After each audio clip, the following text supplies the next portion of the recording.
This is Audible.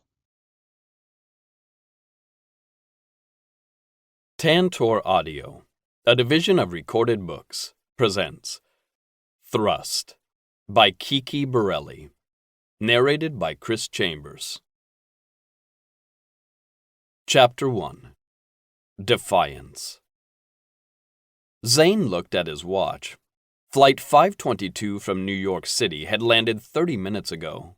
More than enough time for the passengers to begin making their way to the baggage claim where Zane stood, watching the big screen update as planes landed and took off.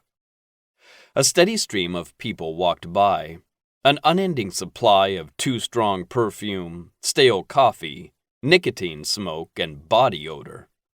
Despite the mundane miasma of scents, like an abused dog still wagging his tail when they see their owner return, a glimmer of excitement flickered in his chest as a new crowd of people poured in from the gates. Zane stomped the feeling down. He'd been in this situation, or situations like it, too many times to believe it would be any more than a waste of time and an excuse for a mini vacation out of Crescent City. This trip to pick up his intended mate would end just as all the other arranged matings had. He'd already booked a room at a travel hotel next to the airport and intended on enjoying his night to the fullest before returning to Crescent City mate-free. If the night went as he wanted, he'd also return with a number to call the next time he was in the area, and a fond memory to keep him warm at night. His phone vibrated. Right on time. Zane swiped the screen, ready to see the message from his father telling him the mating had been called off. Instead, the text was from his best friend, Huxley. "You still alive?" Zane snorted. Worrying came easily to Huxley, likely because he'd had people who'd worried over him all his life. It was a learned trait. All Zane had learned from his father was how to be the biggest asshole in the room. "Nope, I'm dead. Hell is waiting at an airport for someone who will never show up." He curled his lip after hitting send. That was dramatic. He didn't mind a theatrical flair, or playing to a room, but his message was too bitter for Huxley to believe he'd been completely joking. His reply came moments later. "Hate to say it, but I sort of hope this one doesn't show. What was Zanobi thinking? I should have at least gone with you." Zanobi and Dino's only thought was what he'd be able to get out of his son's mating agreement. Zane was nothing but a bargaining chip to him, one he was in no hurry of spending until he got exactly what he wanted out of the deal. Zane understood his best friend's trepidation this time. Zanobi preferred arrangements with clans he could intimidate. He had no clue what Zanobi thought he'd get out of negotiating a mating arrangement with the Powlau clan. Unprovoked, the Powlaus kept to themselves, keeping their clans separate from the summits, council meetings, and general drama that other clans regularly engaged in. They'd expressed zero interest in the arrival of the solar and celestial wolves 50 years ago, nor the creation of the Lunar Council. They were mysterious, secretive, and feared, not just by every witch clan, but every werewolf pack in the country. They weren't a large clan, but it held the territory in and around New York City long before it had had the name. What they lacked in numbers, they made up for in brutality. No one crossed the Powlau clan unless they had a death wish, or were extremely stupid. He hadn't decided which his father was. "It's probably a stunt. He gets to tell people he negotiated with the Powlau clan and get his metaphorical dick metaphorically sucked." Just that would prove his boldness enough for him to garner more worship and admiration from the Lunar Council and the Andino Pack Alpha.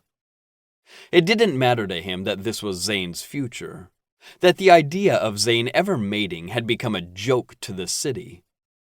The game didn't used to bother him. Mating, even the arranged ones, was for life, and there wasn't a single person Zane could imagine being around day in and day out. He'd liked being able to do who, and what he wanted, and had appreciated the low-effort method of showing his loyalty to the Andino Pack, fulfilling his duty to the sacred pact by going on dates, meeting parents, and waiting at airports. That wasn't enough for him anymore. He wanted to be known by his actions, not how well he could be a pawn. Huxley's reply came minutes later, and Zane could imagine the man's deep frown as he thought of the right words to say. The Might Pack would take you in. Translation: my mom, the Alpha, would feel sorry for you. Fuck that. He was 26, an agent of the elite Lunar Council Enforcement Agency, LCEA.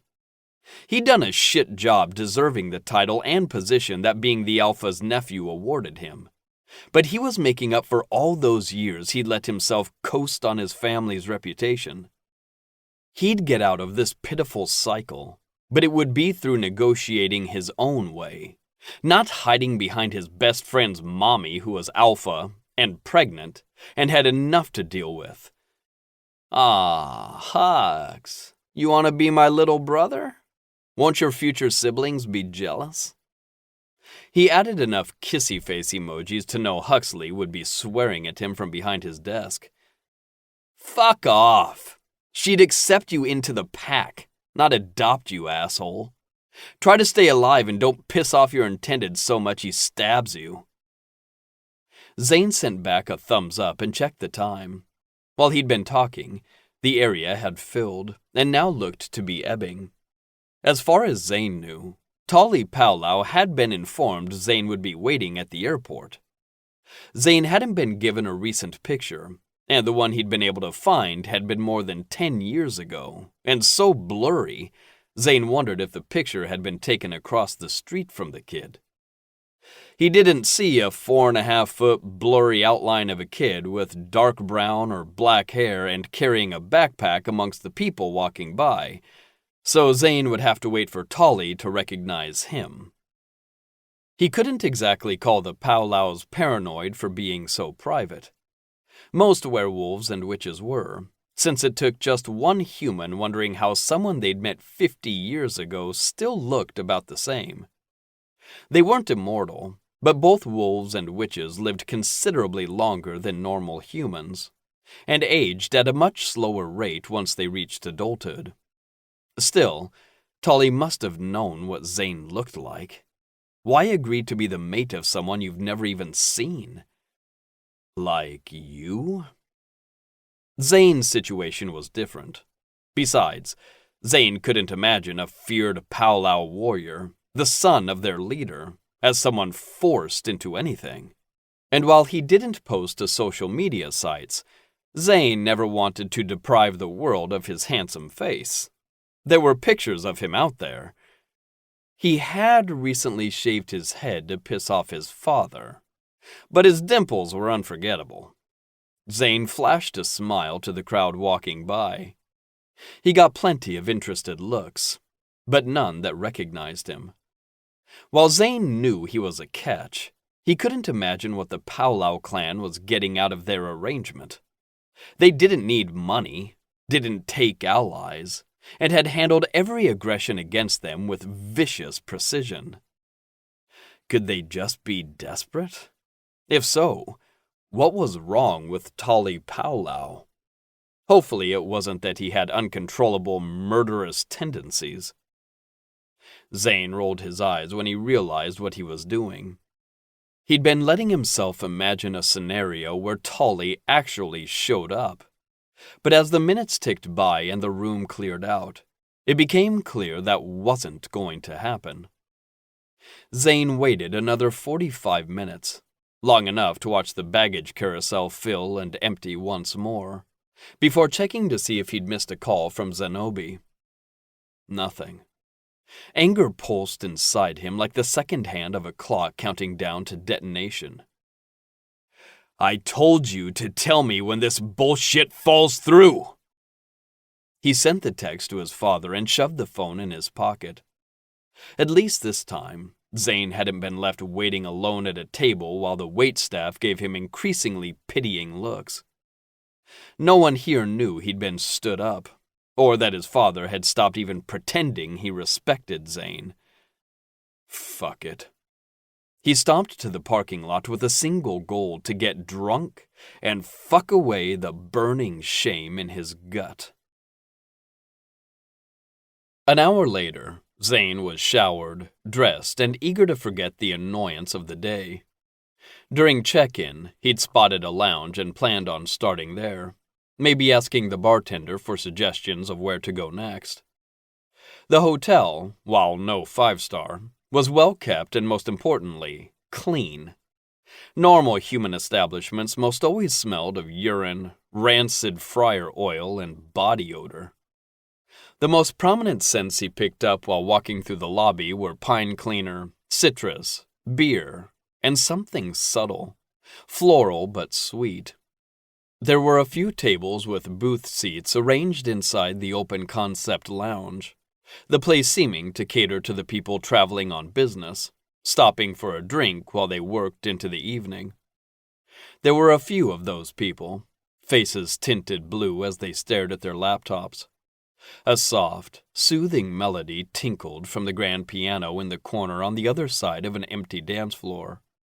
But it was the floral, sweet scent of vanilla. He recognized it now that it was a little stronger, coming from the bar that tugged him like a hand gripping his shirt.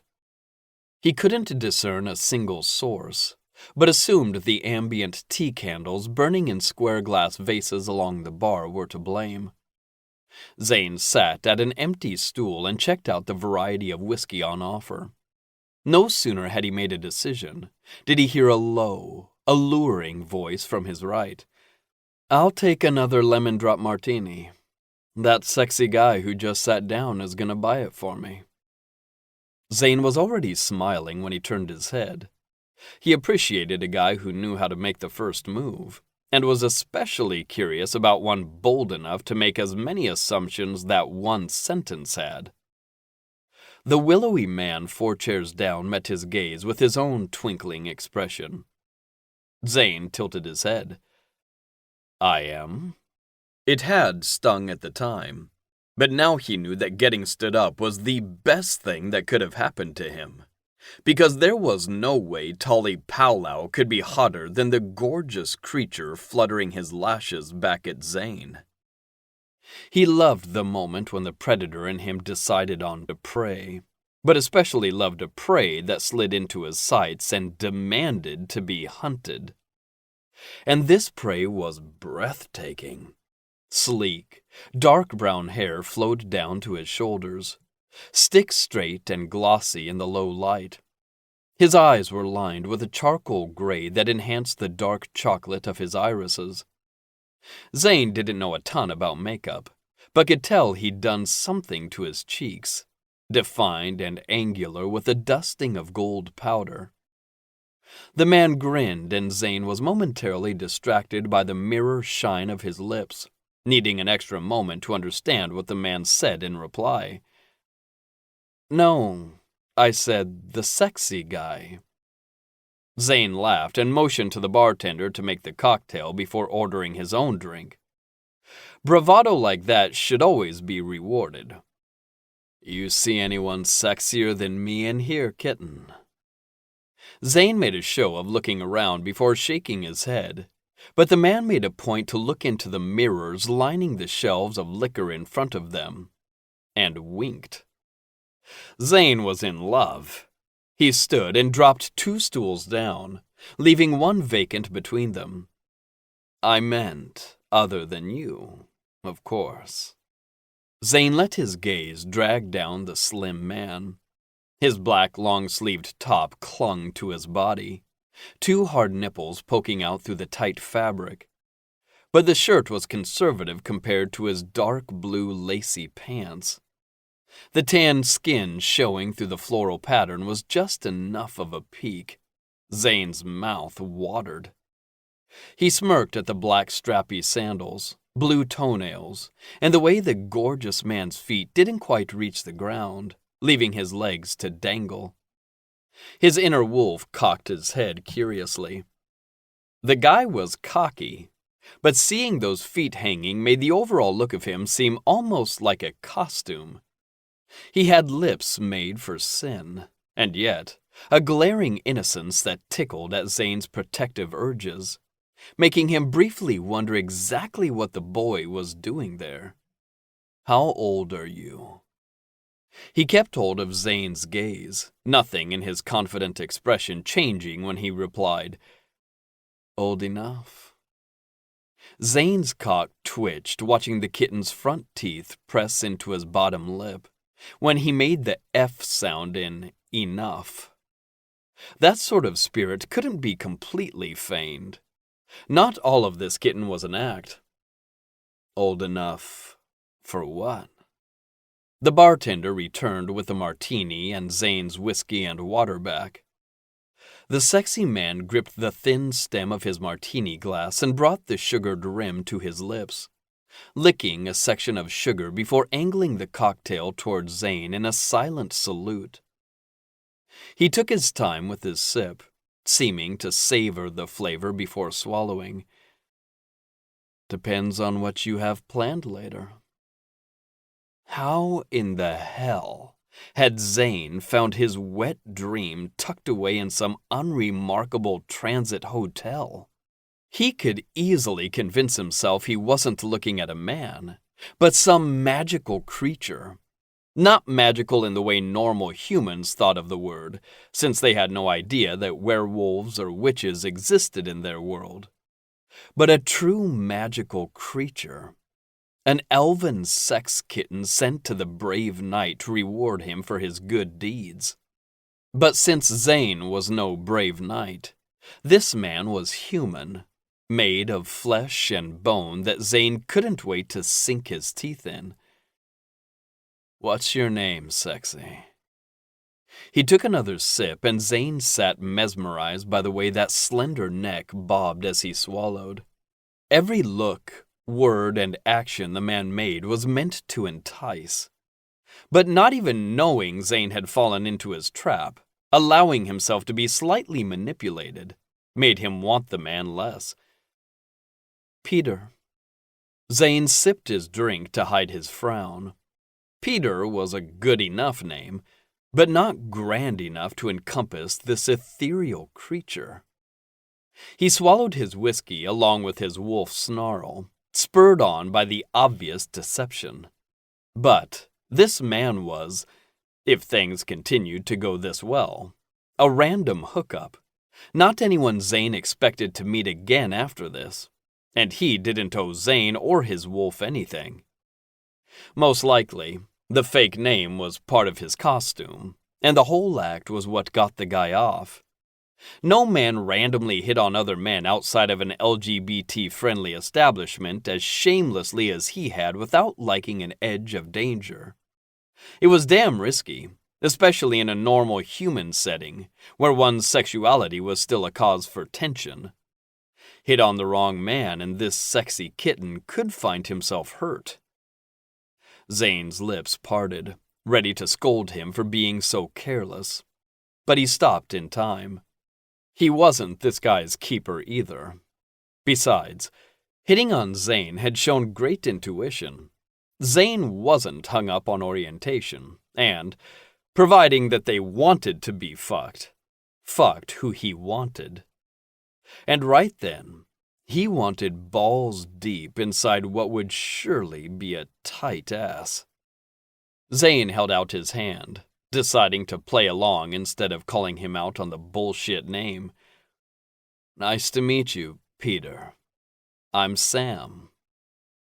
Not Peter squinted at Zane's palm like he could spot the lie sitting in Zane's outstretched hand. There were perceptive humans, but Zane wasn't used to having his charm questioned. He leaned in closer, looking the man over with fresh scrutiny. Could he actually be magical? Not in the fantasy way Zane had pictured, but in the human way? He wasn't a wolf. Zane would have been able to scent that right away. And there wasn't a scent clinging to his skin or item on his body that might have indicated he was a witch. He wasn't wearing jewelry, no charms or talismans. He smelled of burnt coffee, mint mouthwash, and car exhaust. A mundane mixture with just enough of the muted vanilla scent to tell Zane he'd been sitting in the lounge for a while. Not Peter stretched his pretty lips into a smile and finally grabbed Zane's hand, shaking it with a surprisingly firm grip. "Nice to meet you." Zane savored the feel of the man's hand in his, before gesturing vaguely to the space around them. "What brings a magical creature such as yourself to a place like this?" His question earned Zane a teasing smirk. "To the hotel next to an airport? Flying." While not a werewolf or a witch, Not Peter was definitely a brat. "Coming in or out?" "Both, eventually. I'm not here to stay. Just a quick trip." He took another sip, sadly foregoing the part last time when he licked the rim. Zane leaned in. If he couldn't corner the sweet prey as his predator wanted, he'd at least be all he could see. "Business or pleasure?" "So far, pleasure." Unlike when he'd given Zane his name, Not Peter answered that question in a way Zane didn't doubt. "And later?" His mind undressed the man, showing Zane exactly what he wanted to do later. The burning gaze made Zane hope his kitten was doing the same thing. "Hopefully, still pleasure." Fuck yes. They both had pleasure in their future. Zane looked pointedly at the remaining chair that separated them. "What? You think now that you've bought me a drink, I owe you something?" Not Peter's words were at odds with every other message his body language conveyed. Zane responded with a look of mock outrage. "Of course not. What kind of man do you think I am? I think that now that I've bought you a drink, you need to sit close enough to rub my dick through my pants." Not Peter's laughter danced in Zane's ears. It was pure and honest, quite possibly the most pure and honest thing he'd witnessed from the man. Knowing he was the cause of that laughter made his wolf want to preen. "When you put it that way, it sounds completely reasonable." Any other person would have looked awkward hopping from stool to stool, especially a person who couldn't touch the floor when seated. Not Peter glided from one seat to the next, and wasted no time settling his warm palm on Zane's upper thigh. Better? It was better, and so much worse. Liquid desire surged up his veins and filled his muscles with a strength that demanded he lift the man and set him on his lap. Nearly. Dragging his palm from Not Peter's knee to his thigh, Zane stopped at about the same spot as the hand on his own leg. So close to Zane's dick he throbbed in his pants. "There. That's better." His kitten made a soft noise that made Zane want to whisk him away where no one else would have the pleasure of listening to that needy sound. His dick strained toward Not Peter's hand like a hound sniffing out a rabbit. "What about you, Sam? Are you coming?" He squeezed his fingers around Zane's thigh muscle. "Or going?" Zane bit back his growl. "Definitely coming. In fact, I'm beginning to like it here so much, I think I'll be coming again and again before I want to leave." The man's face went blank, almost like his brain computer had crashed and needed time to boot back up. His long, inky lashes moved first, fluttering to life as Zane fought from simply tossing him over his shoulder and dragging him back to his den. A hunter had to be patient, even when snaring a creature who wanted caught as much as this gorgeous man. Not Peter licked his lips. "Why don't we take this up to your room then, and make both our travel plans come true?" Though not Peter had only suggested the very thing Zane wanted. An insane burst of anger blanketed his body like an itchy sweater. What if Zane had meant to do him harm? This beautiful baby deer wouldn't stand a chance against a man of Zane's size, even without his werewolf strength. This wasn't like in Crescent City where safety between partners could be assumed. They were strangers. Zane could have been a serial killer. Considering the sex kitten's behavior to that point had been more direct than a Grindr profile, it would have been more shocking if he'd minced his words. Still, Zane didn't like thinking about what could have happened if he hadn't been the one not Peter had set his sights on. In that vein, it would be irresponsible of Zane to do anything but accept the direct offer and take the young man up to his room. Clearly, the guy was looking for a good time, and he'd be safe with Zane. Mostly. Because after the short yet intense build-up, Zane planned to leave this man aching for days. He cupped not Peter's nape in a commanding grip as he tossed back the remainder of his whiskey. The burn of the alcohol couldn't distract him from the way the other man's heart sped up. His lips parted, pink tongue darting out to lick his bottom lip. The nervous response pinged something other than Zane's libido, and he rubbed his thumb in slow, soothing swipes along the side of the man's neck. "You can take your time finishing up. I'm in no rush," Zane offered gently. He thought that maybe he'd broken the man's brain again, but then, not Peter reached for his drink and downed the martini with a single gulp. He wiped his mouth with the back of his hand before turning his face up and giving Zane the full force of those bottomless brown eyes. "Finished?" Zane kept his hand in place against not Peter's nape the entire way back to the elevator. The fluttering pulse beneath Zane's thumb triggered feral urges he normally tempered behind cocky, carefree smiles. He didn't want to water down his lust this time. With this man, Zane could be who he truly was. Ironic since neither of them were using real names. The elevator doors weren't all the way shut before Zane pressed not Peter's back against the elevator wall. Their mouths pressed together, as Zane's tongue claimed those sweet lips as his. For the night.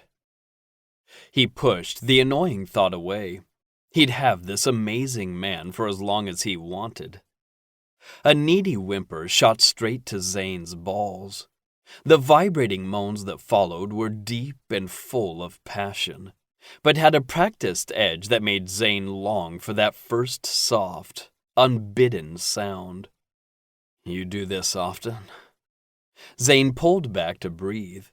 He'd meant to make the question sound casual, but not Peter still leaned back, swiping his fingers around his mouth like he was making sure none of his gloss had smeared. "Does that matter?" It shouldn't. This was the very definition of a casual hookup, an act Zane was no stranger to. But though the man approached him with the sexual ferocity of a lion, Zane had seen through his act to the kitten within, and felt a responsibility for him because of that. "I want to make sure you know what you're doing."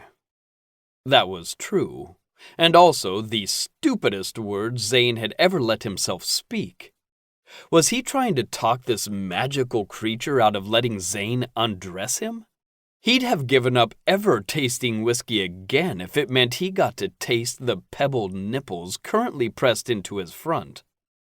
Not Peter's sultry mask slipped, revealing a gentle confusion before he managed to blink the soft emotion away. He shoved his hand between their bodies and cupped the bulge between Zane's legs. "I know what I'm doing, and I have a pretty good idea that you do too. So why don't we stop talking about it and do it?" If he wanted to play a part, Zane would let him play it. He'd given the man a chance to reconsider. That chance disappeared the moment Zane lifted him off the ground, encouraging his legs to wrap around Zane's waist. He took hold of long, brown hair and kept not Peter's mouth where he wanted before plunging his tongue back inside. He was pure fire, matching Zane's energy like two live wires connecting and crackling with a white-hot heat. He kissed Zane back just as ferociously, digging his heels into Zane's ass and using it for leverage as he rubbed up and down Zane's body. As a human, he had no idea the rubbing spread his scent, marking Zane and effectively pushing him to the edge of his control. Before the night was through, Zane would mark this man in a way even a human could understand. He'd show him that he was claimed, and not for the hours they'd spent together, but for Zane alone. The elevator doors dinged open. How the fuck were they still in the elevator? Kneading the fleshy globes of his ass, Zane charged down the hallway. He was forced to let one hand go as he maneuvered for his room key. The moment they were inside, he threw the key, not bothering to look where it landed before he brought his hand back. "Why isn't your cock inside me?" Not Peter purred like the needy kitten he was. He tried to undo the button at his pants, but ended up yelping as Zane tossed him to the bed. "Settle down, naughty boy. I'm going to take my time unwrapping this present." He was on him before Not Peter could respond. Zane loomed over the smaller man, resting his weight on one forearm so he could caress his cheeks as softly as skin like his deserved.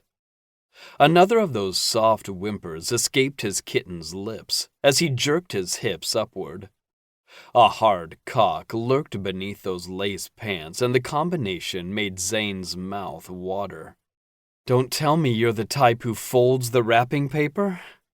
Will you mind if I rip the wrapping of mine? I've never been a patient one." His desperate tugs at Zane's shirt proved as much. Zane had pity on the man and leaned forward, using the moment to press more kisses down his jawline. He leaned back once Not Peter had worked his shirt off and was rewarded by a wide, glazed stare. "You are so fucking hot." Not Peter reached forward, something about the appreciative way he rubbed at Zane's chest seeming unintentional. "Like just a solid wall of fucking muscle. How are you even real?" "Maybe I'm not. Maybe I'm the man from your dreams." Zane deserved the snort that got him. "Thank you for that cheesiness. I was beginning to think I'd somehow nabbed a demigod." Zane couldn't have his role of demigod lost so quickly. He slid one hand beneath his kitten's hips and lifted, balancing him on his splayed fingers as Zane carefully peeled down the lacy pants. Zane gave a wicked grin upon spotting the lacy underwear in the same dark blue as his pants. Those would stay on a little longer.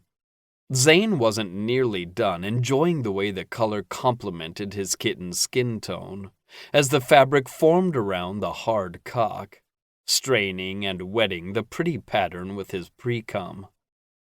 Zane adjusted his hold to remove the tight shirt, silent as he manhandled the smaller man.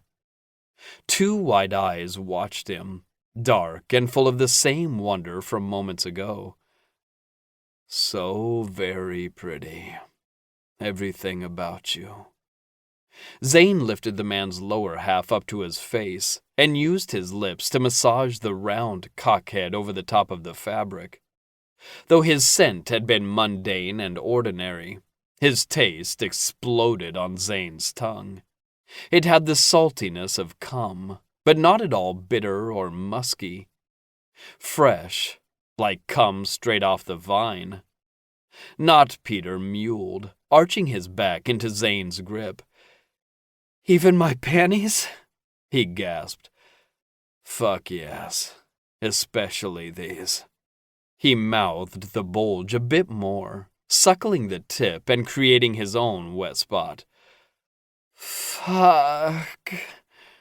Not Peter drew out the single curse word into a long plea. Zane would have loved to see the pretty boy really start to beg, but he wasn't ready to stop his exploration. He let the man's body lower and dragged his finger up the slight indent in the middle of his chest. This body is pretty. So is this hair. He worked the glossy strands between his fingers. This face. His kitten turned his head and shuddered. Zane cupped his jaw and guided his face up. You look at me, pet. So bossy. He tried to joke. Damn right I am. I'm going to get my fill of this face.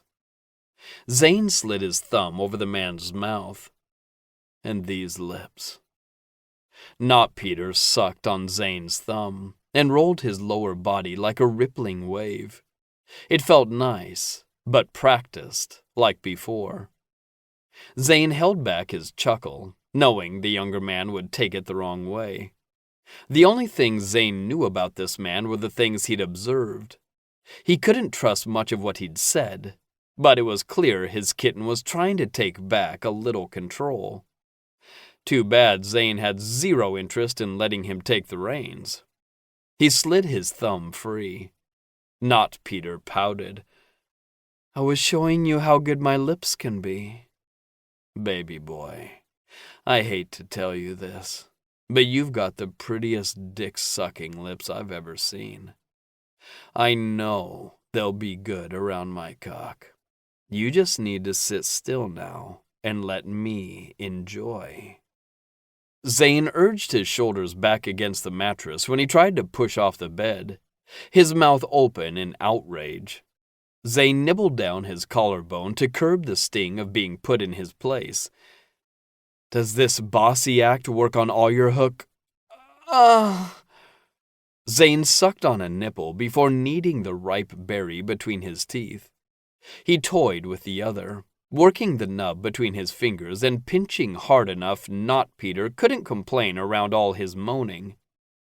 He kissed across his chest and switched sides, sucking, biting, and pinching. Finally, the man let out a quiet sigh, the tension remaining in his body dissipating as he sank into the mattress, relinquishing power and control to the man dominating him.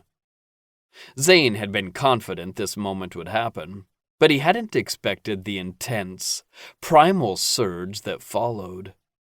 Luckily, his head was down and Not Peter couldn't see his eyes changing color.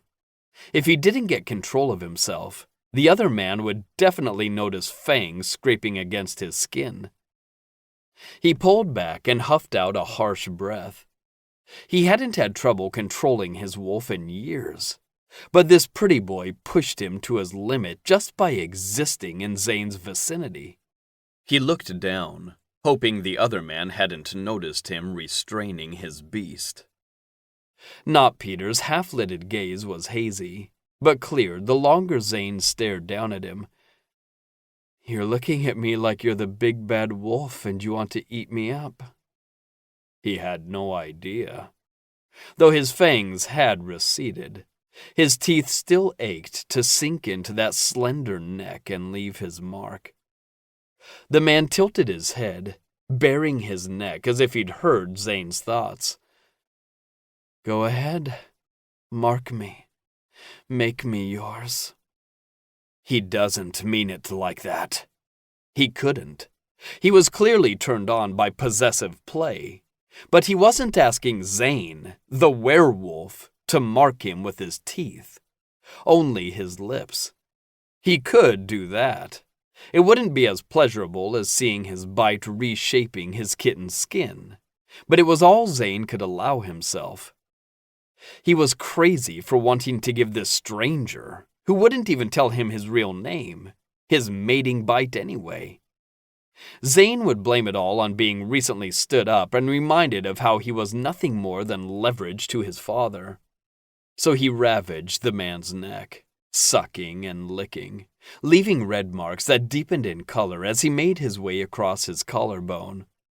He didn't dare do more than scrape the edge of his teeth down Not Peter's neck, but it was enough to have him writhing while gripping Zane's biceps like he was still deciding whether he wanted to push him away or pull him closer. His cock pressed against the confines of his pants, threatening to tear free. Zane leaned back and shucked off his pants along with his briefs. Straddling Not Peter's waist, he was careful not to set his full weight down as he reached into the discarded pants for a packet of lube. Not Peter moved at the same time and reached for his pants that had landed on the side of the bed.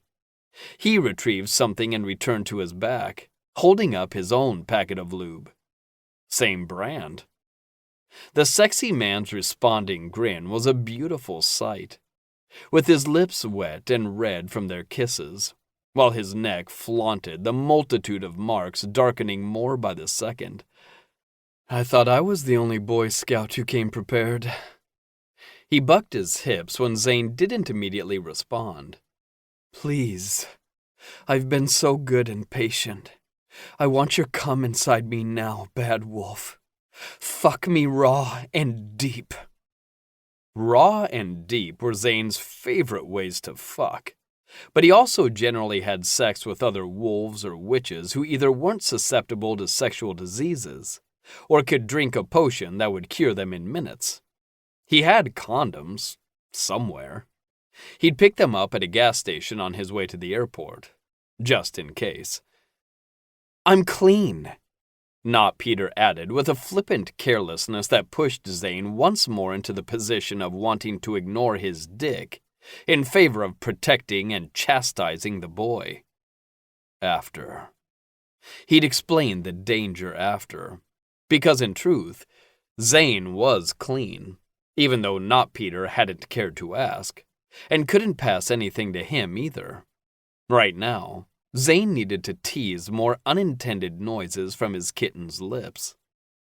He accepted the packet and leaned back. Not Peter pulled his panties off quickly, as though afraid Zane would make him wait if he didn't do it himself. He grabbed the backs of his thighs just above his knees and pulled his legs in, effectively putting his shapely dick, smooth balls, and twinkling ass on display. Zane couldn't hold back the low growl. Nestled inside the younger man's anus was a red gem in the shape of a heart, glittering up at him like a lighthouse guiding him forward. Zane caressed the inside of his ass cheek, directly next to the heart. Fuck, Pat. You had that in you the whole time? I told you. I come prepared, he purred. This was no regular human man. He was Zane's personal sex siren, created to tempt him. Entranced, he reached for the gem and gently gripped the silicone rim of the butt plug before shaking it softly. Color rose up Not Peter's face. His lips trembled, and then the rest of him began to shake as Zane pulled the plug out slightly, pushing it back in before the widest part could squeeze through the tight ring. His pet made a sound so pretty, Zane had to do it again. And again. He fucked him with shallow thrusts of the plug, his shock wearing off and replaced with a feral sort of glee. Fuck, you're amazing. Zane's chest puffed with pride. Clearly his pet had thought Zane was going to simply yank it out and shove his dick in. How could he do that when he'd been given this gift? I knew you were a naughty kitten, but this is perfection, pet. You are perfect, and I'm going to reward you with my cock. Not Peter's eyes fluttered open, and Zane half expected some smart-ass teasing remark.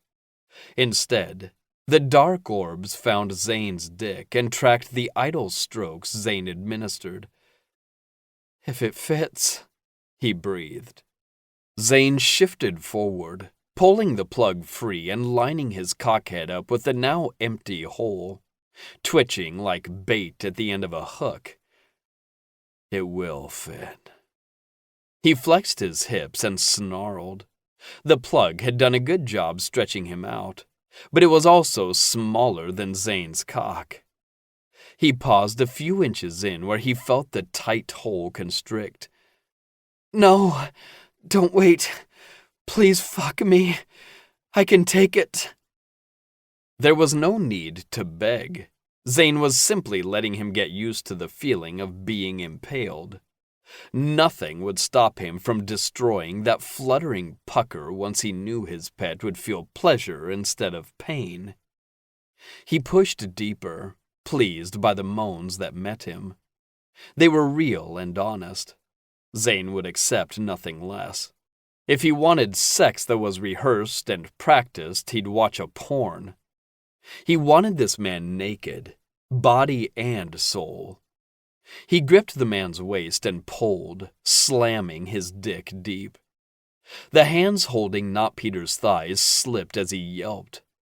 He was quick to regain his grasp and squeezed his legs into his chest like a favorite stuffed animal. Zane grunted his approval, too focused on fucking into the warm, tight body as though he were Zane's private sex toy. His to use and defile. His balls swung as his hips drove forward, meeting the man's body halfway and fucking even deeper. Each thrust as deep as he could go, over and over. He was sure to leave bruises, but Zane was glad for that. He wanted this man to remember this night for as long as it took Zane to get back here, because he wouldn't be satisfied with just one fuck. He'd already planned on fucking him several more times during the night, but he wouldn't leave until he had a date, time, and a promise. And his real name, because there was no way in hell Zane was growling out that fake-ass name when he pumped him with his seed. Not Peter's eyes rolled into the back of his head. His voice was choppy, each impalement causing him to lose his breath as he wailed, "Oh my fucking God, that is so fucking good. You're so big. You're going to split me open and I'm gonna love every fucking minute of it." Only the knowledge that he'd be fucking his pet again soon let Zane allow his orgasm to race closer. He'd paint his insides, make sure no other werewolf his pet happened to come across could mistake him as anything other than claimed. Then he'd torture the man with more pleasure until he started giving Zane some real answers. His balls tightened. Zane grabbed the second packet, quickly squeezing the contents in his palm before taking hold of the younger man's cock. It filled his hand perfectly, neither too long nor too wide. "Come for me now, pet. Cover my hand. Let me lick that sweet treat from my fingers." He made a strangled cry before doing exactly as Zane commanded. The instant obedience was all Zane needed to tumble into the abyss. Lightning lashed down his cock, and he slammed forward, going as deep as his boy's body allowed. Zane only managed to keep from nodding by digging a claw into the back of his thigh. The slice of pain kept him in control. He huffed, lazily thrusting and kissing his pet deeply long after his orgasm had ebbed. Anyone unfamiliar with werewolves wouldn't understand Zane's urge to rub his cum into his skin. So Zane refrained, satisfied enough at the moment that his scent had soaked into him from the inside out. He would still make damn sure he came on the boy before the night was through. But first, they needed water, possibly food, and a wash rag. "Wait here." He kissed Not Peter's nose. "I'll get something to clean us up." "No, don't. I like the feel of it." "Fucking perfect." "That's fine with me, pet. But you at least need water. Your throat is probably sore from all that screaming. The minibar was just a few feet away, but by the time Zane retrieved 2 plastic bottles, Not Peter had slid on his underwear and was threading one leg into his pants. Zane arched a brow. Are you shy now? Why put anything on when I'm only going to rip it all back off in a few minutes? Not Peter's face jerked up with a slightly shocked expression. You want to go again? He asked, a tremor in his voice that had Zane smiling. Fuck yes, I do. And again, and... Zane didn't recognize the ringtone, but the sound came from Not Peter's pants. Not Peter impatiently yanked his pants all the way on and looked for his shirt. Shit! Fucking shit! Zane's ears twitched. Something wrong? Yes, but no. I thought I'd get more time. He answered his phone before Zane could ask another question. Monkey, you're in big trouble. The low male voice coming through the speaker made Zane's wolf bristle. The man didn't sound angry, but irritated, bordering on annoyed, and with a familiarity that brought forth pangs of jealousy. Who the fuck was this guy? And why would he call Zane's pet a monkey? The nickname didn't suit him at all. I plead the fifth, Not Peter replied with the same level of rage-inducing familiarity. Zane forced his hands to stay by his sides, to not rip the phone from Not Peter and smash it against the wall. He'd known he couldn't keep this human, but it had so much fun fucking him, he'd let himself forget. There will be no pleading. I know you're not in your room. Tell me where you are. Not Peter couldn't know that Zane could hear every word the other man said, and he didn't care about concealing that fact. Zane stalked closer, like he was worried the man on the other side could reach through the phone and take his man away if he wasn't near enough to grab him. Who is this guy? Are you in trouble? The odd expression coming from Not Peter gripped Zane's dick. He licked his lips, eyes going heavy. For a moment, desire warmed the brown eyes staring back at him. Then the asshole on the phone spoke and ruined the moment. Who is that? Monkey, are you with a man right now? Seriously? This time, the guy did sound a bit angry. Had Zane fallen into some kind of sex game between these two? No. He refused to let anything they just did be classified as playing around. Ugh, just... Not Peter hung up the phone with one last exasperated puff of air. He slid the phone back into his pocket and reached for his shirt. He hadn't given Zane enough of a reaction to answer any of his questions. Are you in danger? Tell me what's going on. I can protect you. Not Peter paused in the middle of righting himself and cupped Zane's cheek. The touch was gentle but accompanied by a sadness that kept Zane from enjoying the contact. Not such a bad wolf after all, are you? Considering Zane's wolf already growled for him to find this threat and remove him from the world, he couldn't agree. But he liked that this man wasn't afraid of him. What he didn't like was his pet moving away toward the door. Wait! Zane charged forward, only to find himself staring up at the ceiling in the next second. He'd tripped on something. The fucking butt plug.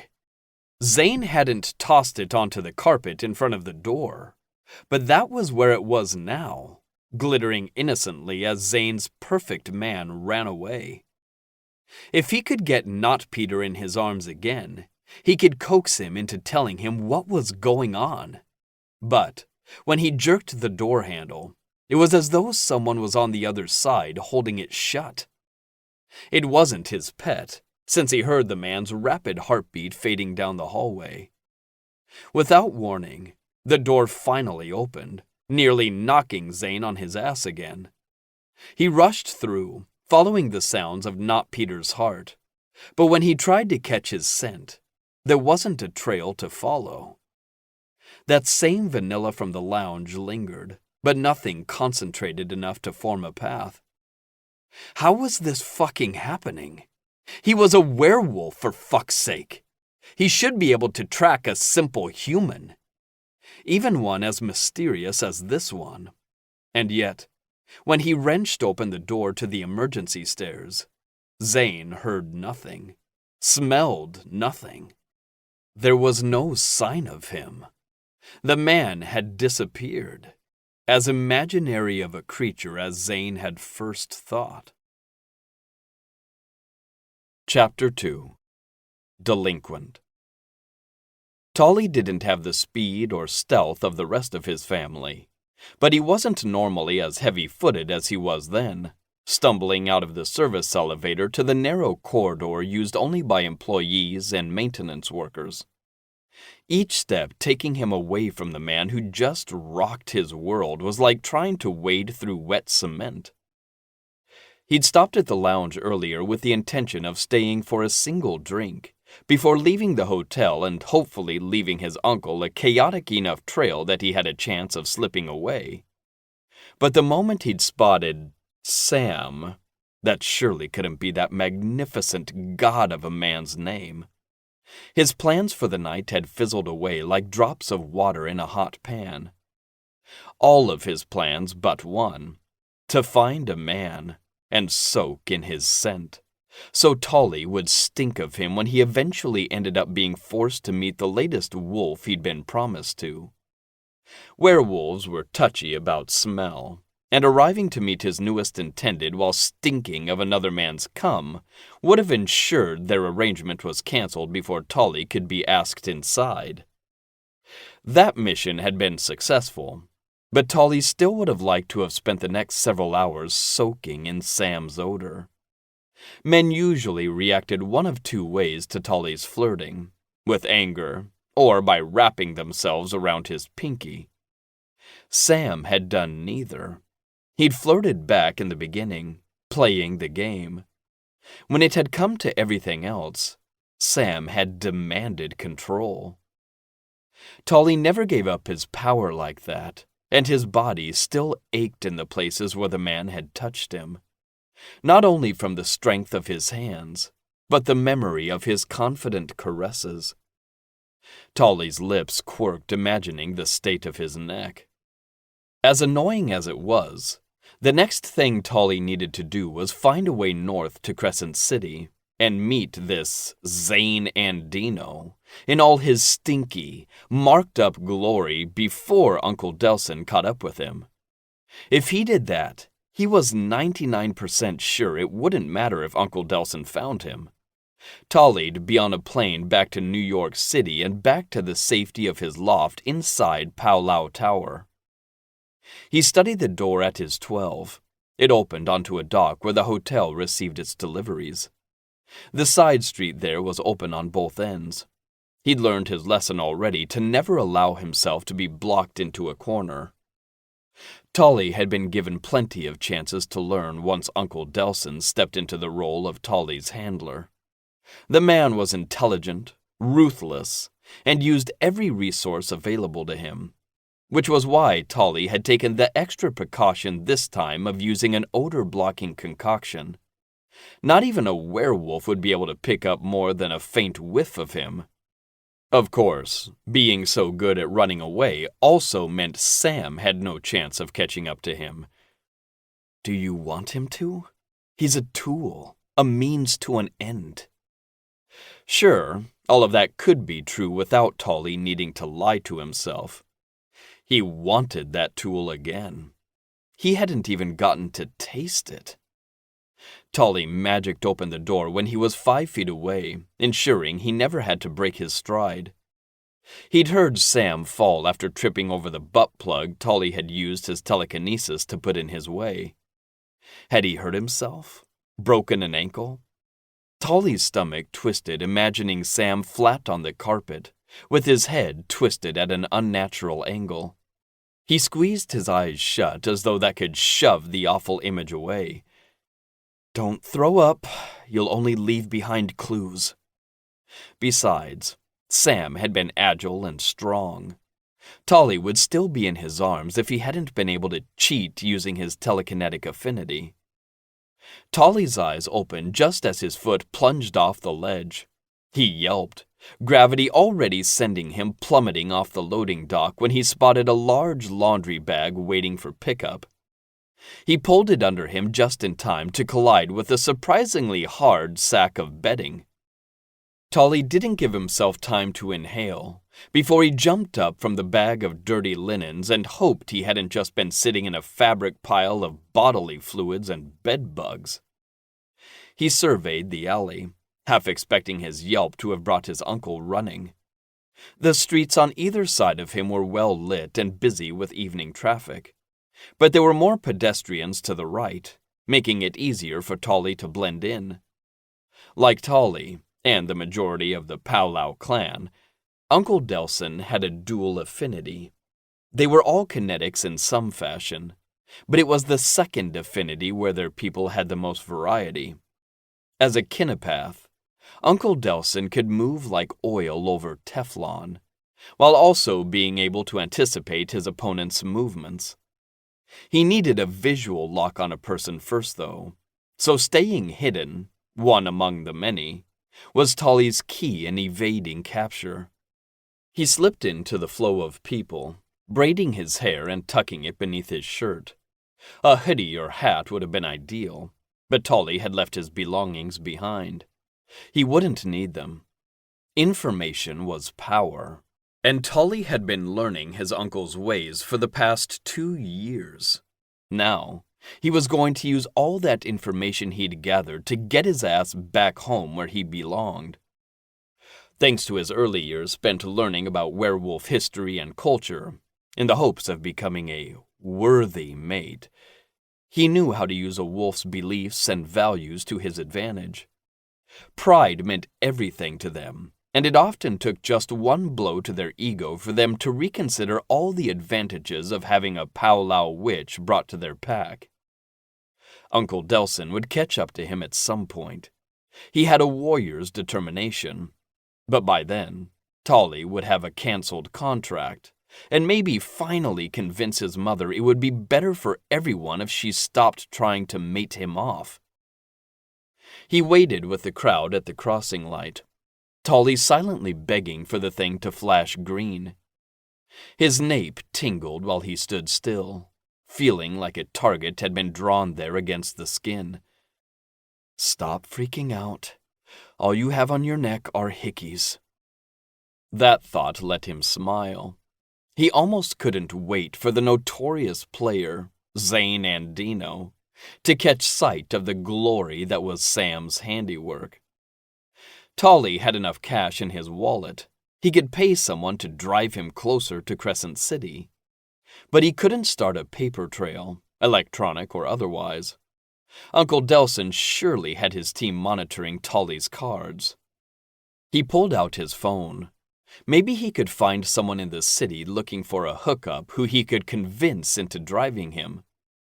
The idea of doing anything physical while Sam's touch lingered on his skin made his stomach queasy. But Tolly wouldn't have to actually sleep with the guy. Just string him along long enough for him to get a few hours north. Sam could have driven you. Tolly frowned at the screen. He didn't have the time to get hung up on some guy. Tolly had just used him for his scent. That was all. Besides, Tolly doubted he could have strung Sam anywhere. He'd seemed far too commanding to be duped. He swiped the screen, searching for the app icon when a message popped up. "Put the phone away, monkey." The people around him moved forward, but Tolly stood frozen to the spot. He couldn't move unless he knew where his uncle was. Uncle Delson could have sent the text as a lucky guess just to mess with him. The rest of the crowd wasn't frozen with indecision and jostled by, making annoyed huffs at the well-dressed man standing in the way. He stepped back. Maybe he could backtrack and choose the other direction. Is it a statement of what you think of my abilities, or yours, that you keep thinking you can run away from me? Uncle Delson murmured into his ear. Tolly tensed, preparing to spring, but his uncle clamped a hand over his elbow. Don't push me, monkey. It's been a long day, and I left a great many unfinished tasks just so I could escort you. Then why don't you return to them? I'll catch up with you shortly. Tolly replied with mock sweetness. He didn't bother fighting the pull of his uncle, taking him back the direction he'd just fled. When he saw the black sedan rental car that was just his uncle's style parked on the curb, he locked his knees. His uncle complained of a long day? Tolly'd had a long 2 years. He was so damn tired of playing this game. Please, Uncle. I just want to go home. You get to. Why can't I? He hated the heat in his face and pressure behind his eyes. If he'd been faking the tears, that would be one thing, but these were as real as the ache in his heart. Uncle Delson's grip loosened. His face lost the look of disapproval that reminded Tolly of his mother, and for one fragile second, hope bloomed in his chest. Then Uncle shook his head, and Tolly wished he'd never felt the hope at all. You know why that can't happen. His angular face was similar enough to Tolly's mom that he could convince himself she was here, if not in person, then speaking through Uncle Delson's face. Their hair was different, though, his uncle's long and pulled back into a low ponytail, while his mother had worn a bob for as long as Tolly could remember. Zenobi and Dino contacted your mother. Zane was at the airport to pick you up. It was extremely rude to leave him waiting. Tolly rolled his eyes. Oh, no! I'd hate to be rude. Maiming and dismembering our enemies, sure, that's fine, just as long as you aren't rude about it. He spoke loudly enough for the people passing by to look twice. Keep your voice down, Uncle Delson growled. Not nearly as impressive of a growl as Sam's. Tolly didn't dare say that, though. His uncle would use any information he offered as tools against him. Mentioning anything about Sam was as good as tying the man up in front of an oncoming train. Why should I? Will you kill me if I don't quiet down? Please, strange man, don't make me go with you. He didn't see a cop, but maybe he'd get lucky. He could claim he'd been joking and then cause a scene big enough there would be no choice but to arrest him. It wouldn't be Tolly's first time in the back of a cop car, and he was desperate enough to try anything at this point. You won't be getting out of my sight, Tolly, so stop your scheming. My orders are clear. I'm to escort you to Crescent City and drop you off on the Andino's doorstep myself. Uncle Delson stopped outside the sedan Tolly had pegged and opened the passenger side door, guiding Tolly in as though he'd actually been arrested and was being helped into the back seat. Uncle Delson reached across him and pulled the seatbelt, clicking it in place. Tolly immediately tried the buckle. It wouldn't click open. He shot daggers at his uncle. This is a safety violation. Uncle Delson sighed. Are you so certain you'll hate Zane? Opala said he was an LCEA agent. I know how curious you are about the celestial wolves. Maybe he can help you learn more about them. Tolly looked ahead, refusing to even acknowledge he'd heard his uncle. He'd let it slip once that he wondered about the celestial wolves, considering how secretive they were compared to the solar wolves. Of course his uncle would use that against him now. He was certain he would hate Zane. Not just because the name sounded more pompous than even Tolly Powlow.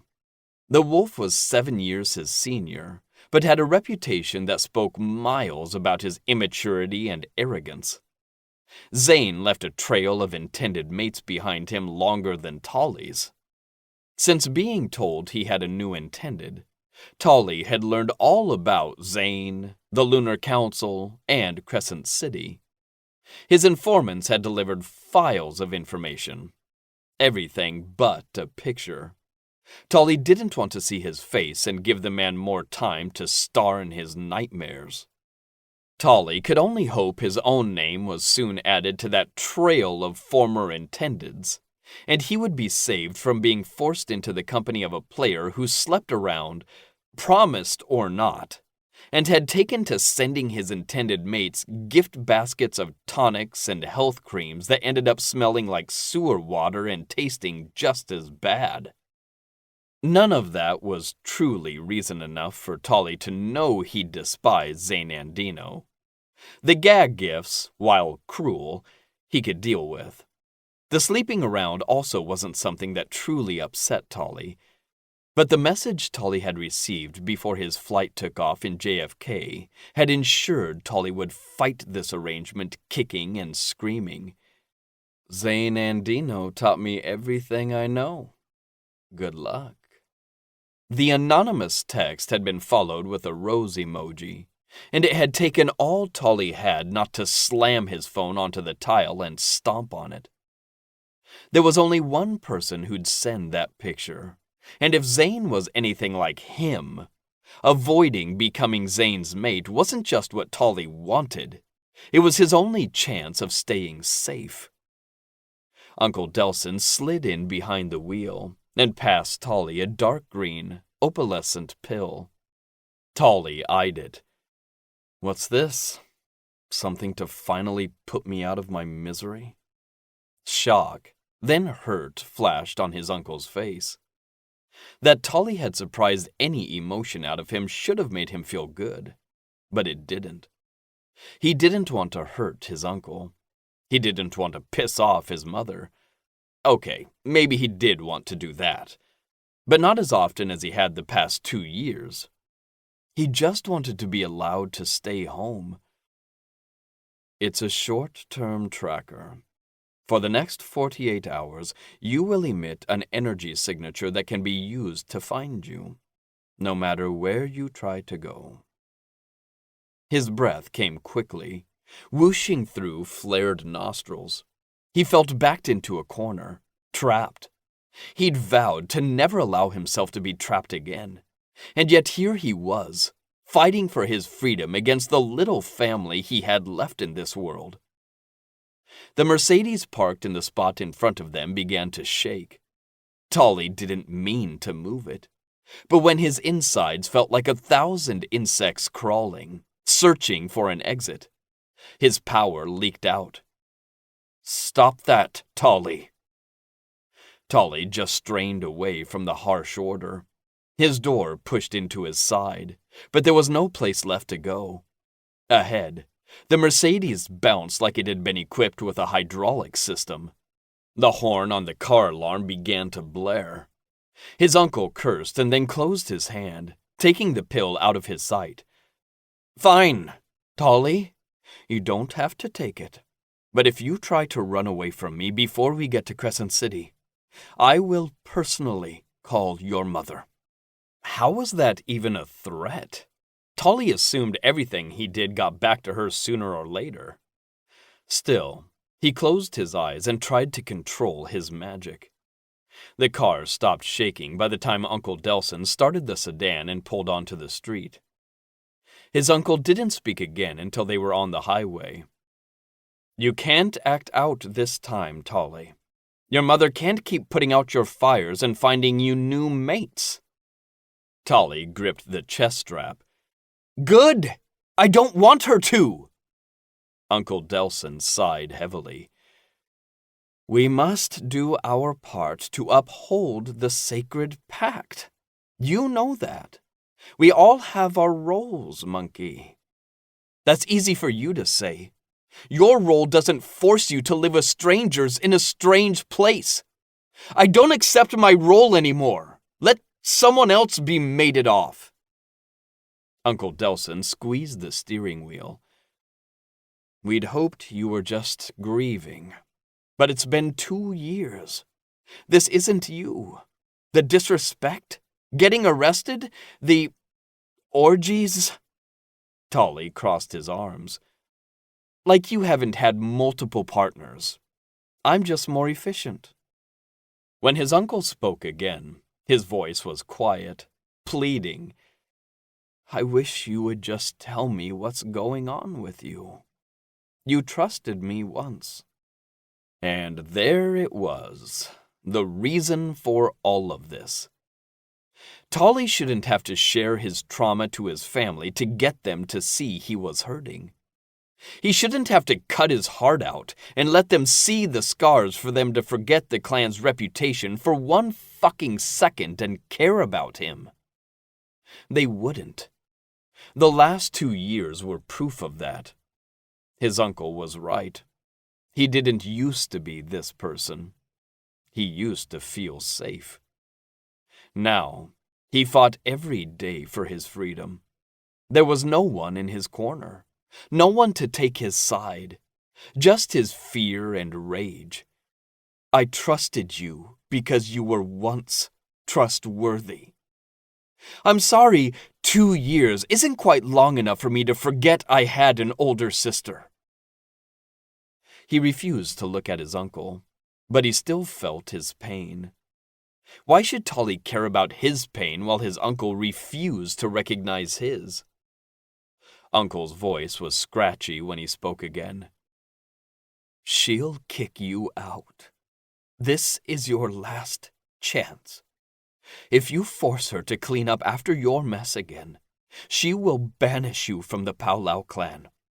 Your name will be removed from our history. You'll be a stranger, unwelcome on our lands. Just an hour ago, he'd felt like a sexy puddle of arousal. Now, ice was building in his veins. Tolly knew what the Powlau clan did to unwelcome strangers. She's spent millions covering up your antics. Kicking you out is a mercy. Do you know what she'd do to anyone else who couldn't be controlled? What if it doesn't end up being my fault? I can't force the guy to like me. And he's had more mating agreements fall through than I have. Tolly spoke with a haughty apathy that didn't at all resemble the way he felt, like his insides were being shredded. She isn't unreasonable, but she'll be paying close attention. There is nothing you can do if those Andinos choose to break the agreement. But if she gets the slightest whiff that it was your actions at fault, she'll do it, monkey. Please don't make her. Make her? Make her? He wanted to scream, but he didn't. He just lifted his legs onto the seat and set the side of his face against his knees, hugging himself into a tight ball as he watched the sky outside the passenger window go from twilight to dusk. He didn't know how much time had passed by the time his uncle took an exit off the highway. After the sky had gone dark, he'd retreated into his head, replaying meeting Sam, while pushing away all the thoughts of what had happened after he'd rushed from the hotel room. There was no need to lift his head to see the bright lights of the travel center. His uncle didn't pull up to a gas pump, parking in one of the spots in front of the store. Was abandoning his nephew making him a little peckish? Tolly. Tolly!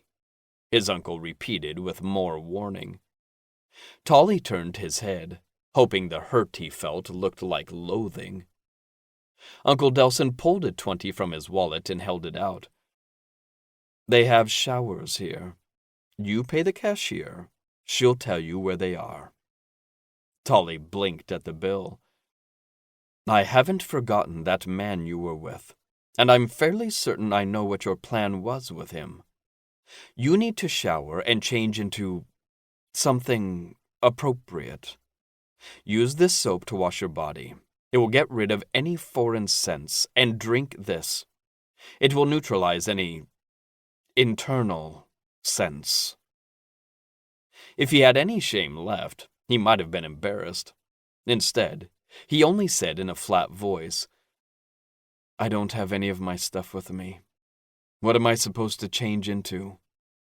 "Look in the back seat."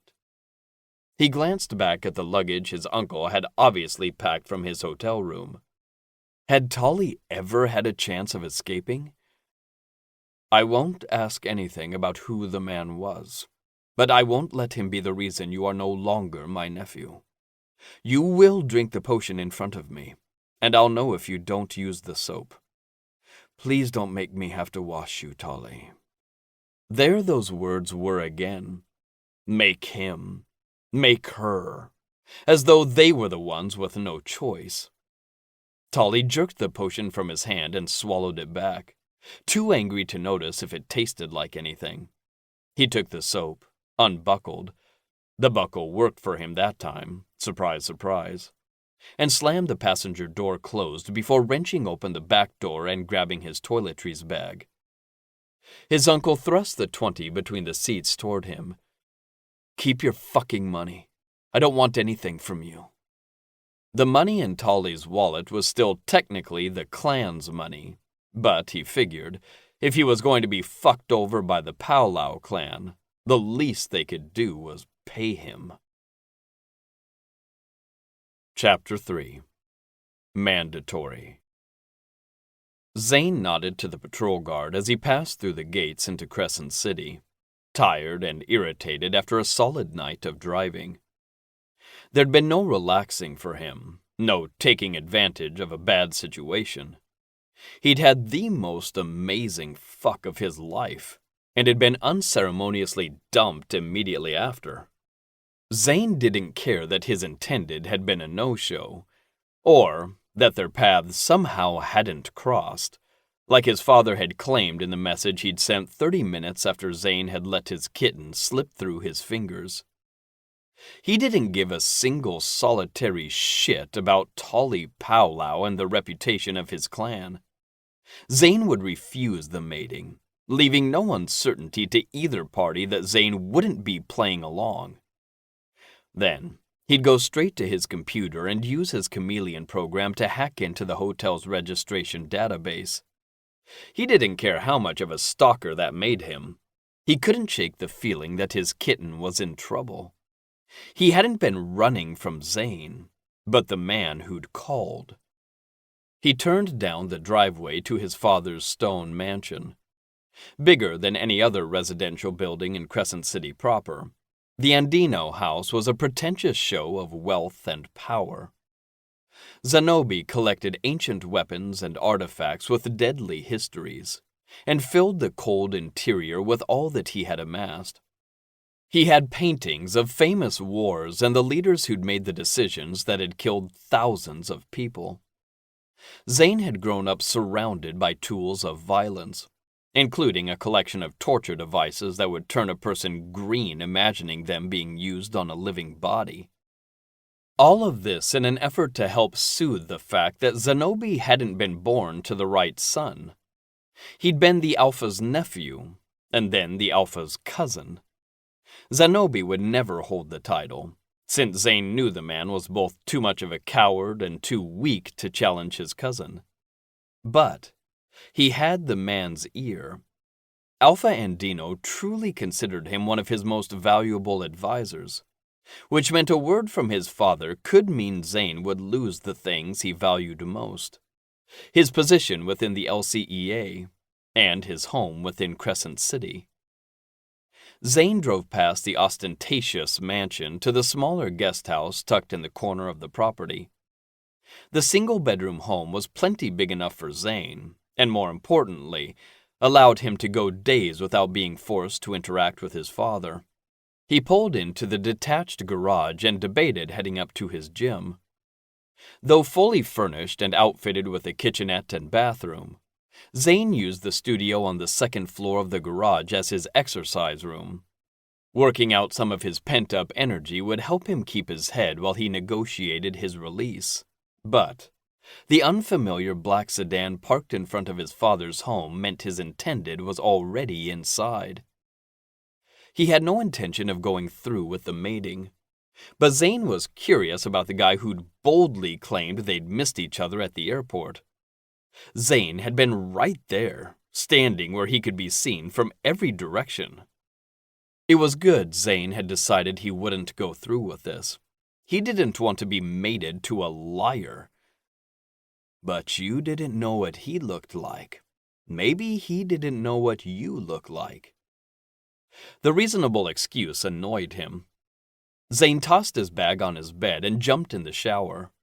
He washed away the grime of driving through the night and threw on a pair of dark jeans and a simple long-sleeved white shirt.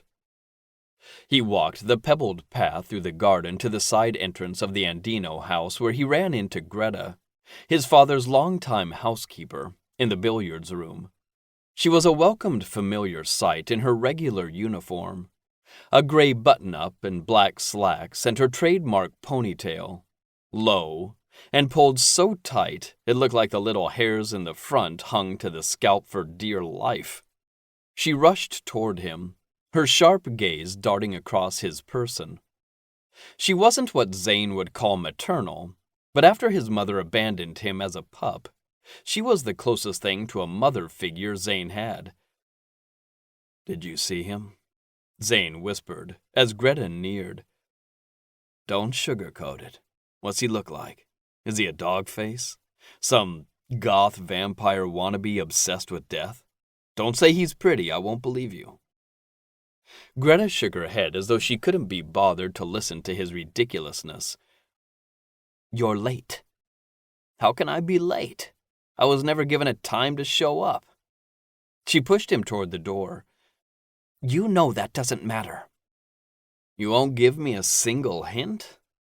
He didn't feel as playful as he sounded, but he had experience acting the part. Greta's mouth was tight. "You deserve better." She walked ahead of him, opening the door and waiting, her lips pressed into that same flat line that told Zane she wouldn't be answering any more of his questions. The woman knew how to keep her mouth shut. That was what made her one of the most highly paid workers in the city. "They're in your father's study," she said as he passed by. Greta had never once commented on his intendeds, and that she said anything at all now was ominous as fuck. Zane ignored the battle axes hanging on the wall and walked by the glass display of Neolithic knives toward the double wood doors to his front. They were closed, but there were voices murmuring on the other side. One low and brisk, his father, but the other was familiar? How could it be familiar? Zane would have known if he'd met the son of the most feared clan leader of his time. A guy like that was bound to be arrogant and detached. Other than to strike fear in the hearts of others, the Powwow clan kept to themselves, insulated in their fiercely protected world. Despite that, something about that throaty timbre made Zane walk a little faster. His father had likely already heard his approach, but he lifted his knuckles to knock on the mahogany door anyway.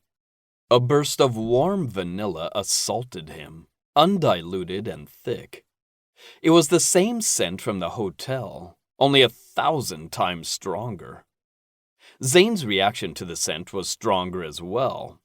It no longer intrigued him, but grabbed him by the balls and tugged him forward. He shoved the door open. The handle bounced against the wall, sending the door swinging back. Zane gripped the edge of the wood and stepped forward. His kitten stood in front of his father's desk, hair pulled back in a simple braid as nondescript as the black-on-black outfit. No makeup. He wasn't smirking. Nothing teasing gleamed in his eyes. It was like a statue of his kitten stood in front of him, cold and unfeeling, as though he'd been left out for the winter.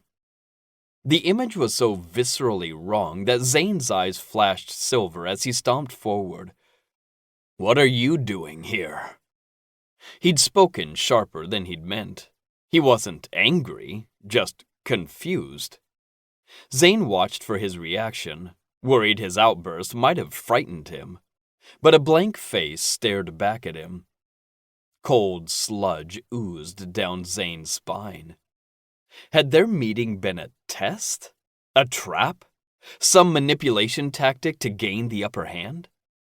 That all sounded paranoid, but how else was he supposed to explain the complete 180? Hours ago, this man had been begging him to come inside him, and now he looked at him like this was their first meeting. He'd lied to Zane. Zane had already suspected as much, but this was the proof dropping into existence like a brick through a frozen lake. "Your name is Tully?" he asked in the same gruff tone. Zane only noticed the third man in the room when he stepped smoothly between them. His black gaze took in Zane's posture with a wary calculation. "This is Tully Paulau, and I am his uncle, Delson Paulau, head of clan security." Zane stopped short at the title. The man who'd called Zane's kitten was the brother of the Paulau clan leader? Their head of security? Zane noticed the other man's primed posture, ready to move at a moment's notice. There were few facts known about the man, but plenty of rumors. People said he had a kill count 4 digits long, and that was his own personal number. They also said he preferred to kill with a straight razor. Zane didn't want confirmation that was true. He settled his weight onto the balls of his feet, his stance sturdy, but defensive. "This is my son, Zane Andino," Zanobi said in a "what the hell is wrong with you" tone. There wasn't anything wrong with Zane, other than that he'd been duped. But there was plenty wrong with his father. What the fuck had he been thinking opening negotiations with these people? "Have you two met before?" Delson looked from Tully to Zane. Neither his tone nor expression revealed more than mild curiosity. But there was something about it Zane didn't believe. Probably because he'd spent hours the previous evening seeing through Tully's act. Peter, indeed. Had he wanted to take Zane out on a test run? Zane couldn't believe Tully'd had no clue who he was. That he just happened to hit on Zane. Had just happened to call him Bad Wolf. He slid his hands into his pockets with a casual grace he didn't feel. He couldn't make the fists he wanted without giving himself away. "Uncle, if we'd met, how would we have missed each other in the airport?" Tully asked, sounding bored with the whole situation. "My son's fault. He should have had a sign welcoming you." "I'm glad he didn't." Tully's reply was smooth. "It isn't a good idea to warn your enemy of where you'll be." "I'm your enemy?" Zane barked. Zane had seen infected wounds that looked more inviting than the cool stare Tully gave him. "Of course not. But my name follows me like a bullseye. A powwow is only safe when on clan lands." Hours ago, Zane had watched that face brighten with ecstasy as his kitten had come. There was no hint of that sexual creature in this young man. "Then you must be looking forward to the security you'll find in taking the Andino name," Zanobi said. Zane didn't look away from Tully. "I need a word. Alone. We can speak after we get Tully settled. Not you." He retreated to the door and held it open. "Tully." The only change in Tully was the presence of a tiny wrinkle between his eyebrows, and yet Zane still felt triumphant. It was gone in the next instant. Tully lifted an arrogant chin as though compensating. "Why alone?" Delson asked. Tully answered first. "Why not? He's to be my mate. I should become familiar with being alone. There was a second meaning in his response, but Zane could only sense it was there. He didn't know what it was. Finding out was the least important of his questions. The most important being why Tolly seduced Zane while pretending to be someone else. Tolly's steps were silent. Zane only knew the young man followed because he heard his heart speeding up like a rabbit who'd spotted a wolf in the brush. He led Tolly to the library, far enough down that his father wouldn't be able to listen in. Tolly walked through the doorway with the same blank resignation of a man walking to the gallows. 1 second, he's flirting and sweet. Another, he's haughty and unfeeling. And now, Tolly was obviously scared and doing everything in his power not to let it show. Which was the real Tolly? The fear wasn't so easily faked, and if it were put on, Tolly would have no reason to also try and hide it. From the moment Zane had scented vanilla, not a single thing had made sense. But he'd get his answers. Zane shut the door as softly as he wanted to slam it. Tolly'd already crossed the room and was facing him. The large multi-pane window behind him cast a golden glow around his form. The younger man had stopped with 2 reading chairs, a low table, and a settee between them. Why trick Zane at all if it would make Tolly this fearful to be alone in the same room? "What the hell is going on, Peter?" "Excuse me, Sam. Are you going to pretend you didn't know who I was? That you weren't fucking with me?"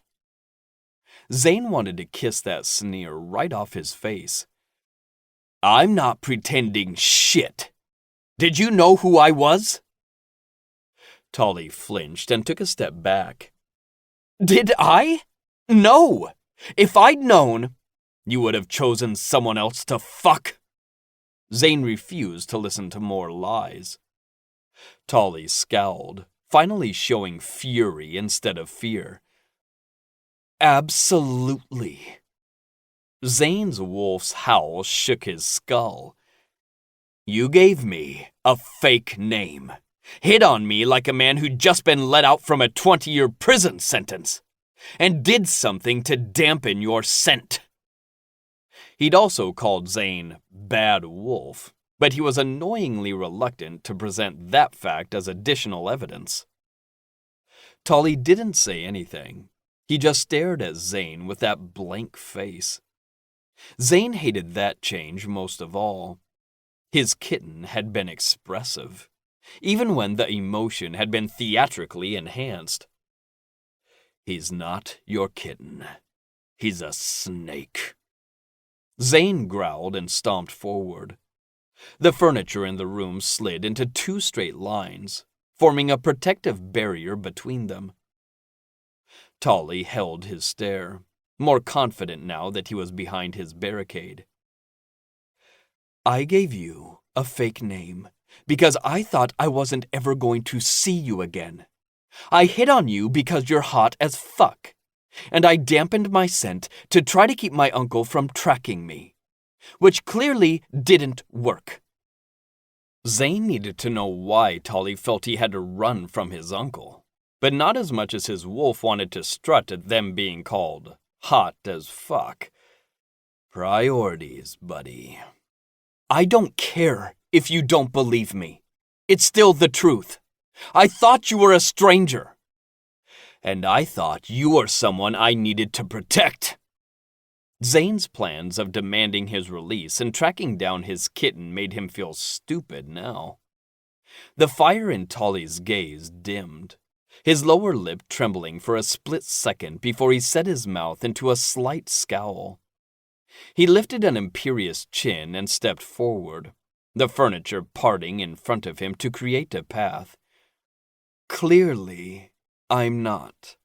I'm a powwow. I can kill you 1,000 different ways before you could so much as say, 'No, please, stop. I have so much to live for.'"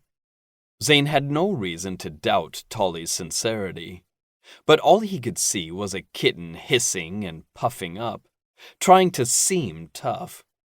He mirrored Tolly's movement in a challenge. With just a half-foot between them, he stopped. "Should I be afraid of you, pet?" Something about this man got under his skin and transformed him. He wanted the young man to crack, to bend beneath Zane's will. Tolly's face blushed an angry red. If Zane were standing in front of a killer, he'd have already found a knife in his gut. Instead, Zane stared down at the small, seething man. "I'm not your pet." He'd wanted to hear the truth, but Zane couldn't force himself to listen to Tolly denying him. He closed the space between them, captured Tolly's face, and claimed his mouth. Maybe this was the last thing Zane would do, but if this powwow air killed him now, at least Zane would die without hearing him deny what he was. Zane didn't know who Tolly Powwow was, but he knew the man he'd sunk his cock into. He'd been needy and sensual. The only stone-like thing about him had been his dick. Zane pictured the way it had looked, all framed in lace. Was Tolly wearing those panties now? Fuck. He wanted to find out. Except, Tolly was still stiff, not pushing him away, but doing nothing to deepen the kiss. Zane yanked the elastic from Tolly's hair and undid the braid before sliding his fingers between the strands. He pulled hard enough Tolly groaned, and Zane took advantage of the space, thrusting his tongue inside. Tolly's vanilla scent sharpened with his arousal. Zane had never smelled anything so enticing, but there was something off about it. He'd come inside Tolly only hours ago, not long enough for Zane's scent to fade naturally. Tolly must have taken something to remove all trace of their lovemaking. Even the marks on his neck were gone. Zane growled and pulled Tolly's head back, intent on restoring his claim on his kitten. Someone cleared their throat behind him, and Zane released his hold, embarrassed by the half-shift that had overcome him. His claws and fangs were out, and Zane's wolf snarled for him to slam the door shut and continue what he'd been doing. His father and Delson stood in the hallway staring at Tolly and Zane with suspicion. Zane went to shove his hand through his hair, remembering when he touched bristles that he'd shaved it off. He scratched his head instead. He felt like he'd been put under hypnosis, and this was the moment he was snapped out of it and got to wonder what the fuck he'd been doing. Tolly smelled aroused, but his heart also pounded too quickly for only lust to be responsible. He wanted Zane, but he was also terrified. And it wasn't hard to imagine why. Zane had forced himself on him. He'd wanted a reaction from the infuriating man, and instead, Zane felt like a bully who'd used their strength on someone weaker. Something about Tolly made Zane forget all reason. He was too dangerous to have around, but not for the reason anyone would have suspected. Zane was at a turning point in his life. He had much to prove. Namely that he deserved his position in the LCEA, and that he was more than just a slacker who skated on his family's wealth. Knowing all that still didn't let Zane look away from the young man as his father spoke. "Tolly, if you'd like to say goodbye to your uncle, you may now. Greta has prepared you a room upstairs where you can stay during the bonding period. I'll need to speak to my son immediately." They sure as fuck needed to speak.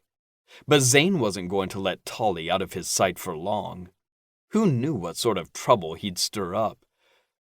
"Tolly will stay near me, in the apartment above the garage." He looked at his father then, but his look of loathing was nothing new. "You're referring to the room you use as your gym? Will he sleep on the mats or the bench? There is no reason to argue this point. Greta has prepared a room." Tolly finally found his voice, speaking as he brushed his hair back. "I'd prefer a private space. The apartment above the garage will do. I don't mind doing a little rearranging." In an instant, all the furniture in the library slid to their original positions. Zane bit back a smile. He liked seeing his father being refused, no matter who was doing the refusing. "But living separate from the main house will make it more difficult for Greta to tend to you." "I don't require tending, Councilman Andino. I assume this city has some sort of food delivery system? You aren't so far in the middle of nowhere that there is no mail service, right? I'll order what I need." If he wasn't determined to have their mating called off as soon as possible, Zane might have yanked Tolly into the next room and fucked him senseless for standing so firm against Zenobi. "As you wish," Zenobi replied through gritted teeth. "I'll ask Greta to tend to your luggage." "That is kind, but unnecessary," Delson cut in. "I'll help my nephew while you two discuss." The two powwow witches left the library together. There was little trouble Tolly could cause in the short minutes before Zane saw him again, but his chest still pounded watching him leave. "I assumed this childlike defiance would lessen as you aged," Zenobi snarled. Zane sighed and went to the bar cart in the corner, pouring himself a finger of scotch. It was morning, but Zane had already dealt with enough bullshit to last him into the evening. "I'm being defiant, wanting to keep my intended mate close? I've never gotten this far in the process. Maybe I'm just excited?"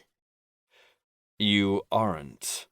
You've been nothing but indifferent toward the process until now." "I suppose you never tried to hitch me up to someone like him before. The Powwow clan, Zenobi? Really?" In terms of gain, Zane still couldn't figure out what would have been great enough to justify the risk of bringing that sort of element into their pack. The Powwows were wealthy, but so was Zenobi. Their power was in fear. That wasn't something anyone outside the clan could wield easily. Yes, the Powwow clan. You couldn't begin to imagine what my plans are. I don't ask you to. Only that you don't stand in my way. How would Tolly staying in the studio over the garage stand in the way of Zenobi's plan? He didn't ask. It wasn't important. "I don't care what your plans are anymore. There will be no mating ceremony. I won't bind myself to that witch. I can't trust him." "Of course there won't be a ceremony. Do you think I want criminals polluting our pack?" Zenobi had canceled countless arrangements in the past, always somehow landing on top with more than he'd gone into the contract with. But he wouldn't be so stupid as to plan on pulling one over on the Powwow clan. "All I need for you is to play your part. Treat him as an intended, and when I get what I want, the trash will be escorted out of the city." Tolly was many things, but trash wasn't one of them. "And you expect me to assume this risk? Double-crossing these people doesn't mean a slap on the wrist. They've annihilated entire packs before."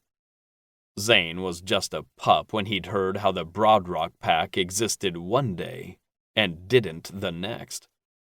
The Alpha, his descendants, anyone loyal to the Broadrock name, all dead, their pieces left to rot until they'd been discovered. "That's why I'm prepared to offer you your dream. Do this, and when the mating is called off, You're free. You can find your own mate. I won't interfere. Zane had to force the swallow of scotch down past the shock that threatened to cough it back up. This was a bad idea, a dangerous one. But Zenobi dangled the one carrot Zane would ever consider chasing. Despite the lies and treachery he'd experienced from Tolly, the idea of him not knowing it was all temporary didn't sit well with him. He'd figure out a way to warn the young man. He couldn't be ecstatic about their mating if he'd attempted to pick up a stranger the hour he'd been meant to return to Crescent City with his new intended. It was with that thought in mind that Zane met his father's gaze. I want it in writing. Chapter 4. Premeditated. Tolly paced the single-space apartment. Uncle Delson was likely out of the city by then. Good riddance. Tolly didn't want to see him for another moment. He'd refused the man's help, floating his luggage up the stairs on his own, where he stepped into the apartment and slammed the door shut behind him. He'd locked the deadbolt. First on the list of things to order, a keypad system. He wouldn't be able to sleep until he knew he was the only one with access to the studio. It stank like sweat and fabric softener. And shame. How had he been so stupid? He'd had his plans blow up in his face before, but never so spectacularly as this. Fucking the man he was trying to never allow to touch him. Zane and Dino had touched him everywhere, and Tolly had enjoyed that touch. Zane and Dino taught me everything I know. Brooks Sever had been great at fucking with Tolly's head. Was Zane the master? He had to be. The proof was in how strung out Tolly felt now. He hadn't just been knocked off his kilter the moment his fantasy man had barged into the study. His kilter had been doused in gasoline, soaked in aerosol, and set on fire. Tolly ran back to the circular window he'd watched his uncle drive away through, the most pathetic part of him wishing he'd see his uncle coming back, saying he'd changed his mind. He wasn't there. He pressed his forehead against the glass, trying to see around the building to the main house to the right. A pebbled path led from the main house, through a large garden, and to the garage and guest house.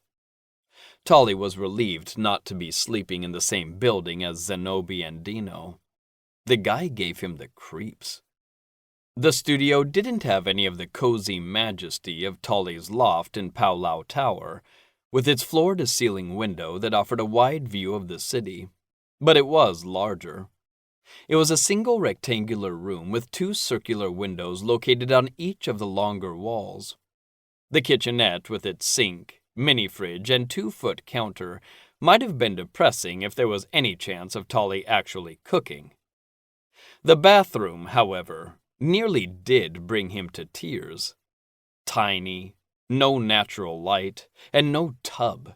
Just a sad-looking single-stall shower with a half-empty bottle of unscented shampoo, body wash, and conditioner combo. As if those three things could be combined into one product.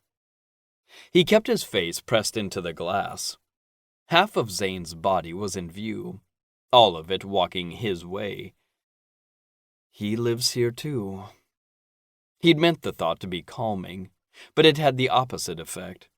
The guest house was detached from the garage, but just a set of stairs and a 2-foot wide stone path away from where Tolly would be sleeping. Vulnerable. He looked to the combination workout machine before it lifted and floated to land in front of the door. There were also free weights, a punching bag, and the full-sized bed he could add to reinforce the barrier. But hopefully he'd be able to actually use the bed to sleep in. The first sound of someone going up the stairs pulled Tolly's heart into his throat. For a werewolf, Zane was incredibly noisy. Strength didn't negate the need for stealth, But in this case, his brick feet would keep him from sneaking up on Tolly. The doorknob turned and Zane pushed. The deadbolt didn't budge. "Oh, sorry. A habit. I'll remember to knock from now on," he said through the door. Tolly stared at the white paint chipping on the edge of the frame, and did his best not to imagine the body on the other side. He touched his lips, even after he'd known who Zane was. Tolly hadn't been able to ignore his body long enough to push the wolf away. "Are you going to let me in? I can hear you breathing," he added teasingly. "Don't pretend you aren't really a monster just like him." "No," Zane huffed. Tolly expected him to give up and go downstairs. Instead, he heard Zane lightly scratching the door with his fingernail.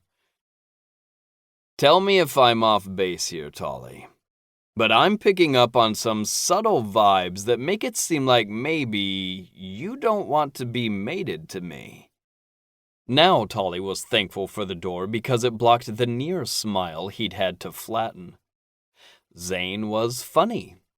But who said a sociopath couldn't have a sense of humor? He waited until his throat relaxed enough to speak with minimal inflection. "I don't want to be mated with anyone. I want to go home." All Tolly wanted was to be ignored and allowed to live in Powlau Tower. "We have that in common, then. I don't know that I never want to be mated, but I don't want to be forced to. Will it?" He seemed to need time to think of how to finish his sentence. "Will it help ease your mind if I tell you I don't have much faith in this arrangement making it past the bonding period?" He stomped on the sliver of hope before it could form. He wouldn't be fooled so easily. "Why? If you're so sure, why not end it now?" Tolly couldn't be blamed if Zane dissolved their agreement when Tolly had done nothing to give him cause. Not nothing.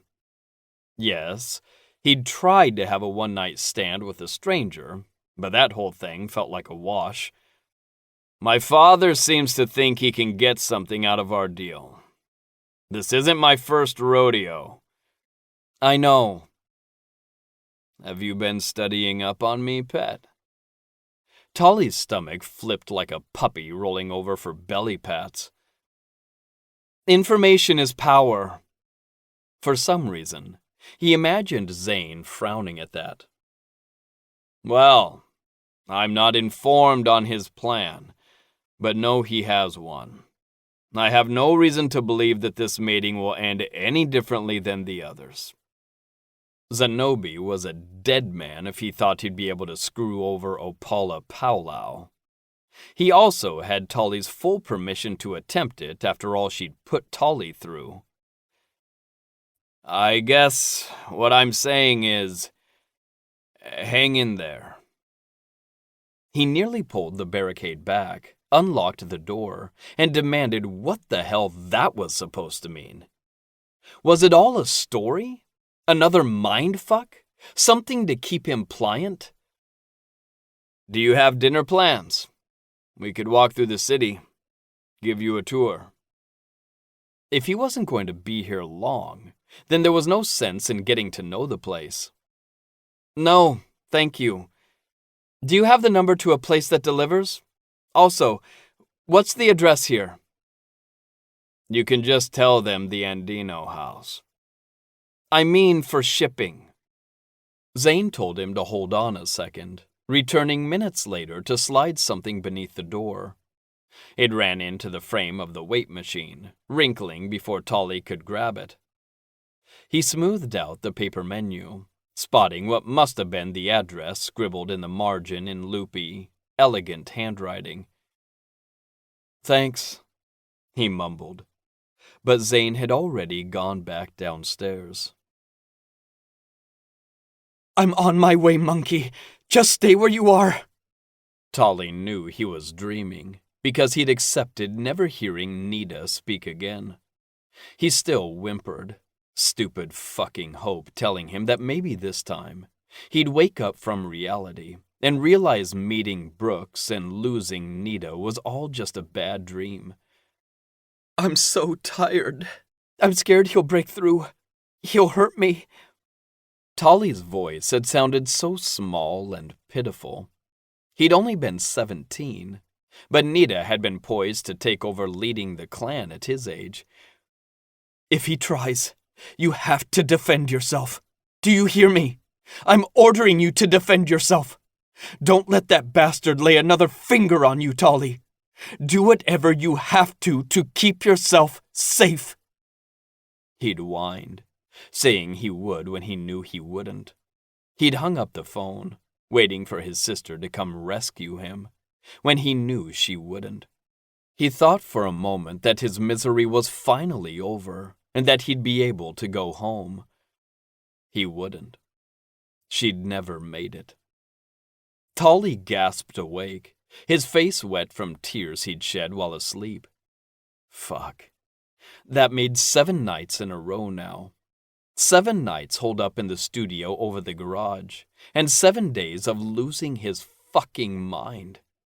He still preferred to lose his mind from boredom than sleep and see his sister's broken body. Her lifeless eyes staring up from the pavement, open and unseeing. He'd never seen the site of the crash, but he imagined it enough times he could sketch it from memory. Just like he could describe the way Brooks always smelled of roses, the sound of his laughing, his taunting. The pile of clothes on the floor lifted, grouping together as they spun into a clothes tornado. It swirled out of control, flinging individual pieces across the room. A cable-knit sweater slammed into the espresso machine he'd gotten just 2 days ago, toppling it to the ground. No! He couldn't wait for a replacement. Waiting for that one to come so he could have some decent coffee had been hard enough. Tolly tried to think of happy thoughts. Happy thoughts. A Marc Jacobs sample sale, finding the perfect shade of lipstick, exfoliating. Fabric hit his face and he growled. Happier than that. Kissing Zane in the elevator. Watching Zane undressing him. Feeling Zane's tongue in his mouth. The clothes were again a pile on the floor, but now Tolly was hard and irritated. He pushed back his comforter and ripped the eye mask from his forehead. If the bathroom had been small the first day, it was now absolutely minuscule. How was Tolly supposed to work with such little counter and cupboard space? He'd spent every hour here after the first few shopping, all overnight or express shipping. The result was a studio that was nearly fit for living. He'd ordered a television and a Bluetooth docking station with speakers. Thankfully, the middle-of-the-woods town had decent Wi-Fi.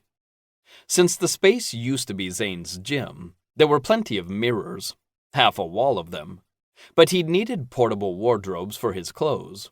Not that most had made it into the wardrobes, but they were there as an option.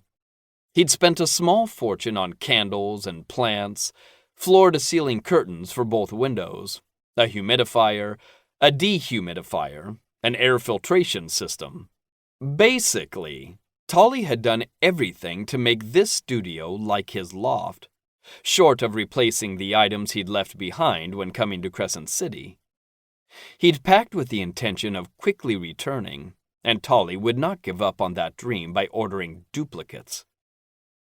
He stepped into his new slippers and went to the bathroom, grabbing the silk robe from the door hook and slipping it over his shoulders. He knew what to do with an annoying erection caused by picturing a man he'd done an excellent job of avoiding for 7 days. He even had a vitamin E-infused, lemon-flavored lube to help him. Don't picture him. Just his body. You can fantasize about his body, Tolly muttered. He'd do this right where he stood. Making himself more comfortable felt too much like surrendering to the lustful thoughts plaguing him. At least when you're dreaming about him fucking you like a rag doll, you aren't dreaming of anything else. His cock jerked in his hand. With Zane, Tully hadn't had to worry about who was watching or what he should be doing. He'd simply hung in Zane's arms and let the older man use him as he wanted. Tully's orgasm shuddered through him, cum splashing into the sink and bringing him back to the here and now, to the truth.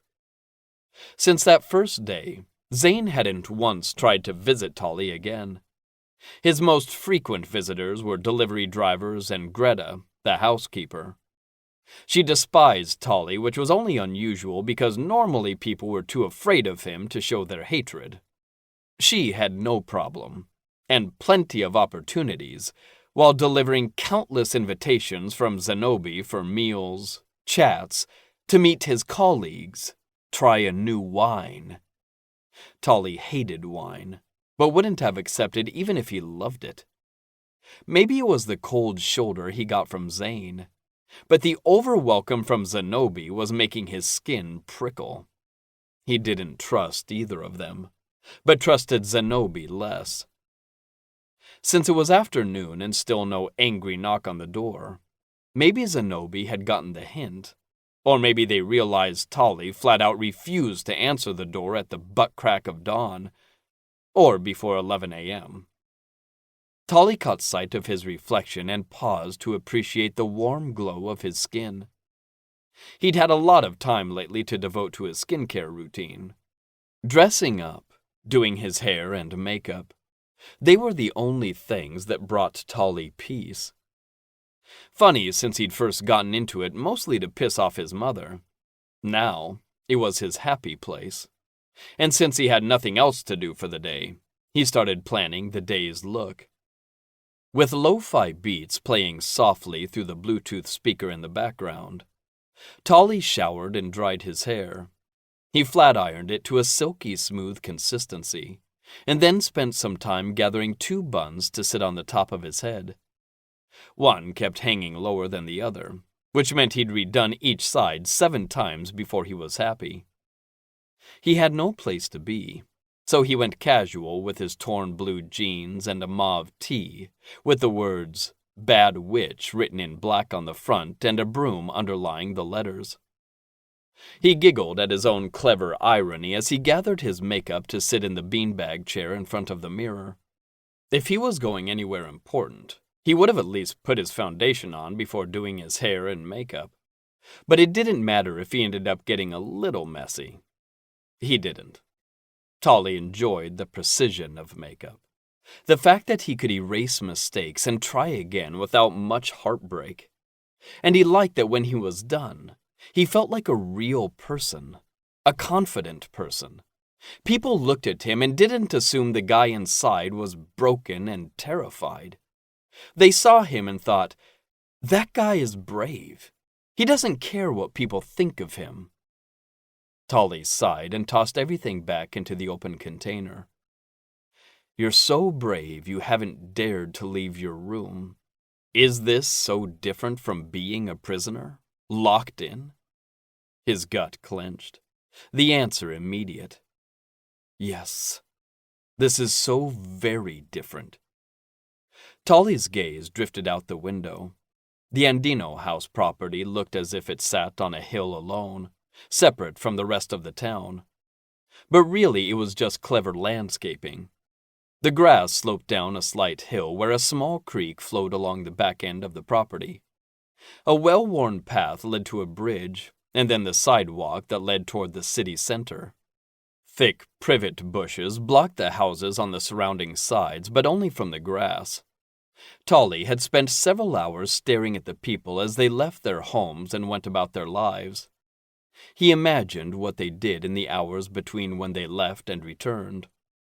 But he didn't talk to them, because that would be just sad. Tully hadn't had a real conversation in 7 days. A knock at the door startled him off his beanbag. Yes, Greta. It's not Greta, Zane replied. Tully took 3 rushed steps toward the door, excited at the prospect of talking to a voice that didn't sound scared or grumpy. He forced himself to a stop a few feet away. Hi. Hi? Really? Hi? Hey, Zane replied somewhat awkwardly. Look, I'll be honest. Zenobi has been on my ass all day to invite you to a dinner tonight. It's at Director Might's house, so you'll be spared Zenobi trying to show off by explaining where he acquired his many spiked collars and Spanish ticklers. What's a Spanish? You don't want to know. Anyway, it'll be you, me, Zenobi, the director, Alpha Might, and their mates. I imagine a sort of meet the intended deal. Tully let himself step up to the door and leaned in, whispering, Is it part of the plan? No, I don't think so. Was he laughing at Tully? The food will be good, but the company will be boring to mind-numbingly boring. So, do you want to come? Tully snorted. Clearly, Zane had missed his calling as a car salesman. Or he's trying to lure you into a false sense of... Oh, shut up! At least being lured would break the monotony that had become Tully's life. He realized he'd been silent for a while. Zane wouldn't stand there forever. What's the dress code?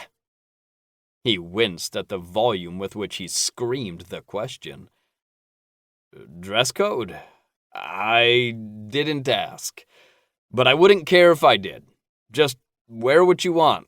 Pajamas, furry suit, or...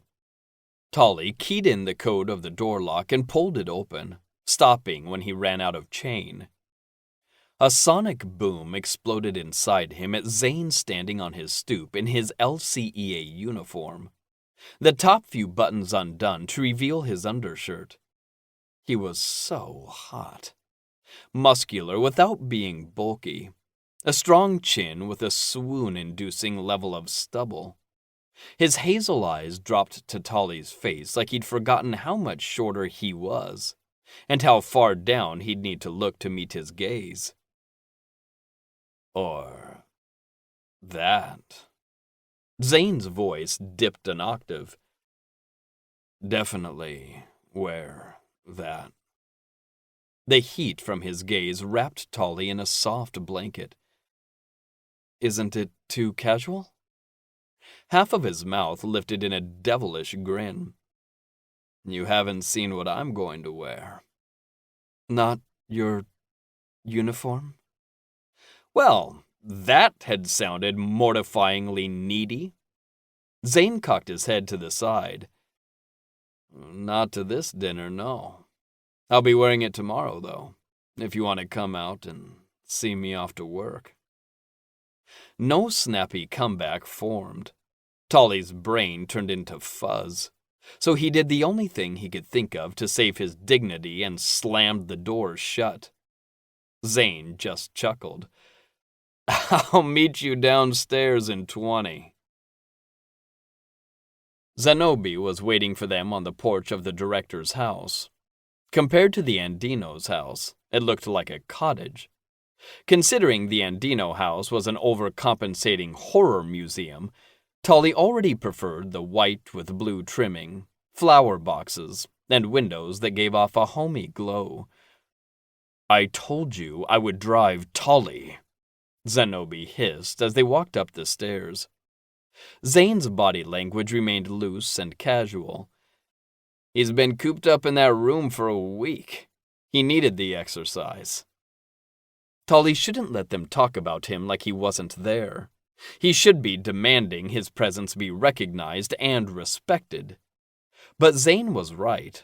The walk, while uncomfortable with the stares he received, felt amazing.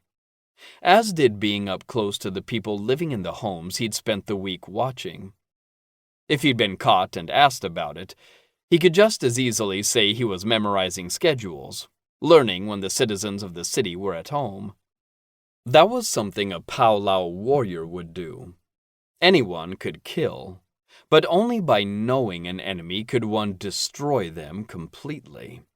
"What are you wearing?" Tolly thought the question had been directed to him, but again, the elder Andino was challenging his son. "Are we really going to do this in front of the little mister? We have images to uphold. Don't want him knowing we're dysfunctional until after I put a ring on it." Tolly bristled, but Zane was so obviously joking he didn't hold on to the outrage for long. Werewolves didn't put rings on their mates, and if Zane could be believed, not one of them actually expected this arrangement to come to a ceremony. Did Zenobi know Tolly was in on it? It was as if thinking the man's name brought his attention on where Tolly stood a few steps up the path behind Zane. He took in Tolly's outfit, from his buns down to his black Converse sneakers. Unlike with Zane, Zenobi's appreciative gaze made Tolly want to dig a hole and hide. The front door opened abruptly. A woman stood in the doorway. Her jeans and tight green and blue plaid shirt matched what Zane was wearing more than Zenobi's dinner jacket. She had a wide smile, berry red lips, and straight white teeth. Her thick brown hair was pulled back into a ponytail. "I'm sorry. Mom said to give you guys privacy, but I am eager to meet Zane's intended. I hope you don't mind me saying you're the talk of the town." Her smile seemed authentic, not a disingenuous wrinkle on her welcoming face. Tolly didn't trust it. Since this woman wasn't old enough to be Martha Mite, witchmate to Director Foster Mite, that made her Alpha Alia Mite, their daughter. Tolly had a file dedicated entirely on the mites. He knew just about everything about them, except for what they looked like. He knew how they technically owned not just their territory, but the land considered Crescent City proper, as well as the Solar and Celestial Wolf territories. The Mite Pack, while not as long-standing as the Powwows, had occupied this area for generations. They didn't remain in power by smiling and being friendly. "Don't make them start introductions out there. They'll have to do them all over again inside." An older female voice called out from within the home. Introductions weren't necessary.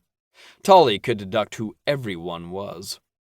The distinguished-looking older male standing next to the stone mantelpiece with salt and pepper hair was Foster Mite, director of the Lunar Council. He stood facing a slimmer man with black hair, blue eyes, and a restless energy that made Tolly nervous. Tolly tried to stay calm, silently reciting what he knew of the man. Freston Mite, formerly Fawn, Alia Mite's mate, witch, kinetic affinity. Tolly pretended to be hearing their names for the first time as Alpha Mite went around the room, ending with her mother, Martha, who looked like an older version of her. They were the only two to smile. Both males looked at Tolly the same way as the citizens they'd walked by on the way here. Thankfully, being Zane's intended meant he wasn't required to shake hands. "And allow me to introduce you to my son's intended mate, Tolly Powwow," Zenobi said with all the importance of a man introducing a foreign king. He itched under the silence that followed. They already knew who he was. He knew who they were. This wasn't a true arranged mating. It was all pretend, and suddenly Tolly wondered why he'd agreed to attend this dinner at all. He straightened his arms at his sides and did his best to look emotionless, unfeeling. "Tolly has a rare dual affinity, and is the only son of the clan leader, Opala Powwow," Zenobi added as though listing his special features. "Top of the line, a steal of a deal." A warm arm dropped on his shoulders. What my father is trying to say is that Tolly is a real limited edition, a collectible.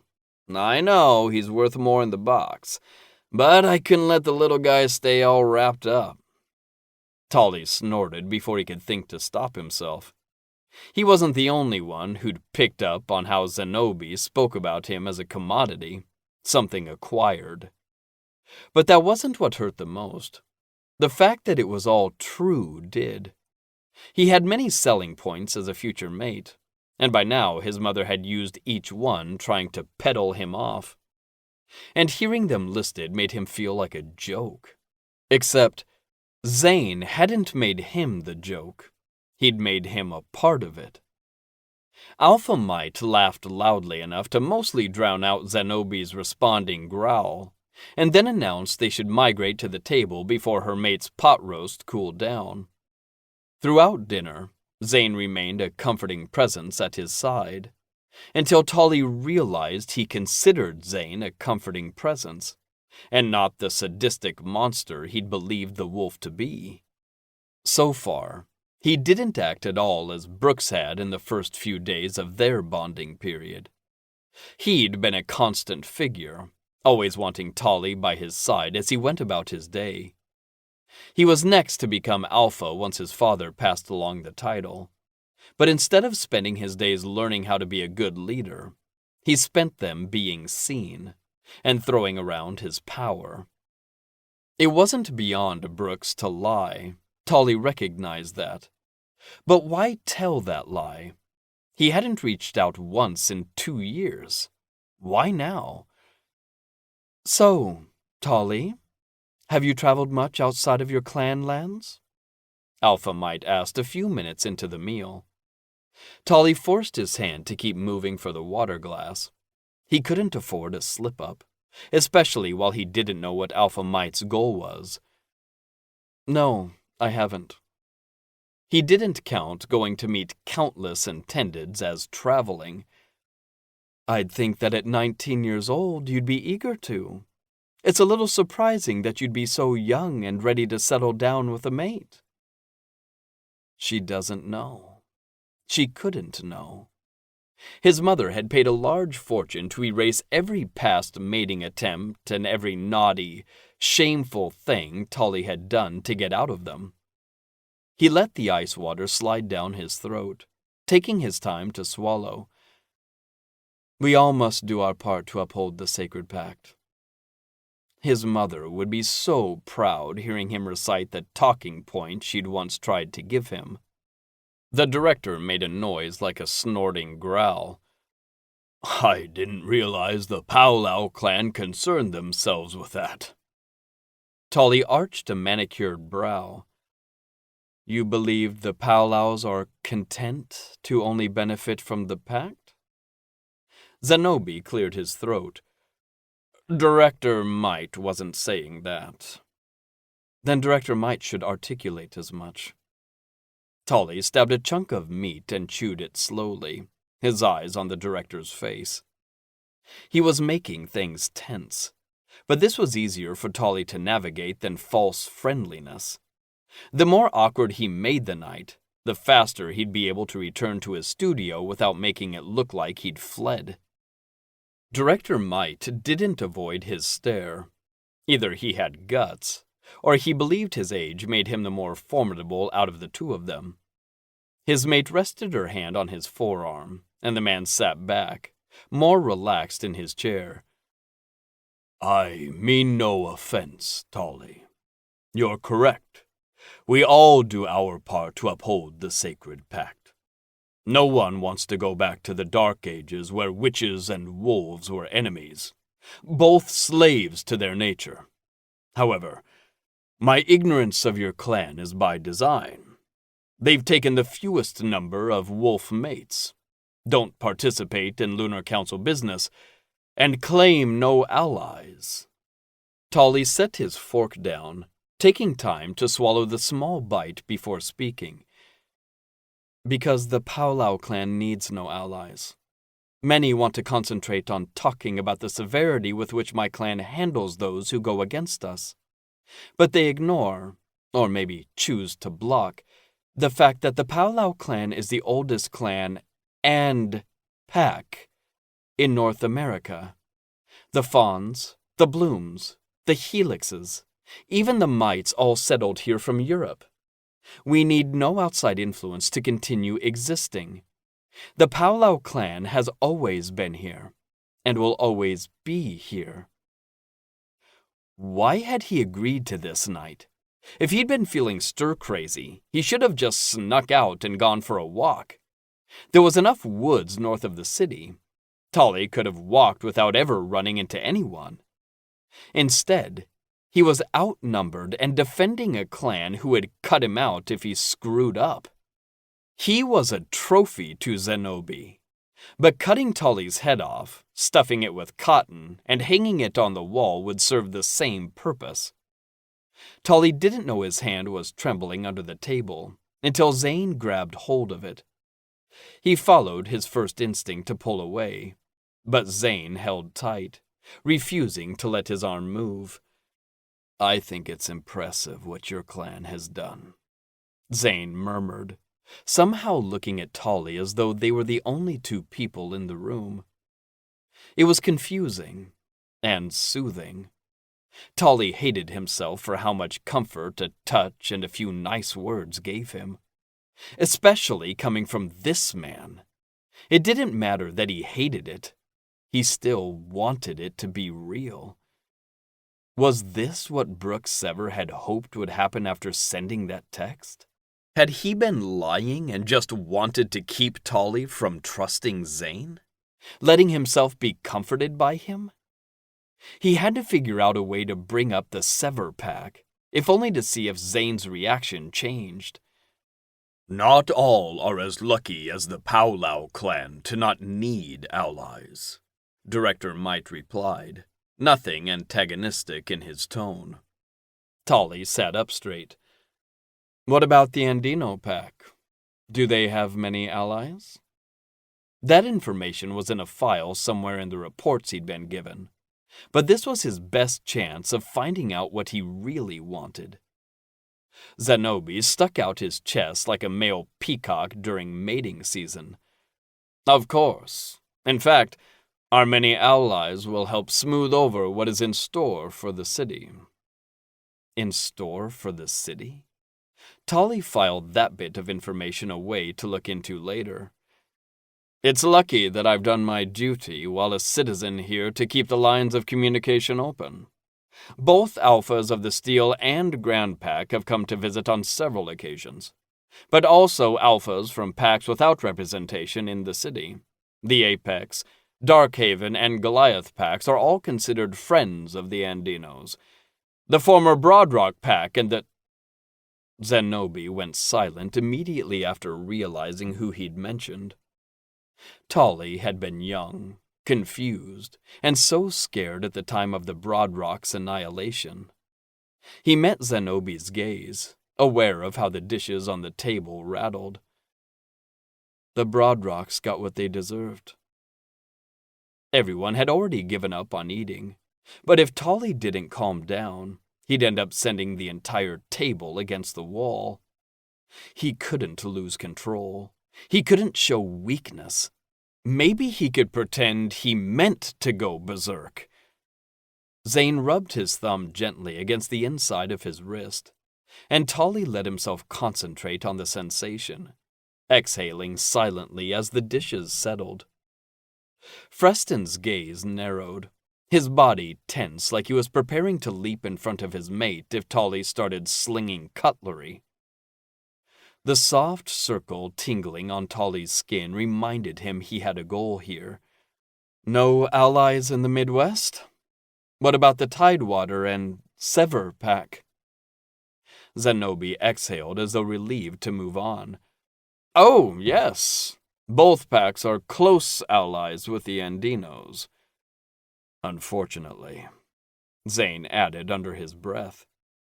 What the hell did that mean? Unfortunately the Tidewaters? Or unfortunately the Severs? Both? He shouldn't have asked. Just saying the name made him want to rinse his mouth with bleach. And he definitely shouldn't have asked here, where one of them might be curious enough about why he'd mentioned those 2 packs, and start digging for information. They wouldn't find any. Those vaults were locked tight, but that didn't stop his blood from fizzing. Tolly pushed back from the table. Zane released his hand and copied his movement. I should head back. This has been... Thank you for the invitation. Zane followed by his side to the door. I'll walk you. Not necessary. I memorized the way. Zenobi rushed forward to slide between Tolly and the door. You can't leave yet. Councilman Pond will be stopping by. I fail to see how I need to be here for that to happen. Zenobi's behavior was inconsistent with what Tolly knew of the man, from both his intel and what Zane had said about him. That meant there was a reason he acted so far outside his character, and at this point, Tolly was pushing the elder Andino to crack and show his cards. It was a dangerous strategy, but with his exit blocked, all Tolly could concentrate on was getting out. Let us make you a plate to take. You hardly ate. Alpha Mite called out from the table. What did this woman want from him? Why was she acting like she cared? You don't have to do that.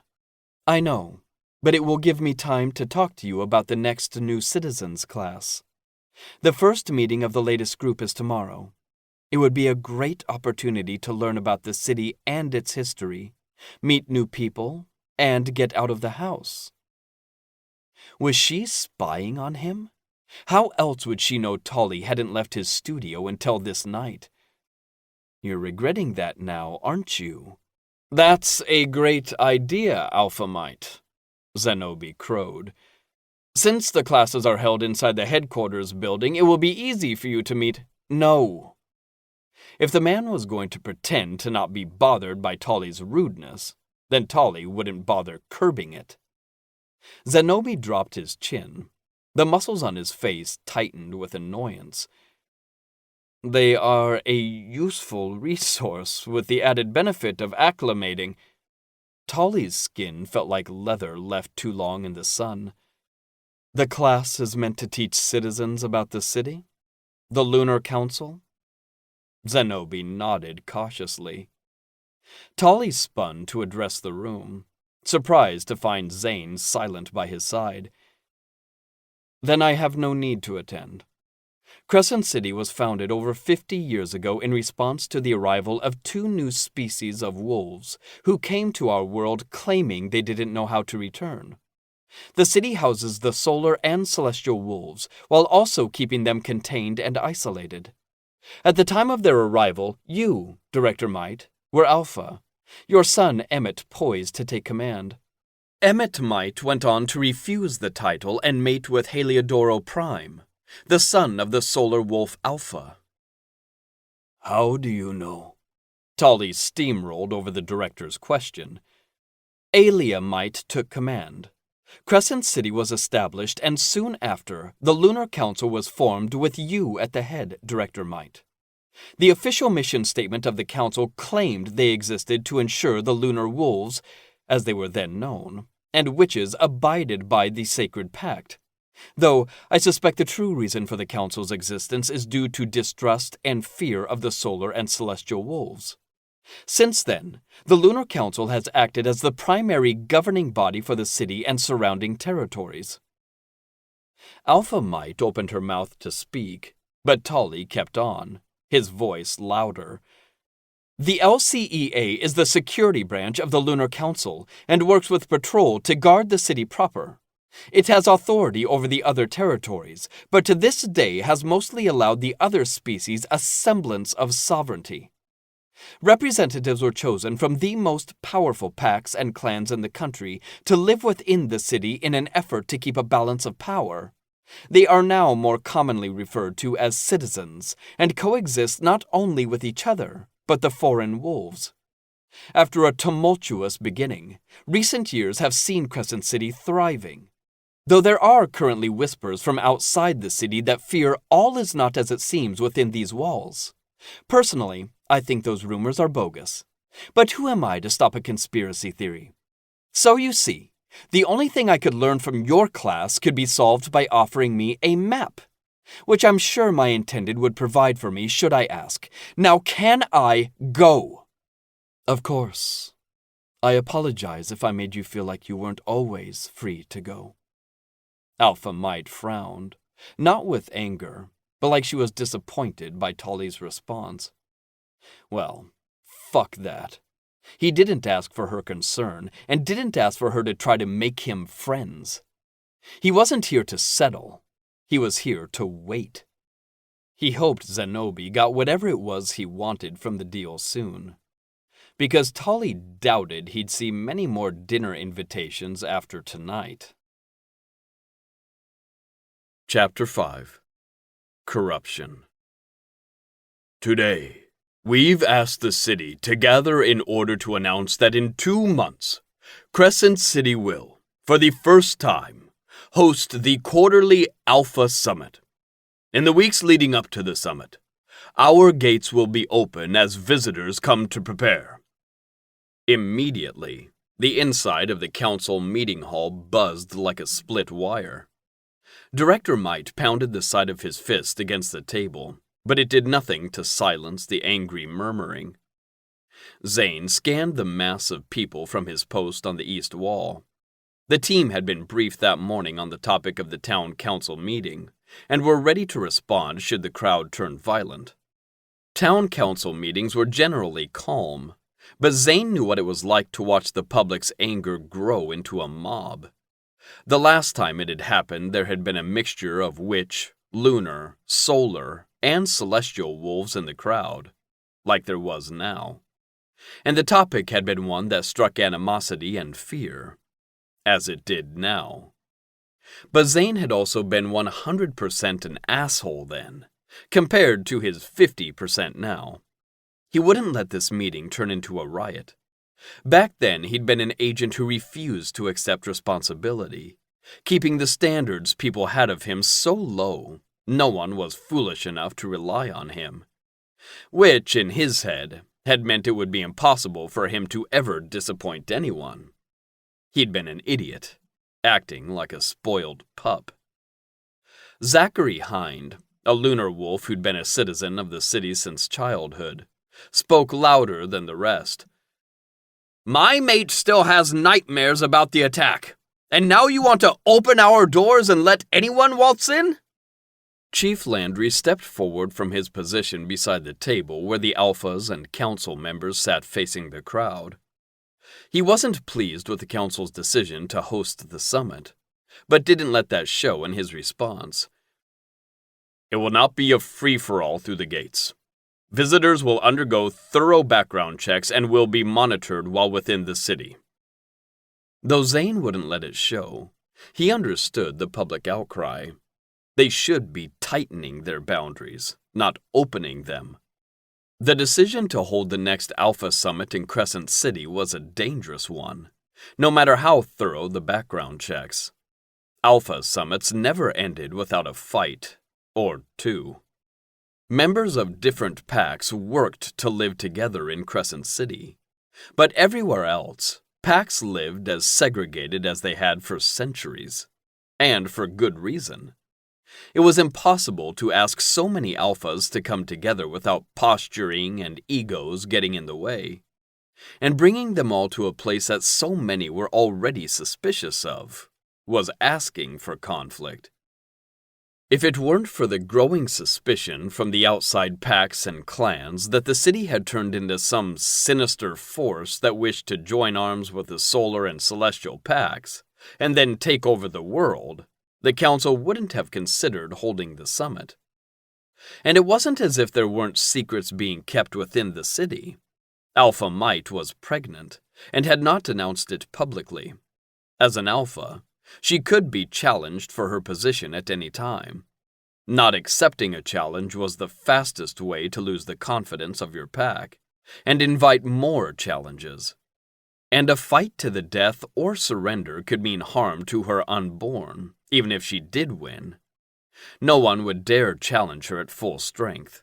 But if it got out, Nothing was stopping the worst of their kind from wanting to take advantage. That fact alone made Zane against the idea, but his position as only a 50% asshole agent meant he was to protect the city, even if he didn't agree with the potential for danger. "What about the houses being built in the forest, near the old bunker?" a female voice shouted from the crowd. "There will be time for questions at the end," Director Might replied, but his words did the opposite of silencing the crowd. Zane checked in with Cy and David at the back of the room. The latter was using his empathic abilities to scan the rows of chairs, making sure no one went from normal levels of fear and anger to anything that might indicate they were close to a violent outburst. David's dark eyes roved the crowd, but Cy met his gaze with a subtle shake of his head. Director Might continued. "When this city was founded, it was an experiment. The idea that werewolves from so many different packs could coexist alongside witches and the solar and celestial wolves was a fantasy to most. But here we are, over half a century later, thriving.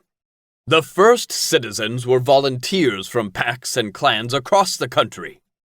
Unfortunately, recent events have led many outside this city to forget that.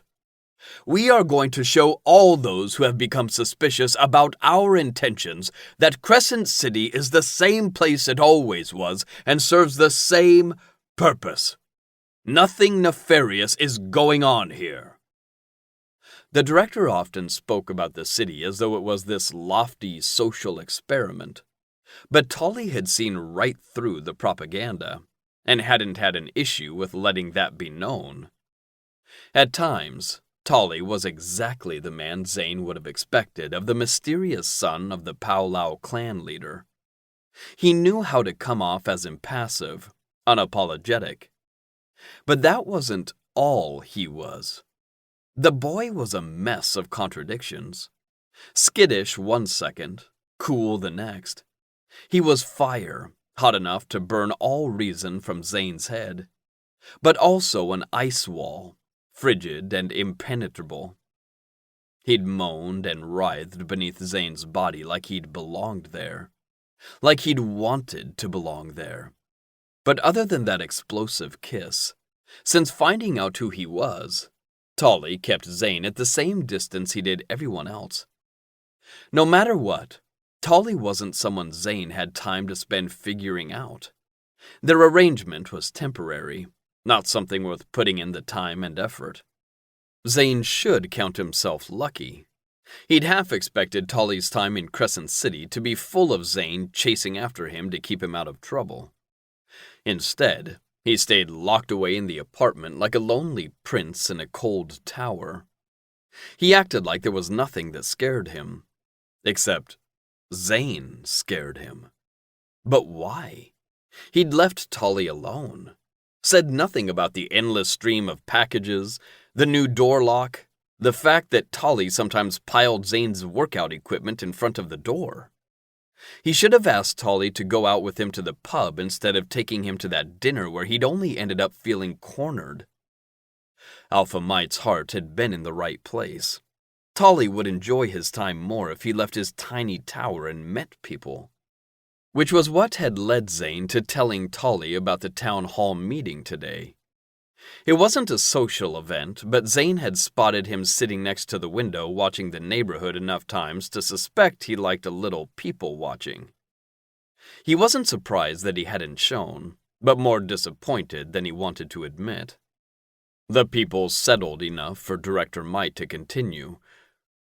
"Along with hosting the summit, the city will hold a series of events meant to allow visitors to understand what truly goes on behind our gates and interact with our people. We will be relying on you, the citizens of this city, to help show the visiting packs and clans without representation that we are a community that strives to live together, that our peaceful cohabitation was and remains to be the city's main goal." The murmuring started again. It wasn't the same angry hornet's nest of sound, but a light shower against a tin roof. At the end of the summit, the council will come together to offer city representation to 4 additional packs. The new representatives will occupy the new homes being built on the southern edge of the forest. In an instant, the shower grew into a downpour. How will you choose? How do we know they are safe? More wolves? What about witch representation? My cousin has been waiting years for an opening. Zane had been born inside the city, but most had become citizens by applying, sometimes for years in a row. Space was limited, and as with all limited things, it became a status symbol to be part of a clan or pack with city representation. Becoming a citizen was something many took pride in, and now that honor was going to be given to those who'd complained the loudest. Maybe this would end up doing more good than harm. They were insulated inside the city, the walls and travel permits making sure that no one moved freely across the border.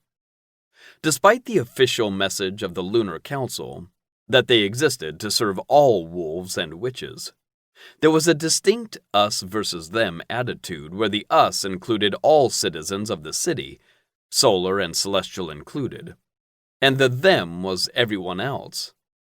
Letting in new faces could help lessen that feeling.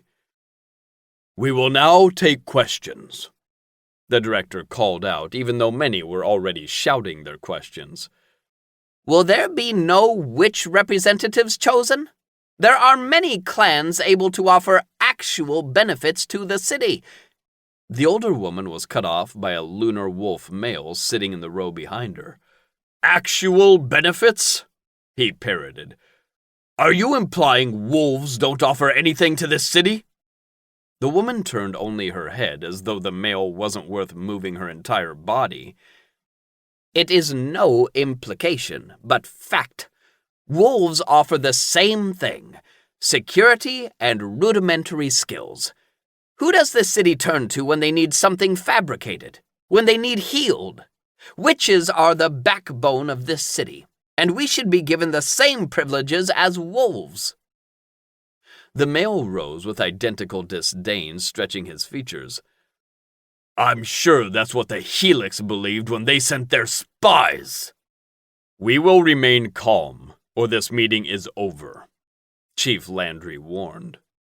The room quieted, but the tension didn't lessen. There were more whispers. The scent of fear and anger burned Zane's nose. He looked to Sai and David. Sai's near imperceptible nod told Zane to be prepared to intervene. As if things weren't already bad, Gregory Pond, witch and all-around douchebag, stood from his chair in the front row. This city has never needed the protection of our walls more than now. We should be restricting access, not letting in strangers without representation. How do you plan on keeping danger from just waltzing in? The door to the meeting hall slammed open, causing several to yelp as the entire room turned around. Tolly's brows rounded like he too was shocked by the sound. His black jacket shone, covered in thousands of dark rhinestones, while the angular shoulder pads stuck out in dramatic points, like the uniform of a Gothic football player. Leather pants clung to his bottom half. His black work boots, too shiny to have ever actually seen a day of labor, allowed him to stand a full 2 inches taller, and yet he still looked tiny standing alone in the doorway. His dark eyes scanned the crowd, and Zane had the idiotic urge to wave. If Tolly was looking for him, he'd have no trouble spotting him. Instead, his gaze swept back and forth, looking from the front table to the faces of the people gawking. He'd pulled his hair back into a high ponytail and applied dark makeup, the altogether look reminiscent of the vague danger Gregory had warned would be waltzing in.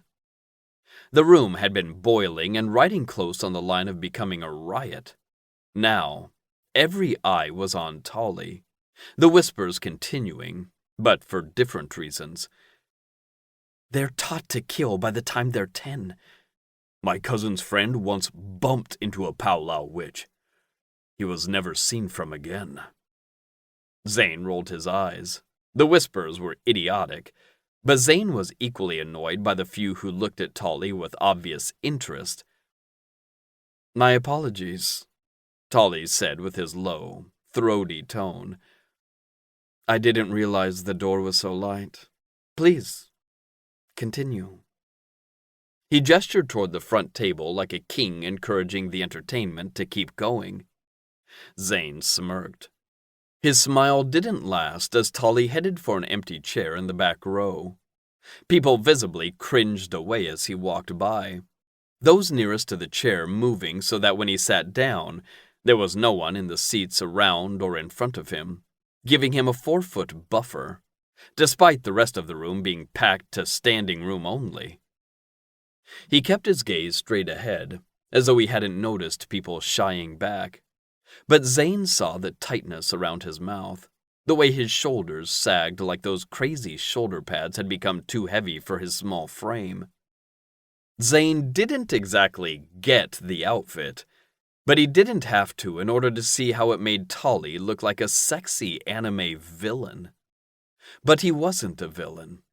The man Zane had met at the hotel had been soft and sweet, with a perfect dash of spice. It wasn't until Director Might addressed Gregory's question, and most at least pretended to pay attention, that Tolly let his gaze wander. Danger will not be waltzing in. Director Might leveled Gregory with an annoyed glower. He went on to explain that the visitors, alpha and otherwise, would be vetted. A person could lie, Gregory shot back. Fuck, he really was irritating. Chief stepped forward once more. We will not be conducting interviews, but performing independent background checks on every person coming in. Zane forced his gaze to rove slowly down the lines of people, before allowing it to settle at the back where Tolly frowned at the empty spaces around him. He exhaled deeply before standing, causing several to lean back as though afraid he'd start throwing grenades. All he really did was turn for the exit. Zane pushed from his position against the wall, reaching Tolly before he got to the door. Sai raised a questioning brow, but Zane ignored him and tapped Tolly's elbow. Come stand with me, he whispered. Tolly's face pointed down at his shiny boots. His eye makeup was the darkest Zane had seen it. The eyelashes had to be fake, but he still liked watching them lift, ensnaring Zane with his penetrating gaze. No need. I don't know why I bothered coming. Zane knew why. Tolly liked to appear aloof, but inside there was a sweet kitten who wanted praise and companionship. Stand with me, Tolly. You went through the effort of looking fine as fuck. You might as well stay to show it off. He noticed the wolves nearest to them whispering, relaying what Zane had said to shocked faces. Tolly let out an airy laugh before he caught himself and gestured with a proud wave for Zane to lead the way. Making that sullen face smile, no matter how small, had Zane walking taller on his way back to his post. And it turned out that persuading Tolly to stay not only made Zane feel warm inside, but made his job easier. Tolly's presence had a sobering effect on the attendees. The questions continued, but the crowd was hyper-aware of Tolly's frowns or lingering looks on those who stood to speak. A few stood and opened their mouths, only to see Tolly's dark eyes fall on them, which had them sitting back down or scurrying out of the meeting hall. Their reactions weren't entirely unwarranted. Tolly watched the proceedings with the same intensity of a chess player staring at the board as they formulated their next move. Zane wasn't fooled by the subdued atmosphere into believing everyone accepted the council's decision. There would be more bickering, but they could do it on their own, where they didn't run the risk of starting a mob. As the remaining few shuffled out, Zenobi approached from the table with Councilman Strident by his side. He looked at Tolly alone, content in pretending Zane was just a piece of furniture. "Tolly, it's good to see you taking an interest in our city." "My intended invited me," Tolly replied. Zenobi's lip curled, likely annoyed he was being made to acknowledge Zane's presence. "Of course. He'll be busy after this. Why don't I escort you home?" On the surface, the offer sounded completely normal, unless you knew Zenobi and Dino. The only time that man was considerate was when he wanted something. And Zane already knew that Zenobi wanted something, if not from Tolly, then from their arranged mating. Zenobi achieving and getting that something was the key to Zane taking control of his life. And yet he wrapped his uniformed arm around Tolly's back and pulled him closer. "I'm finished for the day. I can walk my intended home." Tolly stiffened, but didn't shake off Zane's arm. Zane had years of studying his father's facial expressions, which is how he knew the man was working hard to conceal his annoyance. None of them spoke until Councilman Strident cleared his throat. This will give us time to discuss that deal," he said to Zenobi, essentially offering him a way to leave the conversation while saving face. He gave them both a sharp nod. It wasn't until he left the room and Tolly exhaled that Zane realized the tension he'd sensed from Tolly had been directed toward his father, and not their closeness. "Are you okay?" Zane asked quietly. Tolly stiffened again, but this time his chin lifted slightly, every inch the cold prince. "Why wouldn't I be?" "Agent Andino," Axe called from his spot at the front of the room. Zane pressed his finger against Tolly's lips.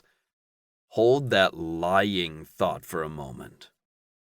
He was grinning at Tolly's outraged noise as he jogged to the front of the meeting hall. "Your intended knows how to settle a room," Axe said, with his gaze over Zane's shoulder. "It's not his fault." Axe studied his face. "I didn't say it was." "Yeah, I know. Sorry.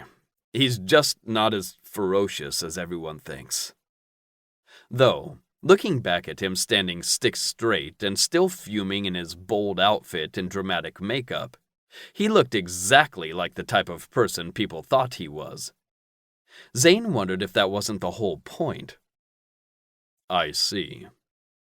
Zane just barely refrained from sidestepping to block Tolly from Axe's perusal. No part of Zane, beast or man, thought Axe's attention on Tolly was from appreciation. But knowing it was judgment fueling his stare made Zane just as protective. Thankfully, it didn't last long. "Vetting the visitors will be a big project, one that can't be done in advance as the names are still coming in. I'm up to my fangs in meetings, overseeing events, and developing an expanded patrol schedule that spans months and includes guards from all 3 security forces. I'm at my max, Andino, and want you to take the lead on conducting the backgrounds. Your investigative skills are the best on our team. The task comes with the added benefit of keeping both Captain Kelvin and Celestial Guardian Spire apprised of your findings. Can you handle that?" Zane's instinct was to suggest one of the other 2 on the team, but neither of them knew how to operate Zane's chameleon program. With it, he'd be able to delve deeper into the backgrounds of the people coming into their city than a regular vetting process could manage. He was the best agent for the job. But Zane was still stunned. He'd never once been given a project of this level solo. "I can, Chief," he said once he managed to get his tongue to peel from the roof of his mouth. "Good. You'll have a meeting with Spire and Kelvin tomorrow morning at headquarters. I've already explained to them that you're the best man on my team to handle this project. But they'll need some face-to-face convincing if you're to progress forward with the least amount of resistance. Understood? In other words, His previous work history meant the other two had their doubts about Zane and his abilities with such an important project.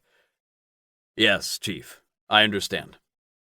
Spend some time today coming up with talking points, highlighting what your program can do. I expect you in the office bright and early tomorrow morning. Hours later, Zane settled on his couch with a glass of dark rum and his laptop, putting together the final touches on an informational presentation that highlighted all that his chameleon program was capable of. If Kelvin and Spire doubted Zane's ability as an agent, then he'd show them they had no reason to doubt Zane's program.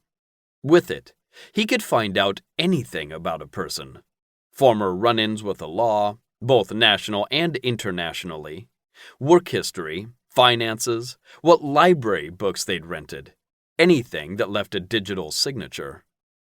He'd also composed a list of additional areas he'd include in his investigations of each visitor. He'd search for the big things like criminal history and financial issues that might make a person open to taking a bribe.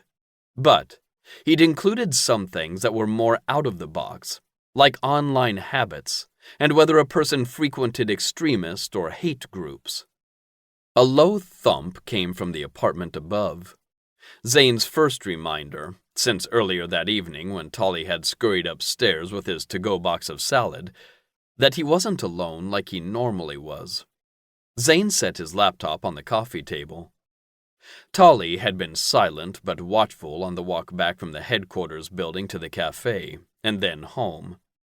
But once they'd gotten to the stairs outside the garage, a light stench of fear had followed him up each step. Zane didn't understand it. Tolly hadn't been afraid of him at the meeting hall. It wasn't until they'd reached a more intimate setting that the fear had presented. But it made no sense to Zane. He'd let Tolly have his space since coming here. He'd been polite, only slightly teasing. Hadn't he proven to Tolly that he was no danger? He could ignore it, let Tolly scurry like a frightened animal when it was just the two of them. Or he could confront the issue head-on. Wouldn't it be more comfortable for both of them if they didn't feel like they had to tiptoe around each other? It was best that their sexual relationship didn't progress. That would just make him returning home more complicated. But couldn't they at least be friends while he was here? Maybe it was the rum, or maybe it was the fact that he felt particularly proud of himself at the moment, but Zane was ready to put what lurked between them to rest. He grabbed the bottle and a fresh glass, taking both along with his own snifter, and climbed the steps. Some sort of soothing electronic music was playing as he advanced, but it went silent when he'd gotten about halfway up.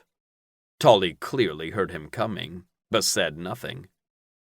He reached the top step, and suddenly, Zane needed to know everything about the young man sitting inside his room, pretending not to already know that Zane was outside his door. How was the Powwow clan's only son the same eager sex kitten Zane had met? Which one of them was the act? Zane had his suspicions, but he was tired of guessing. He wanted the boy to tell him.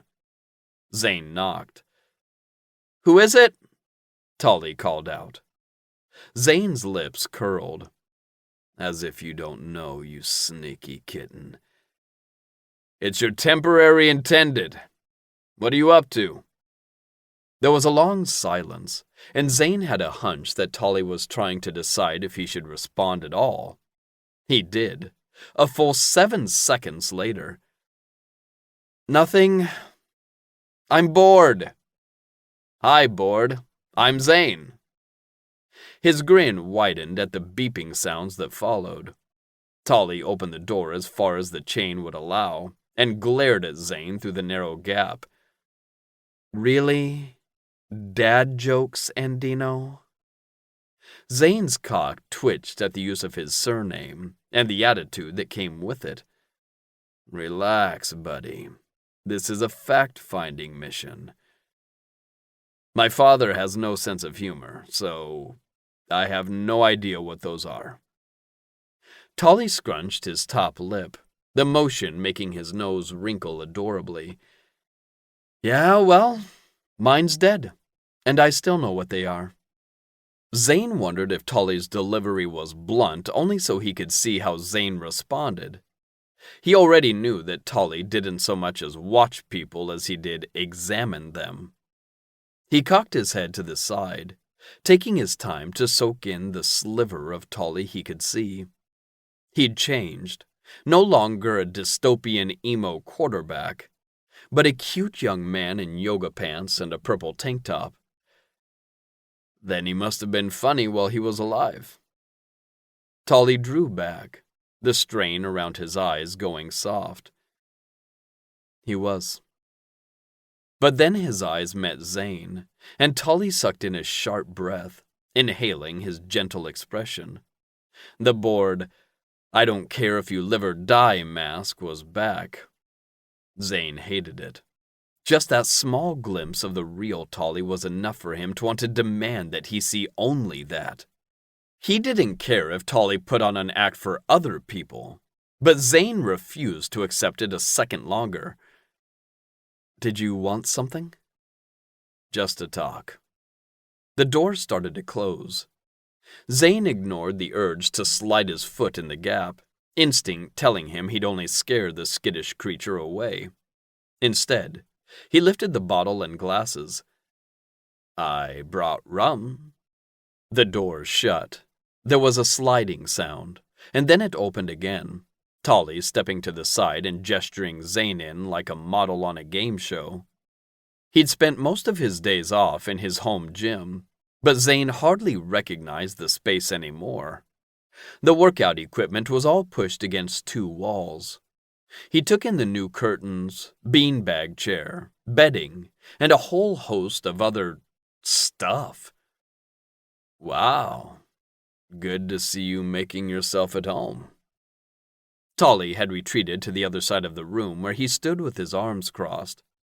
His glossy hair rested against his shoulders, making Zane want to drag his fingers through the strands to see if they were as silky as he remembered. Instead, he set the glasses down on the windowsill and poured Tolly a drink while refreshing his own. He crossed the room with the drink in hand, feeling a little like a cowboy with a carrot in hand as he greeted a frightened horse. It worked. Tolly peeled an arm away from his middle to reach for it. "My apologies, it isn't a lemon drop," Zane murmured the same moment Tolly's fingers wrapped around the glass. His sharp inhale and glassy expression told Zane he was thinking about that night now, too. Good. It had been a while since Zane had been this close to the man when he wasn't trying to pretend he floated above it all. He was so much smaller than Zane, a fact that made Zane's protective instincts rush to the surface. He was younger, too, barely at the age when most considered it proper to find a mate. "Hold on.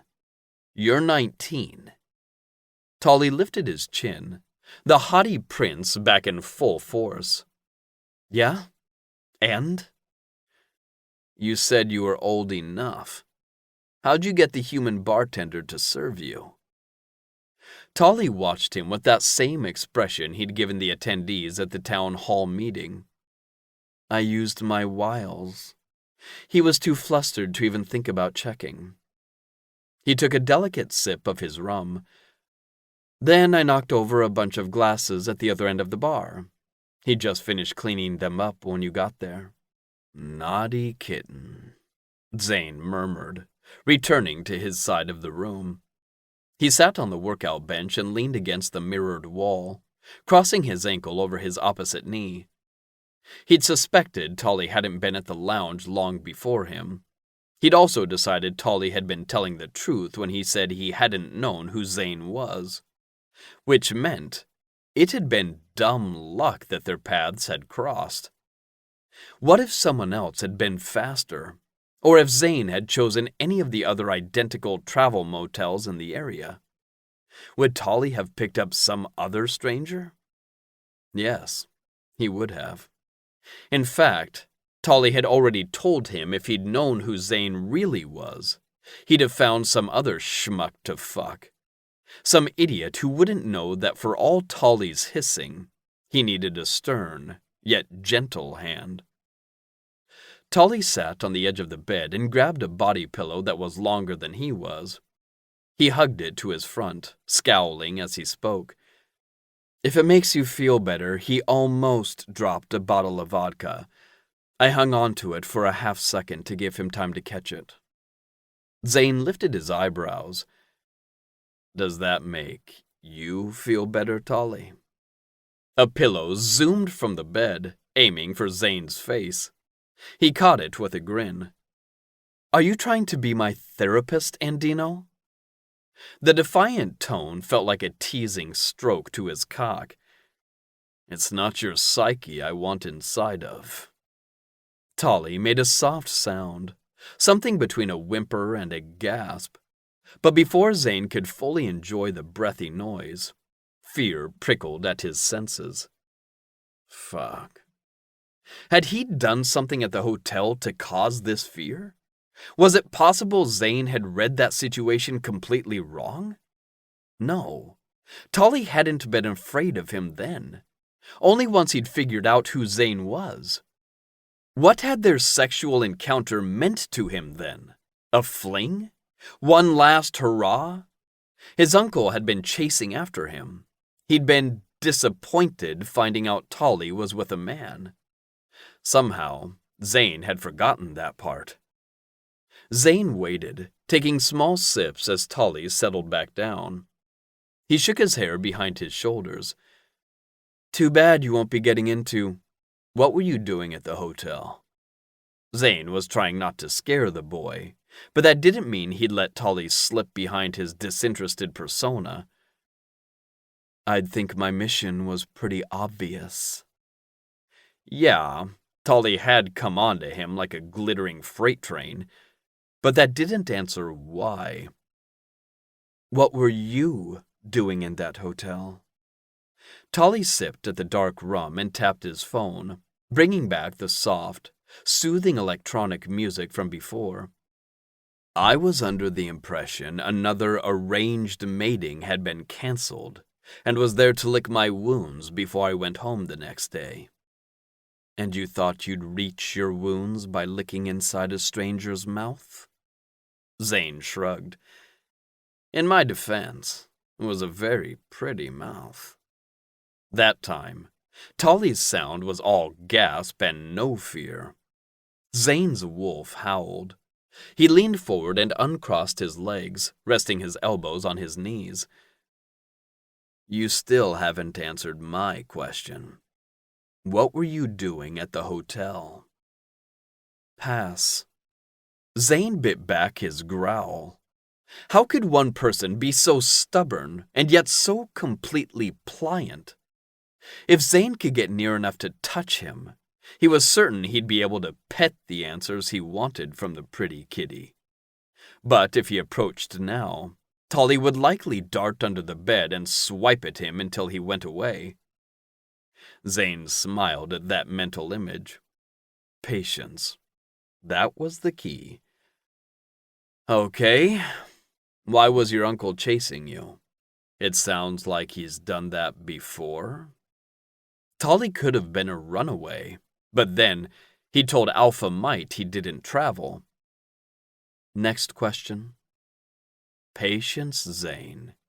He has to trust you to purr. He'd ask an easy question then. Why does he call you Monkey? Is it a family nickname? Zane couldn't think of a reason for Tolly to stiffen, and yet there he was, as straight as a board, the knuckles around his snifter white with tension. Zane anticipated Tolly refusing to answer, but if he couldn't talk about something as innocent as that, what could Zane ask? He didn't care about the boy's favorite pizza toppings. Well, actually, he did. But that wasn't what Zane was trying to figure out this time. He needed to know more about this enigmatic creature. Why he ran so hot and cold. Why he suddenly started treating Zane like he thought Zane would slit his throat when he wasn't looking. Tolly dropped his gaze to the pillow and worried a bit of loose thread between his fingers. When I was a little kid, I took to clinging to my father. I'd wrap my body tight around his leg, and he'd laugh, dragging me around our house. He called me his little monkey, and it stuck. Zane knew Tolly's father had passed, but only because he'd let it slip earlier. There'd been no record of the man other than a name and mating date. Nothing about how he died or when. It sounds like you two are close. I'm sorry for your loss. I didn't know. Tolly's lips twisted with a bitter curve.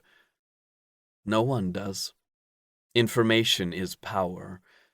The only people outside my clan who know of my father's murder are all dead. She's very good at making things disappear. Zane assumed she was Tolly's mother, and the things she made disappear weren't just the virtual records. It hit him. One of the things the Powwow clan leader had made disappear. The Broadrock pack. Tolly tossed back the rest of his rum. They deserved what they got. The bottle of rum lifted from the windowsill and flew into Tolly's outstretched hand. Zane frowned at the amount Tolly poured himself. Getting the witch intoxicated might help loosen his lips, but Zane wanted Tolly to offer his secrets freely. He rose slowly, careful not to spook the boy as he made his way lazily across the room. Tolly's vigilant gaze followed him as he sat down on the side of the bed, leaving 2 feet between them.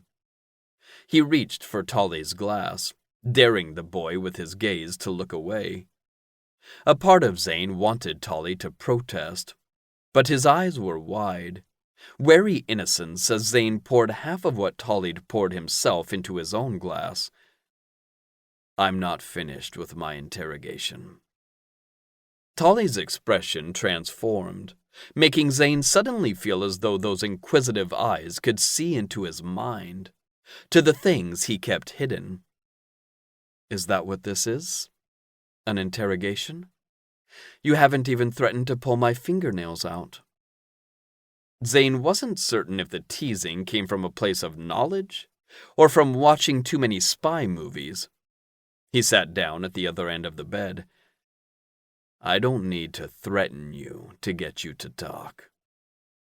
He'd risked Tolly clamming up by boasting, but his lips curved instead, almost as though he were trying to remind himself how to smile. Zane gestured to the bottle of rum. I've never met a witch with a dual affinity before. Every Powwow descendant is. It's why the clan takes so few wolf mates. Only one witch per generation is sacrificed. His grin widened, letting Zane know he was mostly teasing. My mother was the last before me. A witch-wolf pairing had the possibility of resulting in a wolf, witch, or regular human offspring. But by far, wolf was the more common result.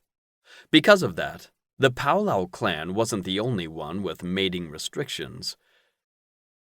The Powwow genes must be strong. They'd have to be for Tolly to be sitting in front of him a witch and not werewolf. I know you are. I've heard you move the workout equipment around. For some reason, that had Tolly pressing back into the headboard as he drew in his slim legs against his chest. He tried to ease the confusing tension. It wouldn't be a proper interrogation if I didn't find out all that you can do. Tolly didn't relax, but he allowed himself another taste of rum. I'm telekinetic, which means I move things with my mind, he added slowly and loudly as though Zane were hard of hearing, or incredibly dense. Yes, brat, I know what telekinetic means. Can you move anything? He didn't have experience around witches with abilities like Tolly's. Kinetics could move quickly and were formidable fighters, but on average, witches were the more vulnerable of the two species. I have to see something to be able to move it. I can hold emotion after something is out of sight, but it's difficult to keep it up for more than a few seconds. Like holding hotel doors closed to give yourself time to run away from the dashing night only trying to protect you? Tolly snorted. Something like that. He'd also made Zane trip on a butt plug, but Zane would let that fact remain in the past where it couldn't ridicule him. Can you move anything?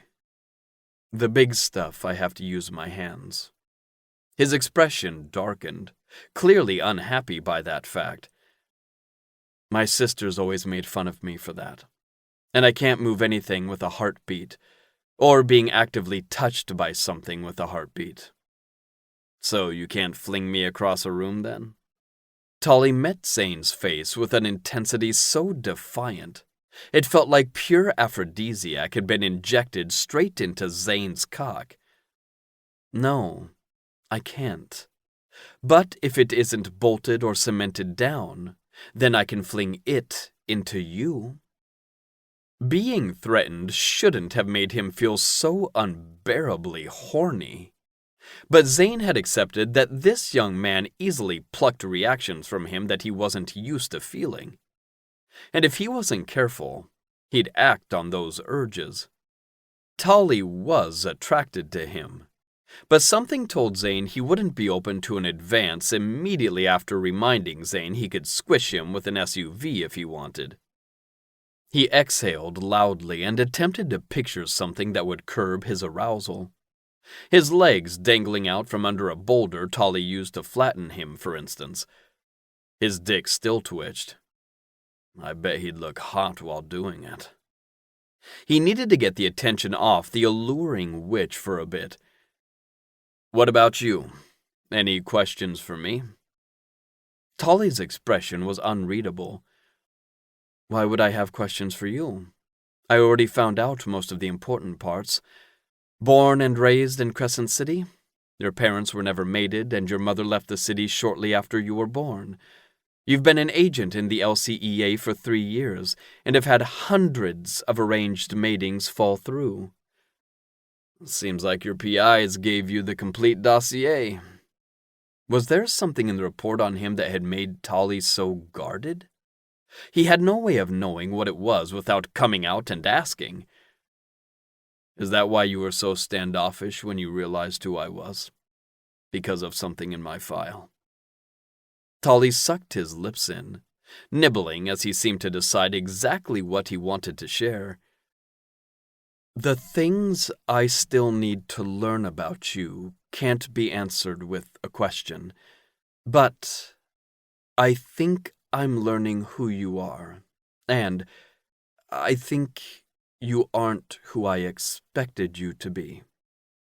He spoke at a tentative pace, as though he was making the conclusions in real time. You aren't like him. He brought the glass to his lips and winced as he swallowed a too big sip. Him? His wince lingered, making Zane think it was in response to more than the liquor. Your father. He's exactly what I expected. But not you. You're not like him. He didn't think hearing that would affect him as much as it did. There'd been a time when Zane had been walking in his father's footsteps, and for someone to recognize he wasn't anymore meant more to Zane than he'd realized. No, I'm not. For one, I don't want anything from you, from this arranged mating. I only want to get to know you, Tolly. For as long as you're here, we could be friends. He needed to remind himself that was the reason he'd had for coming up here in the first place. To be friends. Not to lay Tolly bare against his fancy sheets and make him moan. Friends? The word betrayed nothing of what Tolly felt of the concept. Yes, friends. And friends tell each other things like, "What were you doing at that hotel?" Tolly toyed with a loose thread at the bottom of his tank top. I was trying to get enough of another man's scent on me that my future intended would turn me away after a single sniff. The honest answer shocked Zane at first. Zane had never been possessive of his intendeds, but he imagined what would have happened if Tolly stank of another man's release the first time they met. He was right. The obvious disrespect would have made Zane furious enough to send him away. But it was also a dangerous tactic. Other wolves could have just as easily responded with rage. None of that was what came from his mouth, though. You didn't carry my scent when you got to the Andino house. When we officially met. You didn't smell of my release. He had no reason to sound so accusatory, but a part of him was still irked by that fact. Because my uncle made me take a scent neutralizer. He made you? Why'd you agree? Tolly's face flushed, dual storms raging in his dark orbs. Because if I do something to break this mating up, then I'll be kicked out of my clan. I need to wait to be rejected, he snarled. His anger wasn't for Zane, not all of it. He was just the one sitting in front of Tolly at the time. But the rebellious tenor of his voice gripped Zane by the balls anyway, and demanded he get his submission. I'm offended, Tolly. Tolly scowled. I went through all that work to stink you up, mark your skin, and you let your uncle coerce you into undoing my efforts. Tolly set his glass down on the bedside table with an angry thump. Let him? My apologies, Andino. Your hickeys and jizz aren't important enough for me to lose my clan over. I don't believe that. You were very eager for both my hickeys and my jizz. Enthusiasm like that can't be faked, pet. Tolly unwound from his folded posture, his movements smooth and sinewy like a snake. Can't it? His lids went heavy as his eyes darkened. I want you to come inside me now, bad wolf. Fuck me raw and deep. He moaned the words as perfectly as he had in the hotel room. But Zane wouldn't be fooled into believing that because he could recreate the tone, he hadn't still wanted it. He curved his lips in a knowing smirk. Why are you smiling? Tolly hissed. Because you remembered exactly what you said. Been thinking about that night? Imagining everything we did. Tolly's lips popped open, no doubt to stream angry, hurtful words. But Zane leaned in and kept speaking. I have. I've thought about what we did so many fucking times. The way your tight hole clung around my ass, muscles milking me with each thrust. I've wanted to rip off your pants and fuck you so many times since then. He paused to take a sip, but mostly he waited for Tolly's reaction. Was this too much? Would it bring back the fear he'd hoped was gone between them? Tolly didn't respond with fear or even anger. He bit his bottom lip. A tiny sound of surrender echoed in his chest, like he couldn't quite keep himself from making the noise. Have you been thinking of me too, pet? Been up here, waiting for me to leave for work so you could touch yourself and moan my name? No, I didn't let myself moan your name. His cheeks went red when he realized what he'd said. But you thought of me? His gaze dropped, his nod barely perceptible, but it was there. The blood pumped fast through Zane's body, most of it going south to the cock that throbbed against the zipper of his slacks. Good. Tell me, would you stroke yourself, or do you have a toy?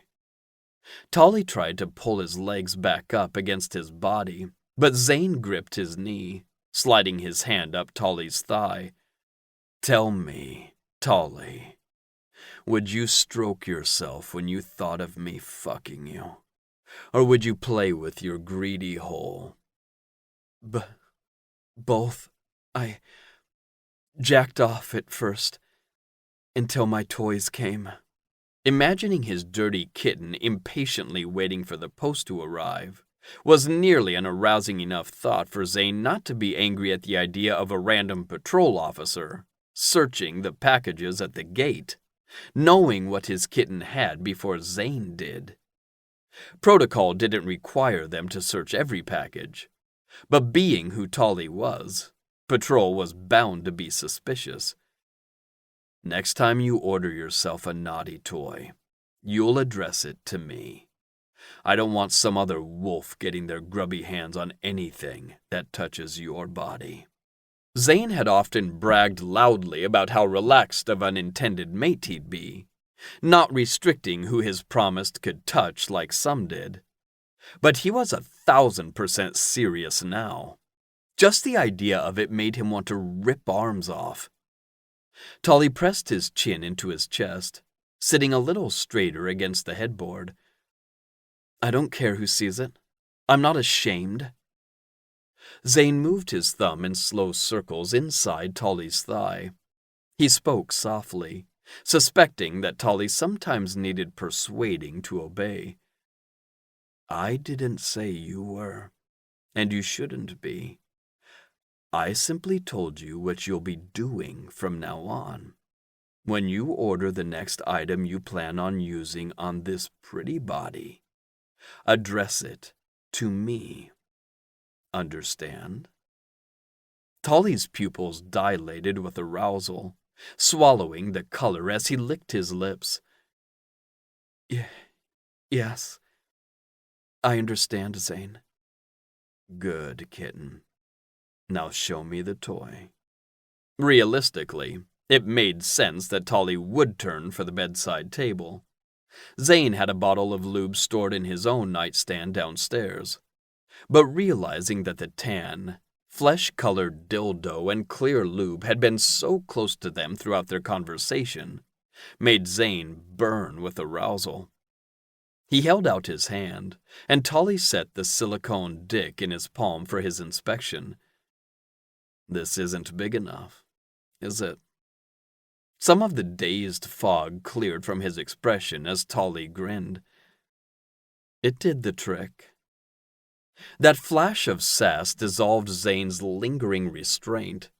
He dropped the dildo and reached for the man instead, pulling him into his lap, their lips crashing together in a kiss about 9 days past due. Somehow, Zane had made himself ignore how much he wanted Tolly in his arms.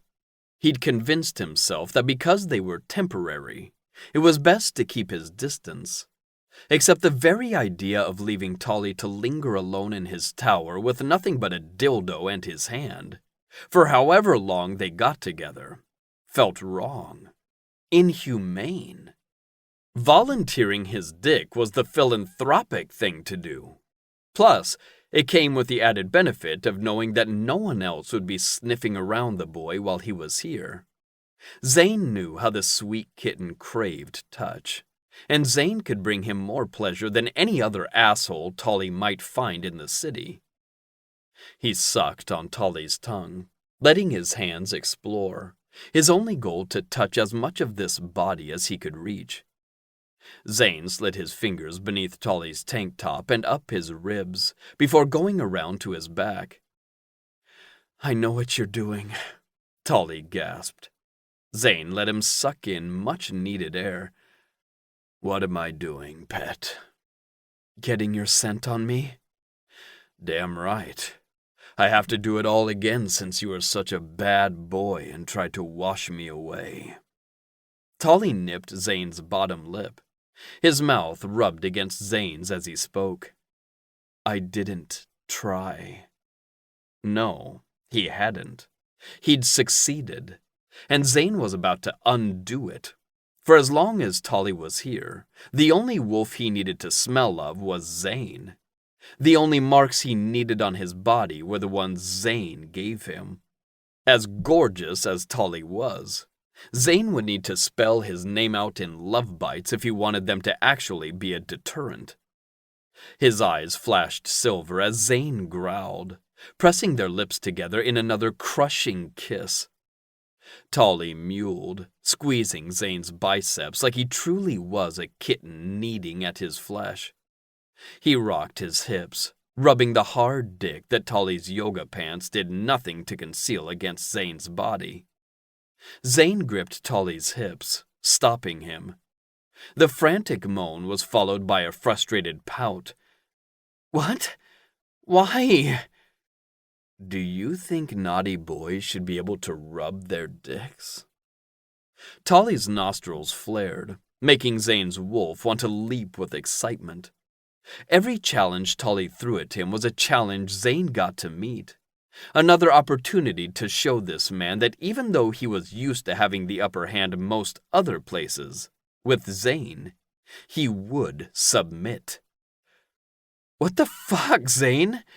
Do you need to punish me? Put me on my knees in the corner? Zane yanked the top over Tolly's head. The pants followed as he pushed the boy to lie on his back with his head at the end of the bed. No.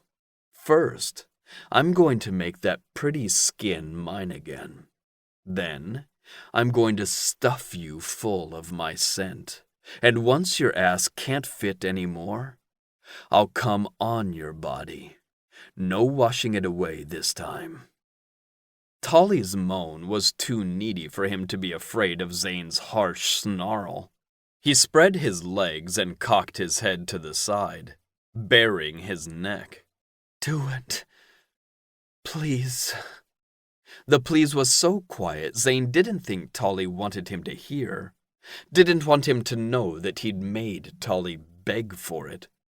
So Zane, like the 50% asshole he was, waited. Fucking do it, Zane! Mark me! Film me! Do it! His cries clearly begged for urgency, but Zane took his time rummaging in the bedside table for lube. He propped a pillow under Tolly's ass and got his first look at the pretty pucker waiting for him.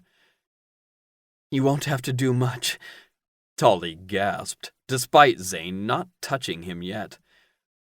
I already stretched out on my dildo earlier. He met Zane's eye and shrugged. You looked fucking hot in your uniform. Tolly would have needed to be near silent for Zane not to have heard his moans.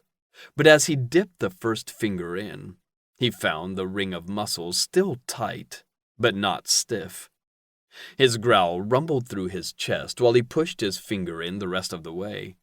He kept it there as he bent over Tolly's body, burying his face into the bared skin. He fingered Tolly's ass, simultaneously marking his neck, an act that left Tolly's mouth free to moan. That's good enough. Please! Tolly was smart, knowing to ask nicely before Zane could tease the please out of him. I need you now, bad wolf. I need it so fucking bad. He pulled his hand free and grinned at the outraged whimper. His pet wanted fucked, but didn't want to lose the feeling of being full. He wouldn't suffer for long. Zane slotted his body between Tolly's slim thighs, his cockhead kissing Tolly's hole without going in. He gripped Tolly's chin, forcing his gaze to look at Zane, and only Zane. I want to hear your cries as I fuck you. Tolly nodded eagerly. And when you come, kitten, you say my name. He'd been denied that pleasure the first time, the two of them using bullshit names, but not again. Yes, I will. I promise. Zane thrust in deep, leaving no time for Tolly to get used to the intrusion. He stopped only once there was nowhere left to go, and then drew back just as quickly. In and out, he set a brutal pace, one that would have them both coming faster than it had taken for them to get to this point. The scent of Tolly's pre-cum was already thick. Although his pet groaned loudly, as instructed, nothing about it was forced. His glassy eyes were on Zane, wonder in his expression. "How do you feel this good?" His question was soft, almost confused. Zane didn't let up on his thrusts, but was gentle as he rubbed the back of his hand from Tolly's temple, down the line of his jaw. "Because you're so perfect. This hole is perfect. Come for me, pet. Come with your perfect cock." "Oh my... Zane!" Tolly remembered to scream his name as the first of his cum pulsed from his dick. It quickly smeared over their bodies, the sweet smell drawing Zane's balls tight. "That's right. So good," he crooned. "Milk my dick." Tolly must have squeezed down then, because his ass tightened, and Zane was lost to his animal's urges to mark, fill, and take. He sucked a new mark into Tolly's skin, his hips never slowing as he pumped Tolly with his seed. Zane's orgasm shot out of him, but he was still rock hard after. He'd ignored the way Tolly made him feel for too long to be done with just one. "So filthy, listen to you, all squishy and full of my cum," Zane whispered harshly, licking at the pheromones behind his ear. The look Tolly gave him was bashful as he asked, "I want to come again. Can I please touch myself?" Fucking moon, sky, and stars. He was perfect. So perfect he drew out urges in Zane he'd never had with anyone else. He'd been about mutual pleasure, getting each other off and having a good time. But witnessing the submission in Tolly's sweet question was like breathing in air for the first time. He didn't know what he'd been inhaling before, but he didn't want it anymore. "Yes, dirty boy. Let me see you come." Fuck. Tolly gripped his dick with the speed of a striking cobra. His face was beautiful, lips parted, cheeks flushed. His eyes were soft, not calculating or nervous, and when they met with Zane's, he smiled. And when he came, just a handful of strokes later, he sighed into it, weighing heavier into the mattress as though the final orgasm had tipped him from awake into a sleepy, satiated state. Zane pulled out, stroking from root to tip just twice until he was coming again, splashing his seed against Tolly's body, their liquid desire mixing into a combined scent that was just the two of them. Zane felt almost dazed as he dropped to the mattress and pulled Tolly close. He wrapped his body around the smaller man, rubbing the cooling fluid into his skin. Tolly's deep, slow breaths an irresistible lullaby. He must have fallen asleep doing that, because the next thing Zane knew, he was opening his eyes, still wrapped around Tolly, the sun outside telling him it was the next day. His dick twitched. Could he get away with a quickie before work? Fuck! Work! He slid off the bed, making Tolly moan and clutch the pillow. Zane found his pants and fished his phone out, but the screen remained dark. He grabbed the blanket and covered Tolly's sleeping body, before kissing his temple and then rushing down the stairs. Once inside the guest house, he checked the clock on the oven, immediately letting out a harsh curse. Zane smelled like sex and needed a shower, but he'd already slept past bright and early, and was nearly into, "You're fucking late." He threw on his uniform and burst out the door. He'd have to text Tolly when he got to work, after his phone charged up enough it could be turned on. How the fuck could he have forgotten to charge his phone? He knew how, and it was snuggled beneath an expensive comforter in the studio.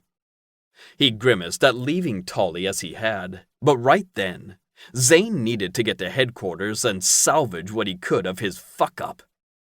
He sprinted down the path. The best he could hope would be for the captain and Celestial Guardian to also be late.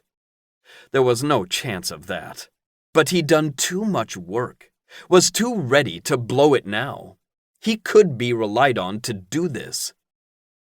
You told yourself you didn't have time to figure him out. And then Zane had gone and attempted to do just that. He slammed through the side door at headquarters, skidding to a halt at the mouth of the hallway. Axe stood in front of his office door with his arms crossed. His eyes narrowed as he caught sight of Zane's messy appearance, his nostrils flaring, clearly taking in the scent of sex. "My office. Now, Andino." Zane didn't reply, following Axe silently into his office. "Close the door." He did, deciding to remain standing rather than take the chair in front of Axe's desk. Was I unclear yesterday on the importance of this morning's meeting? There was no one to blame but himself. He'd gone up those stairs, had kept the questions going, had gotten lost touching Tolly's body. No, Chief, you were clear. If you had concerns regarding leading the project, you could have asked them of me yesterday. I don't have any concerns, Chief. I can do it. Your current state and tardiness suggest otherwise, Agent. Zane clenched his teeth, his frustration directed at him alone. I have no excuse, but I have my presentation ready. If you could call them back, I could... His chest sank as Axe waved his hand to silence him.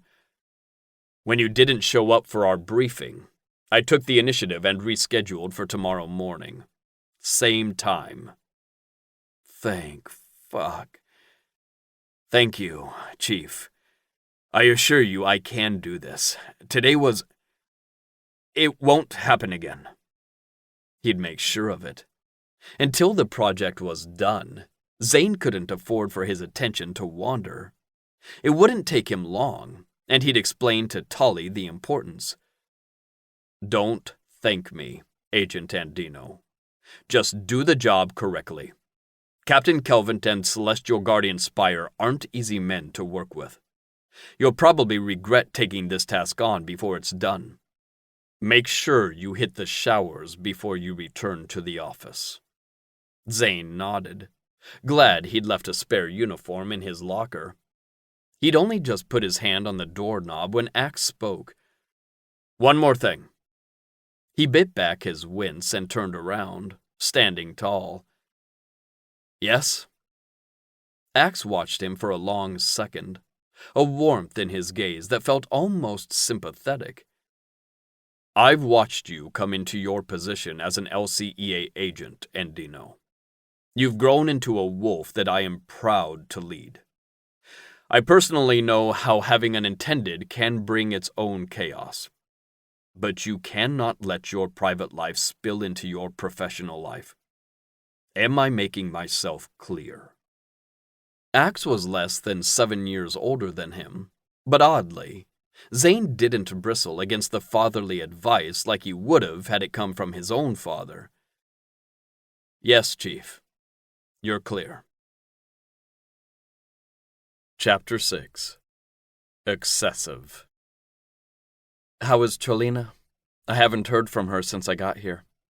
Actually, Tolly hadn't heard from his sister for longer than that, but he'd at least expected something from her when they'd realized Tolly was minding his manners. A word of encouragement, maybe? She surely wouldn't have sent anything expressing that she missed Tolly. She'd had her life planned out. College, law school, becoming a lawyer and working up to judge. She was going to contribute to the clan while also maintaining her freedom.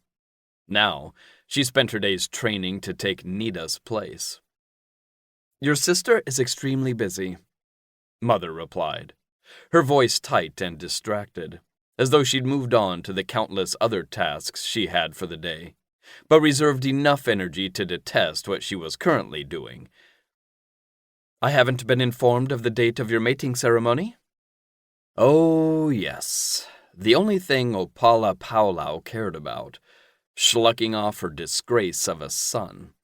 He shouldn't have been so shocked by the threat to have him permanently removed from the clan. It was what she'd been trying to do for 2 years, only she'd called it finding him a mate instead. Tolly's whole body went hot, the air seeming stale, despite the air purifier running in the corner. He unlocked his door and opened it, letting a cool breeze stream in. "My intended hasn't decided on a date. They take the bonding period very seriously. Has Zenobi called you?" He tried to sound casual as he fished for information on whether the wolf had extorted whatever it was he was after from his mother. Zane had said Zenobi had a plan, but so far, Tolly hadn't seen any hint of one. His gut rolled with shame. Everything in his room had been paid for by the clan, and here he was, helping an outsider set his clan up.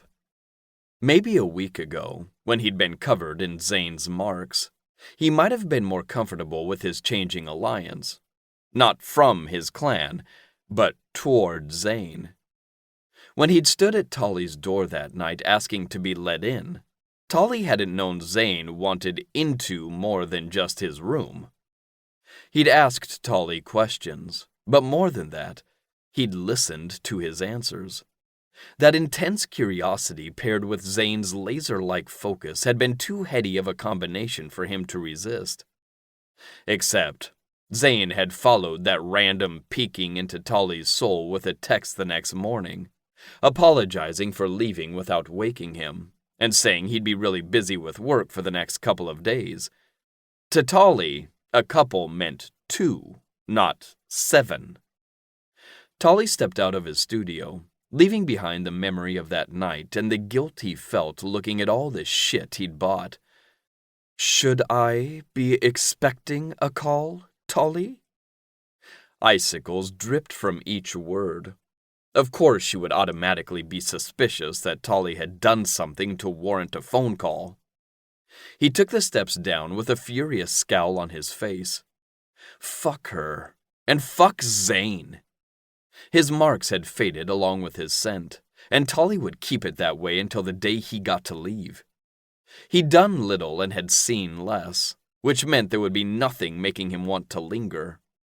He'd be back on a plane for NYC before the ink dried on their canceled contract. "Not that I know of, but you mentioned not hearing from anyone about a ceremony date, and since this is the first time you've bothered calling me, I couldn't help but wonder if someone else was keeping you apprised of the situation here." He couldn't speak like an Arctic wind as Mother could, but he knew the perfect tone to get her hackles up. Mother hated disrespect even more than she hated Tolly. Her reply was clipped. "I assumed your uncle would be keeping touch." He'd texted a few times asking how things were, but that wasn't the point Tolly was trying to make here. His mother's eagerness to abandon him was. He felt that familiar urge to rile her up, to get some sort of emotion from her instead of the detached antipathy that had colored their interactions for the last 2 years. And since she currently wanted to be rid of him, Tolly would do the opposite, and linger. "I haven't had the chance to tell Uncle about the Alpha Summit. They will be hosting their first in history. Yes, I know."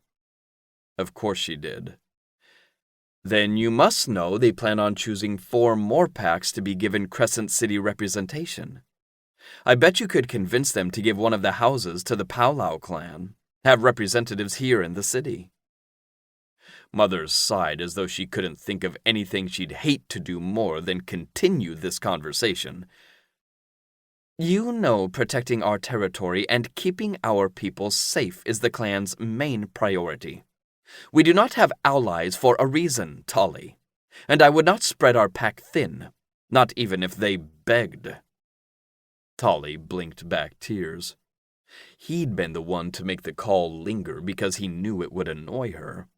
It was his fault she eventually said something she didn't even realize was so hurtful. Because she hadn't protected Tolly. "I need to go now, Mother. My intended is calling me." Tolly stared at the hydrangea bush that was nearly taller than him. He'd twice watched someone come tend to the huge flower garden. They'd worked for hours watering, inspecting, and pruning. "Very well. Tolly, I am pleased not to be getting any negative reports on your behavior." "Yep, you should know. Threats work wonders. Bye." He hung up before she could get another word out. It was childish, but also the only thing at Tolly's disposal that let him feel like he retained any control. If any other person in this world dared hang up on the formidable clan leader, Opala Paulau, they'd be looking over their shoulder for months. Hanging up only gave him the illusion of control, though. He might as well be back in that room, locked up like an animal and treated just as poorly. He hissed at the purple decorative gazing ball floating above its stand in front of him. His skin tingled, tight with a power that felt like it was pouring into him, seconds from bursting free like air from an overinflated balloon. Instead of lowering gently as he'd intended, the ball flew back, landing on the other side of the garden. Great. Greta was probably spying on him right at that moment, and had watched that whole thing happen through the window. Now, she'd think he got his jollies by destroying lawn decorations, and hate him more than she already did. He didn't know what he'd done to the woman. Tolly was used to witches being afraid of him, but there was no fear coming from Greta, only contempt. He carefully stepped past the lavender bush rather than walking all the way around the large garden to the other side. The ball didn't look broken from where it had landed on a patch of bark dust. He bent down to grab it, too engrossed in his task to notice any of the other plants growing on this side, until he was hit with a concentrated whiff of roses. Tolly's stomach heaved, his eyes watering, as his body worked to desperately expel the scented air from inside him. He couldn't seem to stand straight, his mind suddenly telling him it was too dangerous to try, that he needed to remain as small as possible. But he couldn't get in a full breath while hunched over, and what little air he did get came in gasps that soon made Tolly's head spin. He stumbled backward, stomping on a patch of succulents lining the path before slamming into a firm body. Strong hands grabbed his waist in a touch so intimate, he automatically assumed it was Zane behind him. Who else would wrap their hands around his hips like that? But the touch was wrong, clasping stiffly and making his heart try to pound out of his chest, instead of grounding him, as Zane's hands had done in the past. "Careful, Tolly. Your precious cargo," Zenobi murmured, his face too close to the side of Tolly's neck. Tolly wrenched forward, but Zenobi held on too tightly. "Get your balance first.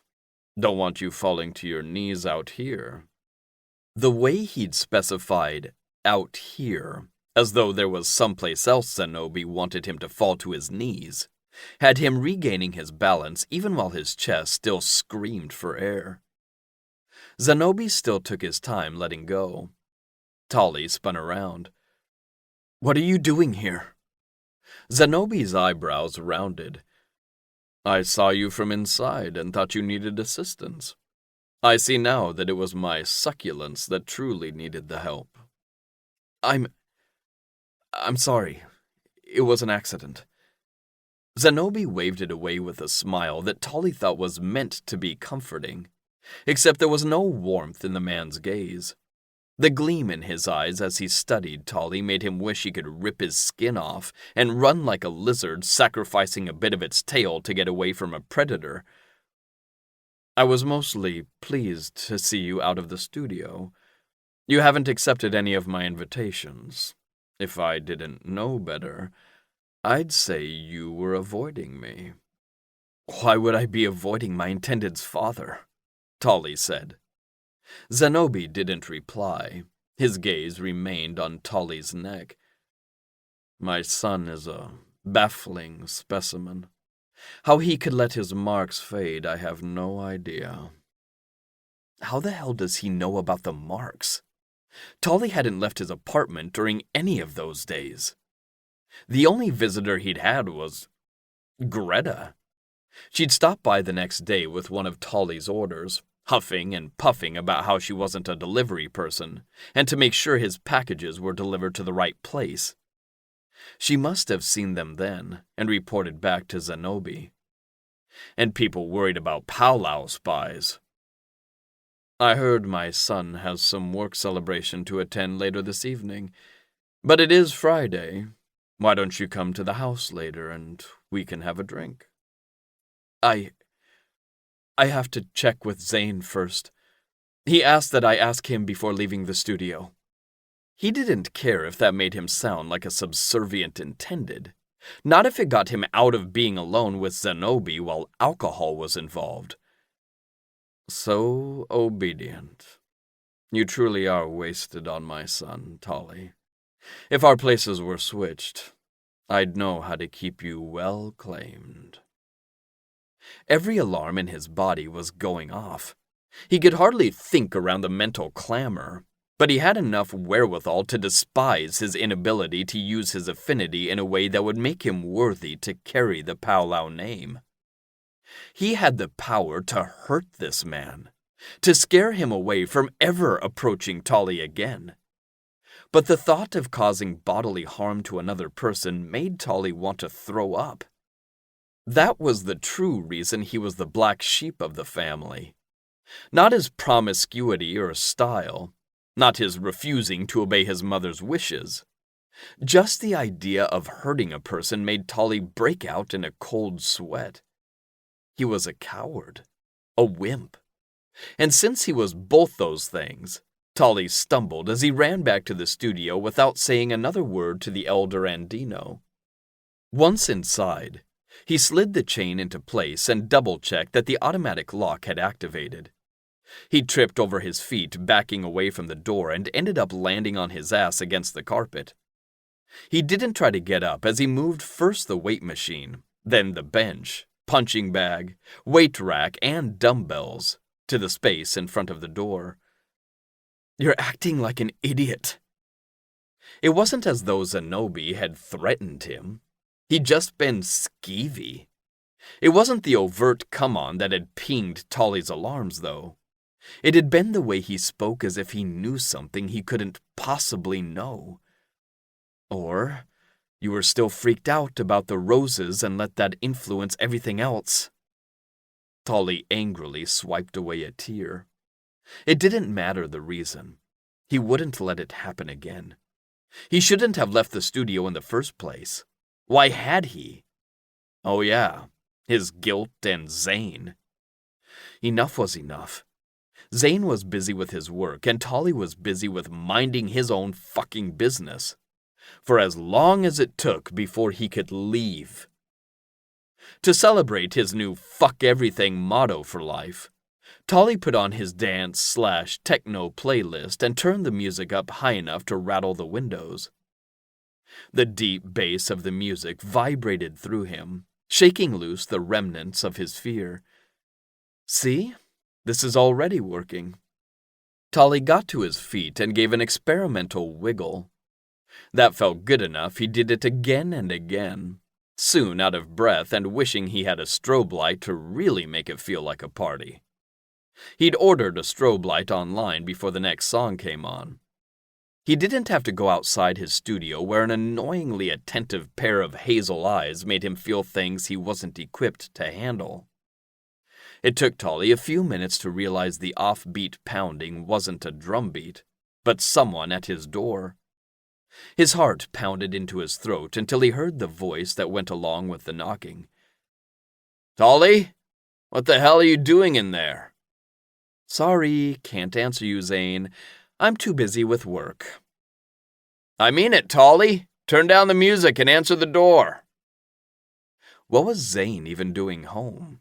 His father had seemed certain about him having a work thing. More importantly, this guy had fucked him senseless and then ignored him for a week. Was he really going to come back after all that and have telling Tolly to be quiet be his first words? The items in front of the door slid as a unit 4 feet to the right. He wrenched the door open and glared. I'm sorry, am I living too loudly for you? He hollered over the music. He'd been expecting Zane to scowl, to yell at him again, demand he turn it down.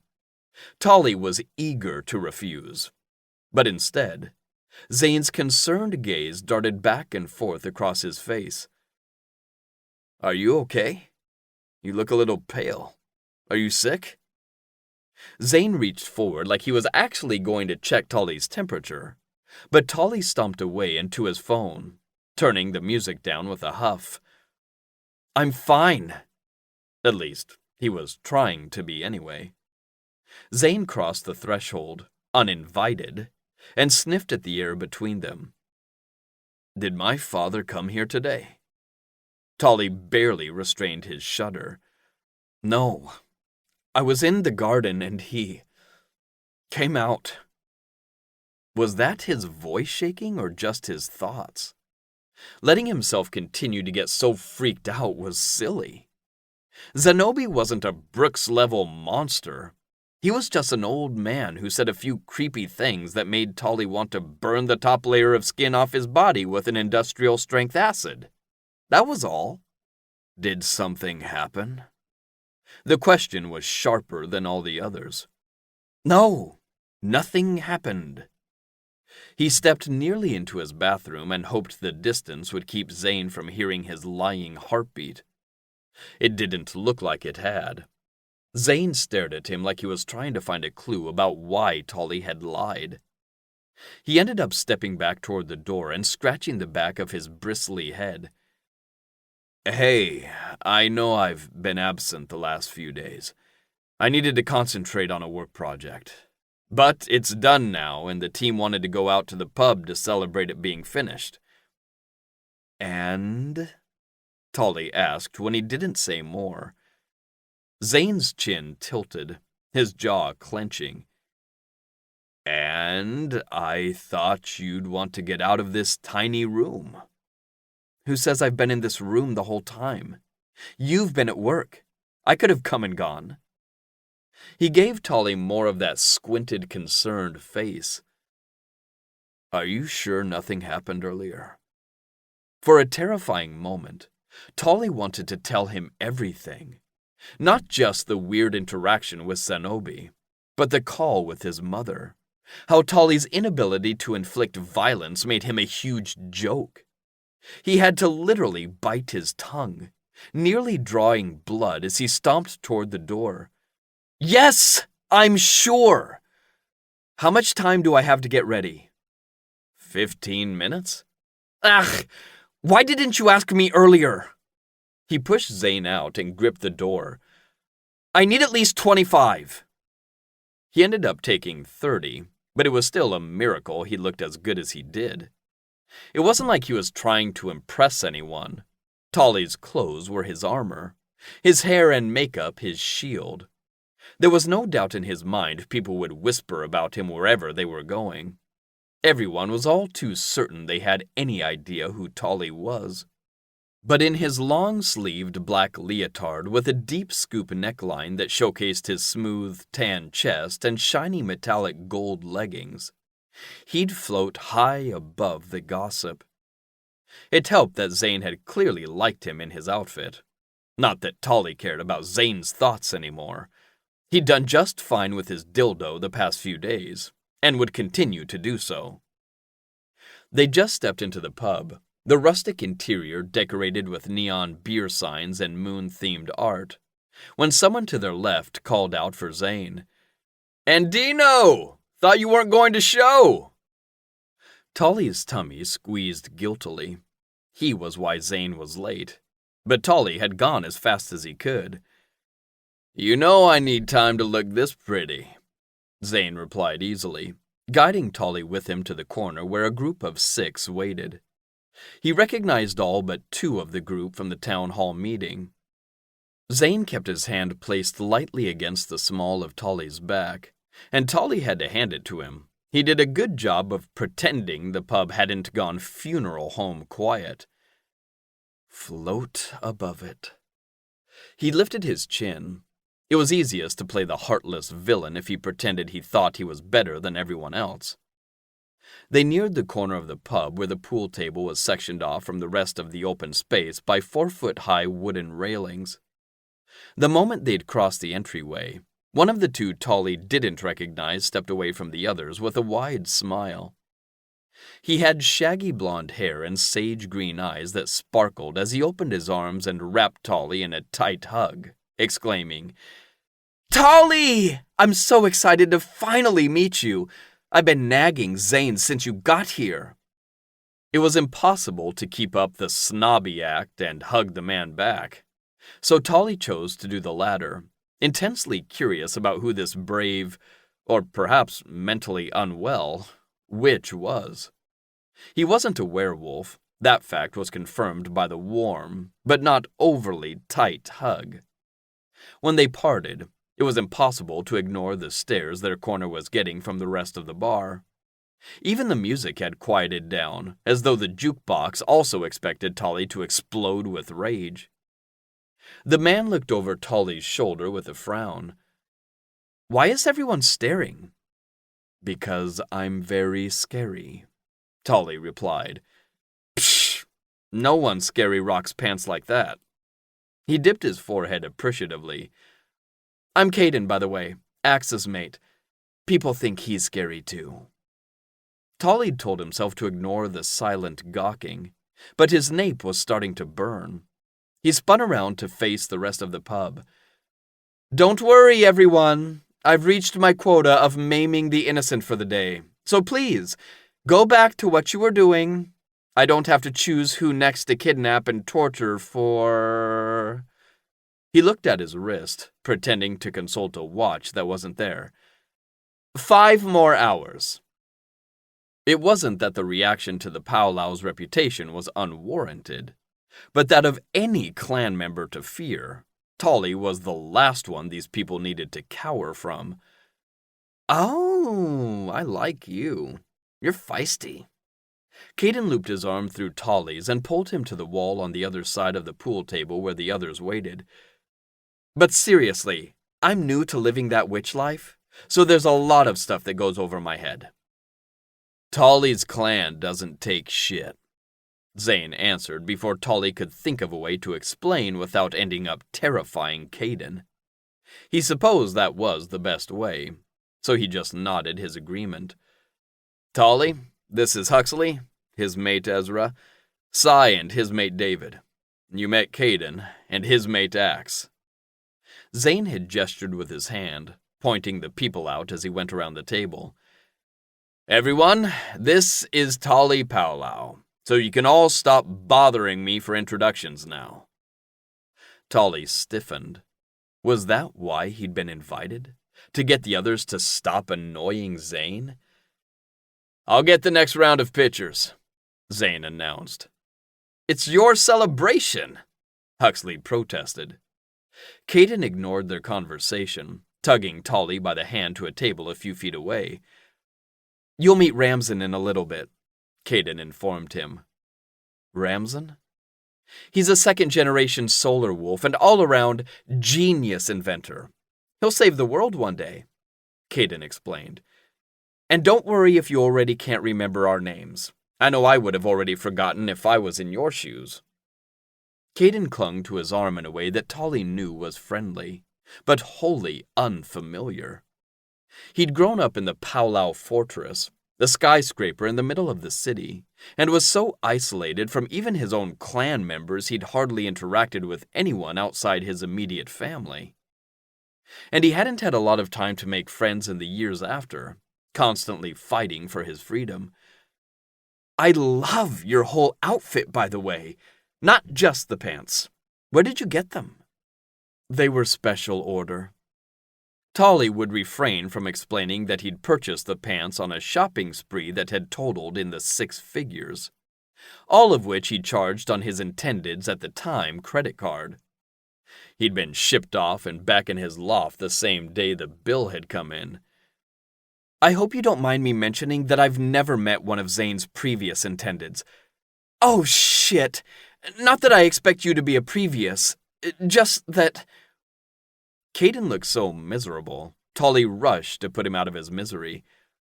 It's fine. I already know about his colorful history. And I've got a line of ex-intendeds almost as long. Caden shot him a grateful smile. Tolly's chest warmed knowing he'd put that smile there. He wasn't positive about how to make friends, but he could see himself wanting to be Caden's friend. That was, if he wasn't already destined to be a previous intended. One more time.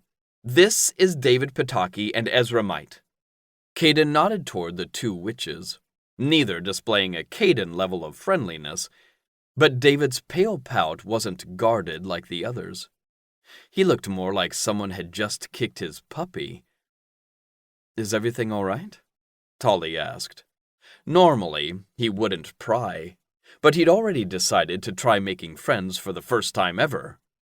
David blinked, his eyes so dark they looked black, and for a horrible moment, like they were trying not to cry. Yes, fine, I'm sorry. I'm an empath. I read emotions, and I'm still learning how to control my abilities. Tolly's gut filled with cold slime. Why would being an empath make David look at him like that? David reached out and grabbed his hand. His touch was hot. Something about his pale complexion had Tolly expecting his skin would be cold. I'm sorry. It gets easier the longer I'm near a person.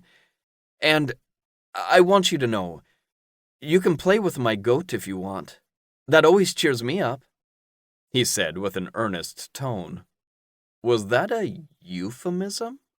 Just how close were these people? Either way, David was cute, so Tolly winked. Sure, I'll play with your goat.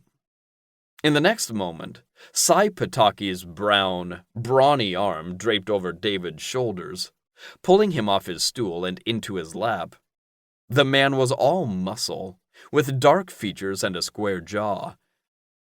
It's an actual goat, he rumbled. Caden laughed. You're going to be fun, I can tell.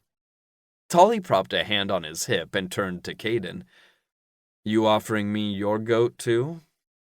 He should have predicted the stern, growling wolf grabbing his mate just as David's had. In his research on wolves, Tolly had read about, and had some unfortunate first-hand experience with, a werewolf's possessive nature. It had always seemed to Tolly more like a form of oppression than an expression of affection, but these guys all looked so happy, deliriously happy, each and every one of them, with rings of hickeys around their necks like their mates couldn't stand them looking unmarked from any angle. It was impossible to fight the memories surging in of Zane giving him his own marks, and then watching them fade each day he looked in the mirror. He didn't want to become some wolf's possession, had fought extensively for that to not happen. But that didn't stop the pang of loss he felt looking at the mated couples around him. He clenched his jaw, whirling away as he asked, Who does a witch have to blow to get a drink around here? Zane and Huxley returned at that moment with several pitchers, glasses, and a lemon drop martini. He handed Tolly the martini with a smirk, and Tolly did everything in his power not to melt. I understand you're new to the city and the way we operate, pet, but we use money here. Behind him, Caden laughed loudly. I love this. He's like a smaller, sexier version of Zane. Tolly spun back to face him with a broad smile. You think I'm sexy? At the same time, Zane asked, You think he's sexier? Caden just laughed as Zane deposited the pictures on the high tables along the wall. You didn't let him buy these, right? Cy asked Huxley. I tried. He's fast. This is your celebration, Cy said disapprovingly. Zane frowned. I shouldn't be celebrated for just doing my job. You handled the captain and guardian well, and your background checks were more thorough than any of us could have managed. Axe tipped the rim of his pint glass in Zane's direction. We should be doing celebrations like this more often. Caden gasped like a bad actor on a daytime soap opera. Who are you, and what have you done to my antisocial mate? I'm not antisocial, Axe grumbled. Caden hugged him tightly around the middle, soothing the sting of his words. I love that you are. It means more for me. For the second time, Tully had to turn away from their show of affection. His cheeks burned, making him feel embarrassingly close to crying. And why? Because there were mated couples in the world who actually loved each other? He'd already known that. His parents had loved each other deeply, even if their shows of affection strictly occurred behind closed doors. He wasn't here to stay, and while he was here, he didn't need Zane's affection, or for Zane to dote over him. But he could amend his earlier decision to keep his distance. All Zane has to offer you is his dick. Tully didn't need anything more from him, except when he turned around expecting to see Zane and his dick, he spotted him a few feet away grinning at a young man who'd come over to sit on the railing. See, Tully? You aren't here to stay, so there isn't any reason to pretend you two fucking around means anything more than it does. The man leaned in closer, setting his hand on Zane's forearm. That, too, was just fine with Tully. If Zane was going to busy himself talking to some other guy, then far be it for Tully to get in the way. The man laughed, throwing his head back in a way that flashed as much neck as possible. The high stool nearest to where the man lingered toppled over, slamming into the railing and forcing the man to jump up with a yelp. Tully spun around, unsure if that had actually been his power bubbling over, or if maybe the chair leg wasn't just loose. Frantic to pretend like he'd been doing anything else, he walked toward the first person he saw looking at him. Ezra Might had an interesting sort of face, the kind that couldn't be replicated with plastic surgery, but would have landed him on runways in the highest fashion shows. Hey. Yes, Tully. Very good. Ever the smooth talker. Ezra nodded his reply, wary enough for Tully to suspect he wasn't new to the witch life, like Caden. Don't believe the hype. We don't actually draw clan names out of a hat at the beginning of each year to decide which leader to randomly assassinate.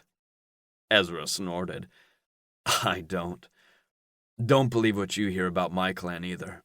Before I made it, I was Ezra Fescue, he explained. Tully vaguely recalled hearing the surname, but it took him a moment to think of anything concrete.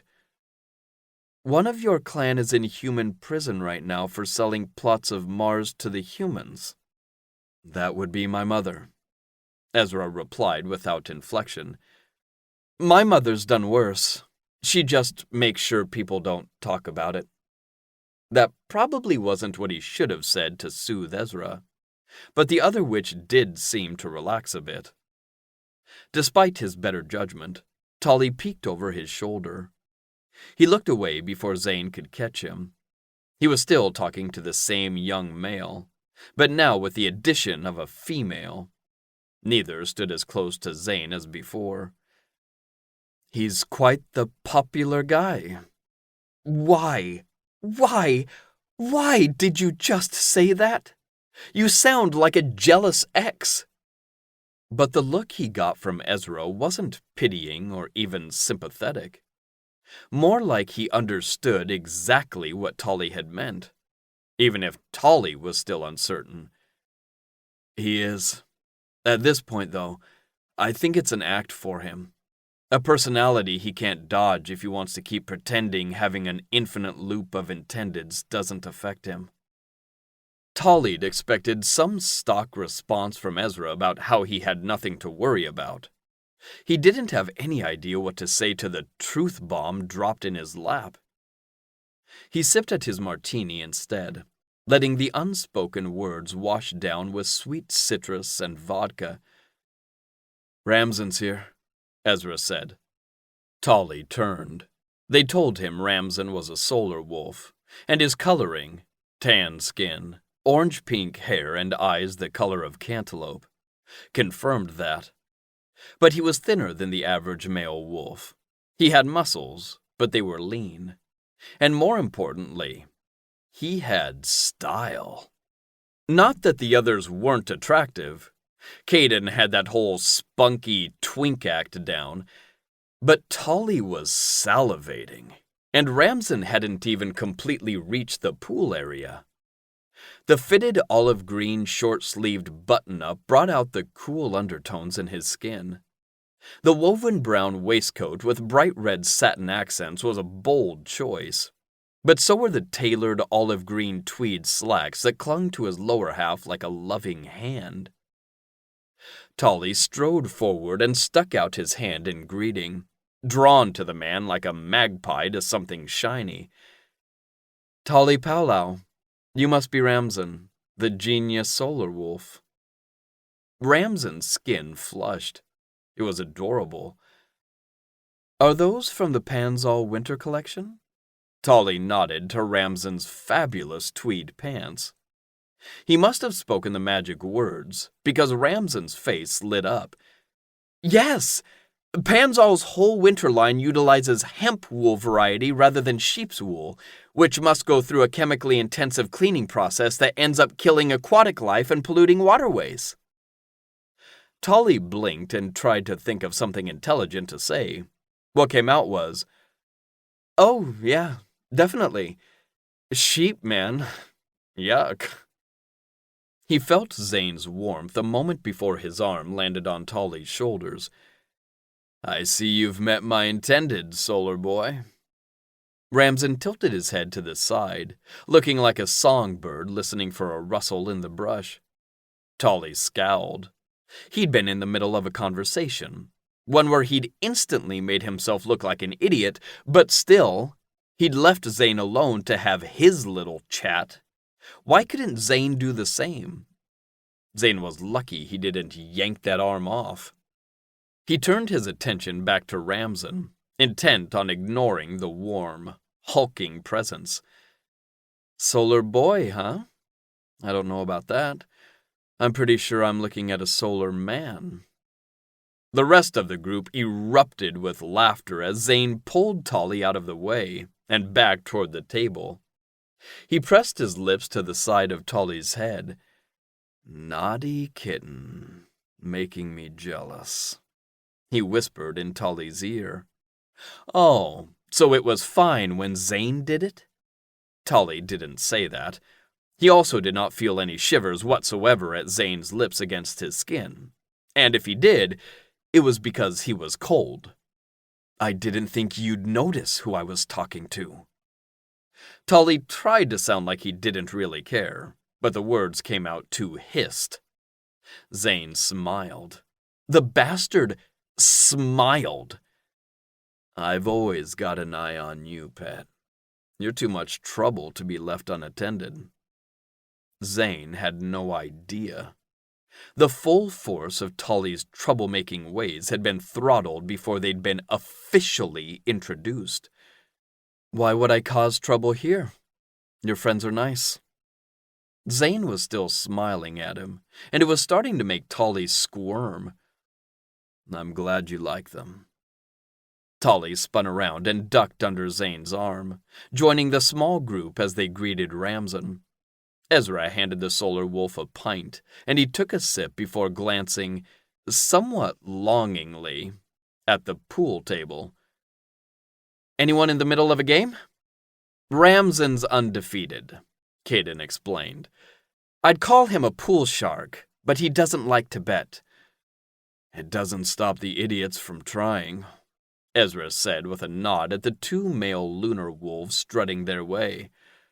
"Ram, I'm ready for a rematch," the taller of the males said. Both were handsome and dark-featured. The taller one had a full beard that made him look more rugged than his clean-faced companion. Neither wore anything that piqued Tolly's interest, though. He sometimes found he had a weakness for dudes in backward caps like the clean-faced one wore. He had dimples, too. But he wasn't smiling at Tolly. Both waited for Ramsden's response. "I'm here to celebrate Zane's achievement," he said, though even Tolly could sense the pining. No, please, go on and kick their asses." Zane grinned as he led Tolly to where the others sat on the other side of the pool table, gesturing for Tolly to take the last open stool. $20 says I finally beat you," the one with the beard said. Ramsden sighed. "Derek, I don't want to take your money." The group laughed, prompting Ramsden to blush as though he had no idea why what he'd just said was funny. "You're cocky, Ramsden, but your streak ends now. I'm doing this for all the lunar wolves." "Not for me," Zane heckled. "I'm rooting for Solar Boy." Derek racked and took the first shot, at Ramsden's insistence. Several balls made it into pockets, but he missed on his second shot. Tolly looked away to grab his martini glass, and when he looked back, most of Ramsden's balls were gone from the table. "Holy shit, he is good," Tolly whispered to no one in particular. Zane was closest. "The one playing now is Derek Valor and his buddy Doug Steam. Before Ramsden came along, Valor and Steam were the best pool players in the city." "Valor and Steam?" Tolly parroted. Ramsden had just one ball left, but it hit the corner of the pocket and bounced back, giving Valor a third shot. "They sound like a steampunk 80s rock duo." Tolly had assumed that with the music, if he whispered, he wouldn't be heard. That didn't seem to be the case, as the wolves in attendance sniggered, Ramsden included. "I don't have a friggin' clue what steampunk is, but I do play a little guitar," Steam called back from where he leaned against a stool on the other side of the table. His voice slurred just enough it was clear he was tipsy. "You could stop by sometime and I'll show you my skills." It sounded like 80% of the room gave a collective inhale, every eye on their corner, waiting to hear how Tolly would respond. Most probably expected Tolly to cut the guy's tongue out for his insolence, or some other Disney villain nonsense. Instead, he winked. He wasn't attracted to more than the man's hat, but their exchange felt normal. Like Tolly was just another guy getting hit on by a drunk stranger. "Yeah? Acoustic or electric? I prefer it unplugged." Zane's palms settled on his nape, though he made no comment about the touch. Instead, he called out to Ramsden, "Will you please put Valor out of his misery so they can go sit at the bar and lick their wounds?" At his next shot, Ramsden shrugged to Valor in a "it can't be helped" sort of way, sinking his last ball in the 8-ball in rapid succession. Valor glared at Zane as though he was the reason he'd lost. "My sister is going to be devastated, you know. She was convinced she'd woo your dad over. Even tried to meet up with him a few times." Zane's smile never faltered, but Tolly could tell he was annoyed. "Don't be a sore loser," Huxley called out. Valor had the decency to look sheepish. "You're right. That was a cheap shot. I'll apologize by demanding a rematch. But teams." Steam hopped up from his stool, or tried to, but he must have been a bit more than tipsy, because he ended up just plopping back down. No, Steam, you're too drunk. And Andino is better than you anyway. Was that how the man apologized? It must have been, since he looked to Zane as though he'd done a very good thing. Tolly knew Zane would accept before he agreed. If he didn't, that was as good as saying what Valor said had gotten to him. He grabbed a stick from the rack and joined the other man. Fine, but Rams kicked my ass more than yours. That's why we're choosing his teammate. Who's the worst player you got? Huxley didn't even pause before turning to his mate. He gestured from Ezra to the table. Babe? Hey! Ezra slapped his chest. Tolly raised his hand. I've never played before. I could be bad. Good enough for me. Valor gripped Zane's shoulder as though they were two Viking warriors preparing for war. And Dino, don't purposely lose to your mate. The fate of the Lunar Wolves' honor rests in your hands. Oh good, our cheering squad has arrived. Valor kept his hand where it was, guiding Zane to the small group of people who'd gathered on the other side of the barrier. Tolly watched their faces light up as Valor and Zane approached. He did not notice that most of them were swooning at Zane, and if he did notice that, he didn't care. Tolly turned to Ramsden. You don't mind giving me some pointers, do you? I've really never played. Of course, I'm a great teacher, Ramsden replied eagerly. Zane still hadn't turned around, too busy laughing at how Valor was asking their groupies to blow on his pool cue for luck. Tolly had no reason to feel jealous. He especially had no right to ask Zane to change his normal behavior. This was his first time seeing Zane in a social setting. The dinner didn't count. These people were his friends. This was his life. Maybe Zane had a line of former intendeds longer than Tolly's, but they were more like unavoidable annoyances that he'd had to endure until he could get back to who he was, who he'd be once Tolly left. And that was fine.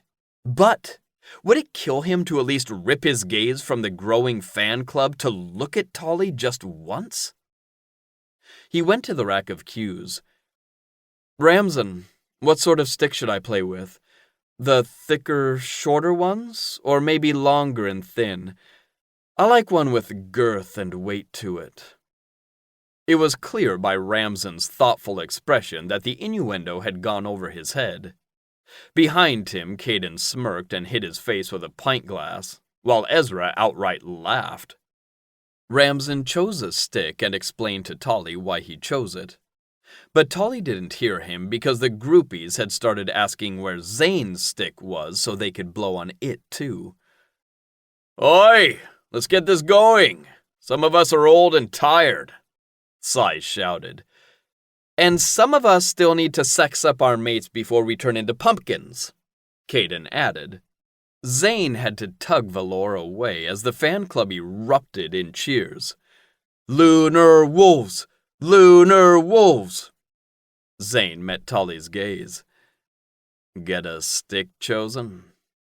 Tolly willed himself not to blush, but lifted the stick in front of his face just in case he did. Yep, Ramsden helped me. Valor lifted his hands as though he was quieting an arena. All right. To make this fair, Team Lunar should go first, and Hot Pants should have to go 2 times in a row. Hot Pants? Tolly asked in unison with Zane. Caden snorted. And this is supposed to prove your honor? His name is Tolly, Zane said with a low rumble. Tolly bit the insides of his cheeks to keep from smiling. Fine. Tolly gets a double turn. And since this is for honor, Tolly can also go first. He spun around toward the onlookers. Others had joined the group, though they looked actually interested in the game, and not just in blowing on Zane's stick. Who has a shot for me and my teammate?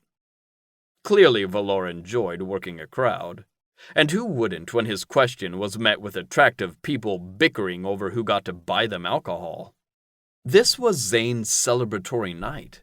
He should be able to spend it being fussed over by a fan club, if that was what he wanted. Tolly turned his attention back to the table, it hitting him that he would actually have to play. Except, he truly didn't know how. I'm not sure how to stand. Can you help me?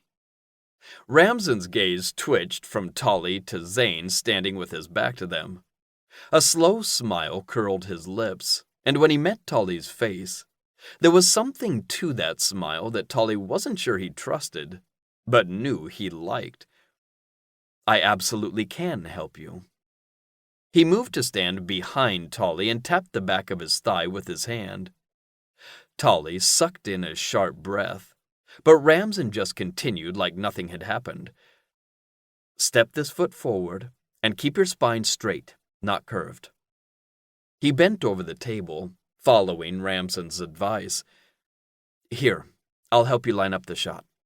Suddenly, he felt Ramsden's heat at his backside as one of the wolf's hands covered Tolly's at the butt of the cue. Tolly let out a shocked gasp before realizing that while Ramsden was close, the only place he actually touched him was the hand. I don't mind if you want to use me to tease him, Ramsden whispered.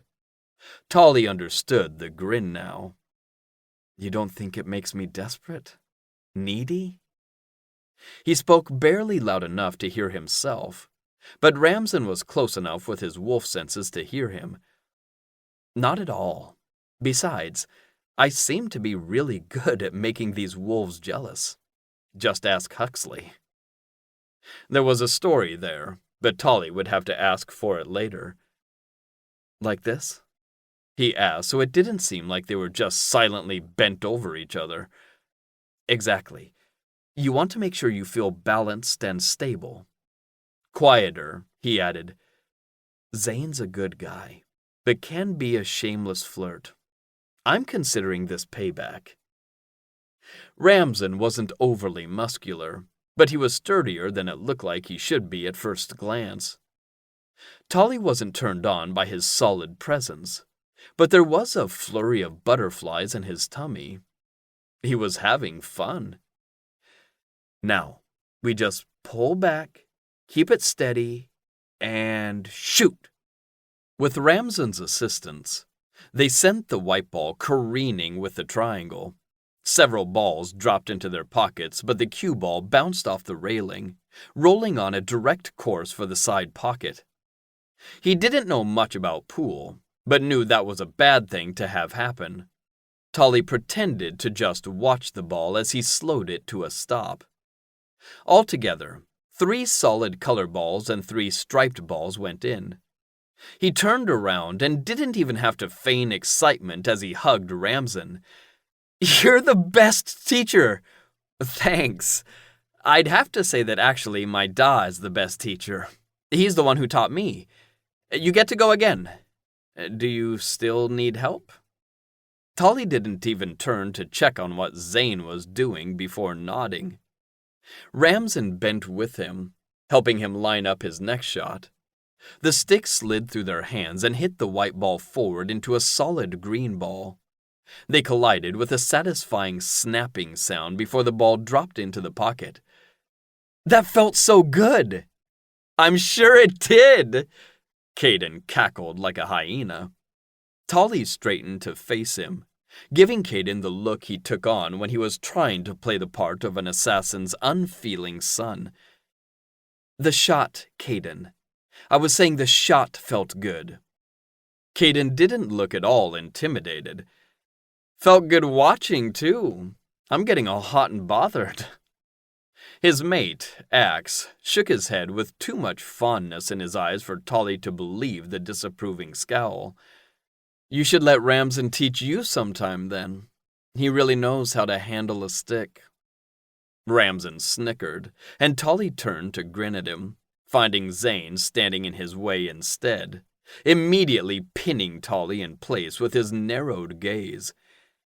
"If I'd known you were so interested in learning pool, I would have brought you here to teach you myself." His voice rumbled all deep and sexy, the same tone he'd used ordering Tolly around in bed a week ago.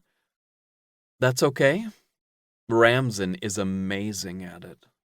Zane cupped his nape, and it was everything Tolly had not to let his eyes flutter and sink into the couch.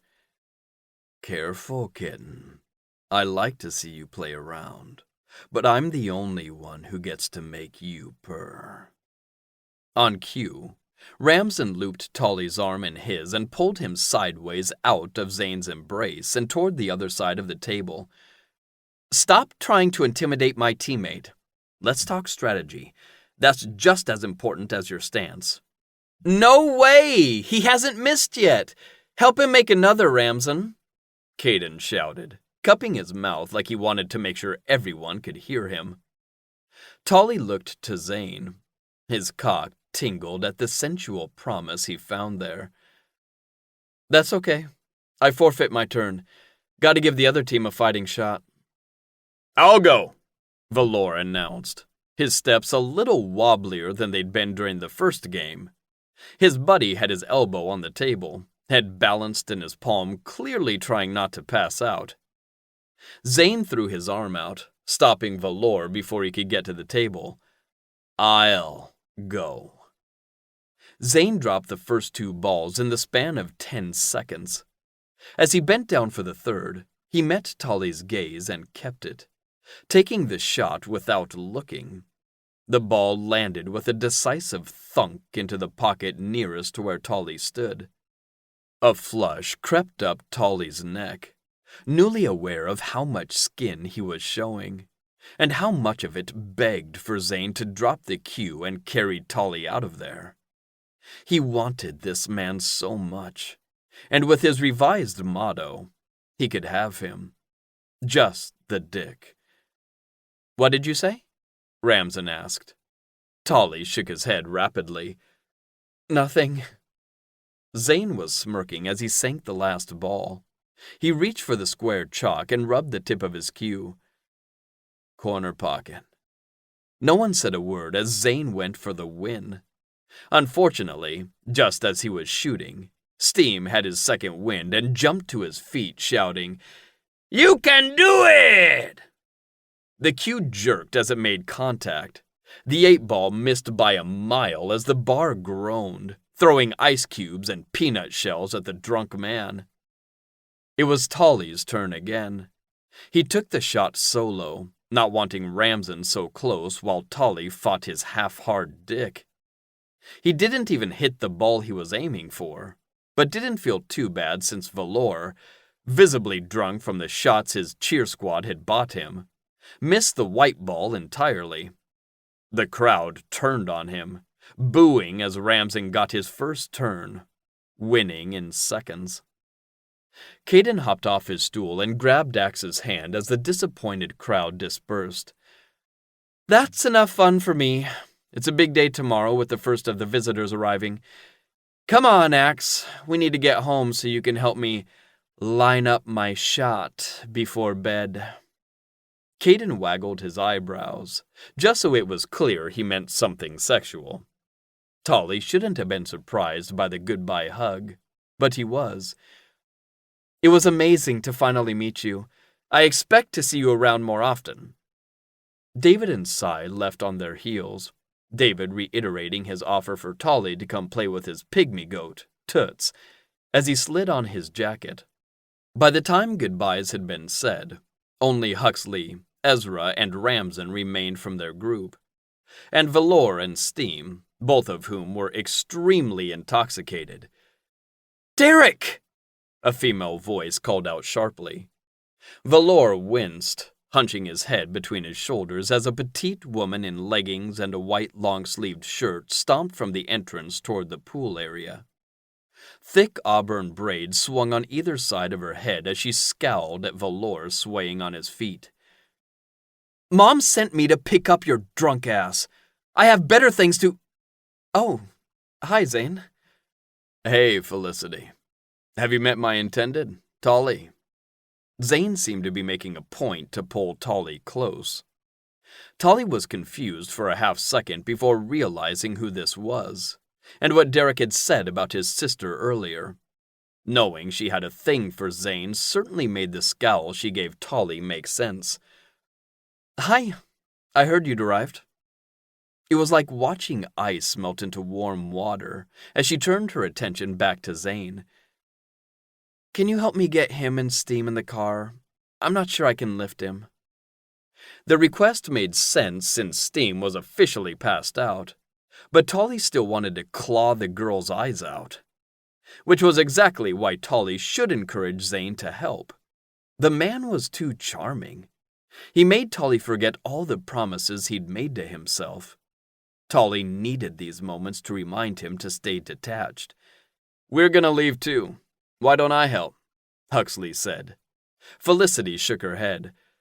I'll probably need help getting him out of the car too, and there's only room for one person.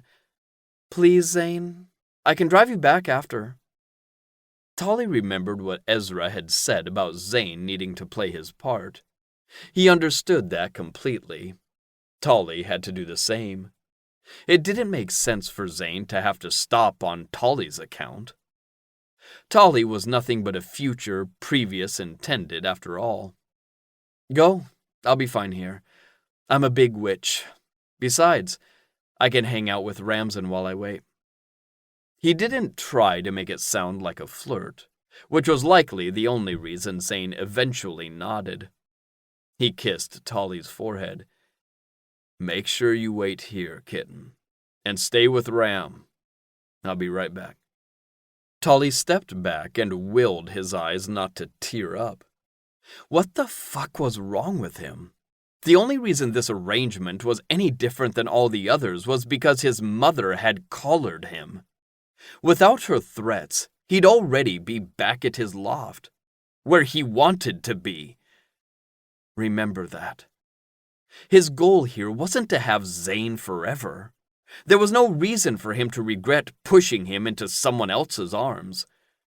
You sure as hell don't want his arms. Just his dick. Admittedly, that mantra made more sense when he'd first thought of it. And it was possible he'd muddled the meaning, because at that moment, Zane's dick was walking away with a drunk werewolf over his shoulder. Tolly turned toward the table, finding Ramson with a smile that was all too knowing for Tolly's comfort. In a different world, he could see himself being Ramson's actual friend, the same way he could see himself being Caden's, and David's, and Ezra's. Hell, Zane's team had made him feel more welcome than his own mother. Ramson was a true nice person. A nice person with a killer outfit. Tolly perked up as an idea took root. He'd had fun tonight, and there was no reason it had to stop now. Chapter 7. Force.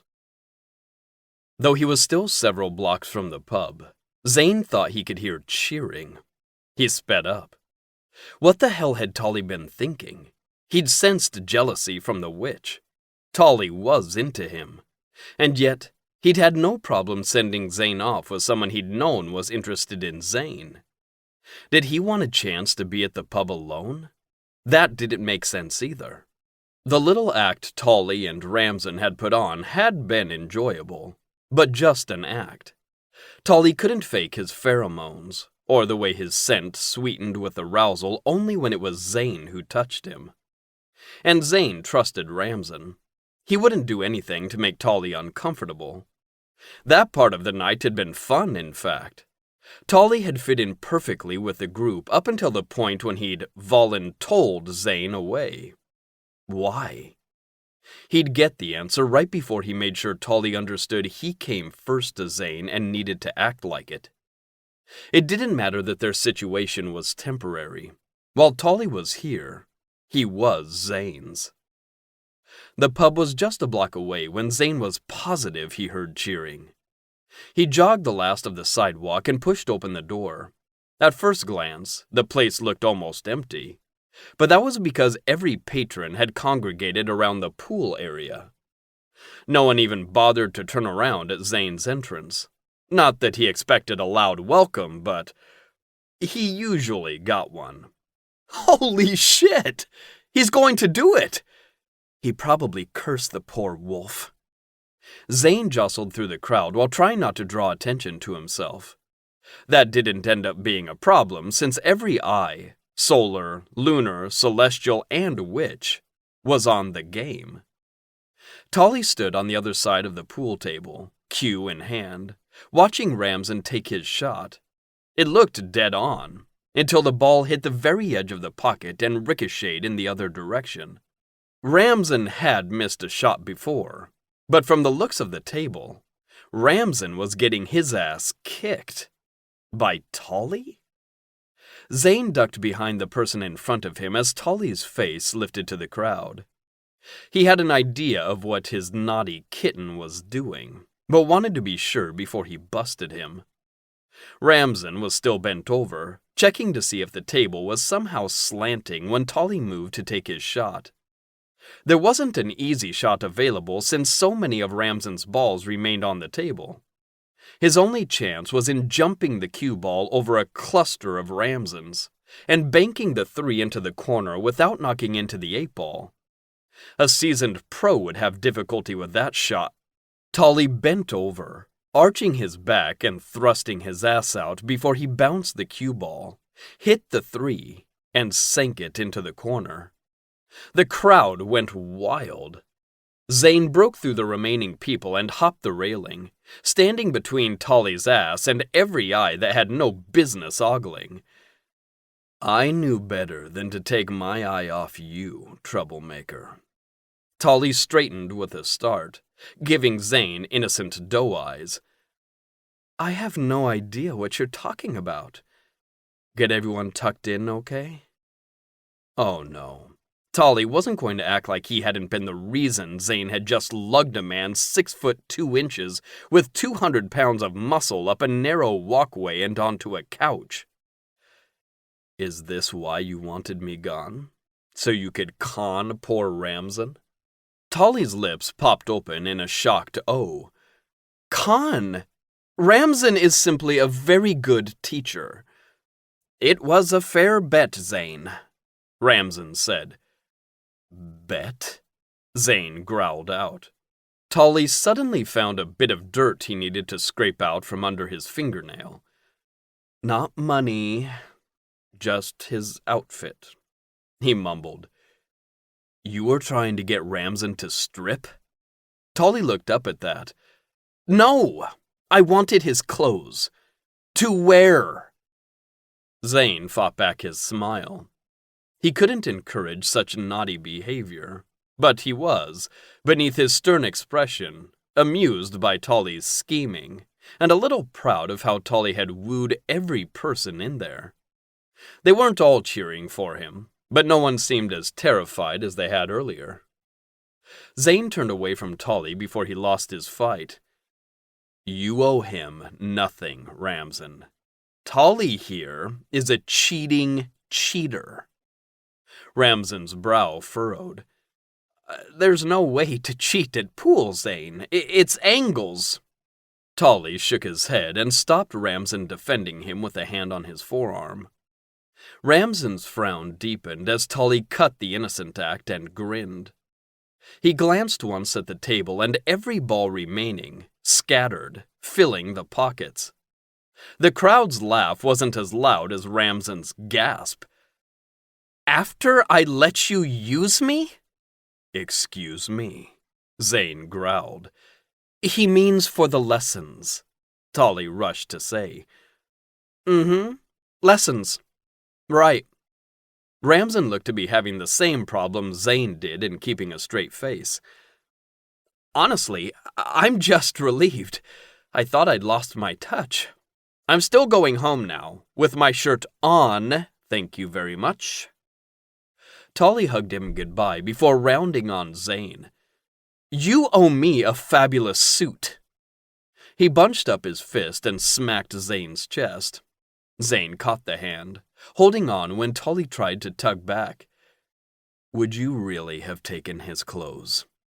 "I would have given them back. Eventually." Zane believed him, but he still wanted Tolly to explain his reasons for earlier, and that wouldn't be happening at the pub. "Let's go." Tolly backed up, his way blocked by the pool table. "No way! I can't go back empty-handed." Zane was aware of the attention they drew. His instincts roared for him to dominate, show the spectators and Tolly who he belonged to. Zane exhaled slowly instead and tried to find a reason. "You think I'm going to let you set up some other sucker so you can cheat their pants off?" "You can cheat my pants off."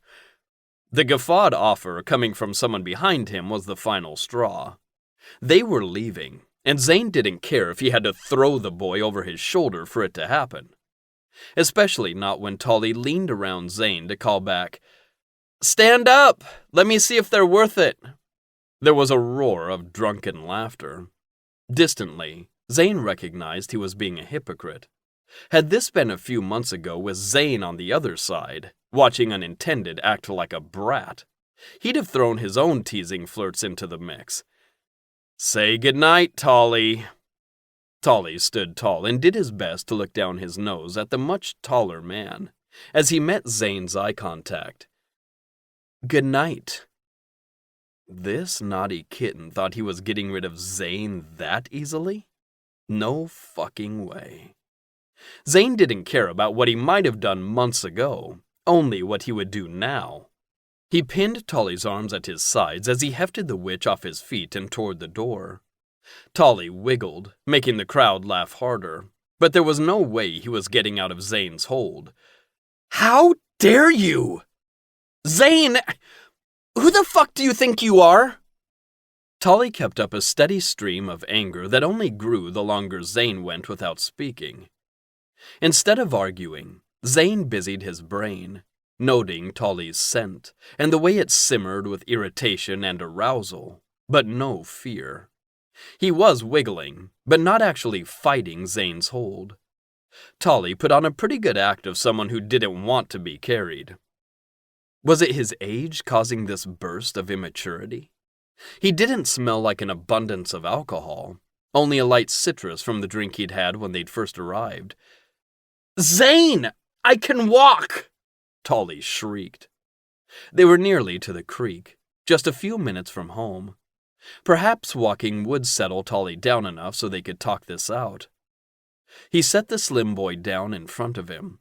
Immediately, Tolly began to shiver. His clothes were warm enough on the walk there, but the temperatures had dropped since then. Zane pulled his arm from his sleeve. "Take my jacket." Tolly retreated until he was just out of reach. "No." Zane had never felt this frustrated. He didn't know why Tolly was acting like a brat any more than why he'd turned Zane into his enemy. He couldn't be mad for him leaving with Felicity. It had been Tolly's suggestion. Which meant there was something else bothering the young man that he either didn't know how or wouldn't talk about. But Zane wouldn't let either of them suffer because of his poor communication skills. Tolly unearthed a primal urge in Zane, not just to claim, but to tame. Tolly was letting himself freeze simply because he wanted to disobey, and that thought made Zane's palm tingle in a way he'd never experienced. Zane held the jacket out. He forced his voice to sound calm, but firm.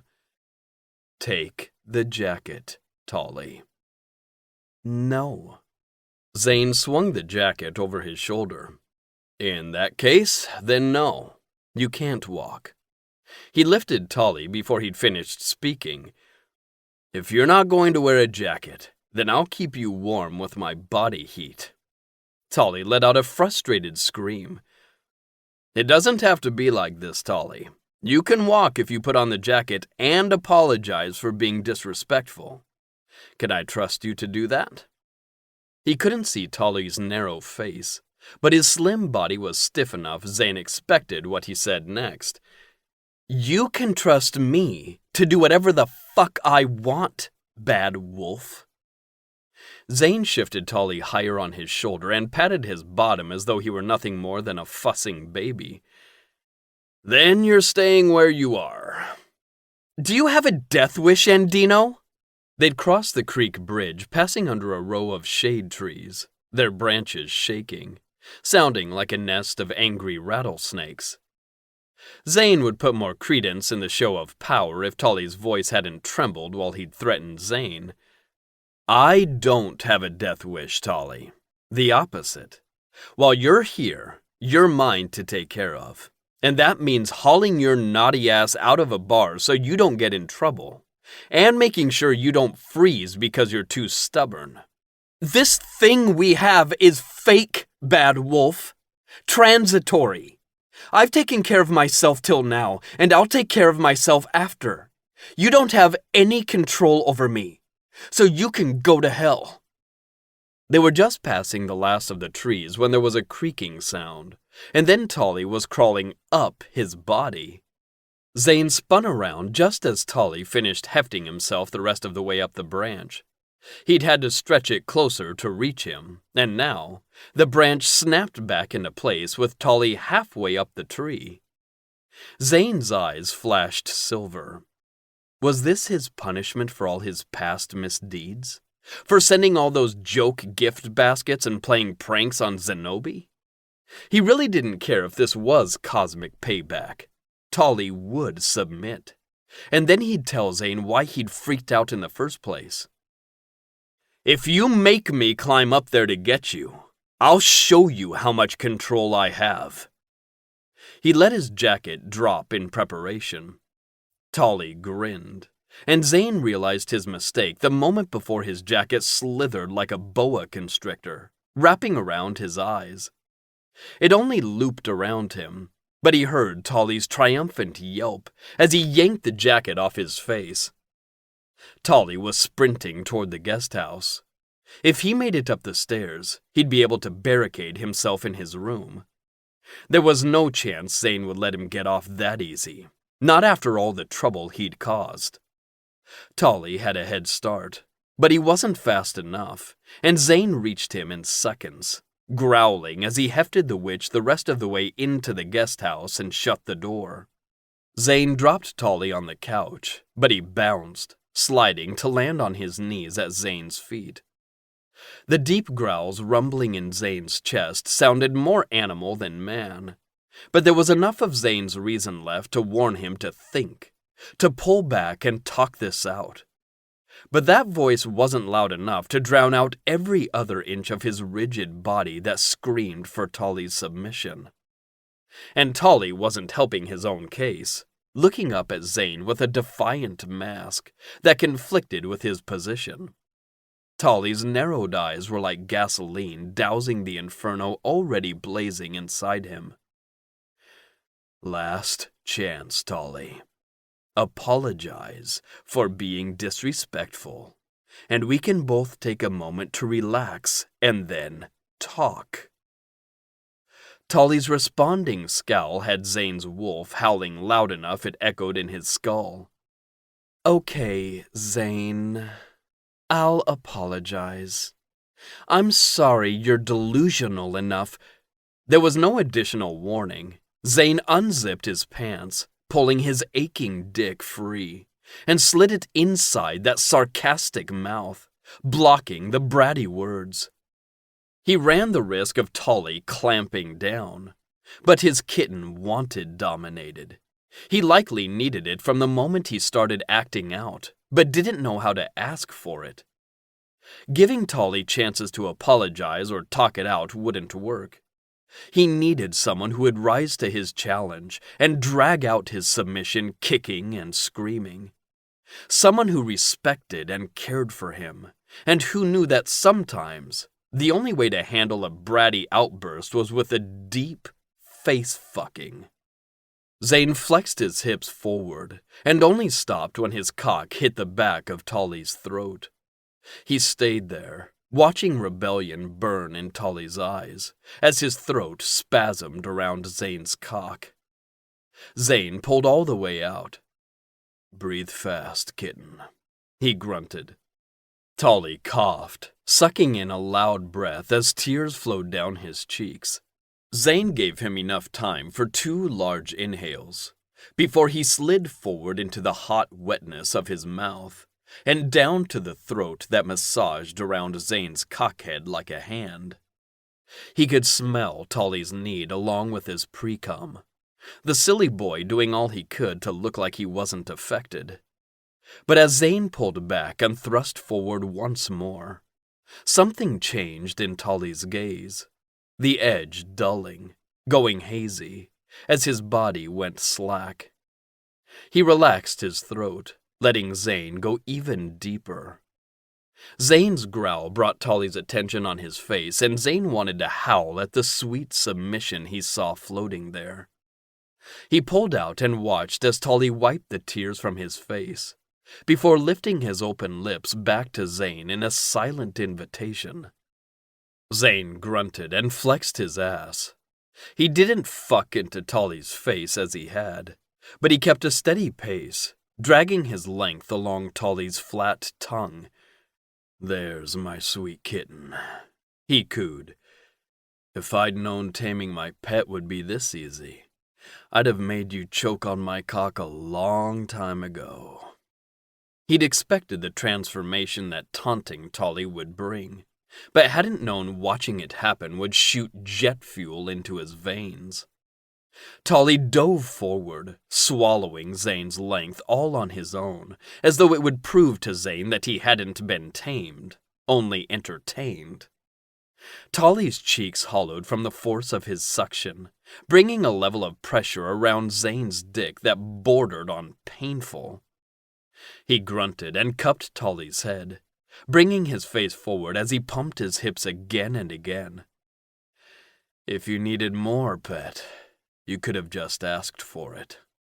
Zane felt Tolly's moan vibrating around his cock. His balls tightened with his need to come, to fill Tolly's mouth and force his slender throat to bob as he was made to swallow everything Zane had to give him. But their push and pull of power wouldn't end with Zane giving in to instant pleasure. He'd always claimed to enjoy the chase, the challenge of seduction. But until this moment, Zane had never actually met a challenge. All those other times had been play, a quick tug-of-war before Zane's dick ended up exactly where they'd both wanted. Tolly wanted to be fucked. His scent and pupils, like wide inky pools, were proof. But he would challenge Zane every step of the way. He'd make Zane earn it, be worthy of fucking this perfect creature. The spoiled rich boy he'd once been wouldn't have been up for the challenge of fighting for Tolly's submission. But Zane felt like every choice he'd made in the last couple of years had all been leading him to this, preparing him to rise up and be what this wild man needed. Zane used the grip he had on the silky strands to push Tolly off and hold on when Tolly tried to dive back in. "So eager," Zane chuckled. Tolly's wet eyelashes fluttered. His eye makeup was smeared, some of it running from the tears that made his red cheeks glisten. His lips were swollen from use and so damn kissable. Zane couldn't wait to bend down for a taste. Tolly didn't try to deny how much he wanted Zane's dick. No defiance lingered on the pretty lines of his face, only naked desire. "More," he whimpered. That time, when he opened his mouth, he didn't lunge for it. He sat back on his heels and waited. Zane's eyes flashed silver, the show of obedience bringing Zane's orgasm racing down his spine. He slid inside Tolly's waiting lips and pumped his hips. "You're going to swallow, good boy. Take me down. All of it." Tolly nodded as well as he could with a hard cock between his lips.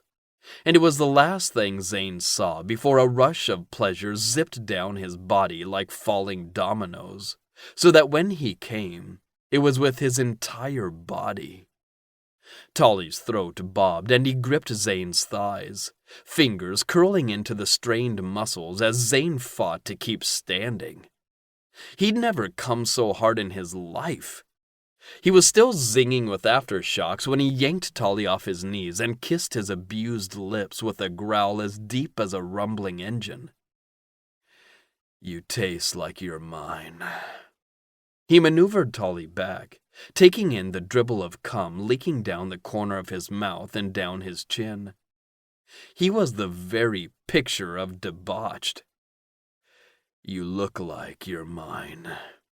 He lowered Tolly to sit on the couch and lowered with him, kneeling beside him on the floor as he took hold of Tolly's weeping dick, growling, "You must be mine." He stroked the hard shaft as he bent over to nibble and lick Tolly's lips. Tolly whimpered and bucked into Zane's hand. His eyes looked down at where Zane was touching him, but Zane wouldn't allow that distance, not now. "Look at me, Tolly. I want to watch the pleasure light up your eyes." Tolly let out a strangled mewl as galaxies of stars exploded within his gaze. His cock pulsed, striping his chest before reducing to a dribble that soaked Zane's knuckles. "So good. Such a good kitten." He licked his fingers clean before leaning forward to share Tolly's flavor the same way he'd shared Zane's. Tolly smiled shyly and nuzzled into him as though he really would be purring if he had the ability. Zane tugged Tolly from the couch and into his arms. He'd come. Tolly had come. But he wasn't ready to separate. There was something raw between them, something Zane had never exchanged with any of his previous partners. He'd been given Tolly's presence in his life without any effort on his part, and it wasn't until that moment that he felt like he'd truly claimed the man, like he finally deserved him. And not as a karmic payback, but because he'd tamed the boy to be his. Minutes passed before Tolly pushed at Zane's chest, attempting to make space between them.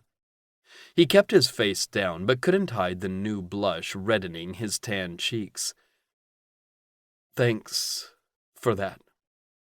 I feel better." He certainly sounded calmer. Zane would give him that. His voice was raspy from use, but his casual tone was what had Zane snarling, as though what they'd done was an act that was now finished. Like Zane was the only one of them to have experienced something profound. He pushed the rush of anger back. Tolly wasn't in Zane's head. He didn't know it was safe to acknowledge this connection. "No thanks necessary, pet. Wait here on the couch. I'll get you something for your throat."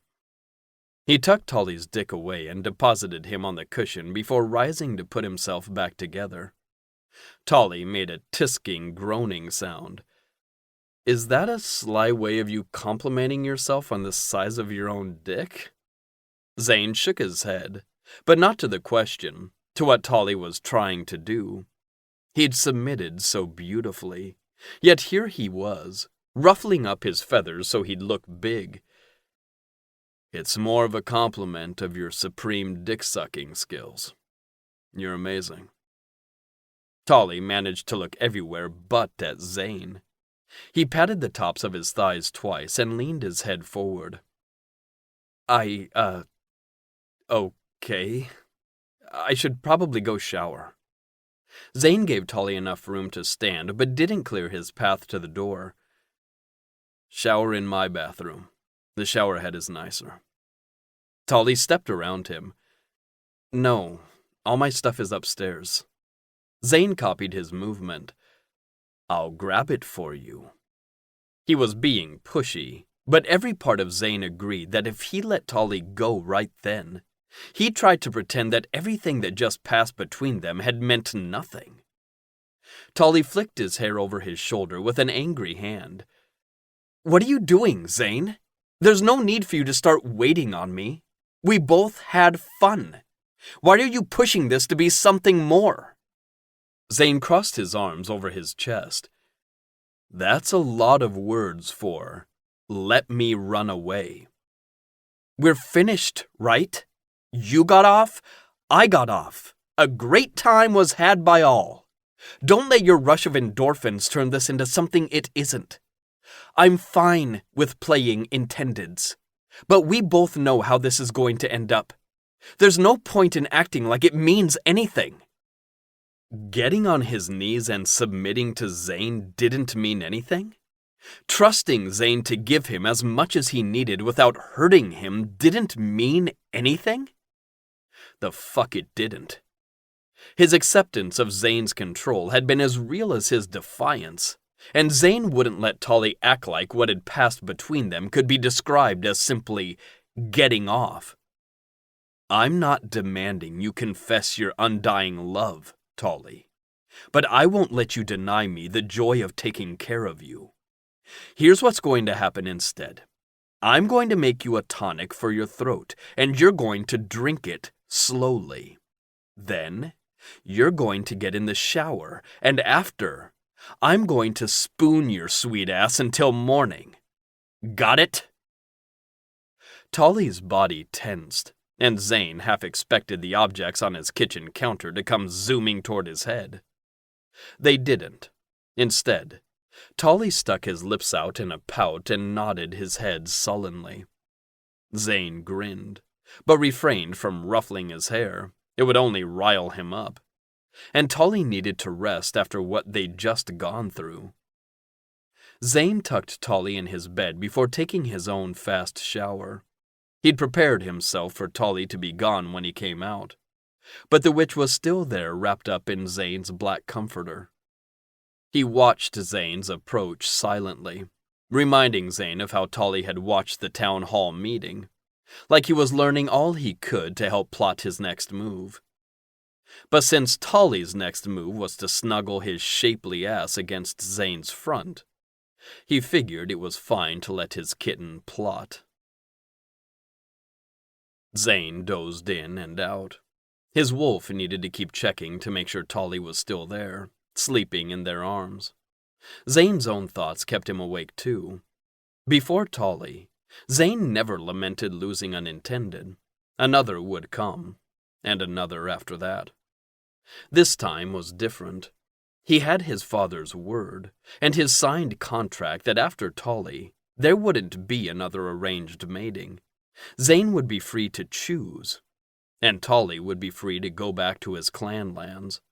Except, Zane already knew that Tolly's position meant he would be mated to a wolf eventually. Maybe, like his mother, he'd be allowed to live within his clan lands instead of relocating to where his mate lived. But that didn't change the truth that he would mate. Some other wolf would get to pet his spine when he fussed in his sleep. Some other wolf would get to claim and take and provide. Zenobi wanted something from Tolly's clan, and it was big enough he'd offer up his one bargaining chip. If Zane did something to stop that, like insist on mating Tolly, his father wouldn't just be angry, he'd lash out. He'd hurt Zane by taking away all that had become precious to him. His pack, his position, his citizenship. If he wasn't an Andino Pack representative, he had no place in the LCEA, no place in Crescent City. It made more sense to let Zenobi get what he wanted, and let Tolly return home. But thinking of the man who would eventually get to put their hands on Tolly, to mark his beautiful skin with a mating bite, it made Zane want to cut the imaginary fucker's hands off right after he yanked his fangs from his gums with a dirty wrench. Tolly wasn't just another witch. He wasn't even just another powwow witch. He was more special than both of those things and required special care. He was a pile of sass and thorns pressed into the alluring shape of a man who wouldn't make life easy for whoever he ended up with.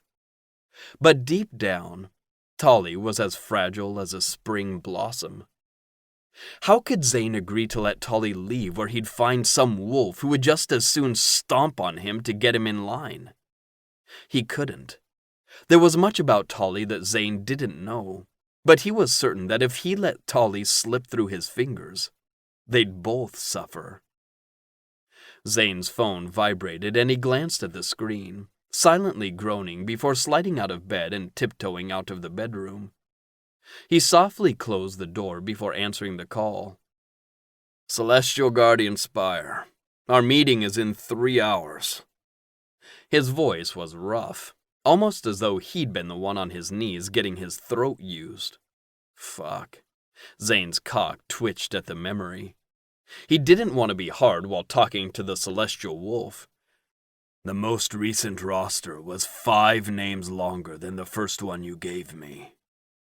The Celestial Guardian had this way of always sounding like he was seconds from going feral. His voice used to unnerve Zane, but after working so closely with the man, and witnessing just how finicky he could be, it just slightly annoyed him now. Zane rubbed his face. That's because 5 additional people signed up after you were sent the first list. The majority of the visitors were either alphas and their trusted seconds, or members of their security teams. All the rest were members from their packs who were curious enough to ask permission to join their alphas. And Spire had made it very clear he was unhappy with each and every one of them being allowed through the gates. Axe had not exaggerated when he'd said the 2 security leaders were hard to work with. But at least Captain Kelvin had stepped back once he trusted Zane to do a thorough job. Spire had thrown enough tantrums Zane had nearly suggested he take a nap before every meeting. However, recalling the way the Celestial Guardians team had efficiently eliminated the group of insurgents targeting the eastern border of Crescent City when they'd been under attack by the Helix clan had stopped him. Spire and his team had left no survivors, neutralizing the threat before the enemy could fire a single shot. He was also the most unpleasant Celestial Wolf Zane had the displeasure of interacting with. Every other Celestial Wolf he'd encountered had been all smiles, a bit ditzy at times, but by and large spent their time painting or singing while communing with nature. Karen Spire probably communed with cockroaches. I'm at the headquarters building now, Agent Andino. If you are at headquarters now, then you are very early for our meeting. Zane attempted a joke, knowing he'd get nothing but dead silence. The silence continued. And continued. After a near minute of quiet, Zane sighed. Like most of them, Spire was simply uncertain about what the next few weeks would bring the city. They were willingly putting themselves at a disadvantage, and that knowledge had left most citizens feeling like they'd been forced to bare their necks and just hope no one tried to claw their throats out. Still, Zane wouldn't let Karen Spire's anxiety get in the way of tending to his kitten. I can meet you at headquarters in an hour and a half. He hung up and went to the kitchen, putting together a plate that was more like a collection of snacks than a meal. But Zane's culinary expertise was limited, so the cheese, almonds, grapes, and boiled egg slices would have to do. He padded back to the room, setting the plate down before rubbing Tolly's back softly. His eyelids fluttered and he turned his face into the pillow, mumbling something Zane couldn't understand. Zane rubbed his back again, wondering if maybe he shouldn't just leave a note and wrap the plate for later. Except, the last time he'd sent Tolly a message had resulted in the week getting away from Zane. When he'd been able to lift his head from his task, the damage had been done. Zane had come to the conclusion sometime between pre-dawn and dawn that week had something to do with Tolly's outburst the night before. Just as Zane shifted his weight away, Tolly's eyes wrenched open. No! He exploded out of the blankets, lifting himself, the nightstand, lamp, and bed. All 4 of those things landing with varying thumps. Shh, Tolly. Hey, you're okay. It's me, Zane. He rubbed his leg over the blanket. Tolly looked at him before squeezing his eyes shut. "I thought you were—" He shook his head back and forth as though telling himself to stop talking. Zane's wolf lurked just under his skin, uneasy by the burst of fear. "Who?" "No one. Your lamp! I'm sorry." Zane lifted the lamp upright. "It's not broken. Who did you think I was?" "I was dreaming. I thought you were from the dream," Tolly said, his voice suddenly soft. "Want to talk about it?" Tolly's expression shuddered. "No." Zane let out a long breath. Half of knowing how to take care of his kitten was knowing when to back off. He caressed Tolly's cheek, somewhat mollified when he didn't yank away. "How are you feeling this morning?" Tolly pushed his hair off his forehead. "You mean after you ravaged me with your monster cock?" Zane pressed a speedy kiss to the side of Tolly's lips, in and out like a darting hummingbird. "You know what I mean, brat." Tolly's exhale sounded like the hissed release of hydraulic brakes. "I'm fine, really. You're nice to ask. I am tired, though. What time is it?" It was Zane's turn to drop his eyes, a little embarrassed that he'd been so eager to talk to Tolly before he left. He'd convinced himself waking him up so early was the right thing. 7. "In the morning?" The disgust and terror in Tolly's eyes made Zane want to both wince and smirk. "Yes, in the morning." He ruffled Tolly's hair and had his hand slapped away, as he'd expected. "You can go back to sleep. I just wanted to wake you up to tell you I made something for you to nibble on for breakfast. Whenever that ends up being. I'll put it in the fridge. I just have one meeting, then we can go out for lunch." Tolly rolled on his side, getting more comfortable against the pillows instead of rising. But Zane's chest warmed at seeing him snuggled in his bed. "You work too much. Aren't you, rich too? Not just your pack, but Zenobi? Why do you put yourself through it?" There was an honesty to his question that told Zane Tolly was truly curious. He brushed the hair that had fallen over Tolly's cheek back and tucked it behind his ear. "At one time, I wondered the same. I'd been forced to take the agent position because my father liked how it looked, and had followed it with his usual threat of having me kicked out of the pack if I didn't do exactly what he wanted. All Zenobi wanted was to be able to say he had a son in the LCEA. It took me a while to appreciate it. The work I do in the LCEA protects people, makes their lives better. Being the best agent I can is how I make myself worthy of getting the position in the first place, and how I make sure I never follow in my father's footsteps. That makes sense? You and your team seemed close, closer than regular workmates." "We are. Axe, Cy, and Huxley. They refuse to accept my shitty attitude and still somehow don't hold it against me now. Huxley's my best friend, and Cy and Axe are amazing mentors. Without them, I'd probably still be a spoiled dickhead." Tolly smirked. "Like me?" He kissed Tolly's nose. "No, you are a sweet kitten, unless you're feeling bratty. And we have ways of fixing that now, don't we?" Tolly licked his lips and dipped his chin in a slow nod, making Zane groan and wish he had time for an encore. He could get them both off, but there wouldn't be time for the care after, so he'd have to wait. "After lunch, do you want to join me to meet the first of the visitors? The team's supposed to greet them along with the alphas and council members. The others will have their mates." Tolly traced a circle over the comforter. "Be with you as your intended mate?" "Yes, by my side, as my intended mate." Tolly's sweet smile was the ultimate test of Zane's resolve not to rip both their clothes off. Sure, I could do that.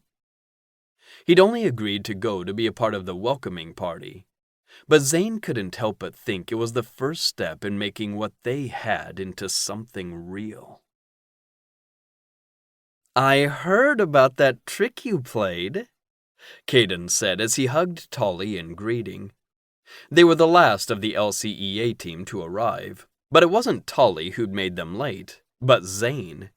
He'd gotten one look at Tolly in his lilac-colored lacy dress and had lost it, kissing him up against the wall in a way that both smudged Tolly's makeup and wrinkled the dress. Zane was the one who was truly suffering from his hasty actions now, since that had meant Tolly wanted to change.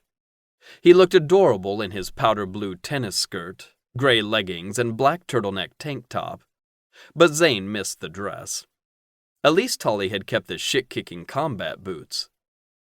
Before Tolly, Zane's appreciation of fashion went as far as hot, would bang, and not so flattering, would still bang. But after just a short time of Tolly, Zane noticed clothes, mostly Tolly's, and generally in a way that made him want to rip them off. I wouldn't have kept the suit, Tolly mumbled, a pink color blooming on his cheeks. Oh no, don't be ashamed. I think it was pretty amazing, and now I know better than to play darts against you. Or bowling. Is there a bowling alley here? Tolly asked. No, but the Solar Wolves have a gym with a racquetball court. There's another we shouldn't challenge you to, Ezra said. Just as Zane had said, the team, Alphas, council members, and all their mates had gathered in the terminus where the first of the visitors would begin being shuttled by patrol from the main gate.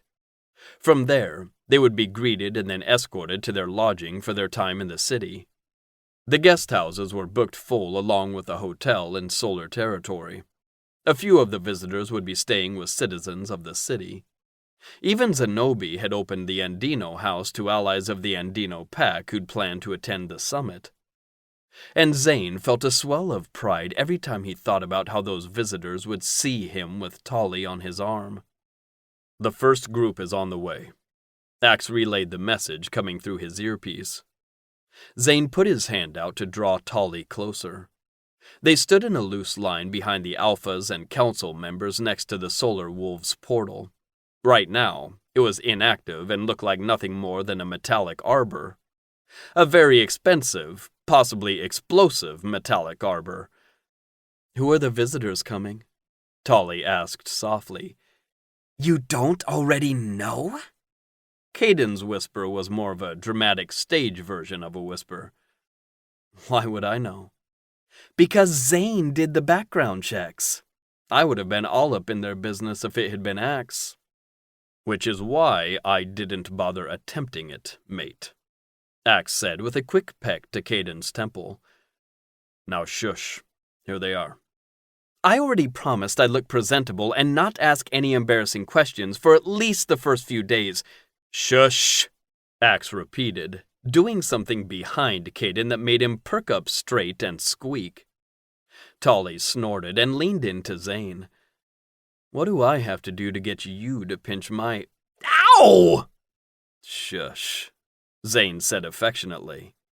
The patrol car stopped on the street on the other side of the cement planters that formed the open square of the terminus. Alpha McNally walked through the corner gap first, followed by his security team. Next came Alpha Chen and Alpha Steel. Zane knew they'd traveled with more from their pack, so they must have been waiting for the next transport. Brooks Sever led the rear. He'd come ahead of his father, Alpha Sever, who'd be joining them later in the month. Out of the group, only Alpha Steel had representatives in the city, and Zane was trying to recall if the others had ever visited Crescent City before now. Judging by the way they tried to hide how they were looking around, he didn't think so. Welcome, Alpha Might spoke first, starting the greeting as her mate and the other Alphas followed her lead. Suddenly, Tolly stiffened. His skin went deathly pale, as though all the blood had drained from his body in an instant. He was frozen, not blinking or even breathing as he stared straight ahead. "Tolly, what's wrong?" Zane reached out. A blast of pure terror hit Zane's senses a second before Tolly's eyelids fluttered, his body collapsing forward into Zane's arms. Chapter 8. Bondage. "Tolly, you're going to wake up soon. You are safe. You will not feel any pain." "Nita?" Tolly's face felt swollen, unfamiliar, making him worry that if he opened his eyes and looked into a mirror, he wouldn't recognize his reflection. Where was he? What had happened? "It's Caden. You're at my house, on my couch. Wake up now, Tolly, and know that you are safe." Tolly frowned at his eyelids fluttering. Had he told them to do that? Or was that Caden? Something squeezed his hand. He knew that touch. "Zane," Tolly breathed and opened his eyes. "Hey there, kitten. You scared the shit out of me." "Don't worry him, Zane." Caden was level with Tolly's head with a damp rag. "It's normal if you feel weak for a few more minutes, Tolly. You need to lie still a bit longer." This was a different side of Caden that Tolly was seeing for the first time. He spoke with a mature competence that put Tolly at ease. "What happened?" "You fainted." Caden handed him a glass vial. "Down the hatch." "You did more than faint," Zane croaked. Tolly looked at him then, really looked at him. His eyes were tight with worry, and the slow circles he traced into Tolly's palm seemed like they might be soothing him as much as Tolly. "Zane, if you freak out my patient, I'll have to ask you to step out," Caden admonished. "Try it," Zane growled. At the same time, Tolly asked, "Patient? I feel fine now. Really. I can't even remember why." Brooks Sever was in Crescent City. Tolly bolted off the couch, intending on hauling ass in any direction that would take him away from Brooks. Somehow, he ended up crawling up Zane's body instead, clinging to him in a way that explained his nickname. When had Zane gone from possible threat to safe harbor? It had happened so slowly, Tolly hadn't recognized the shift until it was tested. Zane had proven himself to be patient, kind, and funny. He didn't back down from Tolly or try to squash him. He gave Tolly what he needed. But could he protect Tolly from Brooks? No. Nita was the strongest person you knew, and she's gone now. But Brooks hadn't killed Nita. Her love for Tolly had. Was he putting Zane in danger then? Brooks knew he'd been promised to Zane. He'd sent that text message to screw with his head. Was that why he'd come to the summit too? To continue screwing with Tolly's head? Or something more sinister? "You're only delaying the inevitable." Brooks had sung out those words once to taunt him. "Kitten, your heart is pounding. You need to breathe, in and out, with me." Tolly nodded his chin against Zane's shoulder and copied his breaths. He passed out just seeing Brooks in the flesh. He'd let himself become vulnerable. If his friends hadn't been there. Tolly buried his face into Zane's neck and breathed. "I'm all right. I'm sorry." Zane let him slide to his feet, but kept him near. "Don't apologize." Caden grinned, looking more like his mischievous self.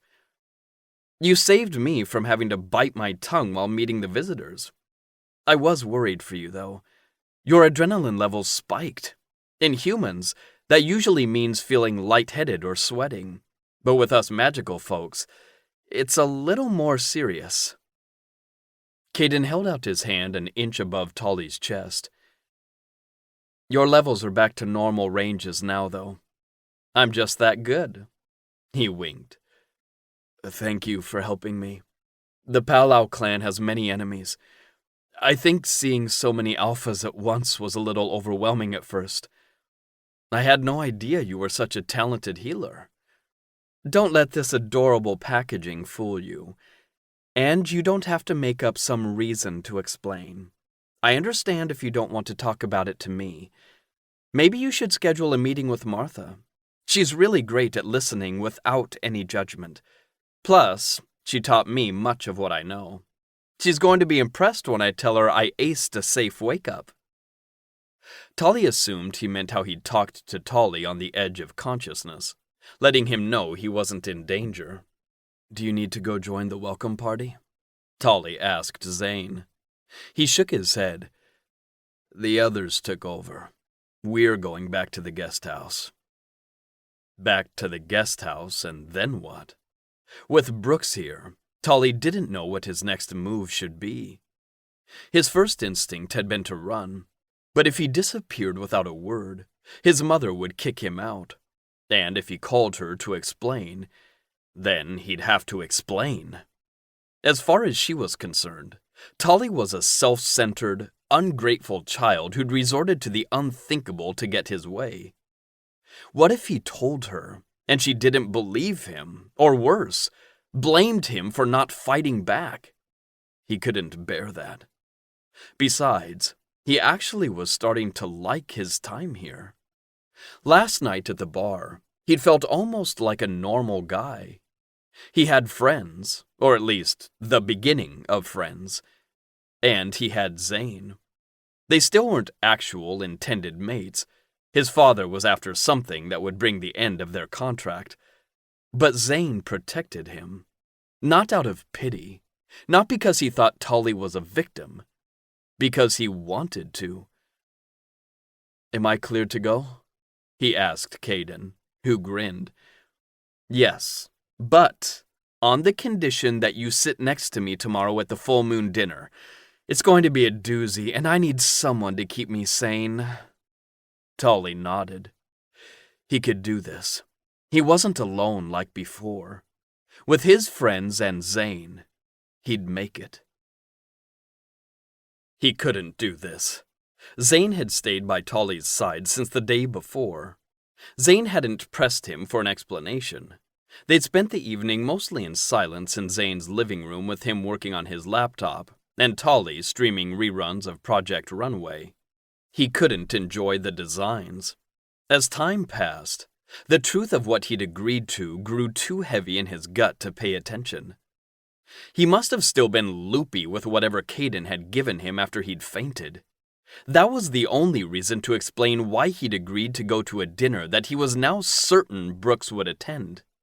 He needed to barricade himself inside his room like he had in his first weeks and wait it out.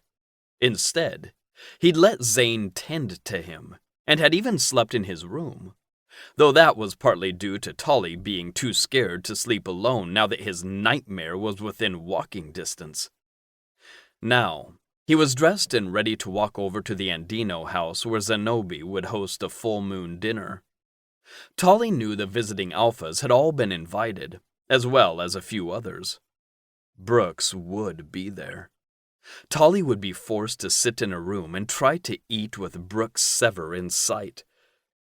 It's been 2 years. You're different now. That was true, but he still didn't think he had it in him to do as Nita had asked, to fight back, to hurt someone. Tolly, are you sure you're up to going? Zane asked in a way that made Tolly assume he'd already asked several questions that Tolly hadn't heard. Tolly smoothed his palms down his emerald green silk cargo pants. He'd paired them with a ruffled white dress shirt that normally made him feel like a vampire-pirate hybrid. Right then, he just felt small. You have to go, right? With it being at the Andino house, I do need to make an appearance at least. But you can stay here. Maybe take a relaxing bath or watch TV? And leave himself isolated, alone, and vulnerable to an attack? No way. I want to go with you.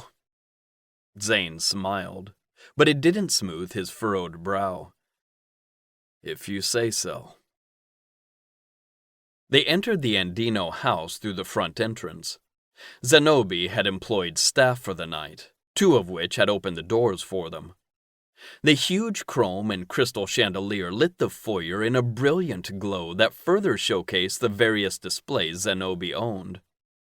It looked like he might have added more since the time Tolly had visited. He didn't recognize the glass case of old spearheads, or the rack of ancient spears hanging on the wall next to 2 battle axes crossed to form an X.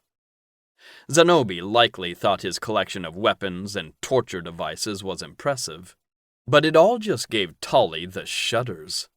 Nothing in that room was a prop or recreation.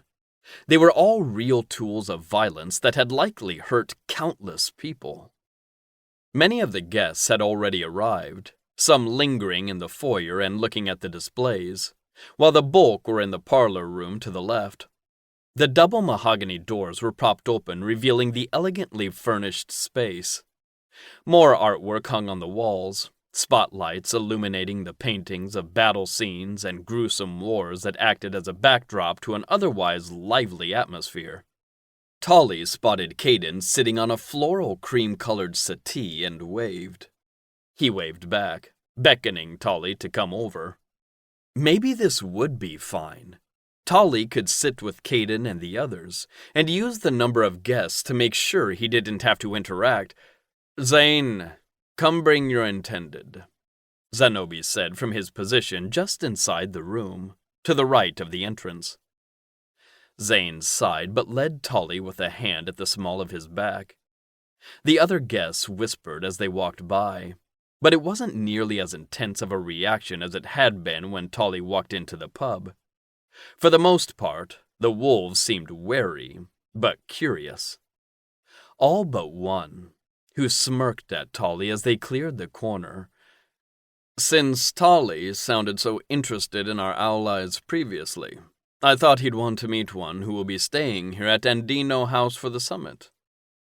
Zenobi gestured to the well-dressed man standing in the small circle of people. He was classically handsome, with thick, wavy brown hair, long dark lashes, and bright blue eyes that Tolly knew could narrow with unspeakable cruelty. A demon disguised as a fairy tale prince. Tolly's heart pounded, his hands growing cold and clammy as his head spun. You can't pass out. Not now. Not in front of him. Brooks Sever shot Tolly a dimpled smile that didn't match the evil lurking in his soul. Doing some reconnaissance, were you? That face and body was the same exact one that starred in Tolly's nightmares, minus a few minor differences. In his head, Brooks was a towering monster. He was several inches taller than Tolly, but shorter than Zane with nowhere near the muscle mass. Reconnaissance? Why would my intended have the need to spy?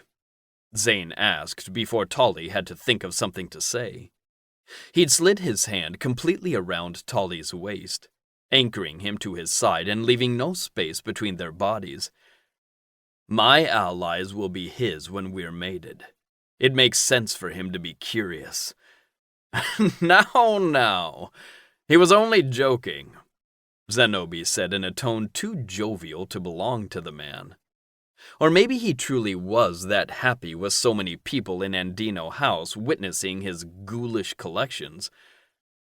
Tolly, this is Brooks Sever, Alpha Sever's son and the wolf poised to take over the position when his father is ready. Brooks, this is Tolly Paulau. Zane's hold made it easy for Tolly to play into the role of the shy intended, giving him a good excuse not to even pretend to offer his hand. He leaned into Zane, his own personal living shield. He didn't know what Tolly's history was with Brooks. Mother had threatened and paid enough for the failed arrangement to be erased from history. But maybe he could feel Tolly's discomfort as he angled his body so that Tolly stood slightly behind him. Or maybe he just didn't like the guy, which seemed to be the case as Zane let out a low warning growl. Soon to be Tolly and Dino. Brooks's smile never faltered, but Tolly recognized the glittering anger in his gaze. "You're a lucky man." "I am. If you'll excuse us." Zane led them away without Tolly ever having to say a word. Tolly had pictured that moment seeing Brooks again as one that would bring him to his knees in terror. Just seeing the guy across the terminus had knocked him out. But while Tolly was nervous, Zane was too sturdy of a presence, too imposing of a body for Tolly to lose his mind to fear. He let out the breath he'd been holding since first entering the parlor room. Zane pressed his lips to Tolly's temple, kissing him softly before whispering, "I'm sorry if I made you uncomfortable, kitten. I just really can't stand that guy. Our families had hoped that by forcing us to interact as children, we'd become the next generation's evil cabal. But even when I was an adolescent, arrogant ass, I knew he was an insufferably cruel dickhead." Tolly's giggle shot out of him before he had a chance to curb it. He no longer clung to Zane's side, but felt like instead he relaxed into place, two pieces of the same puzzle. Caden sat just about as far from the corner where Zenobi and Brooks were as possible. After Caden's enthusiastic greeting, declaring how relieved he was they'd shown up, he'd slid a glass of wine in Tolly's hand, and Tolly was able to forget his boogeyman even existed in the same room. Tolly had survived a month locked inside the Sever Alpha house. He could survive this night. The guests continued to arrive, and soon the parlor was full of both bodies and conversation. For the most part, Caden kept Tolly distracted, telling his insane life stories, while Axe became increasingly agitated at the antics his mate had once gotten up to. Tolly had played the partying wild child a few times to get out of past matings, and thought that he would have liked Caden back then too, if their paths had crossed. Zane eventually distracted Axe by asking about work things, but he kept his hand cupped around Tolly's nape, letting him know he was there. He was safe. "And what will happen when the gate opens and armies of solar wolves start streaming out?" A man, Alpha by the looks of him, spoke louder than the rest, an angry edge to his tone that had many quieting. Alpha Prime's face was stony, his mate Emmett at his side, whispering something in his ear. "Alpha Kelly, the solar wolves have only ever wanted to give their people the option of returning home to Silka," Alpha Mite replied. "That is what you want us to believe. Right now, the solar force remains manageable. But what happens when they overpower us 2 wolves to 1? 3 to 1? Why stop there? I'm sure if we join forces with the celestial wolves, we can bring those numbers higher," Alpha Prime bit out. "Hell, that isn't helpful," Emmett hissed. "Yet baseless accusations are." Alpha Prime looked to Alpha Kelly as he spoke. The direct challenge spurred a half shift in the other man, his eyes flashing as those loyal to him noticed the tension, growling and posturing to get in place behind him. Sai appeared out of nowhere alongside Director Might. The huge mountain of a man glared at the visiting wolves as the director spoke. "This summit is a time for us to air out our grievances, but in a peaceful way that will result in understanding, not bickering. I suggest we move on to dinner and give tempers a chance to cool. These topics can be brought up again in a more appropriate setting. Zenobi?" He turned his head to the elder Andino still in the corner. "My housekeeper, Greta, has arranged place cards in the dining room. This way, please. The group started to move, many seeming, like Tolly, eager to get the tension behind them. Caden jumped to his feet and darted ahead.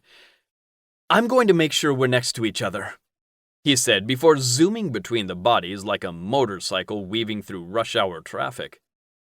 Tolly held back, still comforted by Zane's hand on his neck. "Is it safe? Do you think they'll do what Director Might asked?" "Alphas are used to being obeyed. That the 3 alphas of Crescent City have coexisted as peacefully as they have is a miracle. One that many outside alphas can only explain by making up wildly inaccurate stories. Normal alpha summits never end without some fighting. Most of the alphas haven't even arrived yet," Tolly pointed out as they began shuffling forward. "Nope, but this is the only formal dinner planned. Every other event will take place in more relaxed settings, or in headquarters, where we have cells close by." He grinned, telling Tolly he was mostly joking. "I don't think all of this puts people at ease either." Zane gestured to the wall at a painting of a barricade where several men had met their ends skewered on spears of wood. Their faces were contorted in agony as though the artist wanted to make certain each expressed as much pain as possible. Despite his simmering worry, Tolly snorted. They passed by where Greta stood with a few members of waitstaff. Zane winked and her severe mood lessened a fraction, before coming back full force as she looked at Tolly. "Here!" Caden whisper shouted. "I had to do some fixing. That's probably why Greta looked so angry. She had me and Axe sitting way over there."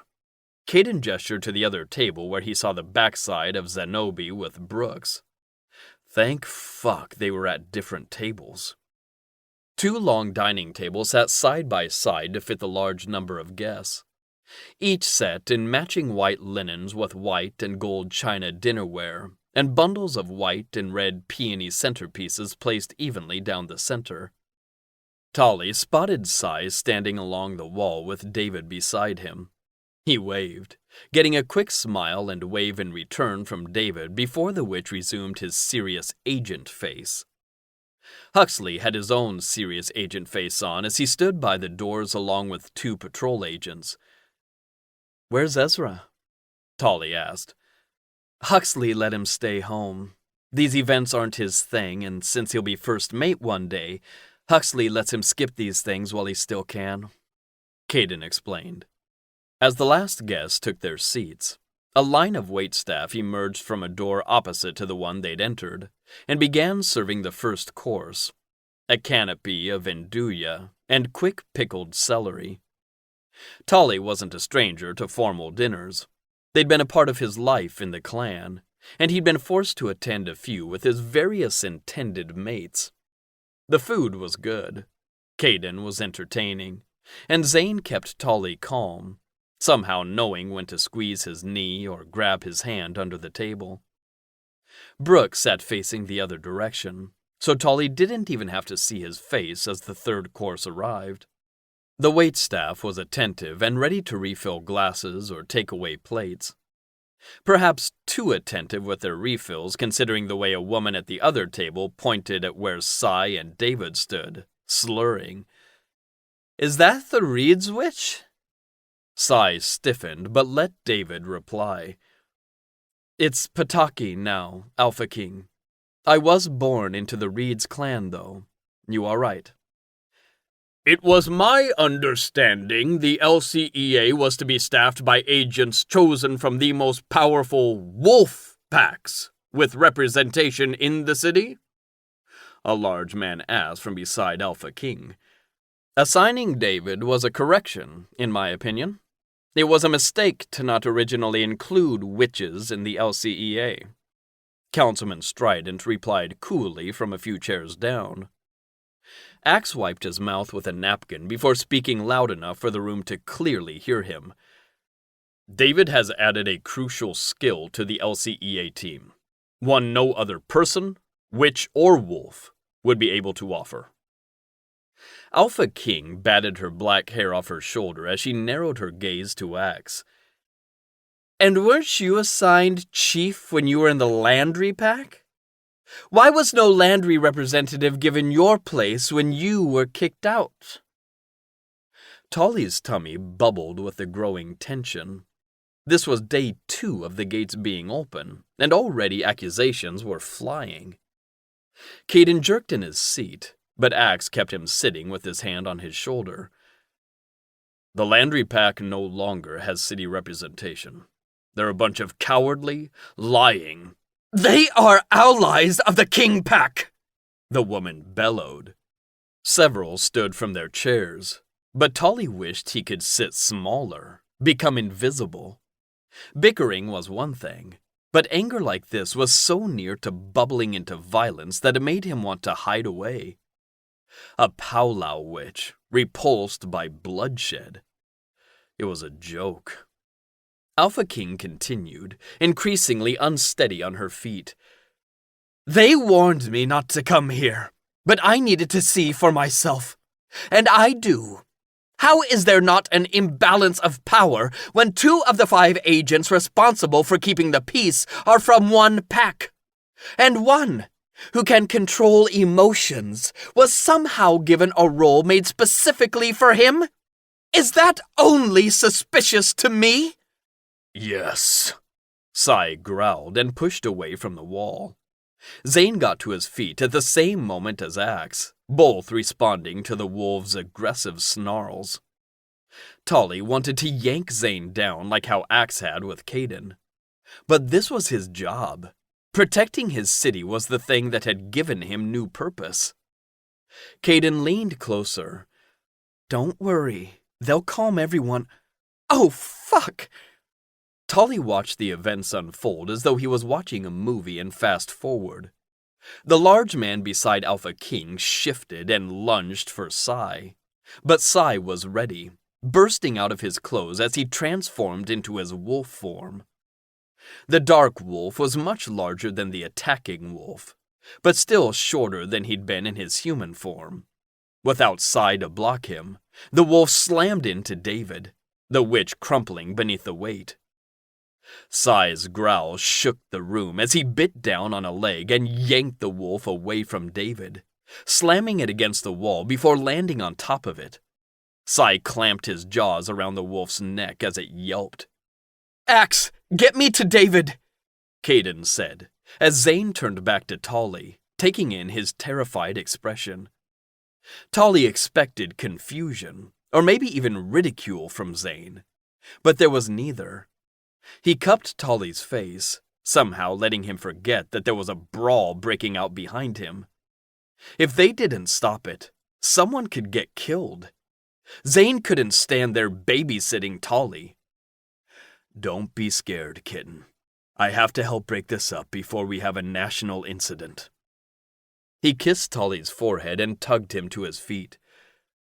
Greta, take Tolly out the side and to the guest house. Stay there with him until I come back. Zane pressed a final kiss to his lips before Tolly could decide whether or not to beg him to stay. Everyone was on their feet now. Caden had made it to David. The 2 were on the floor so Tolly couldn't see what was happening. His brain was on fire, but his legs felt like columns of pure ice. He couldn't stand where he was. The fight could spill over. Zane wanted him at the guest house, so that was what he'd do. He turned, expecting Greta to be standing near, but she was already 5 feet away, glaring at him. Whatever. She could glare all she wanted as long as she led Tolly away from the snapping snarls. He rushed after her and out the same door the waitstaff had entered through. It led to a wide hallway. The door directly in front of him had been propped open, giving Tolly a look at the industrial kitchen, and the people currently whispering with varying expressions of worry. This way, Greta snapped, pushing Tolly between the shoulder blades to the right. Tolly didn't recognize this hallway, but had seen very little of the Andino house. Most of what he'd seen reminded him of a theme park castle, minus the implements of torture and ancient weapons. And human skulls, which was exactly what Tolly saw himself looking at, encased behind a wall of glass. "Go down this hallway to the rec room," Greta grunted. Tolly spun to face her. "Aren't you supposed to take me?" And wait with him? How sad was it that Tolly was willing to accept the protection of a woman who hated him rather than protect himself? "I don't work for you, Powwow. Down the hallway.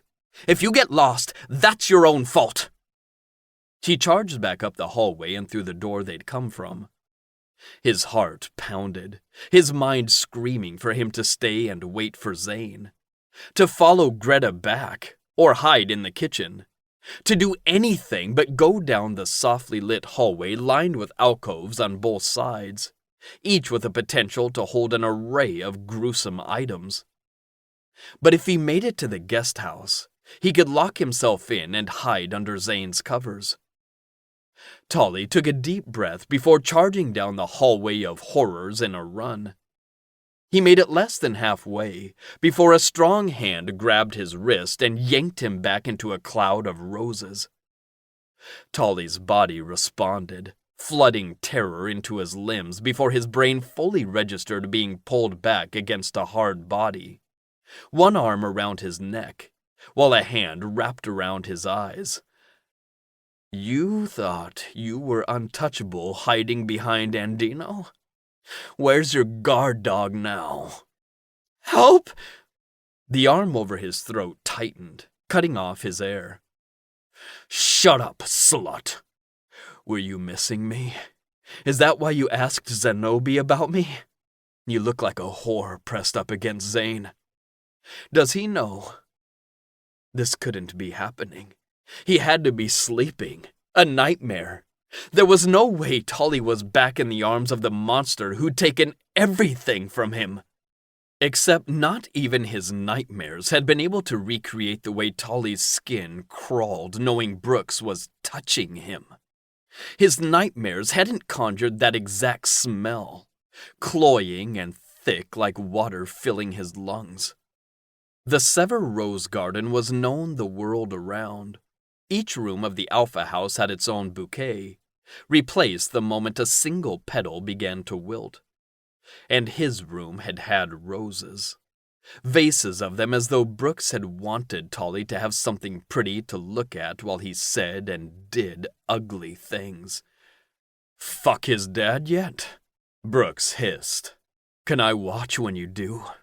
I'd think an asshole like Zenobi would know how to put you in your place.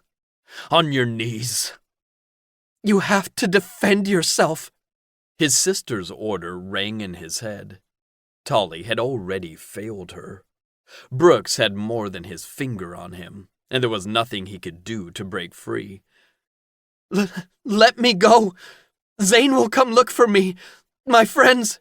"You don't have friends, Tolly.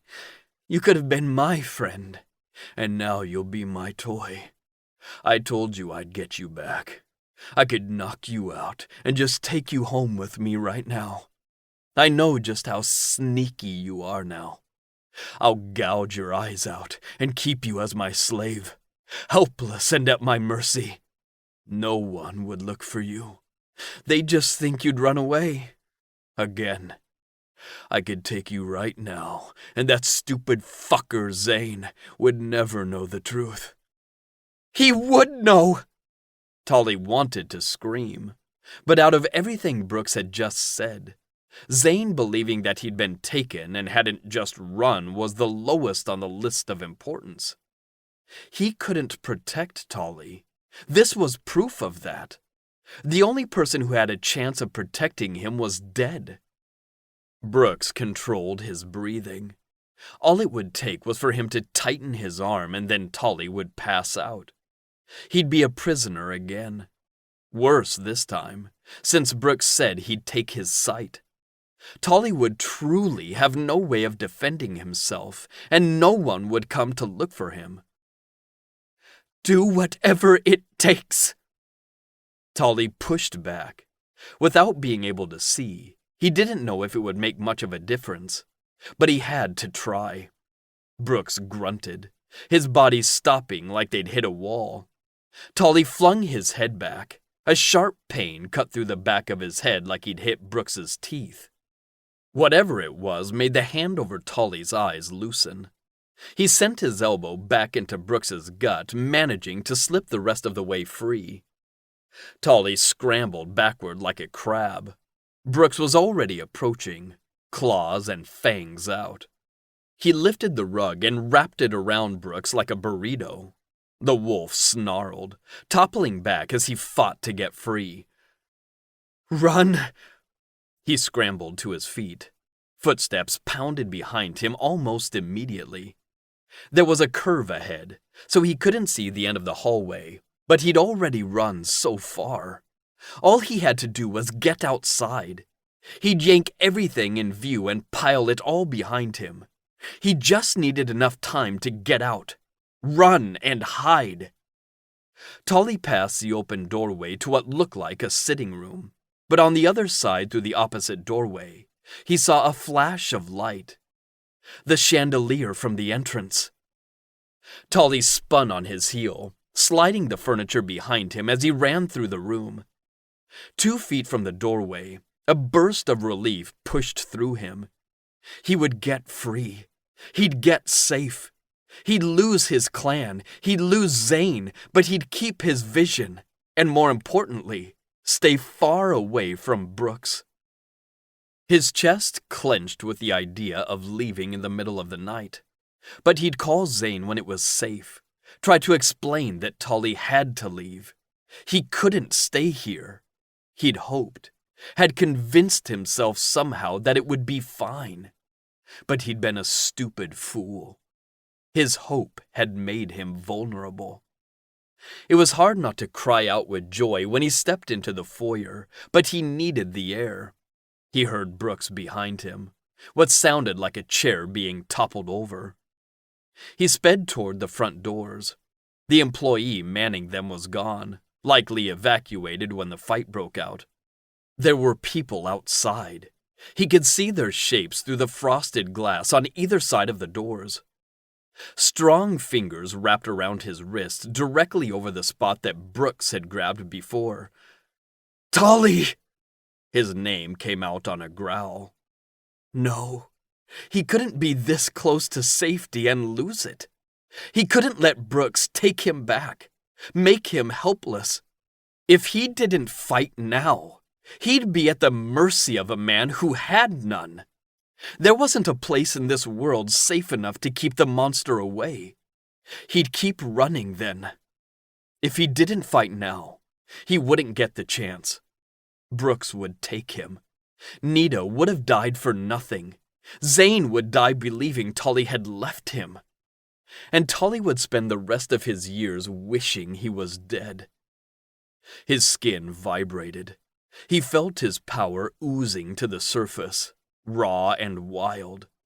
His legs and arms felt frozen solid, but his chest was hot, his heart pounding in erratic stops and starts, as though it was trying to communicate to him what he needed to do.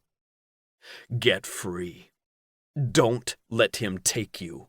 Don't let him touch you. Get off me! Tolly screamed, a pulse of power shooting from him strong enough to lift the tiny hairs all over his body. It exploded out of him like a firecracker, a bright light blinding him momentarily. Tolly blinked through the dust. The light flickered overhead. Bits of glass and metal sprinkled to the ground. Someone shouted, hoarse and angry. Tolly saw a dark outline running toward him through the dust and smoke. He didn't have the mental space to stop and think. Every synapse in his brain repeated Nita's order in an endless, angry loop.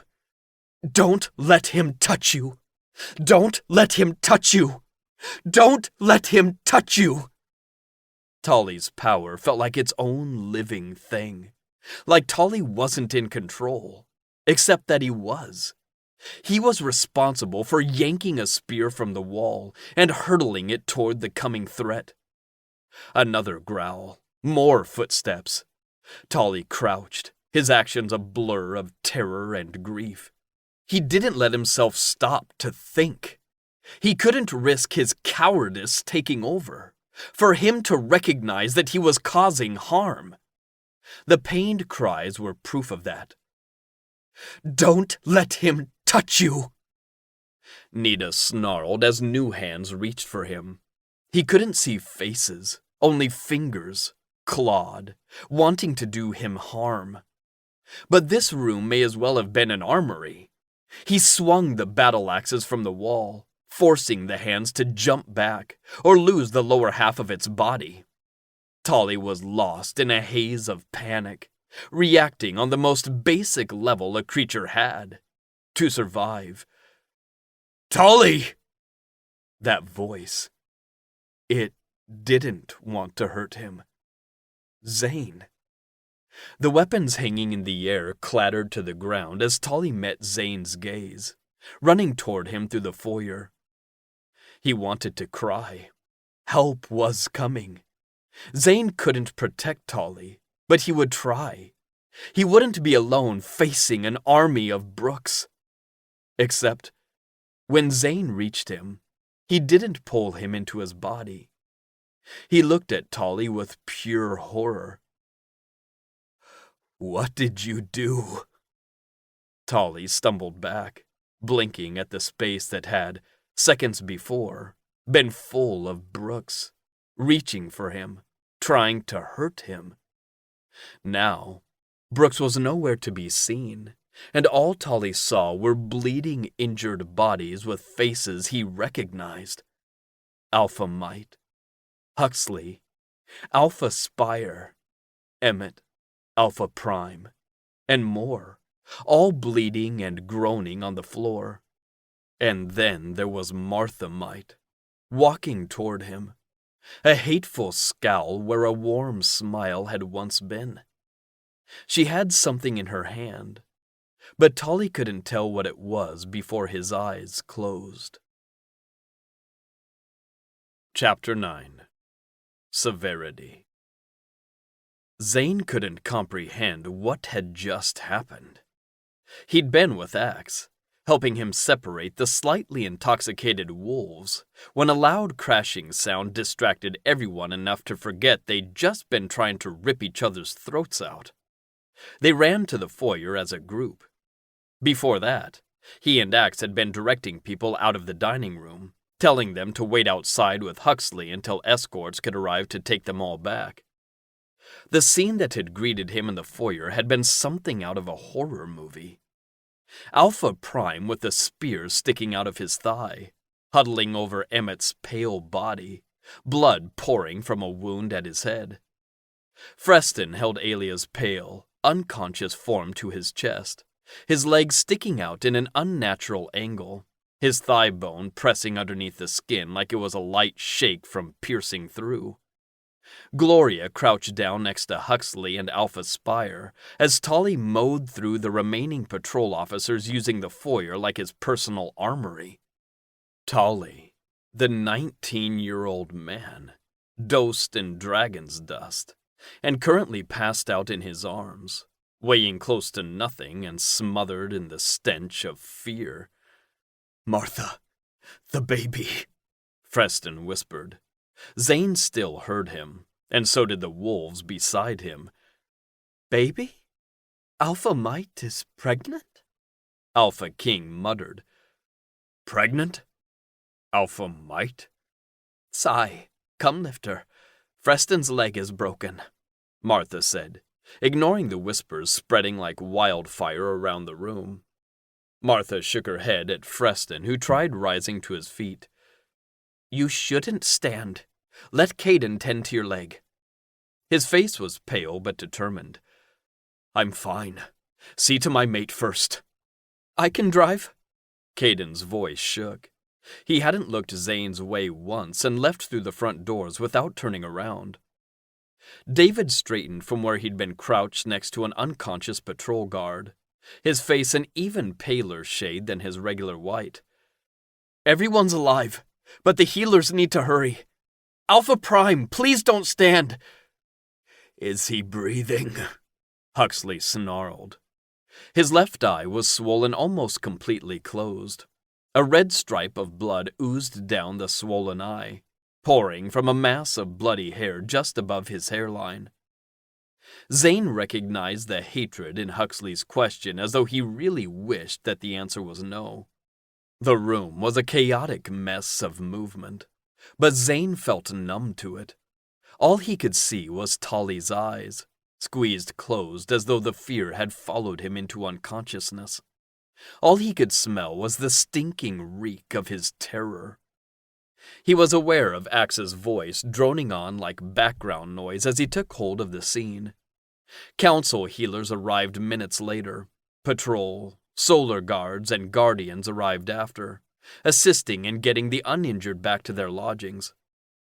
Zane was aware of all of that happening, but he couldn't focus on any of it, too absorbed by Tolly's weight in his arms and the fact that Huxley wished the young man wasn't breathing.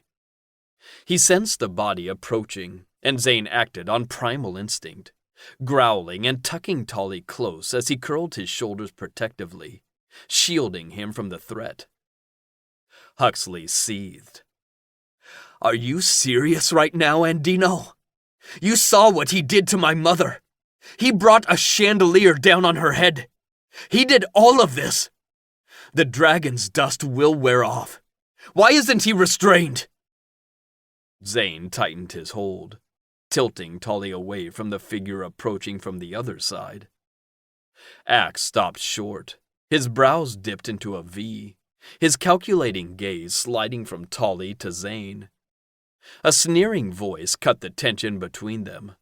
Why are you surprised? He's a powwow witch acting like a powwow witch. Shut the fuck up, Sever! Zane growled at the narcissistic asshole standing on the other side of the room, Zane's fangs splitting his gums as they grew. Axe stepped closer, speaking with a grim determination. He attacked citizens of this city, Agent. Attacked 3 alphas and their mates. He incapacitated an entire security team. Tolly Powwow needs to be taken to headquarters and secured before he wakes up. Zane shook his head. There has to be a reason, Axe. He wouldn't just do this. You haven't cared about a single intended mate, Andino. Why now? Why do you give a shit about the one who went homicidal on my family? Huxley snarled as he waved a council healer away. Zenobi was the last voice he wanted to hear. Tolly Powwow is no longer affiliated with the Andino Pack. Consider the contract cancelled. He's a danger that I should not have brought into the city. I will lodge a formal complaint against Tolly, Opala Powwow, and the Powwow clan. Opala knew her son was capable of this. Why else would she pay me to accept him as intended for Zane? He's a ticking time bomb that she wanted out of her clan. Well, she will not get away with this. If the situation weren't so serious, Zane would have been rolling his eyes at Zenobi's blustering act. He adjusted Tolly's weight so he wouldn't be putting pressure on his slim arms. Huxley noticed and gave a disgusted snarl. He didn't have an answer for Huxley. Didn't know why he was clinging to the man who'd nearly killed most of the leaders of the city in minutes. If they'd been human, most would have died already from their injuries. Tolly was responsible. He'd hurt all these people. But there was something missing. The thing that would make any of this make fucking sense. And he couldn't shake the feeling that if he let Tolly out of his sight now, he'd never see him again. Maybe for the best. You saw what he did. Since he'd arrived, people had treated him like he was dangerous. What if they were right? Opala wouldn't defend him. Tolly told him his mother was looking for a reason to cast him out. He had no one in the world to fight for him. Zane knew Tolly wasn't innocent, but he couldn't cast Tolly aside without getting some answers. I do not give up my claim as his intended, Zanobi and Dino's name is not on the contract. Mine is. And I refuse to terminate it at this time. Which means Tali still has the protections afforded to him as my intended by the Sacred Pact. That wouldn't keep him out of his cell, but it would keep him alive, and give Zane a chance to figure out what the fuck to do next. Huxley glared at him with the same animosity as his father, hatred pouring in from friend and enemy alike. With just 3 sentences, he'd ostracized himself from his pack, his team, and his city. The corridor to the infirmary was deceptively quiet. Zane's neck prickled. Word had traveled about what Tali had done, and what Zane had done after. He'd seen it in the faces of every person they'd passed from lockup to here. In minutes, Tali had taken down the city's leaders, each of them if not loved, then respected. The wolves who hadn't had an opinion of Tali before did now, and the witches all felt vindicated in being right. They want him killed, Axe said before reaching the infirmary door. Right now, the only thing stopping them is the Sacred Pact. His gut clenched. What do you think should happen? Axe's face betrayed no emotion. I think Tali Powlau is more of a danger than any of us realized. Zane pictured Tali's tiny body lying on the cold metal slab where Zane had left him.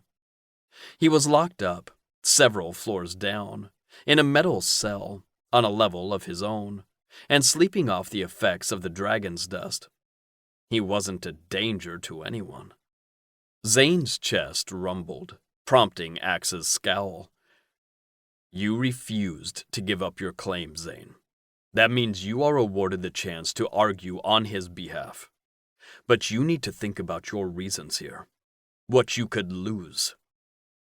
Is that a threat? Zane clenched his jaw.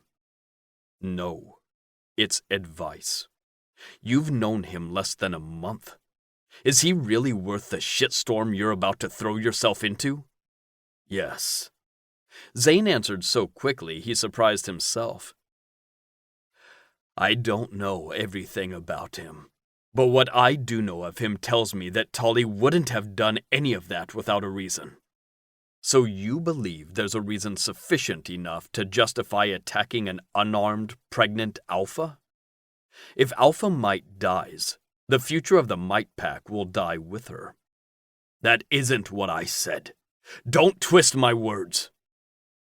Axe pointed down the corridor toward the infirmary door. They're going to do a hell of a lot more than twist your words in there, Agent. Are you ready? He had to be. Opening the door to the infirmary was like dropping from a helicopter into an active war zone. The normally serene space smelled of blood and pain. Each bed was occupied with the injured, some bandaged and under the covers, while others still looked like they needed tended to. There were so many more wounded than Zane had originally thought. Tali did this. And Zane was there to convince these people Tali shouldn't be killed or thrown in a cell to rot. The normal faces he would have turned to for support either refused to look at him or glared with blatant hostility. Axe had gone immediately to Caden, kissing his forehead before going to stand behind Director Might. Zane's position, standing on his own on the opposite side of the room to everyone else, made it clear that he would find no support here. Is she okay? Zane asked, looking to Alpha Might, her eyes closed as she rested on her back. He didn't direct his question to any one person, but it was Huxley who snarled a reply from his chair next to her bed. His face had been washed and the swelling was down, leaving only yellowed skin where the bruises continued healing. She's been coming in and out of consciousness, but she'll pull through. She had 2 broken ribs and a punctured lung. My little brother is safe, though, if you care. Zane had to lock his knees to keep from falling back. Huxley, I care. Enough, Agent Andino. Director Might seethed. His face was ashen, his body trembling with rage or fear. Zane couldn't discern which. There was too much of both scents in the room. You have 5 minutes to explain why Tali Paulau should not be awaiting his death sentence. Zane used 5 of his allotted 300 seconds to center himself. What happened is inexcusable. Tali should be punished. However, he's been here for weeks without a single violent incident. I do not believe he is normally capable of what he did. He was scared. I know you all sensed it, and I think... Huxley surged to his feet. He was scared? That's your defense? He sent a 400-pound chandelier on top of my mother's head, and when Uncle Emmett tried to protect her, he skewered him with a 200-year-old spear. I don't give a fuck what you thought him capable of. He snapped and went on a rampage, and you're standing by him, his intended mate. You make me sick. Zane knew he was in a nightmare world when it was Director Might offering Huxley a comforting hand on his shoulder. Zane felt every ounce of Huxley's hatred like razors slicing his skin. This was what Axe had warned him of, losing not just his place in the Andino Pack, but his position in the LCEA, his friends, and his chosen family. And all for what? Until a few days ago, both he and Tali had been fine with the idea of eventually splitting ways. But how could Zane live with himself knowing he'd stood by and let the firing squad mow down a man not even 20? Or they could decide to really make a point of Tali as they had with the Helix siblings and keep him in a hole so far underground the sun would be a distant memory. Could Zane live in Crescent City knowing Tali was rotting away, alone and in the dark? He stood firm. Zane wasn't alone on his side. He was on Tali's side. I know that Tali is responsible, but I don't think he was in control. I've witnessed his powers getting away from him at times. I don't think he has full mastery of his affinity. Huxley barked out a cruel, humorless laugh. So he's unstable and scared. Yeah, sounds like someone we should let wander free. You knew all of this and said nothing? I can't believe you brought him out in public. Let him be near my mate. Zane felt like his skull was being pounded by an anvil from the inside out. He understood Huxley's anger, but he hadn't expected him to be his most vocal opposition. But why not? They were just friends, and this was Huxley's family. When it came down to it, Zane would always be on the outside. Nothing I say is going to convince you, Huxley. But you aren't the person who decides. So why don't you sit the fuck down and let me talk? There was a flash of hurt in Huxley's face before anger replaced it, and he surged forward. Zane crouched low to meet him. Axe slipped between them and strapped his arm across Huxley's chest, holding him back. Instead of standing down, Huxley fought the hold his chief had around him, pushing at his arm in his eagerness to attack Zane. Calm down, or I will remove you from the room, Agent Might. Axe ordered low. Huxley still struggled, his shift rising to the surface, seconds from wolfing out. Sit down, son. Alpha Might's voice was weak, but the command was clear. Huxley hissed out a curse and dropped back to the chair, turning to grab her hand. She looked at him for a long moment, something loving and silent passing between them. Freston rose from his bed and hobbled on his legs still bandaged from thigh to ankle. He dropped on the side of her bed, wrapping his arms around mate and son. I'm fine, you two. You both knew I'd be fine. I heard Mom tell you. She patted Huxley's face before turning her attention back to Zane. He was glad she was awake, and even more relieved the baby wasn't harmed. But Zane still couldn't meet her eyes. If he found the same hatred there as he did in Huxley, then Tolly's future was as good as sealed. Is Tolly okay? Zane jerked his face up to the concern etching lines around Alpha Mite's mouth. Is Tolly okay? Freston exploded from the bed as though he needed to get distance to really look at his mate. He nearly killed you, Alia. I don't care how the witch is. He's dangerous. I know you have a big heart, mate, but the Powwow witch doesn't deserve it. Zane bit back his growl. Alpha Mite's brow wrinkled with worry. I saw Tolly running through the foyer.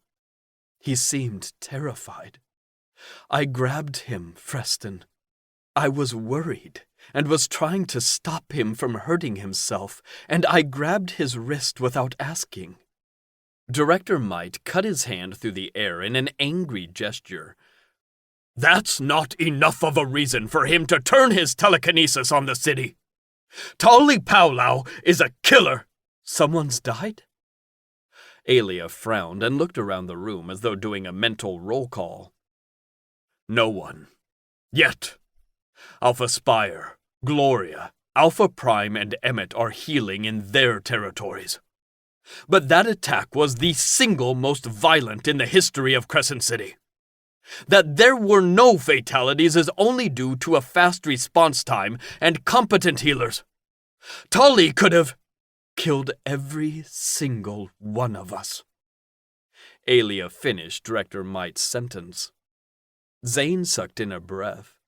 He'd thought Alia was leaning toward his side, but it seemed counterproductive to bring up that Tolly could have hurt them all more. What I mean is, he could have killed me. He could have killed my brother, his mate, and everyone else who came after. But he didn't. He was terrified, and I made it worse. If I hadn't grabbed him, I don't think this would have happened. Zane breathed a little deeper. Is that what we'll say to the rest of the world once they hear of what happened here? That a single witch nearly killed 3 alphas, and we were lenient because you grabbed his arm? I'm not speaking as your father right now, but as Director Mite. The blowback from this will have effects we have yet to imagine. The knowledge of your pregnancy is no longer contained. You know as well as I what that means. Our reputation as a secure city is not Tolly's responsibility to uphold. And news of my pregnancy would have broken soon anyway. It's already difficult to hide, and I will just grow bigger. We were never going to get through it without anyone knowing. But we would have had time to prepare, to plan. That's been taken from us. Even if you win a challenge, that could still mean the end of the Mite Pack. Both Huxley and Freston snarled at that, but Alpha Mite silenced them with a look. Zane had been listening with one ear while sliding the pieces of this problem around in his head, attempting to work out a plan that had a chance of being agreed to. Tolly passed out in the terminus when we gathered to welcome the first visitors. His fear spiked, and his magic became too much.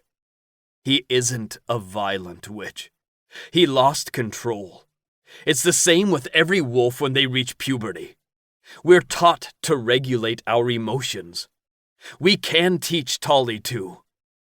Director Mite shook his head. He's a walking security risk, strong enough to nearly tear down a house. He comes from a clan with a reputation of destroying their enemies. I will not let Crescent City go the way of the Broadrock Pack. Perhaps he was docile at one point, but he's gone rabid. And there is only one thing to do with a rabid animal. The door opened, letting in Zenobi, Sai, and David. "The Powlau clan has been informed of the attack," Zenobi reported. Zane angled his body to face him without letting the others out of his sight. "And? What did his mother say?" Zenobi's expression was pure malice. "Nothing. They've washed their hands of the witch, just as I said." Fuck. Tolly's own mother abandoning him was not going to help Zane's case that he was just misunderstood. He looked around the room, not sure why he bothered. There wasn't anyone here to help but Alia, and her reasons were because she was kind. The others would feel like they were protecting her by going against her wishes. "David." Zane stepped closer. "You saw Tolly. During the outburst, you saw him. What did you see? What was he feeling?" Sai growled, likely at the discomfort on David's face as he remembered. "I've never seen anything like it. I know what rage is.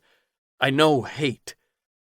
But what I saw on Tolly was pure terror, so thick it eclipsed his body like a protective shell." Zane was glad David's answer helped his case, but now fought anger for different reasons. What did Tolly been so afraid of? Or who? Alpha Mite spoke up. "I agree to Zane's proposal, and I will make sure my fellow Alphas agree as well. Tolly should be given a chance to reform. If he can prove that he has gained control of his abilities and emotions, then he should be allowed a second chance. What better message to send the world than that Crescent City is a place that doesn't fear violence, but looks to make peace from it?" If he wasn't certain half the room would have tossed him on his ass, Zane would have given Alia a kiss. "You think he's remorseful?" Director Mite asked, making it clear he doubted that was the case. "I do," Zane replied.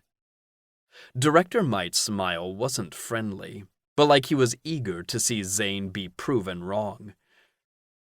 "Then we will put that to the test. You will be responsible for his care, his rehabilitation, and his actions. You will be excused from your LCEA duties so you can give this your full attention.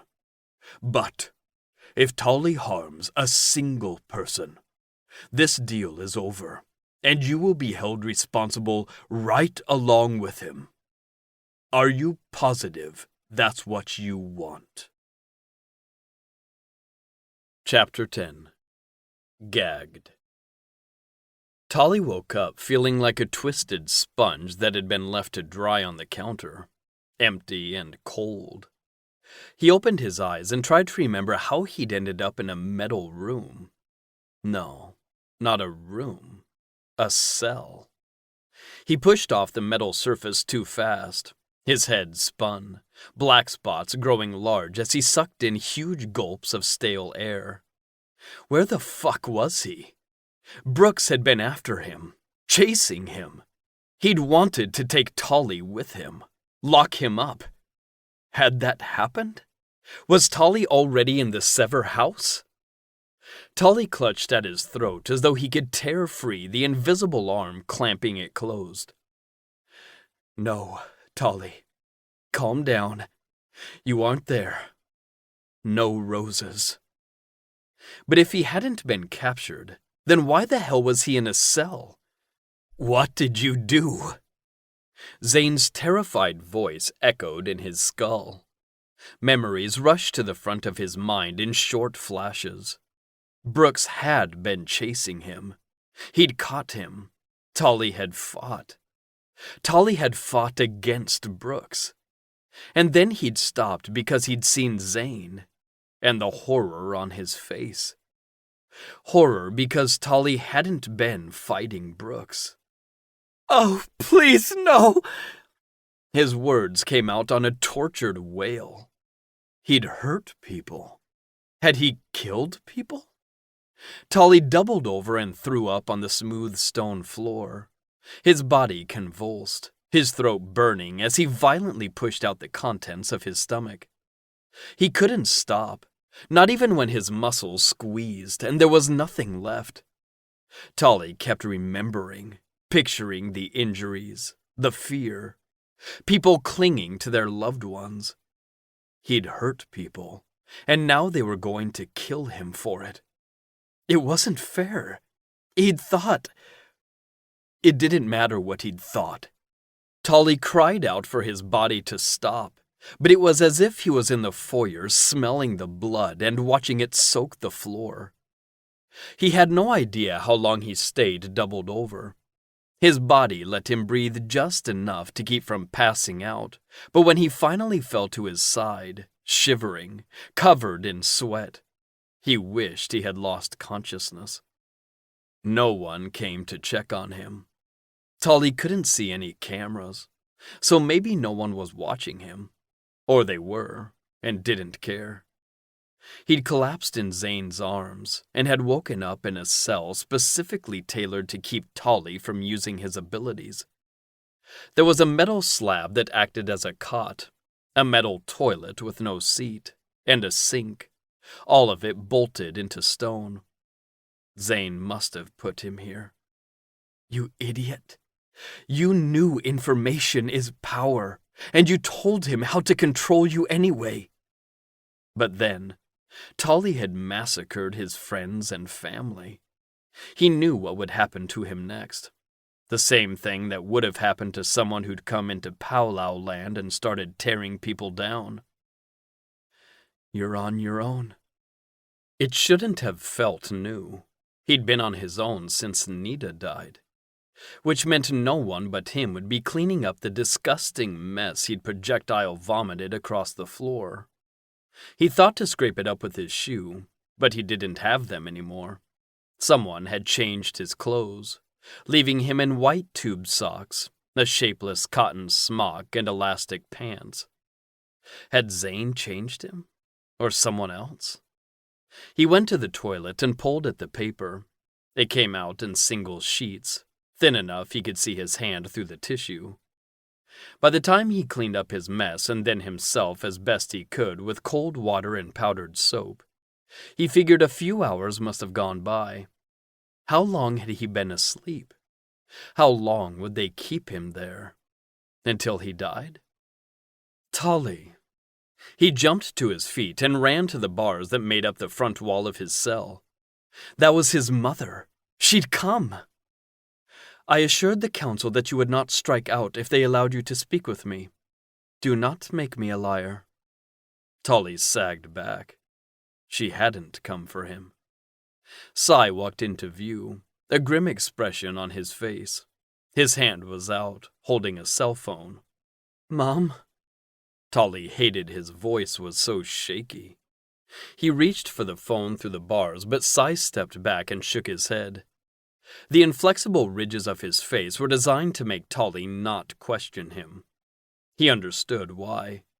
The council wanted to hear this conversation, be privy to his pain. Please, Sai, just let me talk to her. She can hear you, Sai replied. Had Zane sent his teammate so he didn't have to see Tolly? That thought sent pain lancing through his chest. Enough, Tolly. This was the only way I could speak with you. They have you on maximum security. Should he be proud of that? Mother didn't sound proud. It figured that the time Tolly finally acted like a powwow, he hadn't done it right. I explained to you what would happen if you ruined this mating arrangement. A part of Tolly had held on to the belief that she'd hear what had happened and want Tolly's side before making any decisions. But her monotone voice killed any hope he'd harbored. Mom, I didn't mean...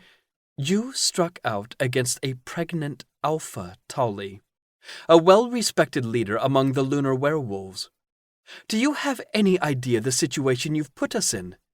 Is that what you want people to think of the Powwow clan? It is not enough to be feared. We must also be respected. Pregnant?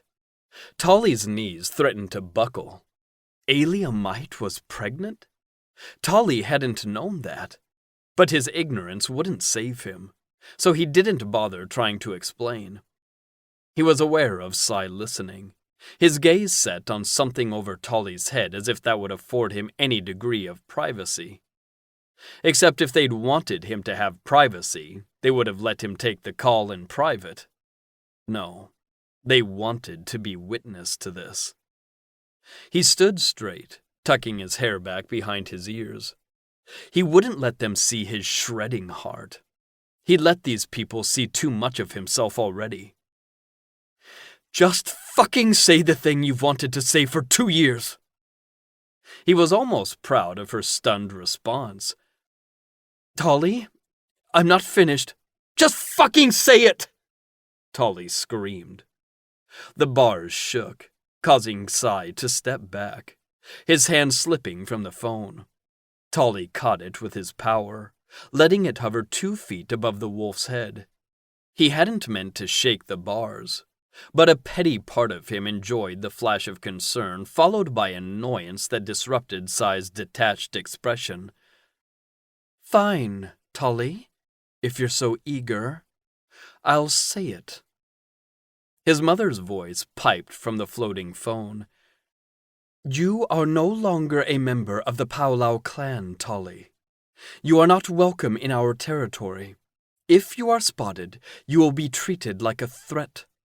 The Powlau people do not recognize you. When he'd found out Nita was dead, it had been like having his insides ripped from his chest. He still felt like pieces were missing. This wasn't as bad as that, but it hurt. It hurt so much he nearly dropped to his knees and begged her to listen. Nearly. He turned from the bars and lay down on his cot with his face toward the wall. You don't have to worry about me showing up, Mother. I'm never getting out of here. He heard the phone clattering in the direction he'd sent it, and then the sound of Sai's steps, his low curses. And after that, nothing. Tolly marked the passing of time by the number of meals he'd been served. 19 flimsy styrofoam containers full of cold, mushy food had passed since he'd spoken with his mother, since he'd heard a voice that wasn't in his head. At first, Tolly had suspected the food was poisoned. If they were too scared to let him touch a phone, then putting something in his food would be the easiest way to kill him. He'd eaten the first meal of dry mashed potatoes, expecting it to be his last. When it didn't happen, he ate the pile of yogurt served next. He stopped eating the food after that. Was Brooks laughing his ass off? Or was he upset that Tolly was someplace he couldn't get to? And if that was true, did Tolly even want out? Yes, he did. And he would get out. If they weren't going to kill him, it meant they were going to keep him locked up. Tolly would wait. Watch. One day, someone would mess up, and Tolly would get free. He'd make his own way, live with the humans, and rely on no one but himself. That had been his problem before and now. He'd relied on other people to protect him. How did that saying go? Fool me once, lose a sister. Fool me twice, lose a clan. He wouldn't let there be a third time. Why haven't you been eating? Tolly thought he imagined the voice that didn't as much ask a question as it barked for an answer. Zane stood on the other side of the bars in a crisp, clean LCEA uniform. Tolly blinked a few times just to be sure the image of the man wouldn't fade away. When it didn't, and he could be sure he wasn't going to respond to a blank wall, he let his gaze drop. Tolly hadn't seen a mirror in days, maybe a week, but he knew he looked like shit and smelled only slightly better. Seeing Zane all neat and orderly was a brutal reminder of a situation that he didn't want to deal with. Not hungry. He let out a breathy laugh. That wasn't even a lie. He'd drunk water from the tap, but hadn't had a single urge to consume the soft slop they'd been giving him. Why? Are the bland potatoes part of my punishment? Only if it's self-imposed. Not eating only hurts yourself. What the fuck was this? Zane left him to rot for days and comes back to chastise him? The better question is why you're surprised. He'd done this once already. Why are you here, Zane? Why today? I was getting things ready. Yeah? What things? He felt Zane's stare, but refused to meet it. You haven't asked about any of the people you hurt, Tolly. Do you not care? The question came out with an uncertain hesitance that finally made Tolly look up. Zane's handsome face was stone, unyielding, but also patient. Tolly cared so much he'd spent the days trying to remember the things he'd done. If any of it had been something a werewolf wouldn't be able to survive. But there'd been a few witches present too. Alpha Mite's mate and his sister. If either of them were dead, Tolly knew he wouldn't be sitting there talking to Zane. Tolly forced his face into an apathetic mask. This was what he should have done from the beginning.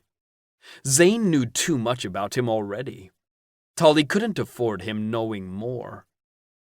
If it hadn't been for that stupid hotel, Tolly would have been able to maintain his public image from the beginning. He'd have played the part of the cold prince, and Zane wouldn't have known to reach for Tolly's soft, chewy center. But Zane had seen that side of him.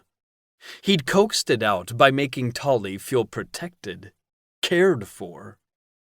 The horrible irony was that if he'd just kept the barriers up between them, he wouldn't have been at that welcoming party. He wouldn't have agreed to go to the full moon dinner. He'd done those things for Zane, so he could be near Zane. I assumed if anyone had died, I'd be dead now too. Zane clenched his jaw, but Tolly didn't know if it was because Tolly had been right or a response to his uncaring tone.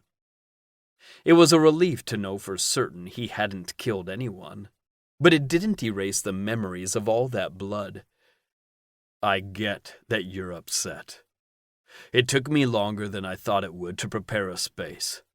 But you need to cut this act, Tolly. It isn't you. I know it isn't. And if this is going to work, you need to start being honest. Absolutely honest. Of course he'd say that. It almost sounded tempting. But then what would happen? Tolly would peel back more of his skin, show Zane more of what made him bleed, and then get to be shocked a third time when it all blew up in his face? No fucking way. Still, there was something in what he'd said that gave Tolly hope. If what's going to work? Am I getting out of here? If you agree to behave. I promise. Tolly had already decided his plan back when he thought he'd be staying longer in the cell. This just made it easier. He'd do what he had to give himself a chance to get out. The only person he could rely on was himself. He'd just have to play along until he found his opening. Zane pulled a black strip of cloth from his pocket. You need to be blindfolded. It's the only way they agreed to let me transport you. Tolly bit down on his tongue, letting the pain stop the rising wave of fear at having his eyes covered. Transported where? To what? Why? Why do I have to be blindfolded? I won't do anything, Zane. Why won't you trust me? Isn't that obvious? He jerked back like he'd been hit. He'd been more raw with Zane than he had with anyone else since Anita's death. But Zane thought as little of him as everyone else did. He shoved the pain down to a place where he could feel it in private. It was stupid, really, After everything Tolly had been through, knowing Zane didn't trust him shouldn't hurt. It was of no consequence. It wouldn't matter as soon as Tolly figured out a way out. Don't let him see. Do what you have to. Tolly straightened and slunk toward the bars with a confidence he didn't feel. He tried to block out the fact that he probably looked about as arousing as a plate of nachos left outside overnight, and slipped his arms through the bars, resting his elbows on the narrow horizontal beam. Fine. Then blindfold me, Daddy. Gag me, too. That way you know I'll be a really good boy for you. Zane didn't reply. He just sighed and reached for his keys.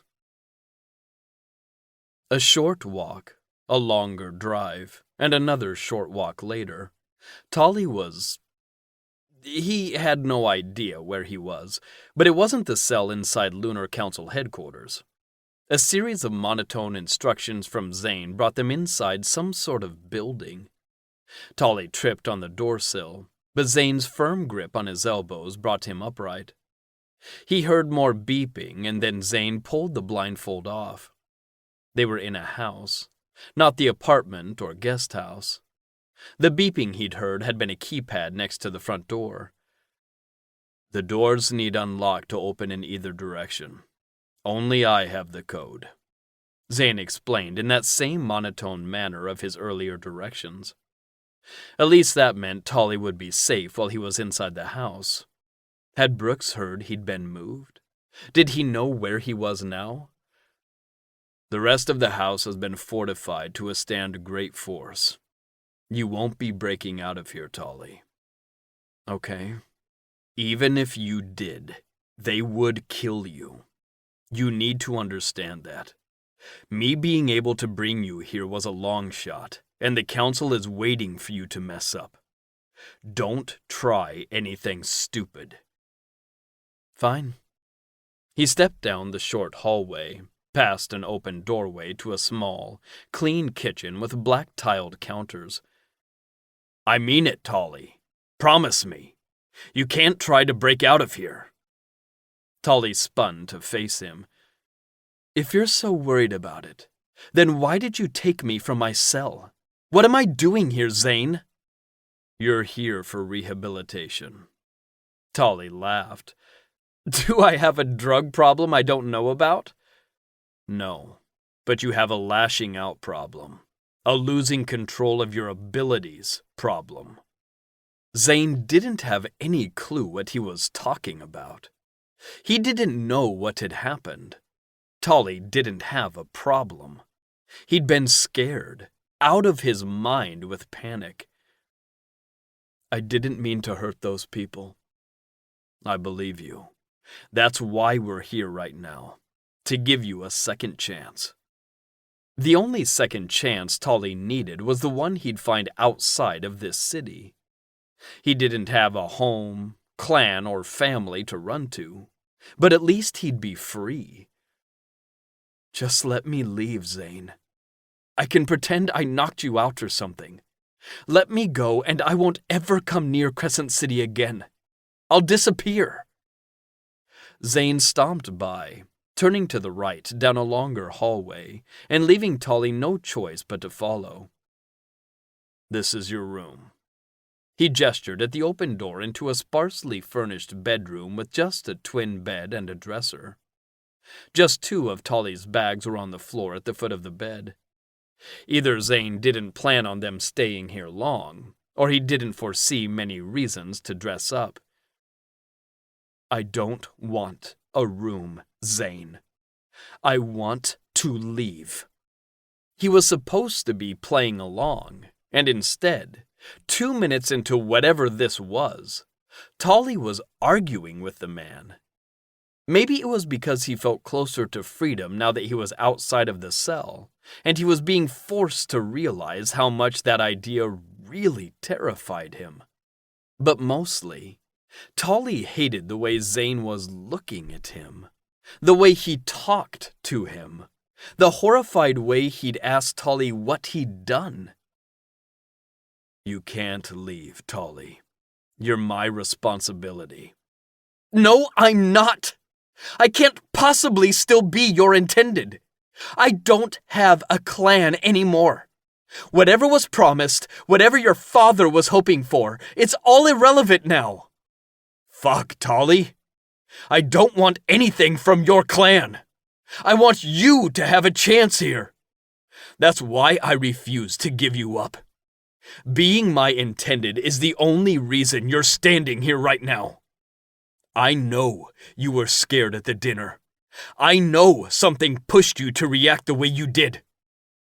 Tell me what. Let me help you. I can talk to the council. The idea of the council, people who already hated him, hearing what had happened to Tolly made him want to be sick.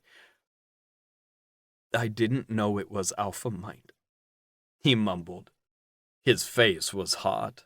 He needed air, and he wouldn't get it in the tiny-ass bedroom Zane had taken him to. He stomped out and back down the hallway to a small living room with floor-to-ceiling windows that gave a view of a narrow patch of grass, and then the Crescent City forest thick behind it. They're armor-plated, Zane told him like he thought Tolly had been ready to smash his way through. I guess I'll have to go with Plan B then, he snapped back. Zane's shoulders lifted, his breaths deep and slow like he was trying to keep from losing his temper. You said you didn't know it was Alia. Then who did you think she was? Tolly dropped on the sofa. A pony wall separated the living room from the kitchen and dining room area. From his spot, Tolly could see the small dining table, kitchen island, and sink. Not Alia. Even now, Tolly was an idiot. He wanted to tell Zane everything about Brooks, their failed mating, what had really happened between them, and how it had followed him here. But Brooks could turn the story around on him. No one had seen him attack Tolly in the Andino house, and he had people on his side willing to warp the truth of what had happened 2 years ago. It wasn't like Mother would back Tolly up either. She didn't know the truth. Besides, Zane had already told Tolly that he'd go straight to the council and share every horrible moment with them as well. No fucking way was he going to let that happen. Zane sat on a recliner located directly across from him and balanced his elbows on his knees, letting his top half fold forward so he could look into Tolly's face, speaking with an unnerving level of calmness. I only have so much time to prove to the council that you've changed, that there is no chance of you losing control of your powers again. How the fuck can I do that when you won't even be honest with me? I didn't ask you to stand up for me. Well, too bad, because we're stuck together now, pet. He hurled the pet name out with annoyance. What does that mean? Like, stuck together in this house?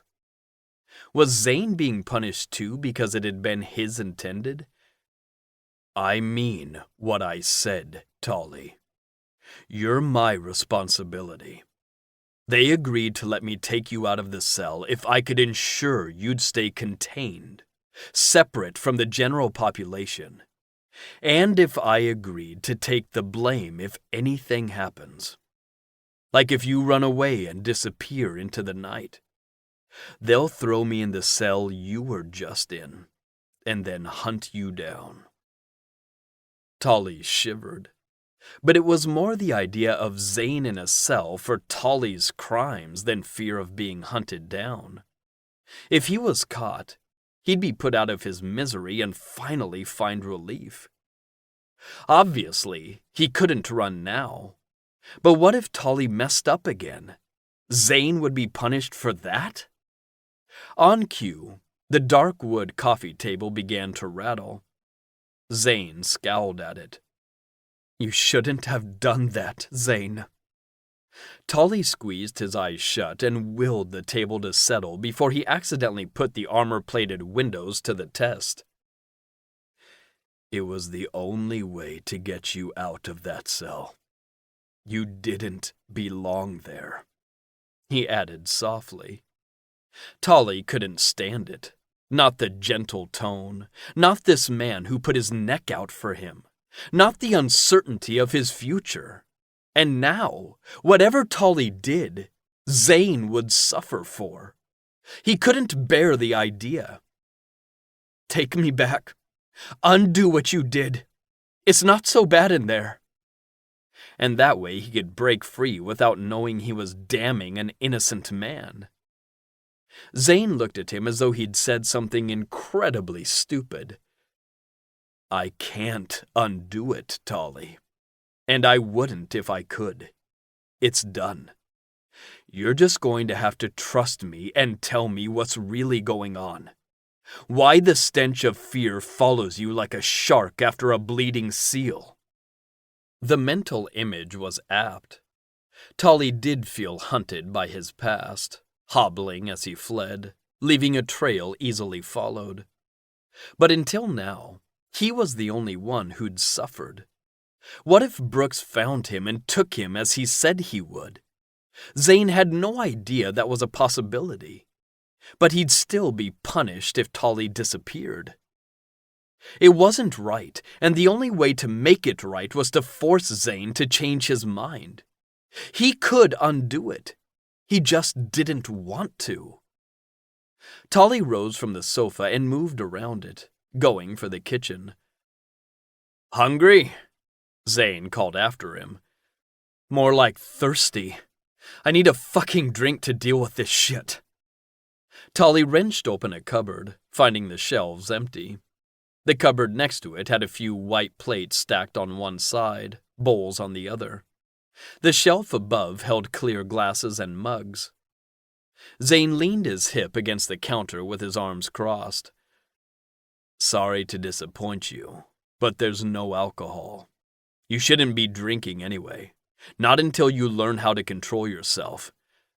"Who the fuck are you to tell me to control myself, Zane? Until recently, you were a bigger shithead than me.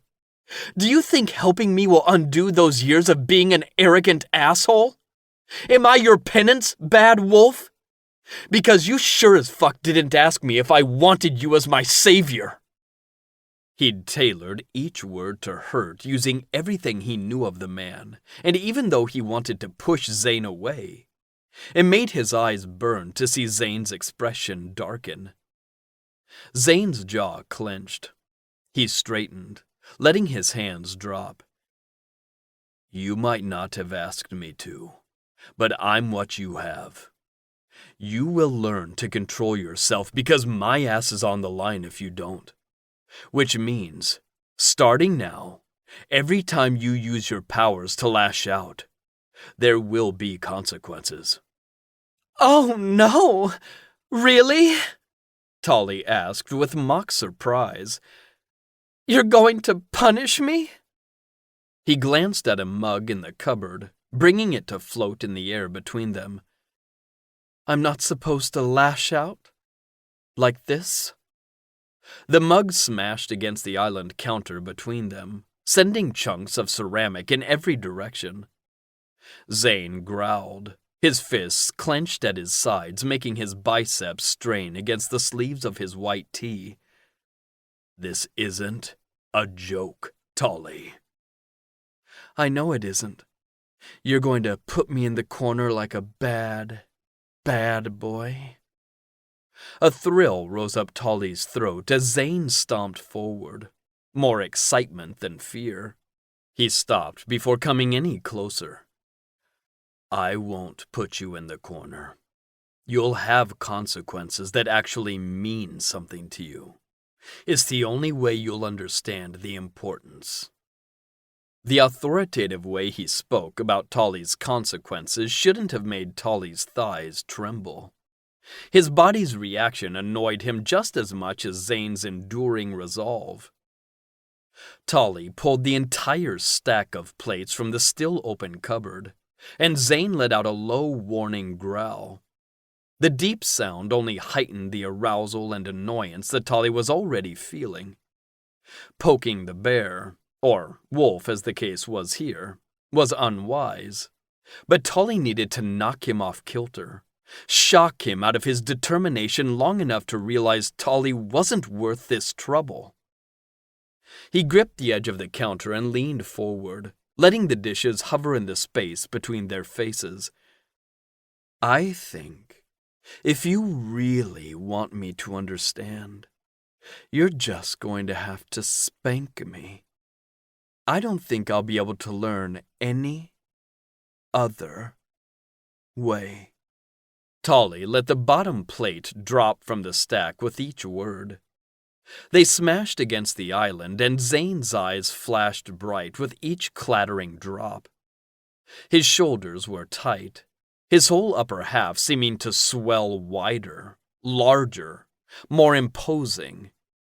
For a brief moment, fear lashed at Tully's chest, making his body feel like it was being squeezed by a mechanical press, flattening his muscles into useless strips of paper. He'd done it, pushed Zane to his limit. And now he'd throw his hands up and be done with. Zane exhaled through flared nostrils, the long breath shaky with the effort of holding back his temper. If that's what it takes, thank you for letting me know how best to help you. Wait, what? No, that wasn't what Tully had been doing, and yet Zane was stalking around the island, eyes glued to him. He let the plates down, skittering backward as his pulse raced. Tully threw his hands out but kept moving around the island, keeping the buffer between them. Stop! Don't come any closer! I told you what would happen when you lashed out. Then you deliberately lashed out. If you can't see how important what we're trying to do is, then I'll show you. You can be a brat all you want, Tully. It's not going to stop me. Say whatever hurtful thing you can think of. I can take it, and anything else you want to throw my way. He surged forward, and Tully jumped back. He hit his hip on the pony wall, the pain secondary to the outrage. He hadn't actually been suggesting for Zane to spank him. Why the fuck had he said that? Because you were trying to make him mad. Zane was mad, but not enough to toss Tully back in his cell. Tully hurried to the other side of the sofa, all the while Zane's slow, thoughtful steps bringing him nearer. Don't come any closer, Andino!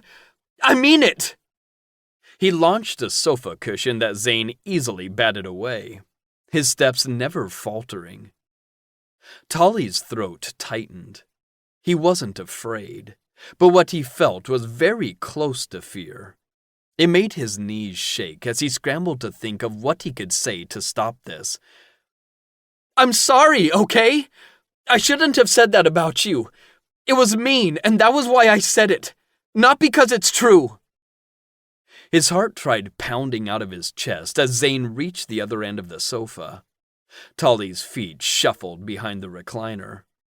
He wasn't scared Zane would spank him to the point of injury.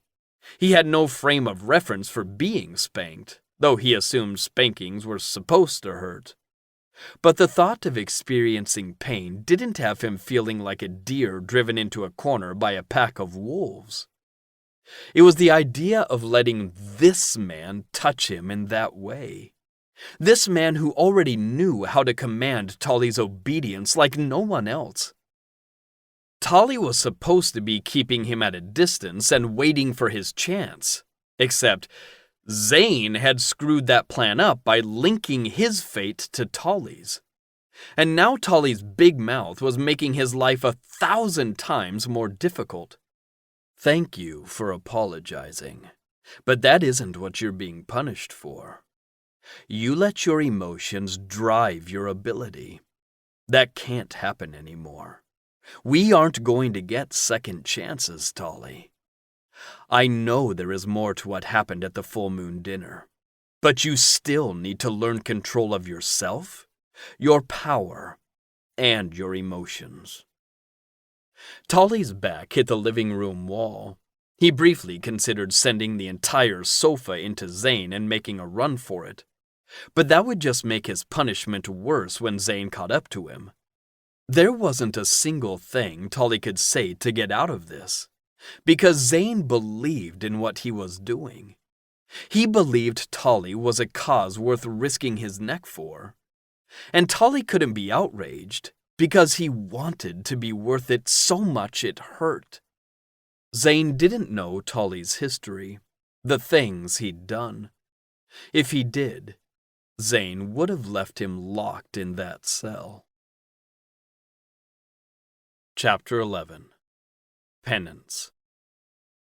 I'll give you one last chance, Tolly.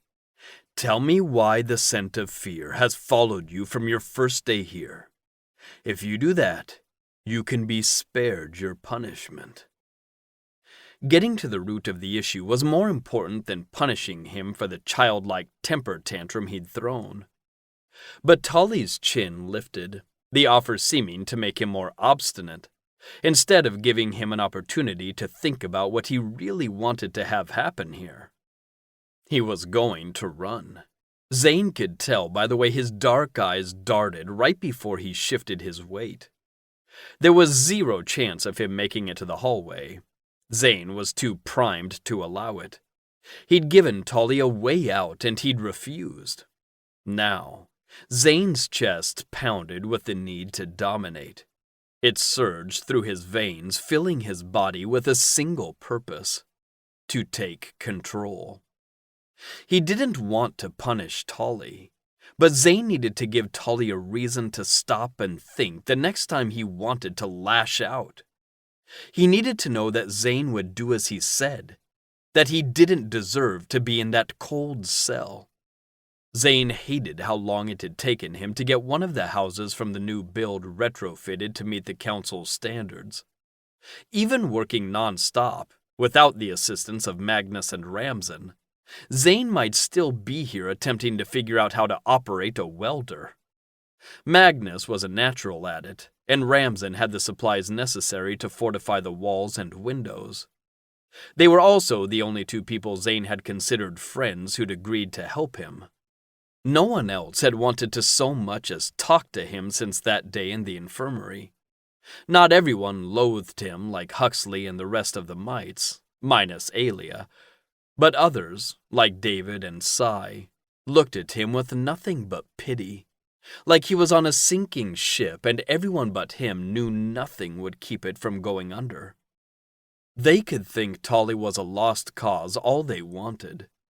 He knew the truth, and by the time he was finished, Tolly would know it too. This is happening whether you make me catch you or come willingly. You told me how you need to be disciplined, and I listened.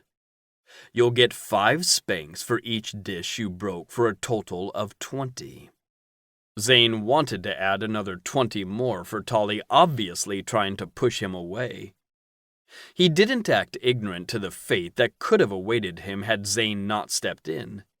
He just acted like he didn't care, like he could be killed or thrown into a cell for the rest of his life and it wouldn't matter. But most offensive was how Tolly acted like there was a chance Zane would be able to go on with his life like Tolly had never been a part of it. Tolly pressed his hands flat against the wall, using them as guides as he inched to the right. 20? Let me guess. You want me to count too?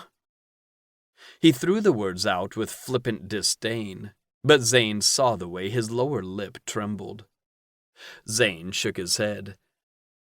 That won't be necessary. I know how to count. Tolly lunged for the hallway, but Zane was already approaching with the lethal grace of a predator. He snagged his arm around Tolly's waist before he could take a step down the corridor. Tolly yelped, his feet digging into the carpet like he thought he could break through Zane's hold. Zane lifted him so he couldn't touch the ground and brought them to the sofa. He sat, maneuvering Tolly's arms and legs, draping him across Zane's lap, ass up, with his feet on the ground and his upper half braced against the cushion. "Let me up, Zane!" You already know what you need to do for that to happen. "Get dicked!" Predictably, Tolly tried to push from the position. Zane moved with deliberate sureness. He didn't want to scare Tolly. It wouldn't help him get his point across. At the same time, Tolly needed to know there were consequences for his actions. He pressed his flat hand between Tolly's shoulder blades, giving him room to wiggle a little and breathe. Once immobilized, all the energy he'd expelled from his top half traveled down to his legs. He bucked out like a bronco with a bee sting. Zane caught Tolly's calves between his legs and clamped down. "You fucking asshole!" Tolly screeched. Zane inhaled deeply, checking for Tolly's sour fear. But there was only warm vanilla. He wanted to be certain when he punished Tolly. It wasn't out of irritation or anger. He took another steadying breath. You're right, pet. I'm the asshole who won't give up on you. I know there's more you aren't telling me. "There isn't!" he hissed. Don't lie. It will only make this worse for you. "No, this is all just going to get worse for you if you don't take me back. Tell them you changed your mind. Tell them you were wrong about me." His pleading tone made Zane's wolf snarl. He was begging Zane to give up on him? I won't do that, Tolly. He let his hand fall flat against Tolly's ass cheek. It made a dull thudding sound that had Zane wishing they were doing this under a different circumstance. "You don't get it!" Tolly cried out. His chin pressed into the cushion, his hair resting in his mouth as he tried to look up at Zane. Zane brushed the hair back, tucking it behind his ear. Then help me get it, Tolly. Help me understand how to help you. Tolly huffed out a noise of frustration. "It's better if you just don't try." The fucking certainty in Tolly's voice made Zane want to pound his chest. How could Tolly believe that? He'd been timid at times, frightened, but Zane had never realized the man thought so poorly of himself. Was it because of his clan? There was no reason to guess why Tolly thought the way he did when he could just ask. He kept his palm flat against Tolly's ass, denying himself the pleasure of massaging the shapely curve. But he wanted Tolly to feel him, feel their connection, because it wasn't just in Zane's head. Why? Why is it better? He tried to kick out of Zane's hold, but only managed in sliding higher up his lap. Zane stilled. Tolly was hard. His hand flinched. Control, Zane. Control yourself. How could he ask Tolly to do what he wasn't able to do? Thankfully, Tolly didn't seem to notice his lapse, likely too busy trying to come up with a way to get Zane to abandon him. "Just believe me!" Tolly wailed. Zane delivered a series of hard smacks. His palm tingled, so he knew Tolly had to be feeling it. No, I won't just believe you, because I think you're wrong about yourself. Tolly let out an angry screech. He'd be thrashing if Zane didn't have such a tight hold on him. Instead, he just wiggled, making his cock and Zane's erection harder to ignore. "How can you say that and on the same breath admit to how little you know me? I know me!" He brought his hand down, careful to curb his strength and keep his frustration from leaking into his movements. You want me to give you up? Zane practically cooed, his tone at odds with the spanks raining down against Tolly's backside. The more Tolly resisted, the harder his cock pressed into Zane's thigh. A sweet scent drifted up from his angry kitten, curling around Zane's throat. Arousal. Zane, yes, please, Tolly gasped, his hips rocking in tiny jerks. Zane wanted to howl at all the need Tolly managed to infuse into his name. But need wasn't the only thing he heard. There was also confusion, apprehension. You want me to step back and truly let you be alone in this world? He changed the direction of his spanks, purposefully striking from his lower cheeks and pushing up, giving his cock the friction it needed. Zane bit his cheek, needing the pain to keep his primal instincts from taking over. Even with the barriers between them, Tolly's hot dick felt like a brand against his skin. His mules sharpened, growing more desperate. That isn't going to happen. You're mine, Tolly, and I'll do whatever it takes to protect you. He released his hold, delivering the final 5 blows hard enough to make Tolly's body slide back and forth over his lap. As the final smack landed, Tolly's body tightened, his spine arching. He let out a tortured moan, and the scent of cum and tears flooded Zane's senses. He massaged Tolly's ass, working out the sting while giving the boy time to gather himself. He stayed melted in place over his lap, sniffling and wiping his face. Zane felt like shit for making him cry, but this was too important. He couldn't help Tolly if Tolly didn't think he was worthy of the help. Tolly. Speaking his name seemed to jolt Tolly out of his head. He slipped off Zane's lap and dropped to his knees in the very next instant. Shaking fingers reached for Zane's pants, clearly intent on releasing Zane's cock straining behind the zipper. He licked his lips as though just thinking about getting a taste of Zane's dick made his mouth water. No vulnerability remained on his face, only determination. Detached. Distant. Zane grabbed Tolly's hands before he could pull his zipper all the way down. "What?" Tolly snarled.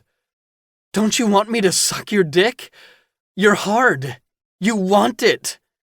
As true as that may be, I won't be your distraction. Tolly tried to pull free, but if Zane let him go now, he was likely to go to his room and do anything to put a barrier between himself and Zane's devotion. Zane gathered both of Tolly's wrists in one hand, gripping Tolly's chin with his other, and making it impossible for him to look away. You're worth saving, Tolly. You don't know anything about me, Zane. He tried to sound hard, but the tears in his eyes reflected the vulnerability he'd tried to hide. I know you hide behind your clan's reputation, but beneath that hard shell, you're my sweet kitten. I was kidding myself ever believing that I could let you go. You're my intended mate, Tolly, and I'm not giving up on you. Chapter 12. Confession. Why couldn't Zane just let him suck his dick? Tolly needed time to push back the feeling slicing him from the inside out. He couldn't accept that Zane cared for him this much. Before the full moon dinner, maybe. Tolly had been on his best behavior. The best behavior he was capable of anyway. He hadn't wanted to give Zane a real reason to reject him. But since then, Tolly had screwed up so spectacularly. The only thing that made sense was for Zane to wash his hands of Tolly too. Because if he didn't, what did that mean about every single person in his life who had rejected him? Many of those times, that had been Tolly's goal, and he'd achieved it. To this point, Tolly's life had operated with the clear rule that everyone had a limit. His mother had a limit. His former intendeds had their limits. All Tolly needed to do was reach it, get enough stamps in his Tolly isn't worth this trouble card, and win a few days alone in his loft. But if Zane still cared for him enough to put his own future on the line, how did Tolly live with that? By making sure he knows who you really are. That he wasn't all sweetness. Elements of what Zane had said were right. Tolly did hide behind his clan's reputation. But his actions weren't blameless. He wasn't always the frightened kitten Zane wanted to think. You aren't my first intended. Zane released his hold, and Tolly had to fight the instant panic that it had taken just that much to make the wolf want space between them. But he'd released Tolly only to pull up his zipper and reposition himself on the sofa, before dragging Tolly into his lap. Okay, you aren't my first intended either. That's just another thing we have in common. I've had 22 intendeds in 2 years. You're 19, Tolly, Zane said as though he was letting Tolly know. My first arranged mating happened when I was 17. I was excited for it. Sort of. I never fit in fully with my clan. Fulfilling the sacred pact was the one thing I could do for my mom to make her proud. So the day before my sister Nita took control as leader of the clan, my mom signed my mating contract and put me on a plane. She'd known that Nita wouldn't have been in a hurry to be rid of him, not like she had. Zane arranged their bodies so that they reclined long ways on the couch. Tucked between Zane's legs with his back pressing against Zane's chest, their position reminded Tolly of being on a couch in a psychologist's office. My first intended mate. Tolly wouldn't tell Zane who his first intended was, nor the full extent of the horror of that mating. But he didn't need to get his point across. Zane would just feel like he had to do something about it if he knew. He was cruel, and I think he thought because of my clan that I would be cruel too. He'd been charming during the entire process, but once I was alone in his territory, he turned on me. Zane went rigid. Turned on you. He got violent. He'd taunt me for not using my powers to fight back, but I've never... The idea of hurting people makes me sick. Tolly paused, feeling like they'd reached their first checkpoint. Would Zane believe something like that after what he'd done? Tell me his name, Tolly. That order rumbled through his chest, soaking into Tolly's back. I'm not going to do that, he said as firmly as he could muster. I'm only telling you in the first place so that later, maybe you won't think so poorly of me. Fuck, Tolly. I won't. But you have to tell me, kitten. No. I don't want to think about him any more than I have to. Can you please accept that? He inhaled, lifting Tolly several inches before exhaling, letting Tolly sink back into him. Fine. Now keep talking. Bossy bad wolf. He wasn't sure how he could tease when minutes ago he'd had the most self-pitying yet explosive orgasm of his life, while being completely clothed. Nita had been leader for a month when I finally was able to call her. She canceled the agreement before getting in a car to pick me up. She died on the way. A drunk driver. The senseless manner of her death was at times harder to take than the fact that she had died. Tolly would die one day. Everyone did. But the leader of the Powwow clan being killed by a 22-year-old who'd had one beer too many was offensive. The young man had been lucky to have died on impact.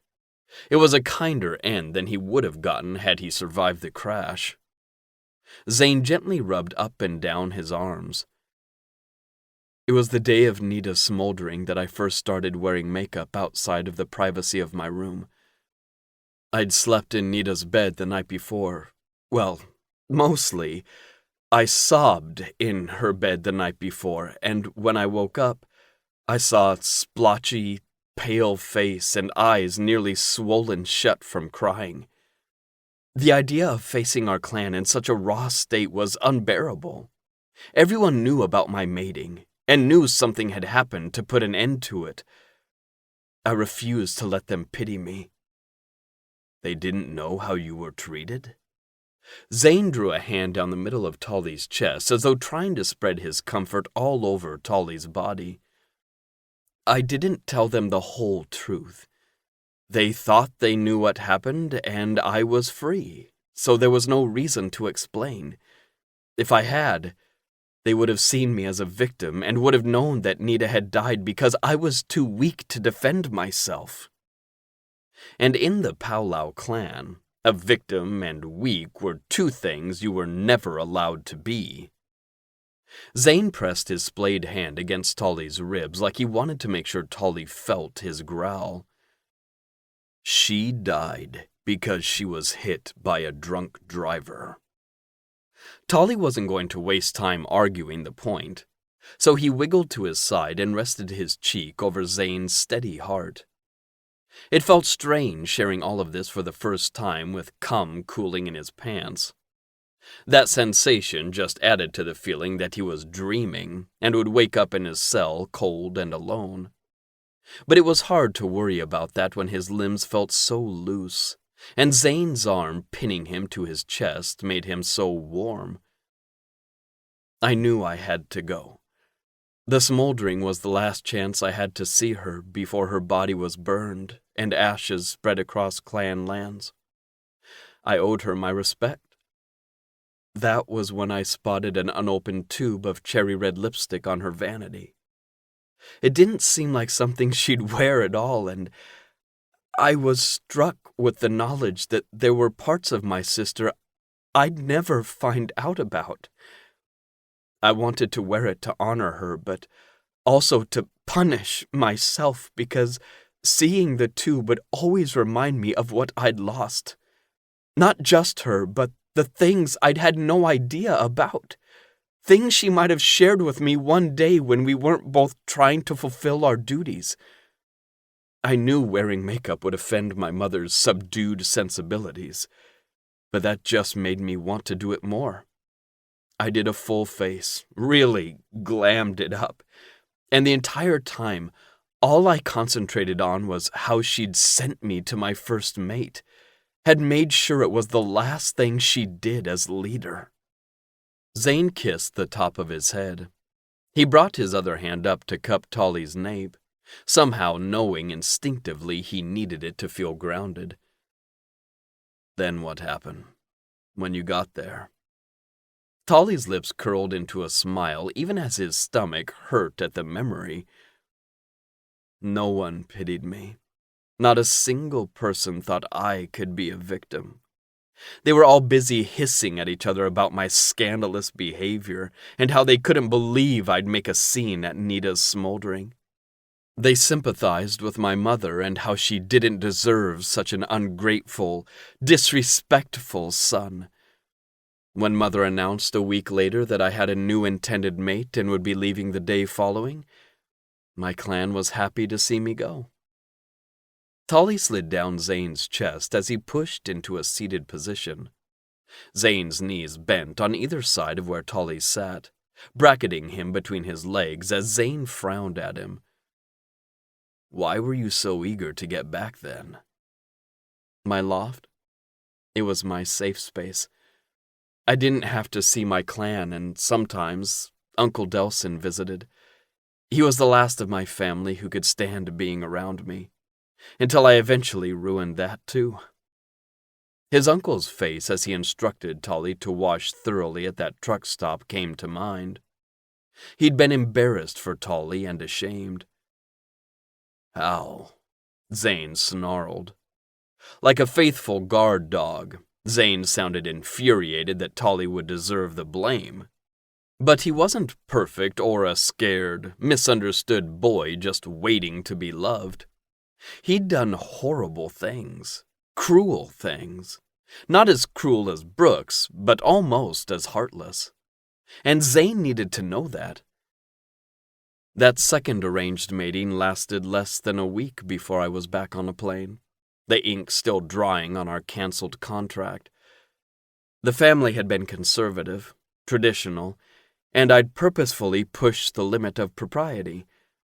I showed up for breakfast in a miniskirt and crop top. I'd go to scheduled meetings to meet his pack in mesh and elastic. The last straw was on the night we were to present our intended mating to the alpha. I showed up in gold spandex shorts and nipple tassels. And glitter. So much glitter. Zane looked like he was trying very hard not to laugh. Then, his eyes darkened, his head cocking to the side as he asked, "You don't happen to still have those shorts? Or the tassels?" Tolly laughed. "Honestly, it sounds like you just weren't a good match. It's good you didn't wind up stuck with them." He couldn't have Zane thinking every breakup was as silly as glitter and nipple tassels. Tolly wiped his face and forced the humor back. "It wasn't always so juvenile, Zane. I'd take time to learn my intendeds, figure out their dreams and fears, and I'd use that. If I discovered an intended mate had always felt inferior to a friend, I'd find that friend and fuck him. My goal each time was to get back to my loft as quickly as possible. And I learned that to do that, I needed to strike where it hurt, whether it was their pride, wallet, or heart." Finally, Tolly had shared something that made Zane stop looking at him as though he doubted Tolly was capable of doing horrible things. "They weren't all bad people either. Most of them were at least decent. But it didn't matter if I could see myself being able to endure a future in their company. It became a sort of dance between my mother and me. I'd act wild and reckless, and she would use her full power and wealth to make sure no one ever spoke about it. It wasn't my reputation she worried for, but the clan. Always the clan. We were fighting a war. Just us two. Until she'd pulled out the nukes. I'm not proud of all the things I've done, and at the full moon dinner..." Zane sat up, his hazel eyes focused on Tolly's mouth, like he wanted to see the words being formed as well as hear them. Tolly couldn't tell him the entire truth. He wouldn't understand how all Tolly wanted to do was run and hide. It would hurt him to know Tolly hadn't trusted his ability to protect him. At the full moon dinner, I was reminded of my past, the things I'd done and experienced. I was fighting those monsters when I attacked Alpha Might, and after that, I don't know. My panic was too thick. I couldn't see the world right. Not until I saw you standing there." Zane watched him a few seconds longer without speaking. Tolly's nape itched, making him want to fidget, but he forced his body to stay still. Would he refuse a reason so vague? Demand details? Decide Tolly wasn't worth it if he wasn't going to lay himself completely open? It had only been a few seconds, but he couldn't stand the wait. "Say something, Zane. Please." Zane blinked and gathered Tolly in his arms. "We're showering." That wasn't the type of response he'd been hoping for, but Tolly didn't fight it as Zane carried him to the bathroom at the middle of the hallway. Clean and bright, the tiling, sink, and shower and tub combo were all gleaming white. A matching white shower curtain was squished to one side. It was a narrow space, the two of them enough to make it feel crowded, but Tolly found his skin begging for Zane's closeness. "I want to undress you," Zane gruffed. Since he didn't move, Tolly took that to mean he was asking permission. He nodded, but when Zane still didn't move, Tolly licked his lips. "Okay, but be careful. My bottom is still a little sore." It wasn't, really, but Tolly liked the heated look he got in response. Zane stripped him of his cell clothes, dropping the outfit in the small trash can next to the sink. He turned on the water, checking the spray several times before lifting Tolly, setting him down beneath the warm water. "I'll be right back." When he returned, he had a bundle of what looked like towels and a change of clothes, and more excitingly, Tolly's favorite body wash, shampoo, and conditioner. He stripped quickly and got in behind Tolly, keeping him from enjoying the full force of Zane's naked body. "Stand still," Zane ordered softly. "I need to wash you." The word "need" stuck out from the others. He wasn't saying that Tolly couldn't wash himself, but that Zane wanted to do it. The emotion in his tone made Tolly frown, though. Was he upset about what Tolly had revealed about himself? That didn't feel like it was the case as Zane washed his backside, massaging his shoulders and down his back. He dipped down the cleft of his ass, but didn't spend nearly as much time there as Tolly wanted. With each passing minute, Tolly didn't feel the regret he'd expected. Instead, there was a lightness spreading inside him as though each secret he'd kept had its own weight keeping physical space inside his body. Zane instructed him to turn around, but it wasn't to touch his dick. Zane washed his hair, rinsing carefully before putting the conditioner in. "It has to set for a minute," Tolly mumbled, the gentle care lulling him to a hazy mental space. "I can keep myself occupied while we wait." And there went the haze. Tolly was now wide awake. He stretched to his tiptoes, kissing along Zane's jawline. Zane smiled, but the way he kept Tolly from properly kissing him tainted the happy expression. "I meant by talking, kitten. You asked me to say something. I needed to arrange my thoughts. First, from what you said, you haven't had a lot of people you could trust in your life the last couple of years. So thank you for trusting me, even though it probably went against your instincts. And second, Tolly, you were 17 at the time of your first mating. I know that it isn't an uncommon age for some to mate, but you were still young, an innocent." Tolly lifted his chin so Zane could see the full force of his scowl. "The Powwow clan." Zane pressed his index finger against Tolly's lips. He was lucky the water drops clinging to his eyelashes made him look so attractive. Zane grinned like he could hear Tolly's thoughts. "You lived isolated where you were, sheltered, and then you were thrust out into the woods alone." Suddenly, Zane's face fell, the resulting expression so miserable. Tolly felt like the floor had been yanked out from under him. He cupped Zane's face. The wolf grabbed his hand and turned his head, pressing a kiss against his palm. "It was a mistake sending you out of the dining room. Greta claimed she showed you the way when I questioned her, but it doesn't matter because I shouldn't have handed you off to someone who wasn't able to protect you. You were scared. I wanted to get you away from the source, but I should have seen to your safety first. You've been living in survival mode since your sister died, but I won't let you go at it alone anymore. From now on, you're my responsibility. I will see to your protection, and if the situation requires us to separate, then I will make sure you are with someone safe. Someone I trust to protect you. Zane wordlessly transitioned into rinsing the conditioner from Tolly's hair. He was too numb to feel the water. Zane, I shouldn't be your burden. You don't deserve... Zane growled and reached around him, patting the fleshy underside of his ass with his open palm.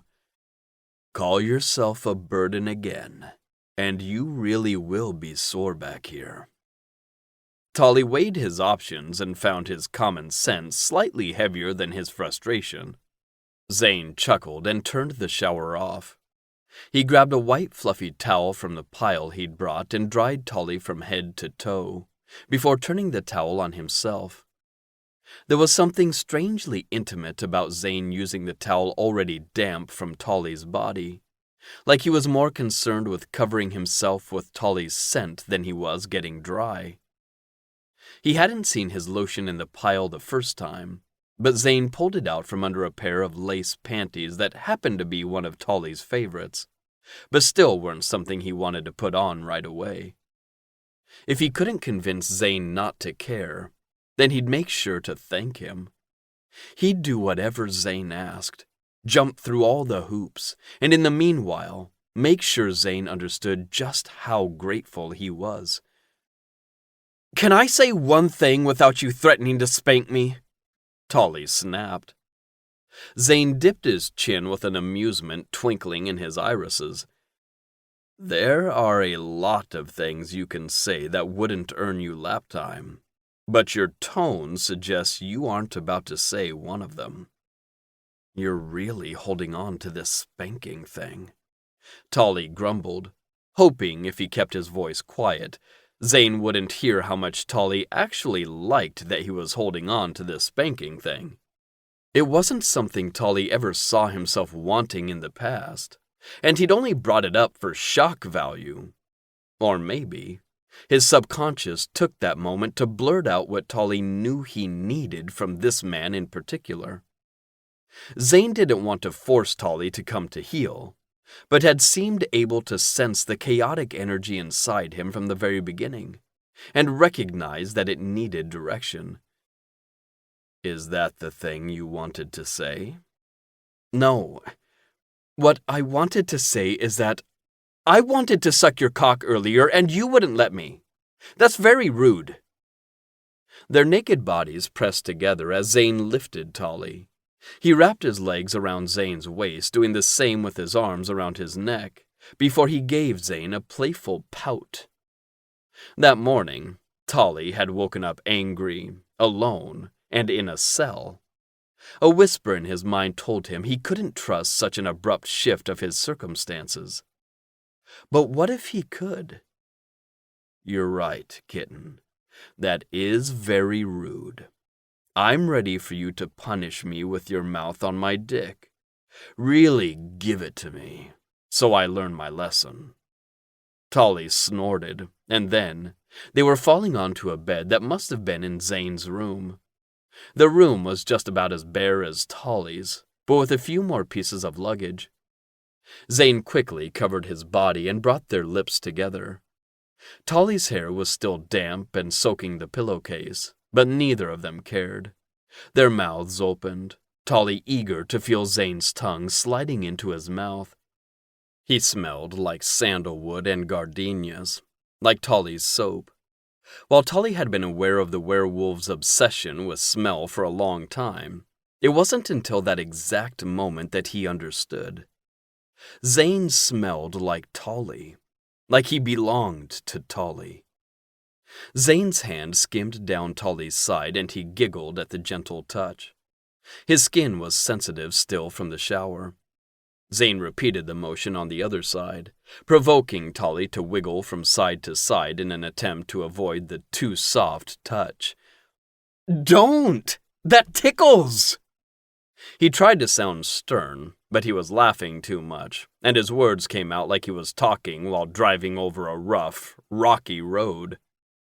His devilish gleam was the last thing Tolly spotted before Zane buried his face into his tummy, pressed his lips into the soft flesh, and blew hard enough to produce an extremely unattractive sound.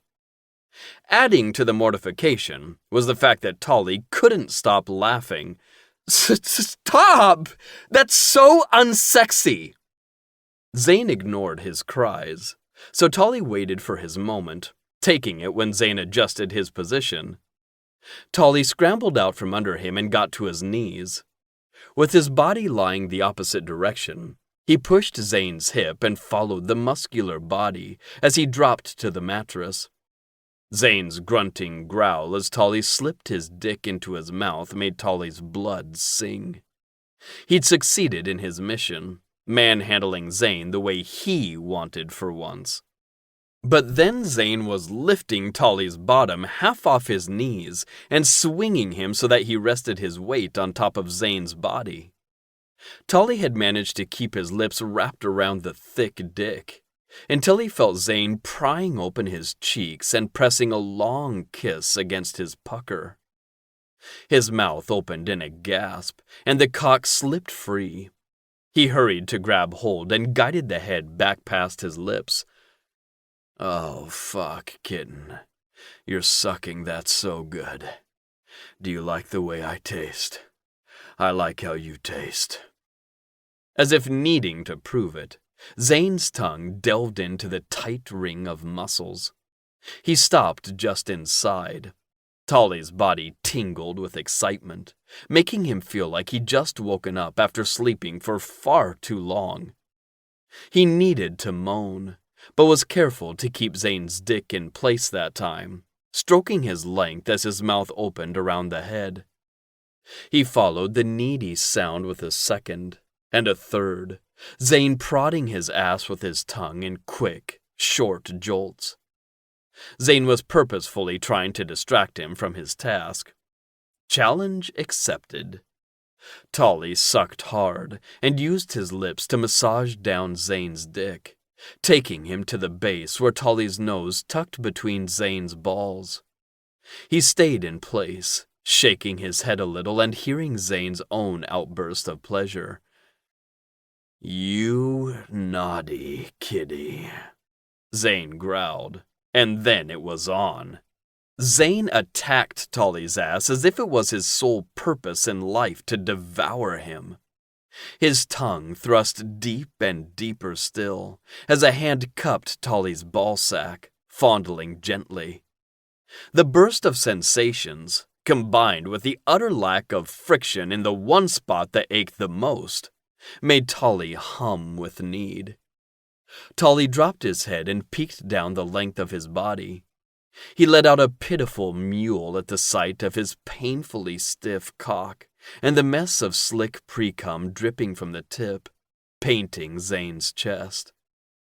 He redoubled his efforts. Maybe if he got Zane to come, then he'd take pity and touch Tolly where he ached. The wet, insistent pressure of Zane's tongue disappeared from Tolly's backside, replaced by a firm, slick finger. Zane dipped in to the first digit and stopped. Tolly whimpered around Zane's dick, jerking his hips up and down in an attempt to drive more of that finger inside of him. He needed Zane filling his mouth and ass at the same time, to be bookended by this powerful, patient man. Zane delivered a sharp smack. The pain pulsed outward like a fire being lit, smoke turning into flame, into pleasure and want. "I'm going to fuck you so good, kitten. Fill you all the way. But you need to be stretched thoroughly first." Tolly's ears twinged, alerting him that he'd heard something that maybe wasn't said. A subtext important enough he needed to pay attention. Needing him stretched, filled, getting fucked good. "Will you not me, Zane? Please." He hoped Zane didn't take his timid voice for fear. It was more like the idea of having that part of Zane swollen inside him was already pushing the air from his lungs. It was something he'd never done before. Never.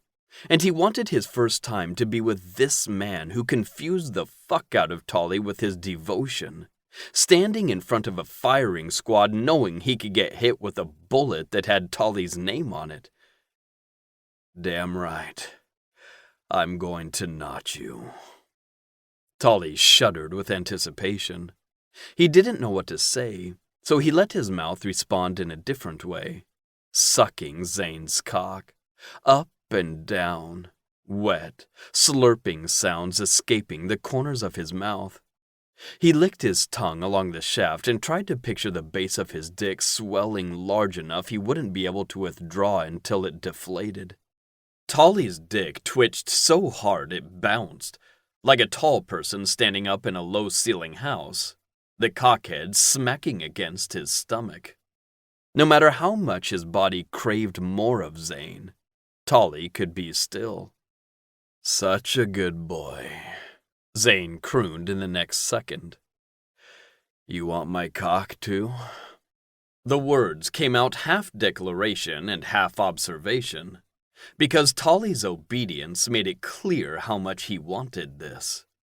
He had to ignore his body demanding he rub and wiggle, bear down, and take as much as he could as fast as possible. He hadn't acted like a good boy for much of his life. He'd been selfish and mean.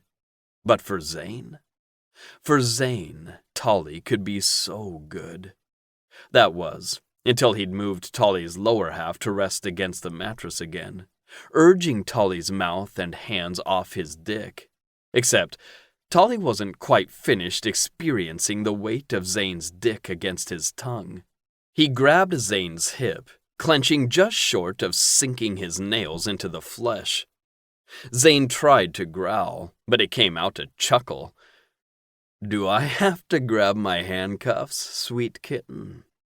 Tolly sat upright, feeling as though the teasing question had sent a jolt of electricity down his spine. He settled his weight back, his heels resting against his ass as he looked over his shoulder at Zane and shrugged. He'd never dreamed of allowing himself to be that vulnerable with a person. But the idea of offering his body to Zane's mercy had him feeling as though he was floating among the stars. Zane's eyes flashed silver, and he cupped the back of Tolly's head, lunging up while pulling Tolly down in a deep kiss. We're going to come back to that later, pet. Zane lifted him, letting Tolly get his balance on his knees resting on either side of Zane's waist, before the man held Tolly still and flexed his hips up, bringing the tip of his cock probing through Tolly's entrance. Oh, fuck, Zane. You feel so good. Your cock is so good. I thought I'd never get this again. What the hell are you saying? There was being vulnerable and whining, and Tolly didn't want to do the latter, but in that cell, he really had given up on ever having Zane between his legs. Zane didn't let him feel weird. Instead, he buried more of his length inside Tolly, never stopping, but moving slowly enough Tolly could only feel a pleasant stretching. I'm sorry, kitten. I should have gone to see you. I knew I wouldn't be able to leave you there if I did.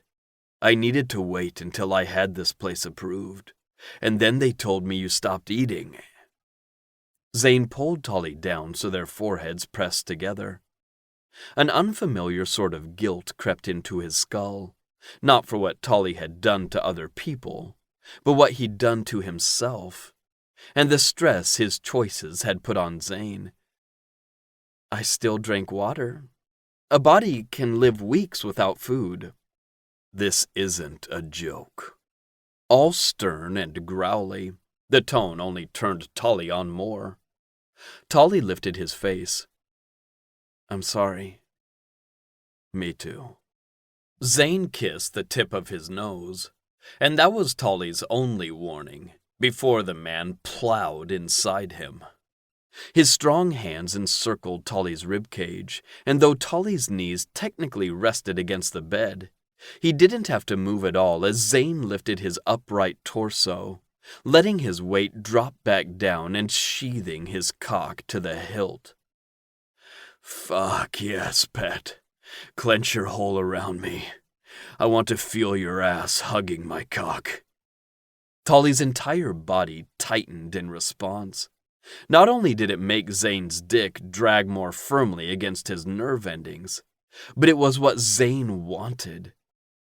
His eyes rolled into the back of his head, content in letting Zane take over. Tolly could have fought for control, but why bother when Zane's cock hit that sweet spot inside him every time he pulled Tolly down onto his dick? And then, somehow, Tolly was on his back looking up at Zane's primal intensity, his thrusts never slowing, the new angle making Tolly wail. This wasn't sex. That short, inconsequential word couldn't define the way it felt to have Zane's cock staking its claim over and over. It was fucking, raw, and feral, and Tolly couldn't stop his wild cries. I love your cock in me, Zane. So big, forcing its way into my body. I want your cum to fill me. Want to feel it dripping from my used hole. Zane growled, his lips peeling back to reveal sharp fangs, like he couldn't keep the animal from bursting through. Oh no, pet. It won't be dripping. My knot will keep it all in place. Yes! Fuck yes! Tolly couldn't talk more once Zane's thrust took on a brutal edge. He felt his body rearranging, clearing a space that would belong to Zane, his dick, his knot. Then he felt the swell, gradual at first. It caught against Tolly's rim as it grew larger. Zane snarled and buried his face in Tolly's neck, licking and biting. He breathed in deeply, as though he needed to take as much of Tolly inside his body as he was giving. Tolly had a half-second of warning, his balls pulling tight to the base, before his orgasm made his vision go white. He felt his cock pulsing, knew that he was making a bigger mess across Zane's chest, but it hardly mattered with Zane's dick, fully seated, pumping jet after jet of scalding hot pleasure.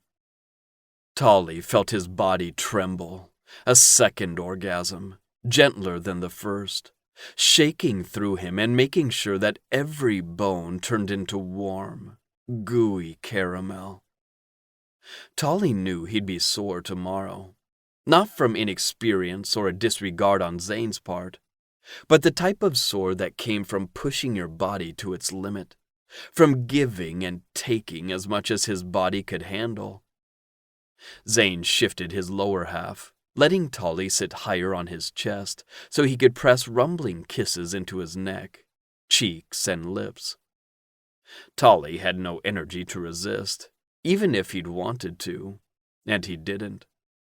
For the first time outside of his loft, Tolly knew there was no place in the world he'd rather be.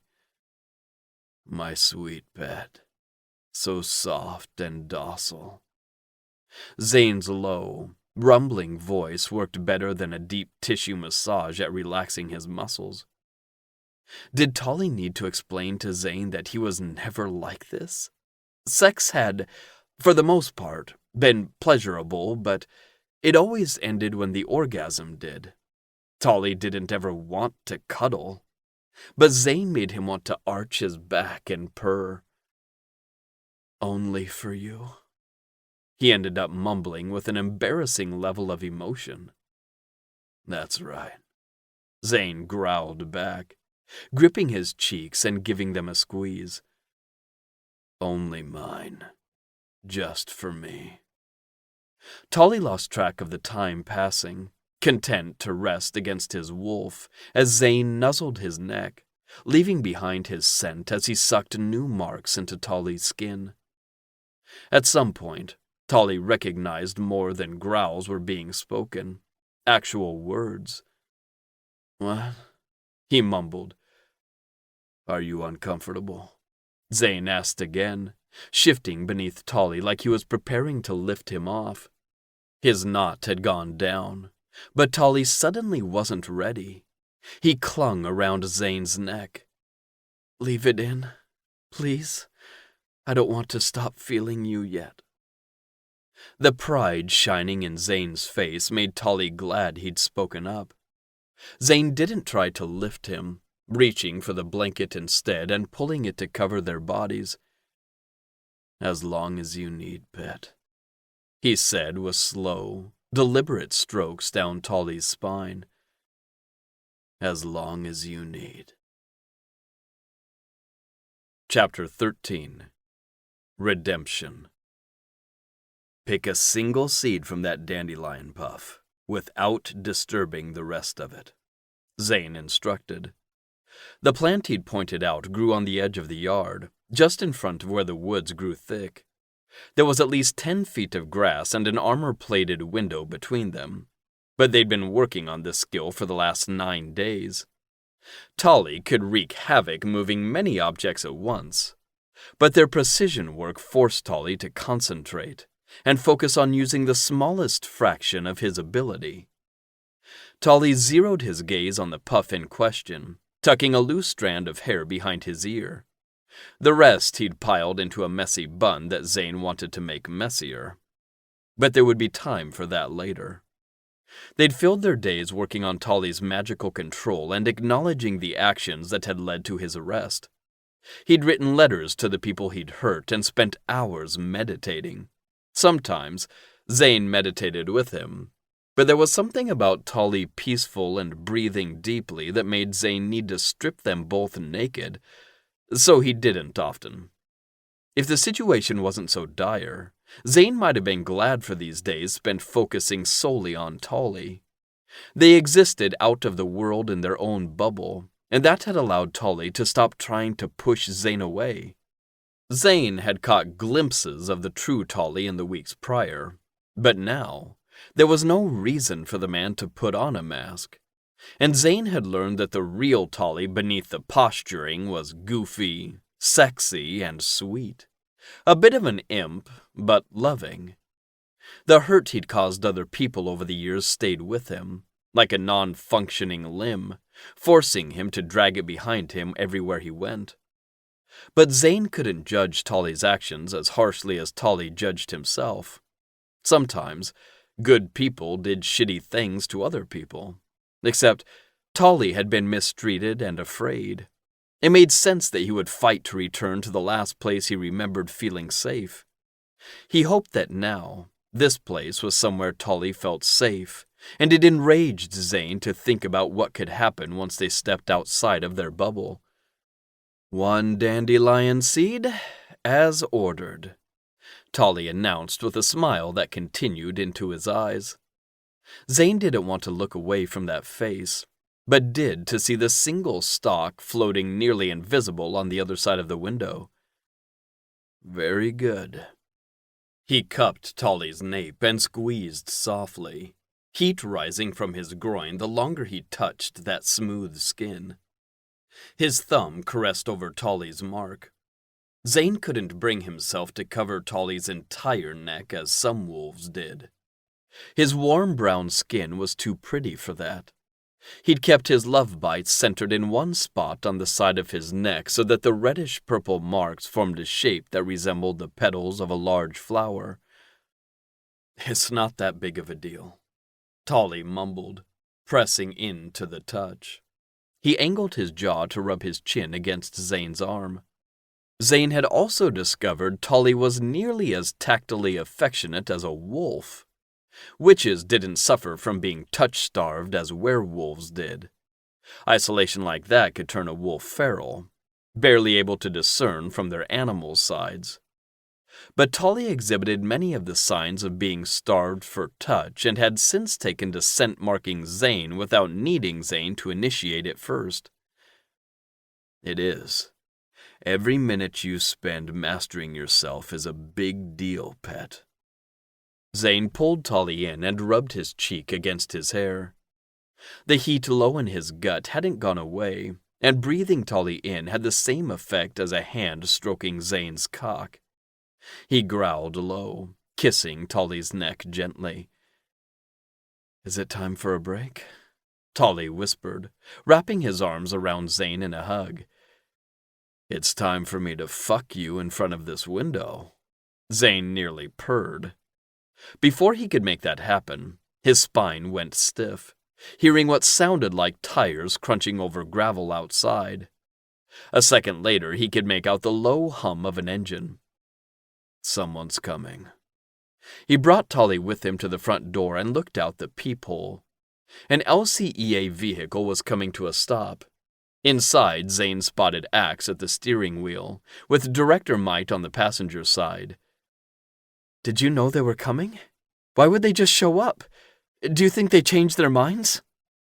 Zane didn't know to expect them, but admitting that would just make Tolly's pulse thrum faster, and it was already vibrating out of control. Take a deep breath, pet. Did you already forget I promised to protect you? I've fought to keep you, and I'll keep fighting. He pressed a kiss to the top of Tolly's head as the young man exhaled slowly. His breath smelled slightly of the maple syrup they'd had with their pancakes at breakfast. I don't want us to have any reason to fight anyone. Because even though his kitten could take down 3 alphas in the span of 30 seconds, he hated violence. Why don't you go sit on the sofa? Chief probably just wants to check up on us. Tolly nodded, but still needed Zane's gentle push down the hallway before he disappeared around the corner into the living room. The chief and director were walking toward the front door. How much of that had they overheard? Zane would have said the same thing if the two had been standing directly in front of him, but he didn't want them misunderstanding Tolly's nerves. Zane opened the door before the chief could knock. If you told me you were coming, I could have prepared something. Refreshments, an early lunch. That would have defeated the purpose of an unexpected visit. He couldn't deny the chief and Director Might entry, but the gruff quality to Axe's voice made him pause. Every person Tolly had harmed had healed within a day or two of the attack, so nothing could have changed in regard to the charges against him. But what else would have Axe acting so abrasive when he hadn't been that way the last time they'd spoken? He'd understand the behavior if it came from the director, who was at that moment scowling so hard the deep lines on his face looked cartoonish. Axe stepped forward, wordlessly demanding to be let in. Imagining Tolly's reaction if Zane refused them was the only thing that had Zane stepping out of the way. Your father has been vocal about having you kicked out of the Andino pack. Alpha Andino said he wouldn't make any choices until after the summit. Axe said as he passed. Kicked out? Tolly asked from the living room, his tone soft with a shrill edge. Zane charged ahead of Axe, leaving the director to shut the door behind him. That information could have been given to him via text where it wouldn't have upset Tolly unnecessarily. Zane didn't want to lose his place in the Andino pack, but that was for him to worry about. He stopped to stand at Tolly's side, letting his hand cup around his nape. If he isn't making a decision until later, then I will have a chance to speak with him, so I don't see why you're bringing it up now. Axe stared at where Zane touched Tolly, and Zane's wolf bristled. What the fuck was his problem? Tolly didn't seem to notice the tense exchange, and sat a little taller with Zane by his side. Hello, Chief Landry, Director Might. Tolly offered into the silence. Neither smiled nor acknowledged that he'd spoken. Zane concentrated on his hand placed against Tolly's neck to keep back his half-shift. Allowing the council open access to the house was part of the initial agreement. Both the director and chief would have to give their approval before Tolly could leave these walls and begin making his apologies. But these two had clearly come with their minds made up. Tolly Paulau, have you taken this time to appropriately acknowledge the severity of your crimes, along with your guilt? Director Might barked. Neither of them had taken a seat. both standing just on the other side of the short table like they purposefully wanted to tower over the petite man. Zane bared his teeth silently. If they were going to be assholes, they could leave. He'd agreed for them to come and check on the progress they made, not drag Tolly over the coals. Tolly didn't get angry, though. He nodded once. Yes, my memories from the night are still blurry, but Zane has explained what I did to each victim, as well as what needed to be done to heal their injuries. I've since written letters. I know. My daughter and grandson both received one. Only one of my grandsons, that is, since the other that you almost killed can't read. You nearly ended the legacy of the Might Pack with your carelessness. Why should we offer you a second chance when your own clan has since washed their hands of you? That was enough.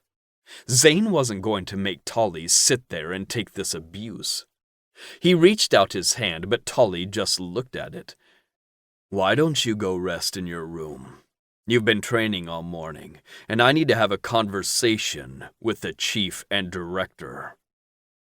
His pretty lips, shining with a pink gloss today, turned up in a small smile. It's okay, Bad Wolf. It isn't. They are being rude, purposefully trying to rile you up and... That's probably the point? Tolly finished for him. He turned to face the other wolves in the room. Right? It wouldn't make sense to just believe that I can control my emotions. You need to test it. Neither confirmed, but Axe's glower flattened, and he looked at Tolly as though impressed. He was right. Obviously, he was right. And Zane felt foolish being the one who rose first to the bait. He was overly protective, but because so much was at stake. With Zane's assistance, I have been working on my control, as well as learning how to handle intense emotions without letting them spill out of me. I've been able to keep from lashing out for 8 of the 9 days. His tone dipped, and Zane greedily watched Tolly's cheek go pink.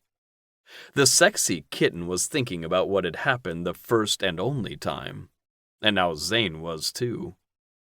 Axe cleared his throat. Do you think you're ready, Tolly? You understand what will happen if you lapse? Tolly's lower lip trembled, but Zane was proud of the way he'd let his uncertainty show, rather than hiding it behind a layer of apathy. I think I am, yes. But I also think the faster the city can announce that I've apologized for my crimes and continue to make steps toward reform, the better it will be.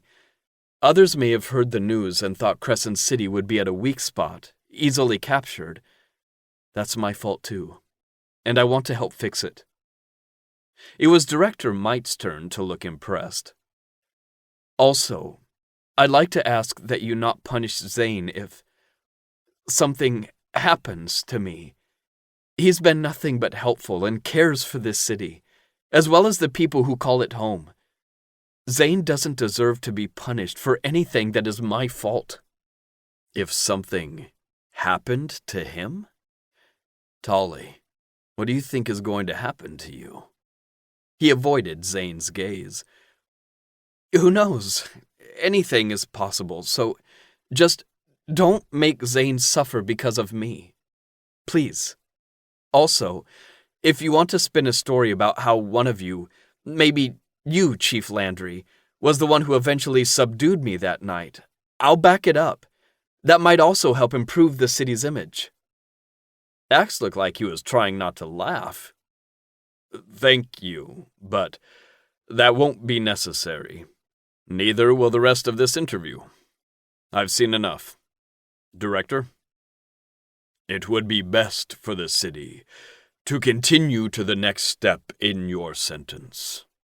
Director Might flashed Axe a look of annoyance, likely upset he hadn't taken up Tolly on his offer. Zane wasn't surprised seeing Tolly's strategic mind at work. He knew his kitten was cunning, and he'd had 22 chances over the last 2 years to hone his abilities. When can we start? Zane's earlier worries of what might happen when they left their protective bubble were less now that he'd been reminded that Tolly, while soft and sweet, wasn't fragile. Director Mite sighed, as though exasperated by the answer he had yet to give. Now, Alia demanded we bring you to the Mite House first. Now? That was too soon. Zane was about to say as much when Tolly suddenly stood. Okay, I'll go change.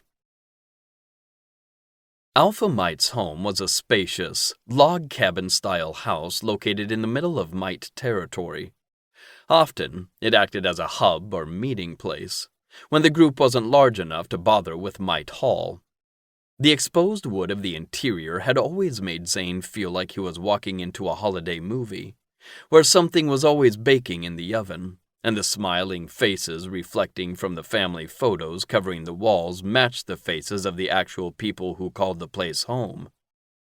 He far preferred the homey feel of the Mite House to the way the Andino house, while larger and decorated with priceless artifacts, held an atmosphere of a vacant, cold castle. Zane used to mock Huxley for the candid family photos and the way the Mites sometimes resembled a human sitcom family, but it had all come from a place of jealousy. He'd felt welcome and at home here in the past, but he didn't know what to expect now that a gang of people stood in the family room at the end of the hall, ready to protect Alpha Mite should Tolly explode. Tolly couldn't smell all the extra people or hear their heartbeats, but he froze halfway down the hallway, his attention on a framed photo hanging on the wall. He hadn't complained to the director about the short time given to get ready, but Zane had had to keep from smirking as Tolly flew into their room and started diving through the clothes Zane had packed. A shocking 15 minutes later, he'd struck a pose in front of Zane, asking if the outfit made him look remorseful but also friendly.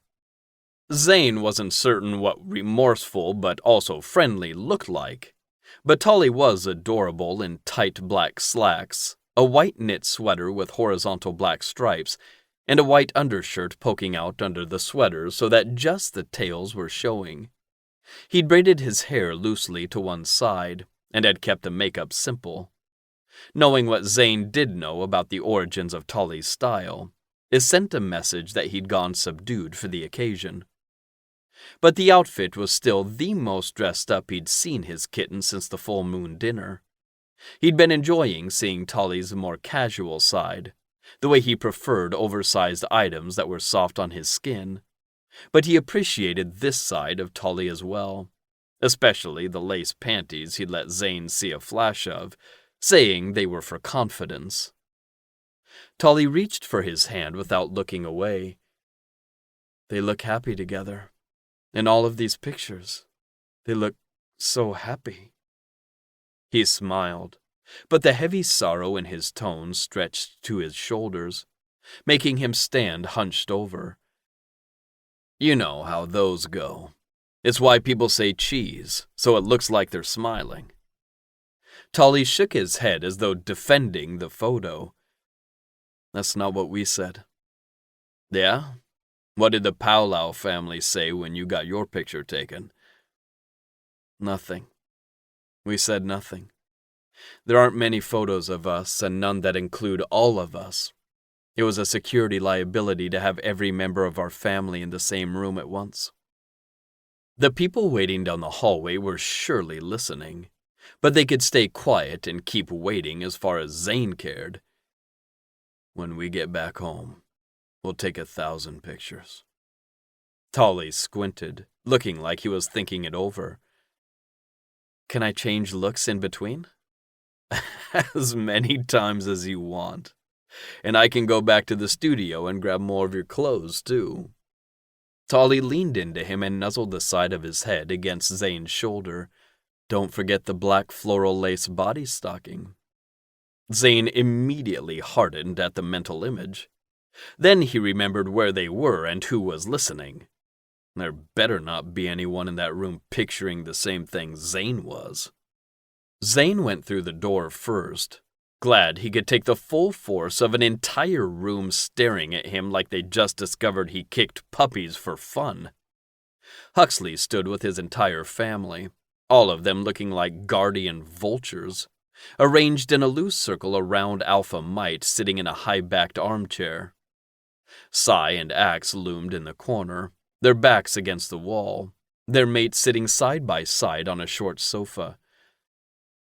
Is there anyone left protecting the city? Annoyance for Zane dominated about half of their faces, just as he'd intended before Tolly could step inside behind him. But he could have done without Axe arching a knowing brow. Patrol is picking up the slack. Tolly's breaths quickened seeing all the people waiting, and those with heightened senses standing behind Alpha Mite tensed. Zane bit back his irritated growl. The stupid part of their behavior was that if Tolly wanted to mow down Alpha Mite, he could have before any of those posturing behind her had a chance to do a damn thing about it. But lucky for them, Tolly didn't like hurting people. He was genuinely remorseful. Alpha Mite smiled. If Zane looked only at her and ignored the others, he could imagine they'd shown up for one of the Mite's regular game nights, when snacks would cover the square glass-top coffee table, while someone arranged whatever pieces were required on the lazy Susan perched in the middle. Hello, Tolly. I'd like to first let you know that it was my request that we did this alone. Your request was denied, mate, Freston said, a hard edge to his tone. He settled a protective palm over her shoulder as though preparing to whisk his mate to safety. Alpha Mite didn't acknowledge him. She gestured to the empty sofa to her left. Come sit. We'll do our best to pretend they aren't there. Tolly licked his lips. He tugged nervously at the tails of his white undershirt before gradually approaching the sofa. It seemed like he was trying to move slowly to keep from alarming the bystanders. How is the baby? Tolly took the seat on the sofa closest to Alpha Mite and pulled Zane down to sit beside him. Zane glared at the others, daring one of them to make a disparaging sound. But Alpha Mite flashed them her own warning look. It melted into a warm smile when she pointed her face back to Tolly. He's healthy and progressing as he should. I'm sorry for my part in exposing your secret. Alpha Mite patted her stomach, round enough on her athletic form that those who knew her would be able to tell soon something had changed about her, if they hadn't already. I would not have been able to conceal the pregnancy for much longer. Tolly was clearly stressed. His heart and breathing were both fast, and he'd started to sweat. But there was no sign he had anything but complete control of himself. I also want to apologize for attacking you. I didn't realize immediately that it was you who'd grabbed my wrist, but that isn't an excuse. He paused and brought Zane's hand into his lap, clutching it with both of his. When he spoke again, he seemed to be choosing his words carefully. I think I was going through a type of panic attack. I didn't know until Zane stopped me that I'd attacked the people I had. I'm not saying I was out of control. I had some control and made those choices, but with fear driving each action. I am truly sorry for hurting not just you and endangering your baby, but for hurting the people you love. I understand how fiercely you feel for your family and recognize that I inflicted not just physical injury, but emotional as well. You were just trying to reach out to help me, and I was not expecting it. I hurt all of you, including Zane, because I know he considers you all his pack, his family. Please don't judge him for being foolishly faithful. Tolly squeezed Zane's hand before sinking heavy into the cushion. Alpha Mite didn't make him wait for her reply. Well, No one could argue that that was just about the best apology anyone has ever heard. And I accept. So, let's be done with this and move on to more enjoyable things, like lunch. After, we can go to Celestial Territory and you can give your apology to Alpha Spire. So soon? Zane didn't want to put Tolly through too much too quickly. This had been awkward and uncomfortable, but he'd handled it beautifully. Alpha Mite dipped her head. I believe it is in everyone's best interest to put this behind us. Does that sound like something you'd like to do, Tolly? She answered Zane's question, but made it clear she was waiting on Tolly's reply. Can Zane come? Tolly asked. Judging from that impressive mark on your neck, I doubt I could stop him. Chapter 14. Amnesty. Even though he felt empty, Tolly didn't have an appetite. He sat at the long table with his head down, avoiding the eyes of everyone at the table. He'd said sorry. It had been accepted. He should have been pleased. Until now, Tolly had thought apologies were symbolic acts, empty words that didn't need to be completely authentic just as long as the gestures seemed sincere. They were a show of submission, a way to publicly announce that one party was in the wrong. He'd understood the requirement, but he didn't understand the way he felt after. You need to eat, kitten, Zane murmured.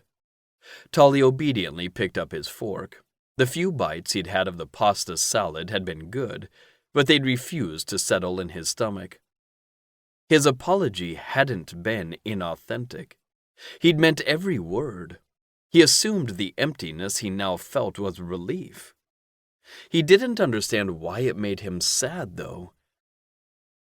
I'm nervous, he whispered back by way of explanation. Most everyone at the table could hear their conversation if they wanted, and it was to them he spoke to, because he cared what they thought of him. Zane dropped his hand against Tolly's nape, and it took all he had not to purr into the touch. Only a few hours had passed, but he missed their quiet house where it had been just the two of them. You don't have to meet with the Celestial Alpha if you don't want to. Alpha Mite will understand. I want to. It's better to get this over with. Tolly had avoided mentioning earlier that an even sterner show of force for the city would have been for Tolly to apologize and have it rejected and thrown back in a cell. At least one other person had to have thought. Doing this as fast as possible would give that person less time to decide to act on that thought. But that wasn't the only reason he wanted to continue. After lunch, Alpha Mite asked them to wait around while she confirmed their meeting with Alpha Spire. Zane seemed to know Tolly wanted air and led him to the porch where Caden, David, and Ezra all stood next to the railing, as though hanging out on Alpha Mite's porch in the middle of the day was something they regularly did. Before Tolly knew what was happening, Zane was pulling his hand free and urging Tolly forward. I'll be right here, just a few feet away. He still froze, his face likely resembling a shocked goldfish. The night of the full moon dinner, he'd been terrified. The man who dominated his nightmares had been near enough to threaten him, to touch him, and even though Tolly had gotten away, he'd still lost. He'd let Brooks's interference take more from him, not just his freedom, but the friends he'd just been starting to make. His first friends, who'd accepted him from the get-go, and who now looked at him warily. Was that what his emptiness was? Relief, but also grief. Because even though his official apology had been accepted, it didn't fix the damage he'd done. I'm sorry to you guys as well. I don't expect it to change what you think of me, but I recognize that my actions caused you fear. Even if Ezra hadn't been present, he'd had to suffer through everything that happened after. Tolly cleared his throat. He'd cry later, But right then, he needed to finish what he had to say. I also wanted to thank each of you for your friendship. I know that people are afraid of me before they even meet me, but all of you accepted me, and I stomped all over that with my actions. He'd been primed to react the way he had, but Tolly couldn't stand behind that excuse. He couldn't let Brooks keep taking things from him. Caden glanced briefly to David, who gave the smallest head nod, before they were both rushing forward. You're right. It was freaky, Caden said, squeezing Tolly in the tightest hug he'd ever been given outside of Zane's arms. And I don't like that you hurt so many of my friends. But you were scared. Everything happened so fast. I don't think anyone was really using their heads.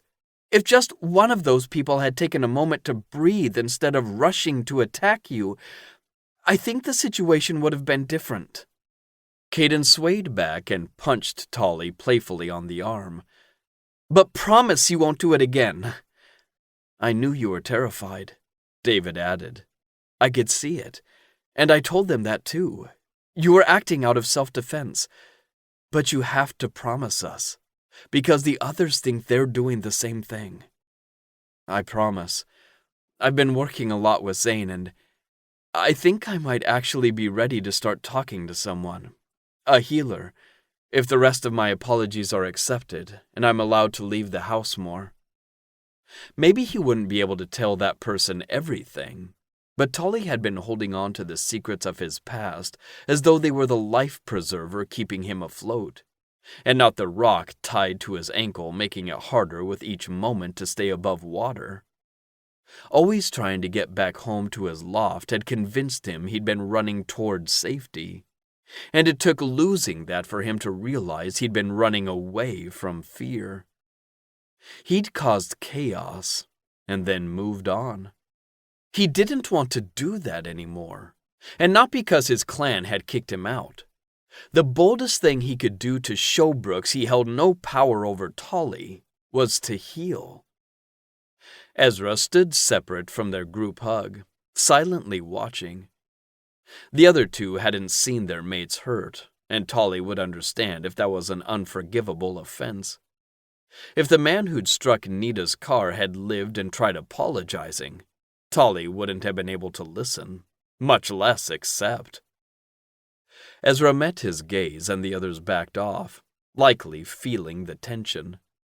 Zane must have too, because he was right by Tolly's side in a flash. I once attacked this city, not with my magic, but my words. I wished them all dead, and I think if I'd had the ability at that time, I might have tried to do more than wish. Ezra's face darkened as though the memory was enough to bring all those feelings back. I hate that you hurt the people I love. Alia Might is one of the best people in this world. She is intelligent, kind, and loving. I try to be like her when I don't know what to do. So, if she forgives you, I can at least try to follow in her footsteps. Tolly swayed into Zane's sturdy frame. Thank you. Ezra leaned forward, giving Zane and Tolly a quick, slightly awkward hug. Since you're out now, will you guys be going to the soccer game tonight? Ezra asked. Tolly looked up to Zane, but he didn't look certain of the answer. The front door opened in front of Alpha Might. I don't see why you wouldn't be able to if you wanted to go. It shouldn't take long with Alpha Spire, and it's bound to be an exciting game. The way she spoke, getting Alpha Spire to accept Tolly's apology was like a quick pit stop. Was she optimistic, or simply that certain of the outcome? I'm more than willing to go with you to meet with Alpha Spire, Caden said, linking his arm with Tolly's on his Zane-free side. You know, for moral support. A low growl sounded from behind them, and Tolly turned to see Axe scowling at his mate. That won't be happening. Caden spun around, all fury and fire. You're just jealous. I'm the biggest fan Ethan Sparrow has in the city.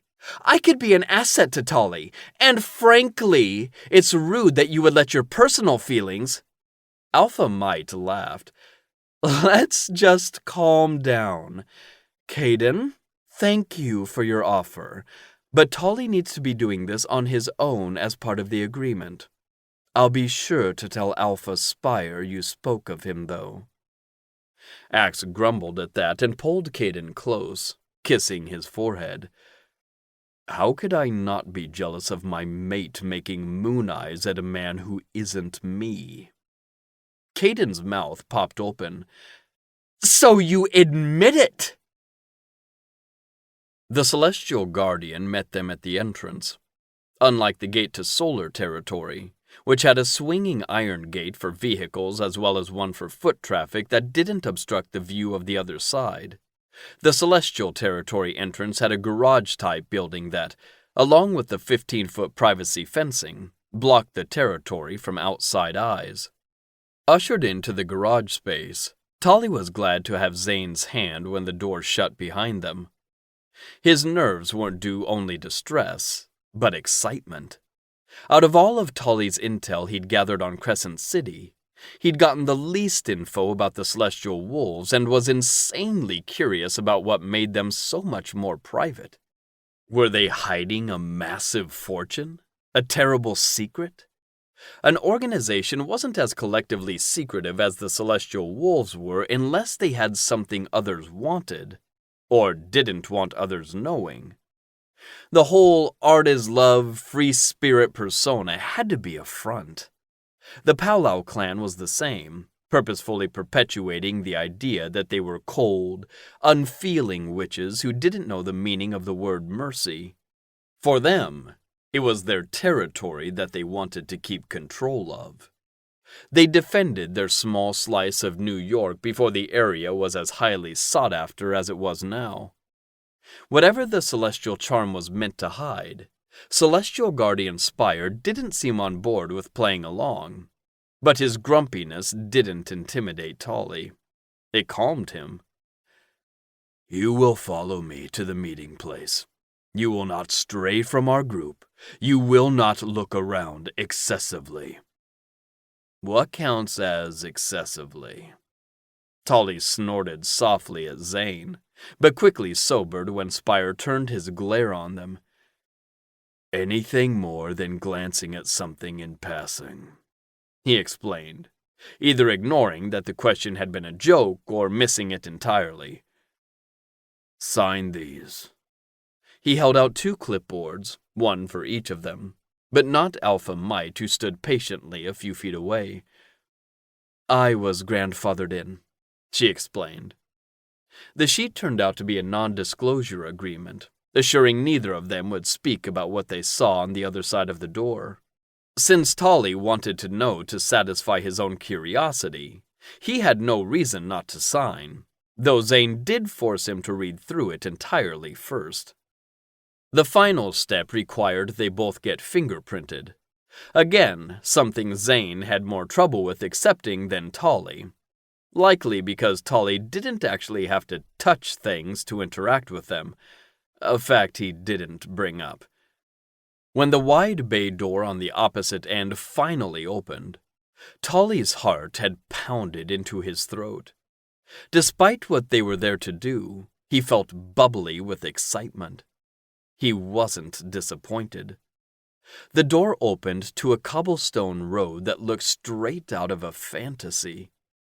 Huge fruit trees lined either side, separating the stone from the wide sidewalks.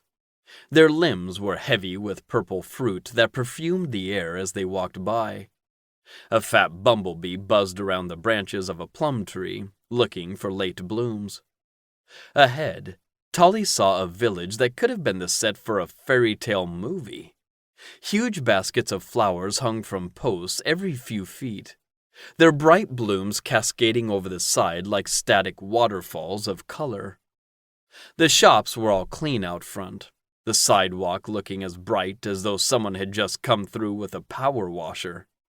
Coming from the crowds, trash, and noise of New York City, Tully almost couldn't believe what he was seeing was real, and not actually those parts in theme parks where people bought hats with ears on them and giant hot dogs. This had to be the main thoroughfare of the territory. There were cafes, restaurants, a music shop and art studio, as well as a bookstore and then another music shop. In the distance, Tully heard what sounded like a babbling brook, though he couldn't see one through the gaps in the buildings. In a word, the place was picturesque, clean, manicured, fabricated. He didn't trust it. The solar wolves had come from a planet called Silka. The way they described their homeworld made it sound like a utopia with glittering skyscrapers and two species, the solar wolves and the elites, a type of magical people, who lived in harmony with the wolves. There was no sacred pact in their world, no ancient war between werewolves and witches.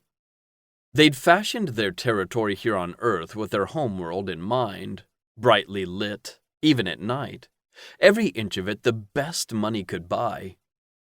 Was that what the celestial wolves had also done?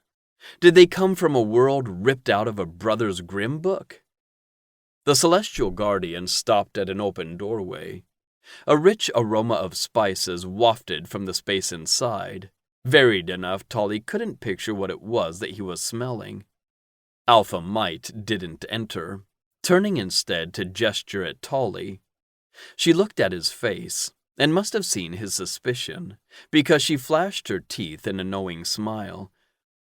"It's crazy, isn't it? I remember my first time coming here after the Celestial Pack was given use of the land. It wasn't as sprawling and put together as it is now, but it was still a shock, like I'd stepped out of the real world." That was exactly what it felt like, something that wasn't real. That feeling didn't disperse as Tully stepped through the doorway. The interior of the restaurant resembled the hanging flower baskets they'd walked by to get here. The walls were decorated with large flower prints, lit up from the back in purples, pinks, oranges, and greens. The exposed beams of the ceiling were painted black, along with the visible piping. In the corner, sitting on a throne of multicolored pillows, a young celestial male played a sitar while plumes of rainbow smoke rose up behind him like a curtain. There were only a few black tables scattered around the space. All but one of them had their empty black chairs tucked under. Alpha Spire sat at the table in the middle with his mate, Gloria, at his side. The table was covered with an assortment of plates. A hamburger with fries next to a single slice of pizza.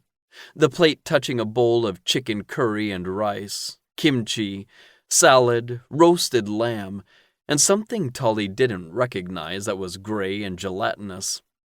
He understood the aroma of discordant spices now.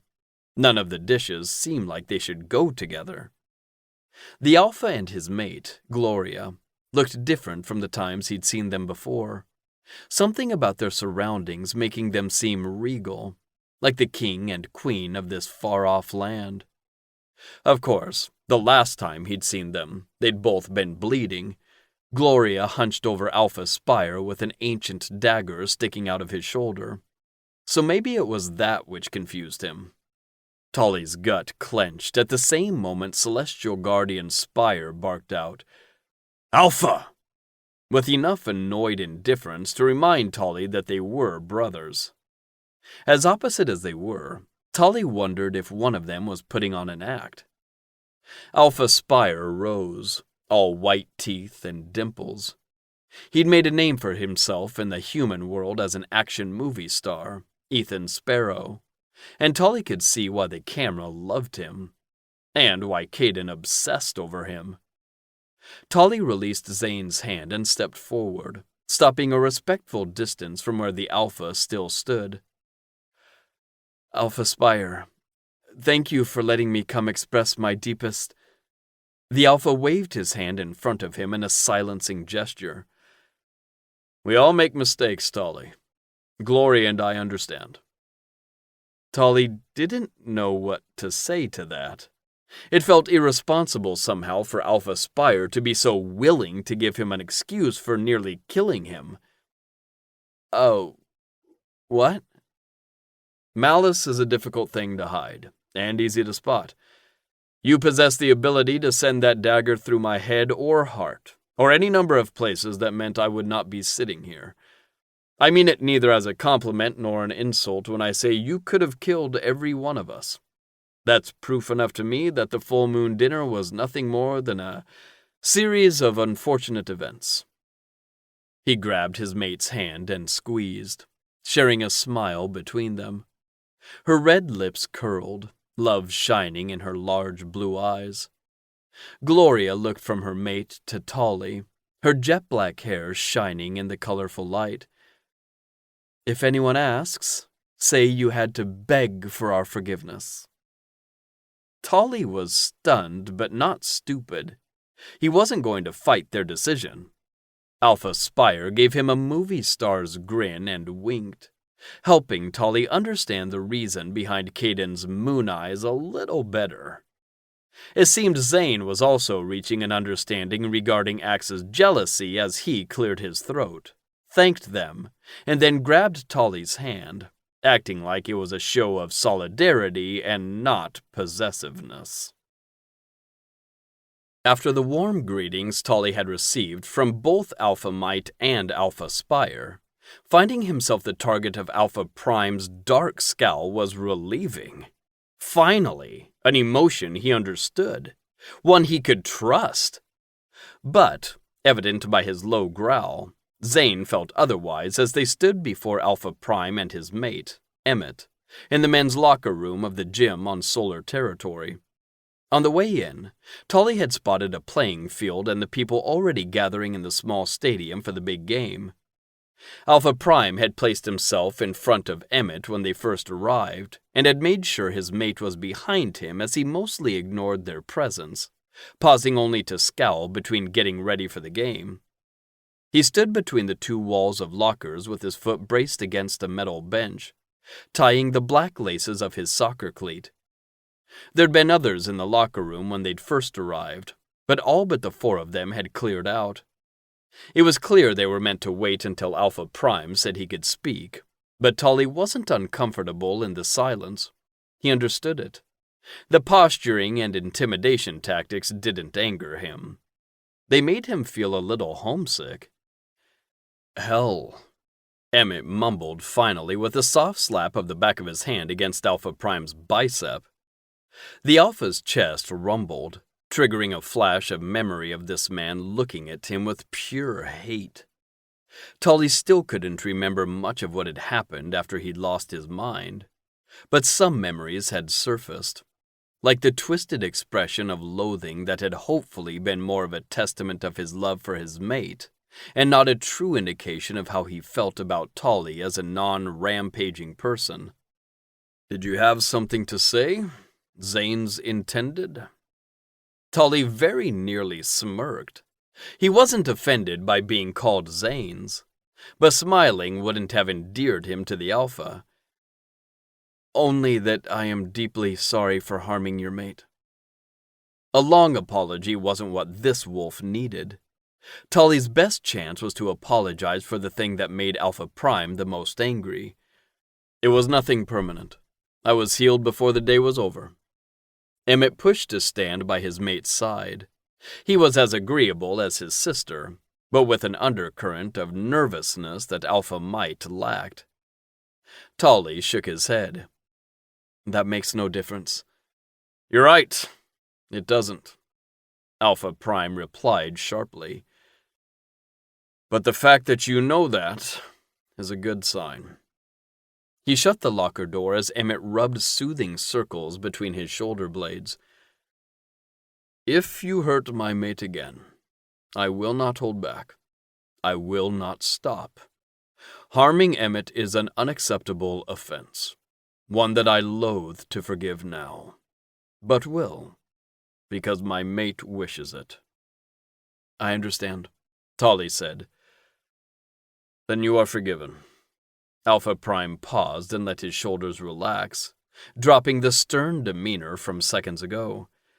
If your intended agrees to play on my team for the Interpack soccer match. Tully bit his tongue. The man had transformed from an alpha wolf defending its territory to a playful Saint Bernard. Zane rounded a single eyebrow as he stared at him. Come on, Agent. I've seen you play before, and Kelvin got put on the other team after I spent the last few days bragging to my lead security about how good I am. I really want to be able to hold my head up high when this is over. Everything about Zane's body language told Tully he was about to say no, so he cut in, not giving him the chance. He'd love to play. Zane twisted to face him. I don't think Alpha Prime actually intends on hinging his forgiveness on whether or not I play. He doesn't, Emmett said, giving his mate another smack. I don't, Alpha Prime added sullenly. Zane cupped his cheek. If I played, who would stay with you? I'd be useless on the field if I keep checking to make sure you're safe on the sidelines. As Zane spoke, the door opened, and Huxley Might walked in. Mom sent me in here to escort Tully to the stadium. She mentioned Uncle Hell would rope you into playing. Huxley seemed to be avoiding Zane's gaze despite speaking to him. It warmed something in Tully's chest to see Zane so unwilling to let him out of his sight, but it wasn't practical. If they were ever going to get to a normal life, then they'd be expected to spend time apart. See? I'll be with Alpha Might. It will be fine. You should play. You've been cooped up with me in that house. I want you to play. He stretched onto his tiptoes and kissed Zane's nose, aware of the eyes observing them. Maybe in the past he would have shied away from having an audience to their personal moment, but right then, he wanted Zane to get a chance to have fun. Zane let out an unhappy sigh as Alpha Prime pumped a victorious fist into the air. Honestly, Emmett hissed at him, pulling his mate toward the door. We'll see you on the field. Zane grabbed Tully's hand like he thought he would follow the others out. I'll escort you to Alpha Might, and I'll be the one to get you after. Don't leave the stadium. If you have to use the bathroom, take Huxley with you. Zane also refused to look at the man, though he was talking about him. Scout's honor, Tully replied, lifting his hand and crossing his fingers. Huxley snorted while Zane shook his head. Crossing your fingers is the sign that you're lying. Clearly you weren't a scout. Guilty. How about Powlow's honor? What's that exactly? A promise to maim anyone within 10 feet? Huxley laughed. He was joking. With Tully. Tully's lips curled upward. No, that's the Powlow guarantee. Tully and Huxley both ended up waiting for Zane to get ready. Zane held his hand all the way to the stadium while Tully silently hyped himself up to be out of arm's reach of the man for the first time in days. I'll be rooting you on. He kissed Zane on the cheek, standing next to where Alpha Might sat with her mate, Ezra, Caden, and Axe on the front row of the stadium. Saying goodbye to a man he was going to be staying within 100 yards of shouldn't have made him feel like the scratchy side of a Velcro strip, forced to peel from its other half. You better not be rooting for some other wolf, Zane smirked, not quite able to hide his own worry.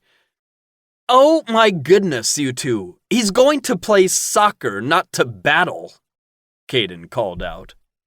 He turned his neck to look at his mate on the bleacher behind him, Caden sitting nestled between his legs.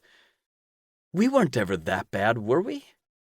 Worse, Ezra said without taking his gaze from the field. Better get out there. Teams are lining up. Tully sat between Alpha Might and Caden, with Ezra and Huxley on the bench in front of them. He was surrounded on all sides, but he didn't feel nervous. Zane had left him with these people. He trusted them. And you're falling for that again? The sneering voice in his head sounded a lot like Brooks. Brooks, the man who Tully had been running from for years. Brooks, whose very presence back in Tully's life had nearly cost him everything.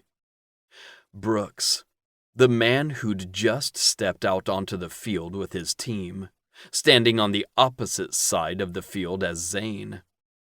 Run. Every cell in Tully's body agreed with the silent order, but he bit the insides of his cheeks. He clenched his hands around the hard metal of the bench, forcing himself to focus on his immediate surroundings. The feel of the raised lines in the metal bench, the smell of popcorn and burgers coming from the food cart at the entrance of the stadium. His legs relaxed, no longer preparing to spring from his seat.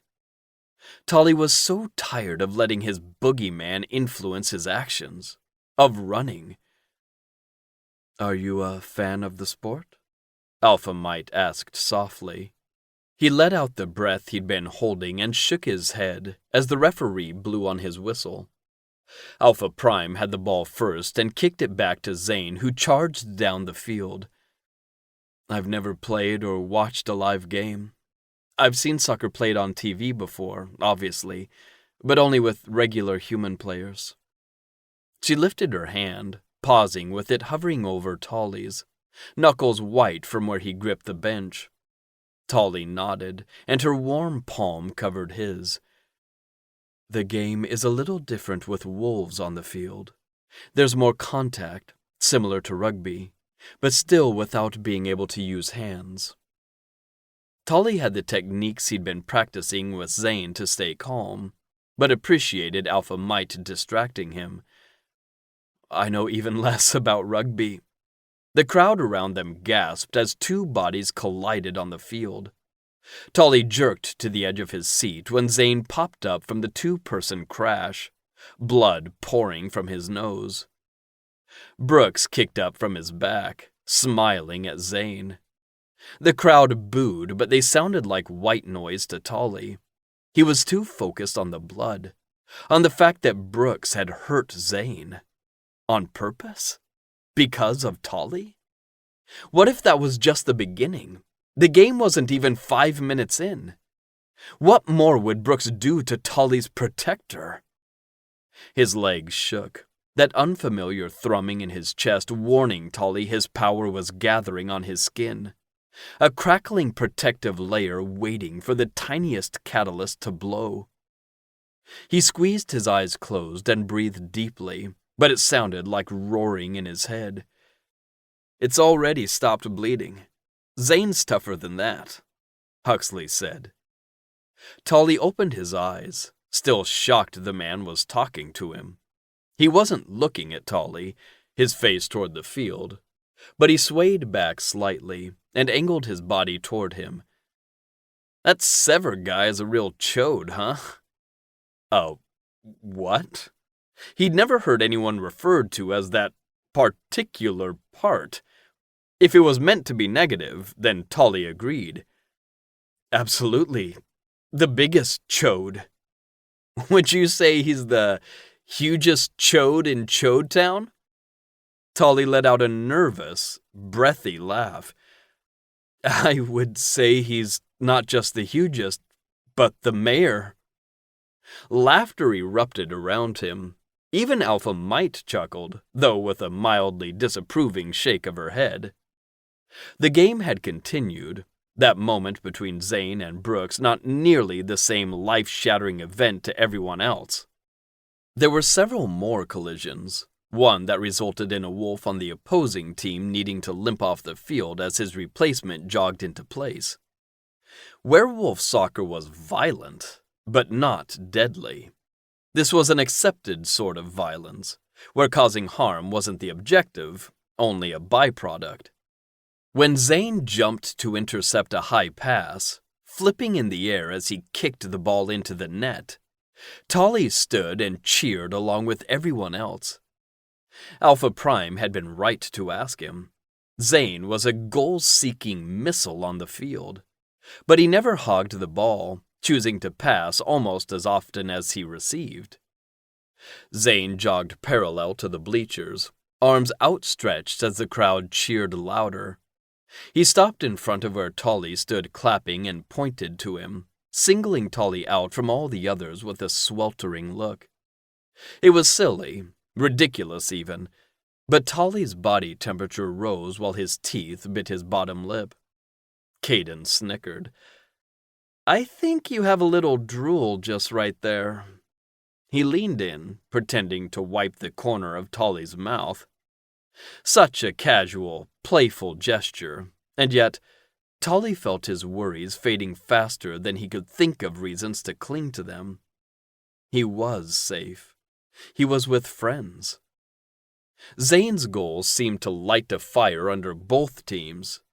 There were more tackles, with more wolves jumping into each pile of bodies, all scrambling for possession of the ball. By the end of the fourth quarter, the teams were tied, 5-5, with only 2 minutes left. After a solar wolf on Zane's team hit the ball out of bounds, possession was given to the other team. Brooks rushed toward the ref so he could toss the ball. One of his team intercepted it and dribbled it toward the goal. Brooks ran in front of her, gesturing angrily toward himself like he wanted her to pass it. She did, firing the ball the few feet to Brooks where he glanced once at the goal, a quarter of the field away, and kicked. The ball shot toward the net with the speed of a bullet, but was intercepted several feet away from the target. The players moved almost too quickly for Tolly to track. Back and forth they played, stealing and charging as the clock ran down to 0. There was just 10 seconds left. Somehow Brooks had possession of the ball again. Zane's team charged, but Brooks ignored the other players, calling out that they were open. The first of the opposing party reached Brooks and he dropped his shoulder, slamming into the gut of the wolf without slowing his progress.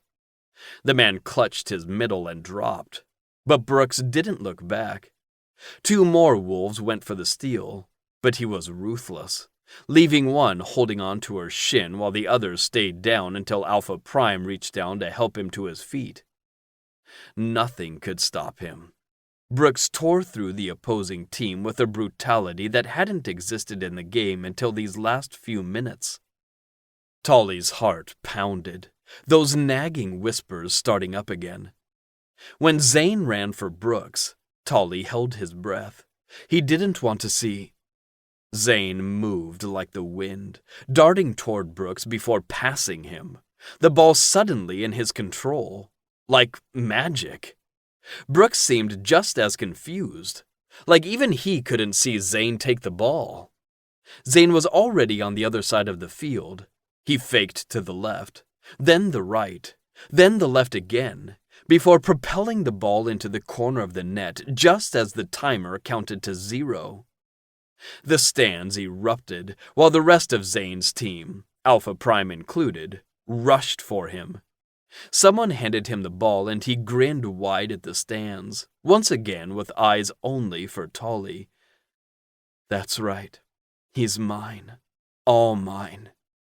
Tolly only noticed Brooks, shouting and gesturing angrily toward a Celestial Wolf referee, when Zane's team dropped him back to his feet and he skipped toward Brooks with a ball under his arm, and a shit-eating grin that made Tolly's tummy tingle for all its cocky arrogance. He stopped in front of Brooks, hand outstretched, as he offered the man the ball like it was a consolation prize. He let it drop when Brooks didn't take it and spun around, sending a clear message to the other wolf that Zane didn't consider him someone powerful enough to be worried about. Tolly's nape tightened. He'd seen that scowl on Brooks's face before, knew what happened when his eyes flashed silver as they had. Brooks bent down and picked up the ball, cocking his arm back before hurtling the ball toward the back of Zane's head. If Brooks had been human, the hit would have just hurt. But he was an angry wolf, and with just 5 feet between him and Zane's head, the impact could be severe. Tolly wasn't the only person who'd made that connection. Huxley growled and shot to his feet, while others in the stands gasped, screamed. Then, Tolly's surroundings lowered into a hushed silence as they realized the ball had stopped inches from Zane's head and was still spinning as it floated mid-air. Zane whirled around at the same moment and jumped back, putting more space between him and the ball, before he looked up at the stands to Tolly. He wished he could stare into those warm hazel eyes for hours, but Tolly flicked his gaze quickly to Brooks, also staring up at him, his mouth twisting with fury. "That's right, fucker." Tolly might not be able to use his powers to protect himself, but he'd protect the people he loved. For a half-second, they looked at each other, locked in a war where the rules were changing. Tolly wouldn't remain prey, not when Zane needed him to be a predator. Tolly jerked his chin, sending the ball flying back toward Brooks's face. The wolf dropped and covered his head, making it impossible for him to see how the ball had sunk to the grass a half-foot in front of him. When Brooks did notice, he jumped up and stomped away from the field. In the next second, all Tolly could see was Zane, rushing for him, picking him up from the stands and holding him close. "Are you okay, kitten?" Zane swept him into his arms. "Me? You're the one who just played your heart out." Zane nuzzled Tolly's neck, letting his knotty tongue dart out to briefly lick the marks there. "You know what I mean," he said too quietly for anyone to hear. Tolly did know, but he didn't want to give that man any more of his headspace. "I'm fine, really, though I hope I didn't just violate some term of my probation. I wasn't lashing out." "If the mayor of Chodetown has a problem with it, he'll have a hard time finding anyone on or off the council to listen. Man, he's a dick." Huxley clapped Zane's shoulder. "Good game. You were a rock star out there." Tolly wasn't fluent in the language of estranged best friends, but thought there was an apology somewhere in there. By the time they said bye to everyone, Zane and Huxley making plans for them all to get beers sometime soon, the stands had cleared out and the men's locker room was empty. They ran into Alpha Prime on their way in, the man coming out with Emmett under his arm. He patted Zane on the back and thanked Tolly for getting him to play. With no one else in the locker room, Tolly had no reason to refrain from ogling Zane as he showered, flexing his ass, rivers of water sluicing down that muscular backside. Tolly considered dropping to his knees right then and there, offering this absolute god of a man the use of any hole on his body. He'd leaned forward and propped his elbow on top of the waist-high shower partition. Tolly angled his hips forward and enjoyed the hard, tiled surface as it pressed into his stiff cock. "You better stop rocking those hips, kitten," Zane ordered with playful authority. Had he been rocking his hips? It seemed like yes, he had, and now his dick ached more than it had minutes ago. "The walk from the bleachers to here was pretty strenuous. Maybe you should join me." Tolly looked around the locker room, not because he was nervous about being nude, but because he knew he wouldn't just be showering beside Zane if he joined him. He'd thought they were alone, but someone could have been lingering in the corner. "It's just us. I wouldn't have my mate strip for other people." Tolly smirked and nearly asked what the difference was between Zane showing off his glorious nude body and Tolly. They had the same parts. But arguing would have made tearing his clothes off take that much longer. In a flash, he was under the spray, not bothering to step under his own shower head. The whole point here was to get his naked body against Zane's. He wasn't the only one with that plan.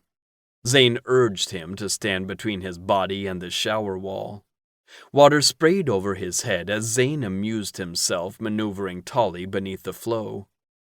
Tolly hoped the water was giving him more of a mystical merman vibe than drowned rat. "You did so well today, Tolly," he murmured between soft kisses to the side of his face and neck. "I'm so proud of you." Tolly throbbed beneath the praise. He rolled his hips forward to trap his cock between them. "And you protected me, my sweet kitten guard. More than that, you were able to witness my absolute mastery at soccer." Tolly huffed. "You were amazing out there. I wanted to get on my knees and blow you right in the middle of the field."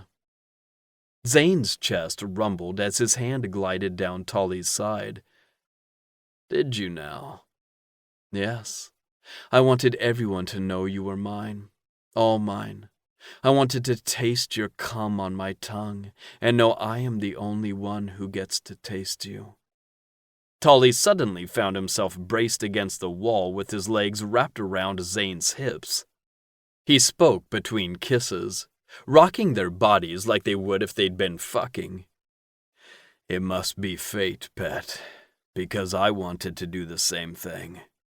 You make me into the type of crazy, possessive wolf I used to make fun of." Zane plunged his tongue into Tolly's mouth in a kiss that took his breath away. He didn't need it, not when Zane was there to breathe for him. Zane carried him out of the spray and set Tolly down in front of the shower partition.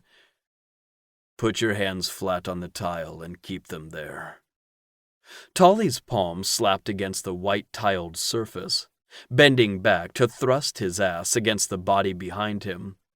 Zane chuckled and grabbed his hips, stopping Tolly's blind fishing for friction. Before Tolly could so much as whimper, he felt Zane's tongue on his asshole. He didn't warm up or draw it out. Zane's tongue was stiff, instantly probing the tight ring and making Tolly squeeze his eyes shut as pleasure burst through him, washing away any lingering stress and anxiety. There wasn't a space for any of that inside Tolly's body, only pleasure and warmth, and Zane's talented tongue fucking him as though it were his cock. He'd meant to moan Zane's name, but his brain had shut down, the noises coming from him as pure and natural as burning wood turning into ash. He'd fall apart like this, a billion bits of Tolly drifting in the wind. He wanted to grab his cock and race for the release that teased him, but Zane had said to keep his hands on the tile, and he'd rather be edged for a month than disappoint this man. Zane gripped Tolly's dick like he'd been in his head and wanted to reward him for obeying. He stroked him with one hand as his tongue and other hand tended to Tolly's clenching hole. Tolly was close, which was probably why the pressure around his cock disappeared, making Tolly moan pitifully. Zane's warmth returned to his backside, only now Zane stood, his dick slick with something. Tolly assumed the soap from the dispenser, slid up Tolly's crack. "You're doing such a good job, Tolly, keeping your hands right where I asked," he crooned, letting just the head of his cock breach his hole before pulling back. "And yet, you're such a naughty kitten letting me fuck you here, where anyone could walk in." Tolly gasped and concentrated on relaxing his ass muscles, allowing more of Zane to slide in. "You can fuck me anywhere you want, Zane. Just tell me to bend over and I will." He meant it, too. If Zane took them into the middle of Times Square and instructed Tolly to drop his pants, he would have without a moment's hesitation. He knew Zane wouldn't, since he was so possessive, just like he didn't actually want someone to come in and spy on them. but thinking about being taken in such a public way made Tolly's cock leak. Zane's chest rumbled with his growl, nearly all the way in. Just one more push brought their bodies together. "Yes," he hissed. "You'll let me fuck you. Let me stuff you with my nut and make you wail loud enough the whole fucking world knows that you're mine. The whole fucking world." He punctuated his words with sharp thrusts, bottoming out and pushing the air out of Tolly's body before drawing back, letting Tolly suck in a new breath. "I'll scream it," he panted. "Tell anyone you want me to. I'm Zane's. I'm yours. Your mate." The rest of the locker room went blurry as Tolly's balls drew tight, his orgasm rocking through him. He looked down with a gasp, between his arms and to his cock, jerking and pulsing with cum. His climax seemed to be Zane's clue to cut loose, letting out a snarling growl that would have had the hair on Tolly's snape standing if he'd heard it while alone in a dark forest. As it was, his beast was at his back, plowing into Tolly as though it were his right. Tolly's palms slipped across the tile, but he kept them flat even as Zane bent over, pressing chest to back as he sucked the collection of marks already bright on his skin. Tolly never wanted to see them fade. Each new or renewing mark was like a promise that Zane would never turn away from him, would always want him. He felt the scalding warmth of Zane's cum inside him as Zane's tongue licked over the slightly sore spot. His bestial growls lessened, and it was as if Tolly could tell when Zane gained complete control, because his hands turned massaging, working blood through Tolly's body after standing in one position. "That was so dangerous," Tolly gasped, still bent over and letting his head hang while trying to catch his breath. He felt Zane smirk before looking over his shoulder and seeing it. "What?" Zane lifted Tolly into a standing position, taking the moment to kiss his hands and then up each arm. "I locked the door when we came in. You're crazy if you think I'd share any part of you." "I don't want to share you either." Zane's expression softened before turning playful. "Good, because you've officially ruined me for anyone else." Chapter 15. Rap Sheet. Tolly's long hair shone in the sun, tempting Zane to rush over there and run his fingers through the silken strands. He stuck out in the crowd, an adorable imp in a cream romper with cartoon unicorns with rainbow horns. Zane had watched him swipe a pink shimmering eyeshadow across his lids that morning before perfecting the look with a light layer of mascara and a glittery pink gloss. Tolly stretched those pretty lips into a brief smile before his mouth opened to a laugh at something David had said. Zane was too distracted by the way he wanted to taste those lips to listen in, but it had to have been funny judging by the lingering crinkles around Tolly's eyes. Looking both soft and stylish, Tolly was the perfect compromise of the different personas he projected and the person he truly was. Though he was in sight and surrounded by the rest of Zane's team, as well as the 4 large cement planters and benches of the terminus, seeing Tolly sitting with Caden, David, and a few of the braver citizens of the city made Zane want to strut with pride. Most of the city and visitors were gathered in the terminus for a demonstration of the Solar Wolves portal. The metallic arch-shaped structure was meant to turn into a gateway that would, theoretically, allow the Solar Wolves a way back to their home. Ramsden had attempted to explain the science, going on about thermodynamics, properties of physics, and field equations, but it all seemed like magic to Zane, And not the kind witches possessed, which were earth-based and limited, but like a woman sawed in half, smiling to the crowd. So far, the portal seemed like nothing more than an expensive art piece that had claimed the lives of countless drones and disintegrated one insane asshole. It was pretty to look at when turned on, and the arch filled with a shimmering film of pure energy. But, though Zane was no scientist, he assumed Dr. Jelani, Ramzan, and the rest of the team probably needed to make sure a person didn't explode every time they brushed against the thing before they progressed to actually checking if the portal led anywhere. Whether they got the science magic right was of less concern to Zane. He was more interested in the magic he felt when he watched his intended mate interacting freely with new friends. Or the magic he'd felt wrapped around his dick that morning when Tolly had given him a blowjob in the shower. And then another after he spotted Zane in his uniform. Zane's dick still hummed with satisfaction, well and truly spent. His sexy kitten had been a dream on his knees, looking up at Zane with those round, espresso eyes, so expressive Zane could have come just staring into them. Tolly's head turned like he'd heard someone call his name, his gaze landing on Zane's blatant stare. He tucked his bottom lip between his teeth like he knew exactly what Zane was thinking of, and was now remembering the same moment.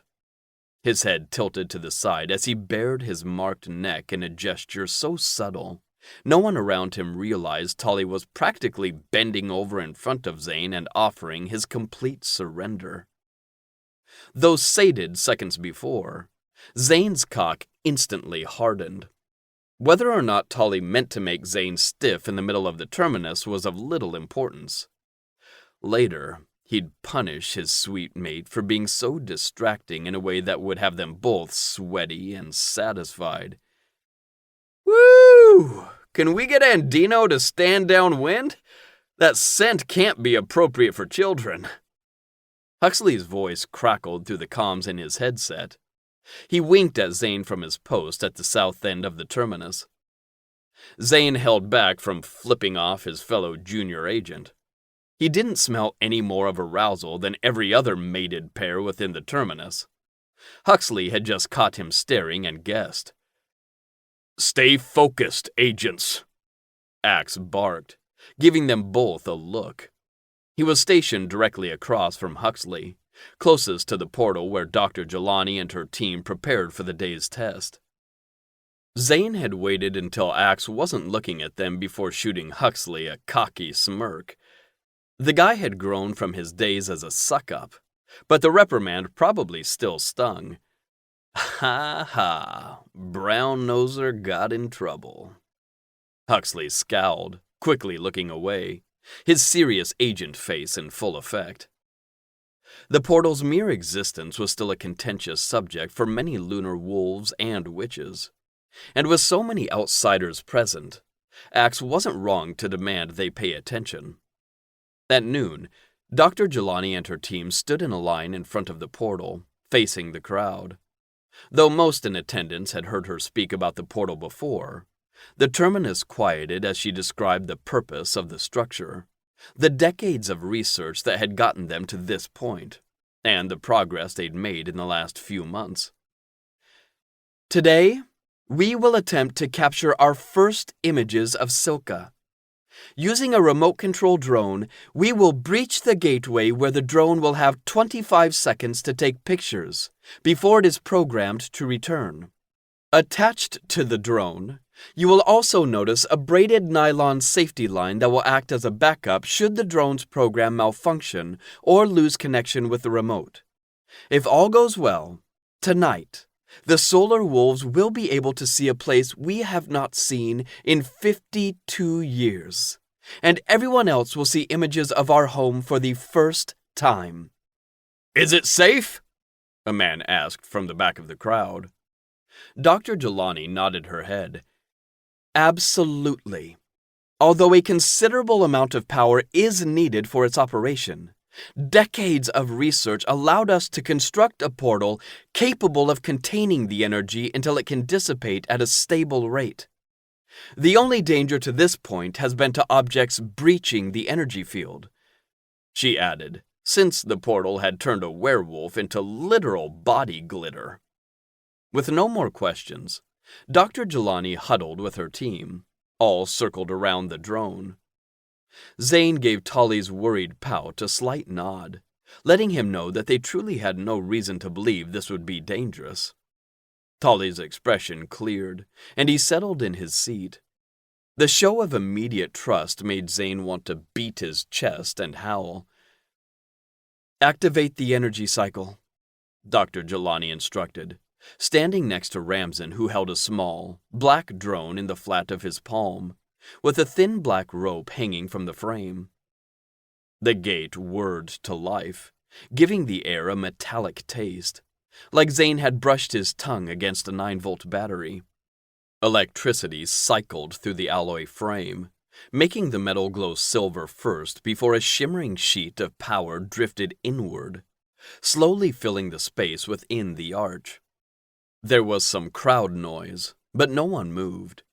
Zane held his breath as Dr. Jelani announced the portal had reached maximum energy levels.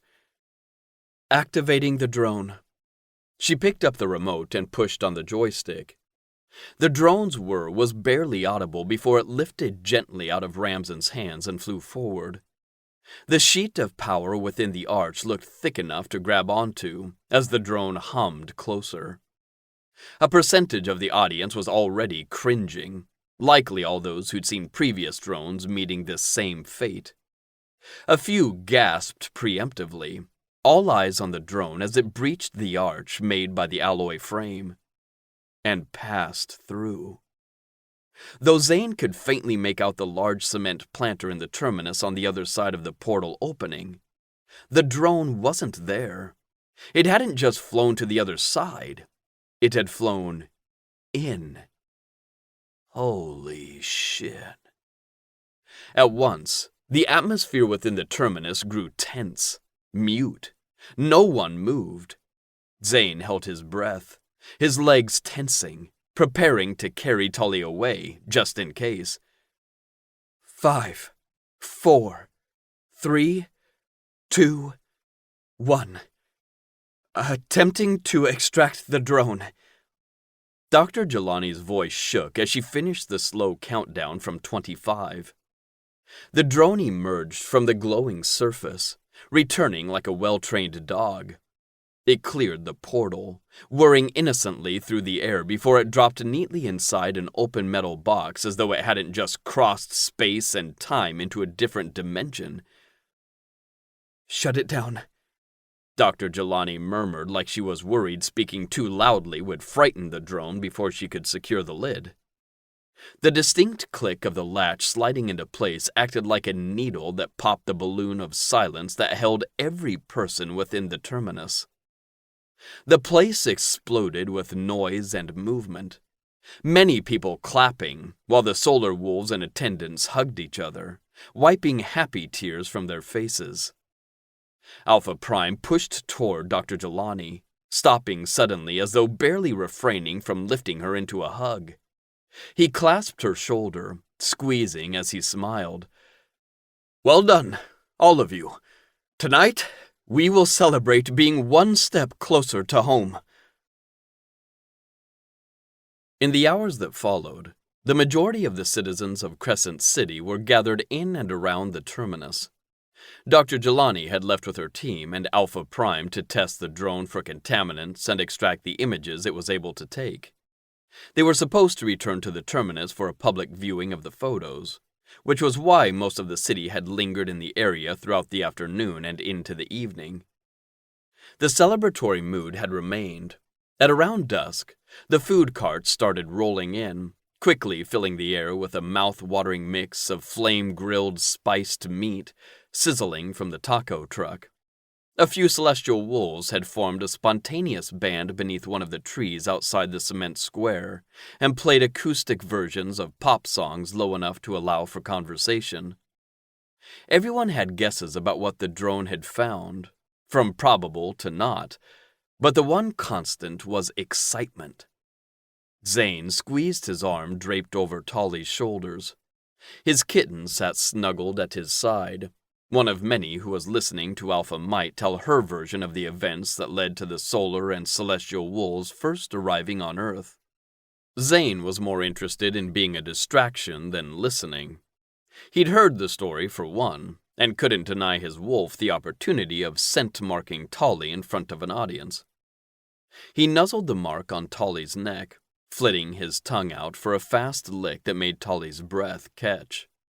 He tried to look annoyed at Zane's attempts to steal his attention, but his pretty pink lips were too buoyant to stay in a frown. Zane licked along his bottom lip, tasting the fruity gloss. He cupped the side of Tolly's face and leaned in to whisper in his ear, "Your smiles taste good." "Get a room, you two," Huxley said without any real annoyance. "Remember you're in public." "You want me to remember I'm in public?" Zane shot back. "Remind me, who was it again who had a very naked time in Lake Crescent Park and liked it so much they've gone back for several more repeat performances?" Ezra threw a French fry at Zane. It bounced off his chest and onto the cement.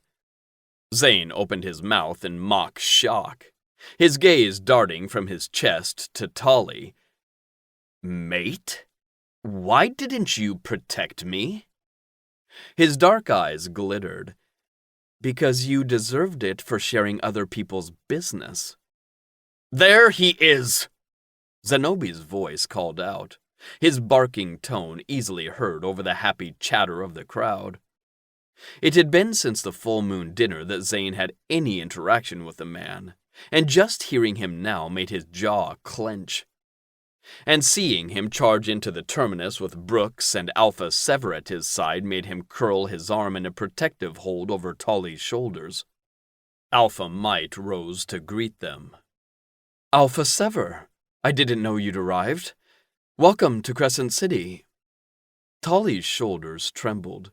He'd gone silent, all but his heart, pounding like hurried footsteps fleeing in terror. "Alpha Might, I apologize for crashing this momentous occasion, but this could not wait." Zenobi stood in front of the others, his chest puffed like a proud rooster. "I'd hoped that the situation would fix itself, and that I would be spared sharing the vulgarity of my son's intended mate's actions. But after Director Might announced that Tolly Powlow had received a full pardon from the Lunar Council for his crimes, I know I should have spoken up earlier. My motive was in protecting my son, since he's aligned himself so firmly." "What the fuck are you going on about?" Zane growled. He'd reached his limit of his father's pomposity. For him to claim he did anything for Zane's protection was a joke. His nape prickled with awareness and he stood, pulling Tolly up with him. This was a setup, but Zane didn't know what sort or to what end. All he knew for sure was that the sneers of the two Sever wolves made Zane want to break every single one of their teeth.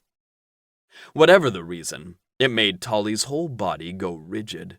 His arms pressed tight to his core as though he was trying to look as small as possible. "On second thought, I don't fucking care. Whatever this performance theater is that you have planned," he gestured in their general direction, "I don't want to see it. Especially not if it has something to do with Tolly, my mate." "Mate? I wasn't informed there'd been a ceremony," Alpha Sever barked. Zane noticed his LCEA teammates subtly arranging themselves in positions that surrounded Zane and Tolly. "There is no reason you should be informed, Alpha Sever. Still, the mating ceremony is nothing but a formality. I will take Tolly as my mate. I have claimed him, and he has claimed me." Tolly made a soft sound of surprise. Zane refused to take his eyes off the threat, but wished he could see Tolly's face. He rested his hand at Tolly's nape instead, squeezing in the way that soothed them both. Zenobi crossed his arms, his mouth curling with distaste. "That will not be happening." Zane stepped one foot in his father's direction, but Tolly's squeak stopped him from launching himself at the man. He clung to Zane's shirt like he'd try to tug him back if Zane changed his mind. His father shook his head back and forth, making a pitying, tisking sound with his tongue against his teeth. "You think you want the Powwow Witch, but because you don't know the depraved, disloyal, dangerous creature that he is. He came on to me, attempted to seduce me. I turned him down, obviously, and hoped it was an isolated event. I was sadly mistaken." Zane would have laughed if he wasn't so pissed off. Tolly hit on Zenobi? That was the biggest bullshit he'd ever heard. But Tolly didn't seem to have come to the same conclusion, his tone high and frightened. "That isn't true! He hit on me! I tripped in the garden and he caught me. He told me I was wasted on you and that he would know how to keep me well claimed." Zane stiffened as his body absorbed Tolly's words like a toxic sludge soaking into his skin. Zenobi accusing Tolly of trying to seduce him was laughable. But the other way around? Zane absolutely believed. "What?" He growled low, his wolf howling for them to tear off every part of Zenobi that had touched their intended mate. "Lies! My son was busy with his LCEA duties, and you felt neglected. You orchestrated the whole thing, pretending to trip, knowing I wouldn't allow my son's intended to fall." "Zane?" His name was soft and uncertain coming from Tolly's lips, making Zane realize he had yet to give a response that wasn't a deep rumbling. He did turn from the threat then, Tolly's fear too thick to ignore. He brushed his thumb down the curve of Tolly's jaw, forcing the rage he felt at his father down so he could tend to his mate. "Pat, you don't have to defend yourself to me. I know you would never do that."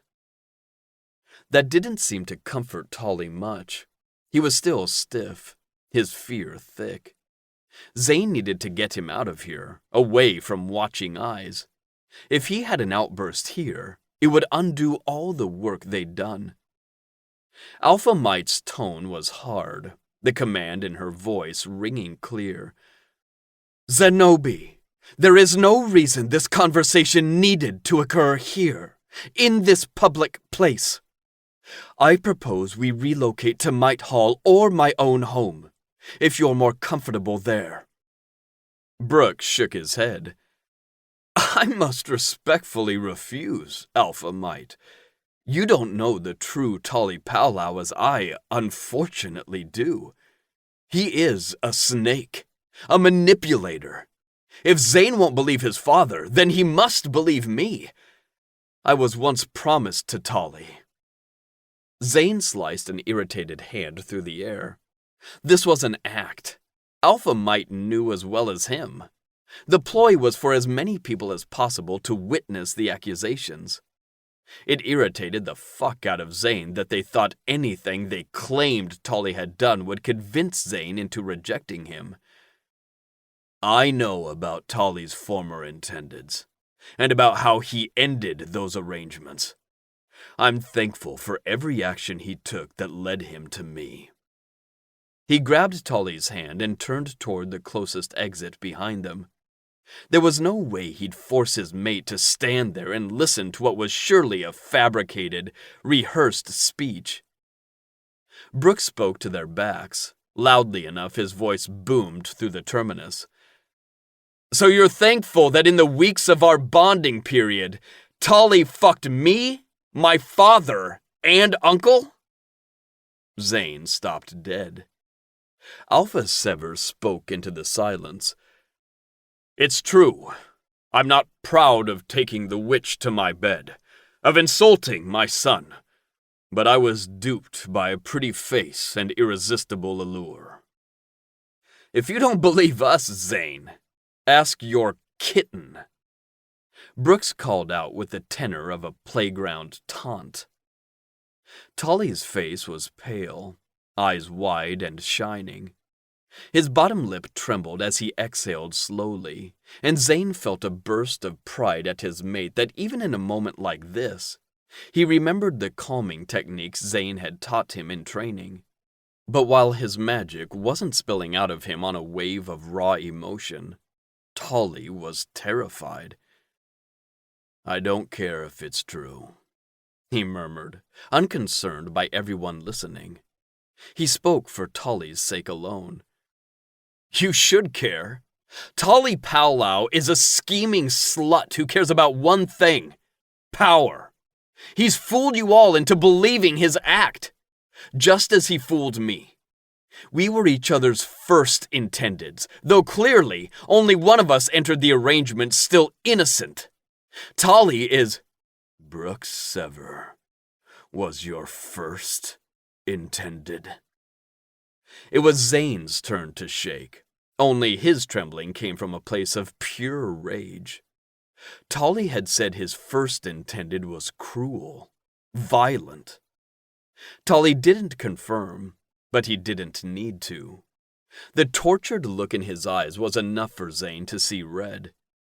He'd been so fucking blind. This entire time, Zane had known that Tolly was afraid. But he'd been too much of an idiot to put the pieces together, even when they were right in front of him. Tolly's eyes widened, the young man clearly able to see the fury building inside him. Zane, don't! It was too late. Zane launched over the benches, soaring over the heads of the people, screaming to get out of his way. His blood burned hot as lava. I'm going to kill you, you abusive fuck! He was close enough to see the whites of Brooks's eyes when Sai's massive body appeared in front of him and strapped his iron bar of an arm across his chest. Zane sent his elbow into his gut, too angry to truly comprehend it was his teammate he struck. Zane was just fighting the thing responsible for keeping him from removing a threat to his mate. Sai grunted but held firm as Axe whispered low in his ear. Your mate needs you to calm the fuck down, Andino. Whatever Brooks has done, you handle this the council way. Keep yourself clean. It's the only way you'll be able to be there for your mate. He didn't want to listen, but Axe was right. Even if he killed Brooks now, the danger wouldn't be over for Tolly, and Zane wouldn't be in a place to protect him. His roar echoed in the terminus, but Zane settled his weight back and stopped fighting the arm across his chest. He looked over his shoulder, ashamed now that he'd left Tolly there alone. Huxley, Ezra, David, and Caden circled around him like elephants protecting their young. Huxley, please escort Tolly home and wait there with him. Zane hated the strangled sob that came from Tolly's mouth. He rushed to grab Tolly's hands. Zane knew what his next steps were, but he also knew Tolly would only suffer more if he was made to witness it. Zane needed Tolly safe and in their home if he was going to keep control of his beast. Tolly made a noise like a frightened animal as he clung to Zane's front. You said you'd never leave me alone. Zane kissed his forehead, hating that he had to pry Tolly's hands off. Unless I have to. You will be safe with Huxley. And at home, there'd be no chance of Brooks or anyone else pushing Tolly into a violent reaction in front of a crowd. Zane couldn't voice that reason, not where others could hear him. He'd explain when he was finished letting the sacred pact actually be useful for once. Tolly searched his face. his dark eyes flicking behind him. Please don't. He swallowed and licked his lips. Just give me a chance to explain later. Zane made a noise that sounded like thunder rumbling in the distance, as he realized it wasn't the hurt of being sent away that wrinkled Tolly's brow, but worry that Zane could somehow be dissuaded from taking him as his mate, as though he didn't already belong to Zane. He pressed their foreheads together, letting the feel of Tolly's breaths across his face distract him enough to postpone showing Tolly where his place was, and always would be. I promised to protect you. I'm going to do that. Protecting his intended wouldn't always require fangs and claws. No matter how much he wanted to see Brooks's blood pour from his body, that wasn't the justice Tolly deserved. Zane waited until Tolly was out of the terminus, all the while keeping his eyes on his father to make sure the snake didn't slip away. No matter their reasons for justifying their behavior, Alpha Sever, Brooks Sever, and Zenobi and Dino are guilty of conspiring to hinder the bonding process between myself and my mate, directly violating the rules and regulations laid out in the Sacred Pact. Zenobi scoffed. That's a ridiculous charge. You should be ashamed. Axe stepped forward, shooting Zane a look of pride before addressing Zenobi. Your opinions of the charge are not permissible as evidence. Agent Pataki, please escort them to headquarters. It was hours before Zane was able to return to the tiny house on the edge of the forest. He frowned at Huxley standing outside the front door like a bouncer. He wouldn't let you in? He couldn't blame Tolly if he didn't feel safe yet with Zane's team. Their interactions had been a mixed bag. Nah, he said I could wait inside. Even offered me coffee, but... Huxley winced and rubbed his face. He's been crying. It stopped for an hour or so, but then started up again. I hate hearing it, and at least out here, it's muffled. Zane's flashing eyes briefly illuminated Huxley's face. He heard it now, too. Soft whimpers every few seconds. His lip curled back in a snarl, his wolf offended by the very sound of Tolly's pain. Did you get it handled? That should cheer him up. Zane clapped Huxley on the shoulder. It didn't feel as good as tearing out his throat, but yeah. Axe submitted the charges. They need to investigate before I can have Alpha, Sever, and Zenobi expelled from the city. But I'll get the council's decision tomorrow evening. His father and the Severs had still been able to post their own bail, but Axe had assured him there would be a patrol officer watching their every move, and in less than 24 hours, Zenobi could be out of his life for good. He hadn't spoken with Alpha and Dino during the proceedings, so he didn't know what the man would do to Zane if he succeeded in having Zenobi kicked out. If he wasn't a useless Alpha, then he'd see how Zane did everyone a favor. And Brooks? A surge of pure hate made Zane's vision go red. He hurt Tolly, Huxley, physically and mentally. They were promised at the time. That charge didn't come with a death sentence, but the next best thing. The werewolf penalty for abuse to unintended was isolation. He'd be forced into becoming a lone wolf. And then Zane would kill him. Zane wished Tolly wouldn't have to testify in order for that to happen, but it could wait until tomorrow, when he had a chance to rest and realize how wrong he'd been to doubt their bond. Thanks, man. I appreciate you watching out for him. Huxley shook his head. I was a dick to you and him. I was scared. He hurt my mom. But I should have trusted your gut. I don't deserve your thanks. Now get in there. Chapter 16. Accused. Tolly's face was sweaty. His hair stuck to his forehead as the air under the blankets grew more humid with every passing sniffle. He refused to throw the blankets off. He felt safe surrounded by Zane's scent. And he might not have much longer to enjoy it. A new wave of tears flowed down his cheeks. He was acting like a baby, blubbering under the blankets, worried about something that hadn't even happened yet. But it would.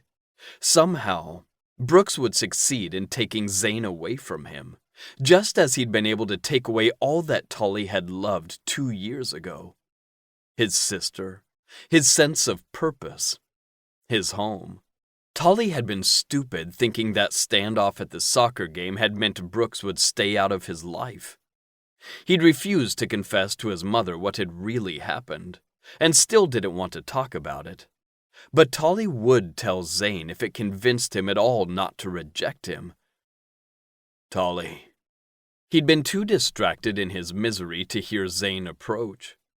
Tolly tightened his grip on the blanket and huddled into a tighter ball. It didn't matter how much he wanted to throw the covers off if Zane was only going to tell him he'd changed his mind. And he hadn't said Tolly's name in a happy tone. He heard his footsteps then, and felt Zane's weight settle on the edge of the mattress. Damn it, Tolly. Don't hide from me. When Tolly said nothing, Zane tugged on the blanket, but Tolly held it in place. Come on, Tolly, get up. His stomach squeezed. If he let go, he'd have to see Zane's face and know he wanted him out. I asked you to let me explain. He hated how whiny he sounded. In an instant, the blanket was ripped away, taking away Tolly's illusion of safety at the same time. Zane scowled at him. He lifted his hand and Tolly prepared for him to point him to the exit. He pulled Tolly into his lap instead. How could you think I'd give a fuck about what they were saying? Tolly gaped at him before a horrible thought crossed his mind. It wasn't a lie. What he said I did. Not your father, he's a lying bastard. But what Brooks said. It all happened. There's more to it, and that's what I want to explain. It's... He frowned, his eyes crossing as he looked down at the finger pushing against his lips. You don't have to justify your actions to me, Tolly. If it's something you wanted to explain already, then go ahead. But don't feel like you're being forced. Zane brushed the sweat-stuck hair off his face, his touch riding the line of gentle and exasperated. Why would I care what you did before we met? Your dick, your pick. He snorted. You mean my body, my choice? Same thing. You weren't mine then, Tolly. I have no say over what you did. He combed Tolly's hair straight, seeming to get distracted as he wiped and rubbed away the effects of his hours-long cry-fest. When he spoke again, his voice was octaves deeper. But you are now, and forgetting that you're already mine is unacceptable. Tolly's insides shivered with anticipation, even as he pulled back to look into Zane's face. How am I supposed to know? We aren't actually official until the ceremony. Is that what you think? Uh-oh. The question dipped down at the end, making it sound rhetorical, but also like a warning. No, it isn't what I think. But in the eyes of everyone else... I don't give a shit about everyone else, Tolly. You are my mate. You are mine. Nothing will change that for me. Tolly heard the hurt Zane didn't speak, and it sliced his heart in two. Nothing would change that for Tolly either. Even if Zane had sent him away, the wolf owned a part of him he'd never get back. I'm sorry, Zane. I am yours. I am. Zane's scowl cleared, but his eyes were still tight. Tolly hated that his insecurities and trauma had put it there in the first place. Zane kissed his forehead. I believe you, pet. And I know your past experiences haven't given you reason to believe I won't abandon you. But I'm up for the task.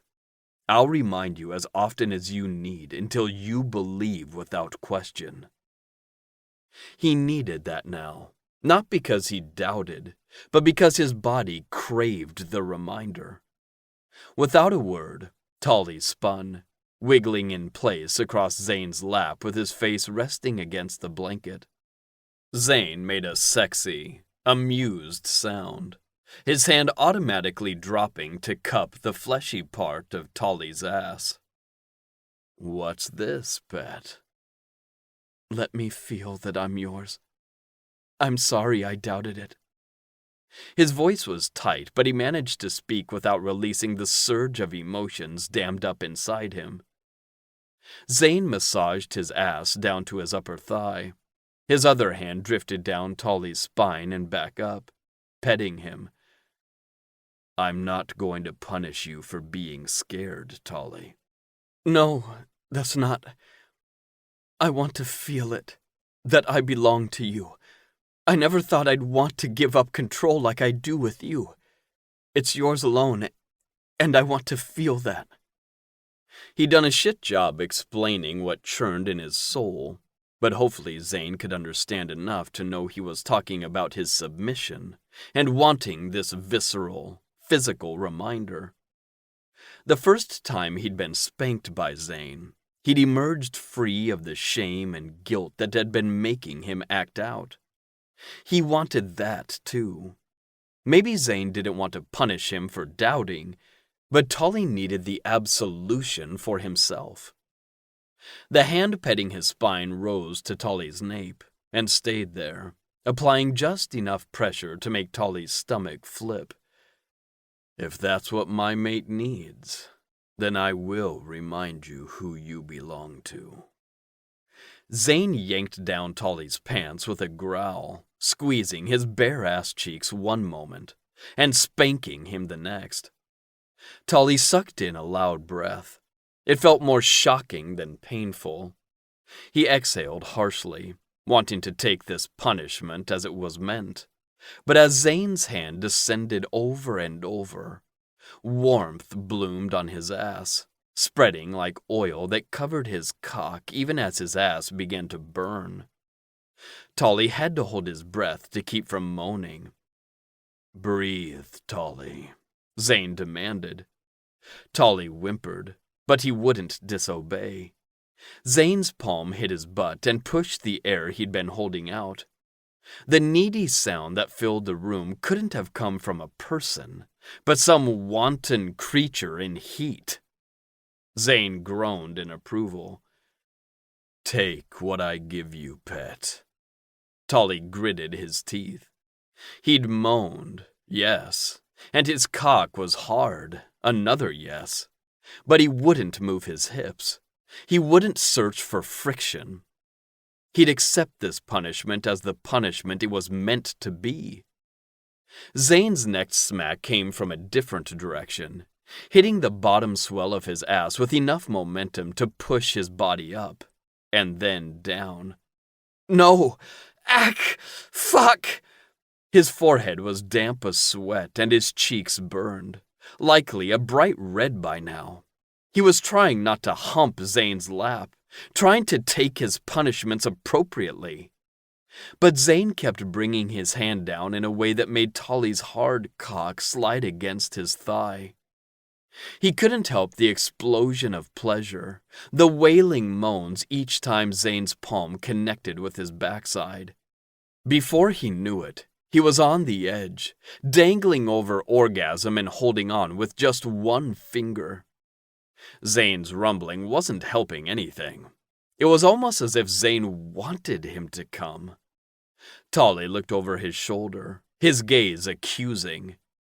Zane smirked without shame. A cocky curled to his lips as he ripped Tolly's pants completely off. Tolly hissed. His cock throbbed so hard it hurt more than the Spanx, and without the barrier of his pants, it was impossible to keep his mind off how much he wanted to come. "What's wrong, pet?" Zane taunted. Tolly felt Zane's finger tease around his puckered rim, and he was done for. He'd clung to that edge as long as he could, and now nothing could keep him from plummeting. "Zane!" Even as his orgasm peaked, Zane continued. His hand landed without pressure, each contact more arousing than painful. Tolly moaned, his cock still pulsing with pleasure as Zane slipped a finger inside. "What are you doing?" Breathless, Tolly tried to turn to his side, but Zane kept him face down. "Take your punishment, kitten, and then we can be done with it." How was any of this punishment? Tolly's entire body tingled, and despite the force of his orgasm, Zane's finger in his ass was quickly bringing his dick back to attention. He came again, or maybe he hadn't stopped, but his body seized and then shattered. Zane flipped him over with a growl, but when Tolly expected him to draw him into his arms, he pulled Tolly's shirt off and pressed him down, indicating he should stay, prone and naked on Zane's lap. "Bring your legs up. Bend at the knee. That's right," Zane crooned, though Tolly was absolutely befuddled over what was going on right now. He obeyed. The change allowed Zane to return to fingering his hole as his other hand gripped Tolly's spent dick.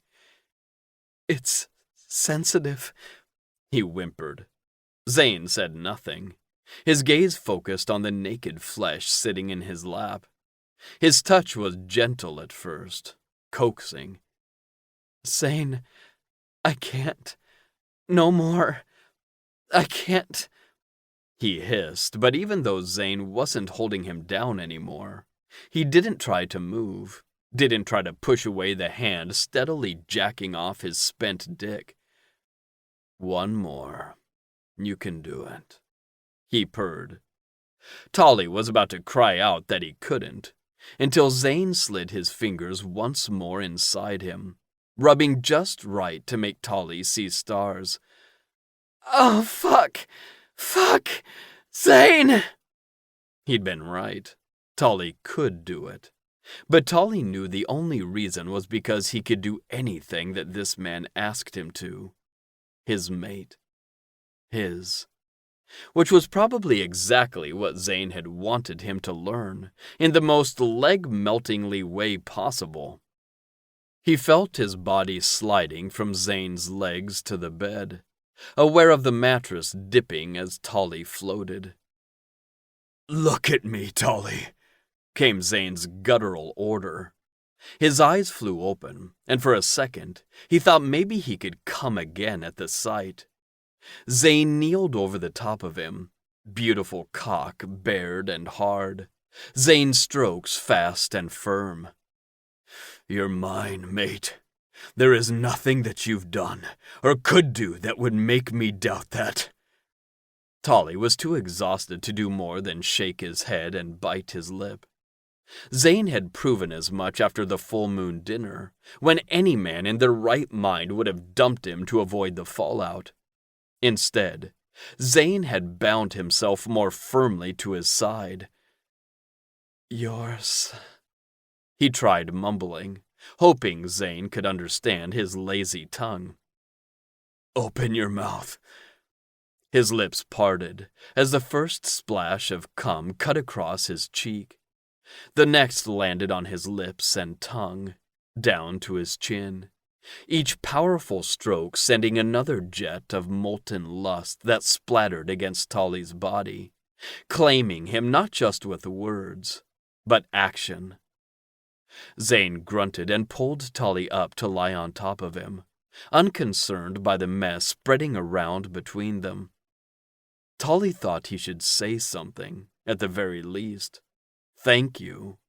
But all that came out was a soft mewl before his eyelids closed. When Tully woke up, it was light out. He stretched his heavy limbs, attention caught by a sexy ass moving across the room. "How long was I asleep?" He yawned. "Just a few hours. It's still early. Get in the shower while I make us something quick to eat." Tully pushed up to sitting. "What's wrong?" Zane paused and turned to him, his expression softening as he sat on the side of the bed. He cupped Tully's jaw, brushing a sweet kiss on his lips. "I'm sorry, pet. Nothing is wrong. I just want us to be prepared for the Council's investigation. I know Zenobi and the Severs spent the night plotting how they would wiggle out of this. As an extra precaution, I wanted to ask Alpha Might if she would perform our mating ceremony this morning, if you agree to it. I don't think we'll need it, but having that additional protection will keep you safe." Tully beamed. His stomach had been rolling thinking about facing Brooks or his father. But Zane's suggestion soothed all that worry away. "Yes, I want that." He jumped out of bed and into the shower. A part of him wished he had a bit more time to get ready for his mating ceremony, like half a day. But right now, just being mated was more important. Tully could dress up for the mating party. He was ready in record time. Any concern he'd had about rushing the preparation fizzled away beneath Zane's heated stare. Tully had kept things simple, keeping his hair in its natural state, but with a thin braid in the front that kept it from falling into his eyes.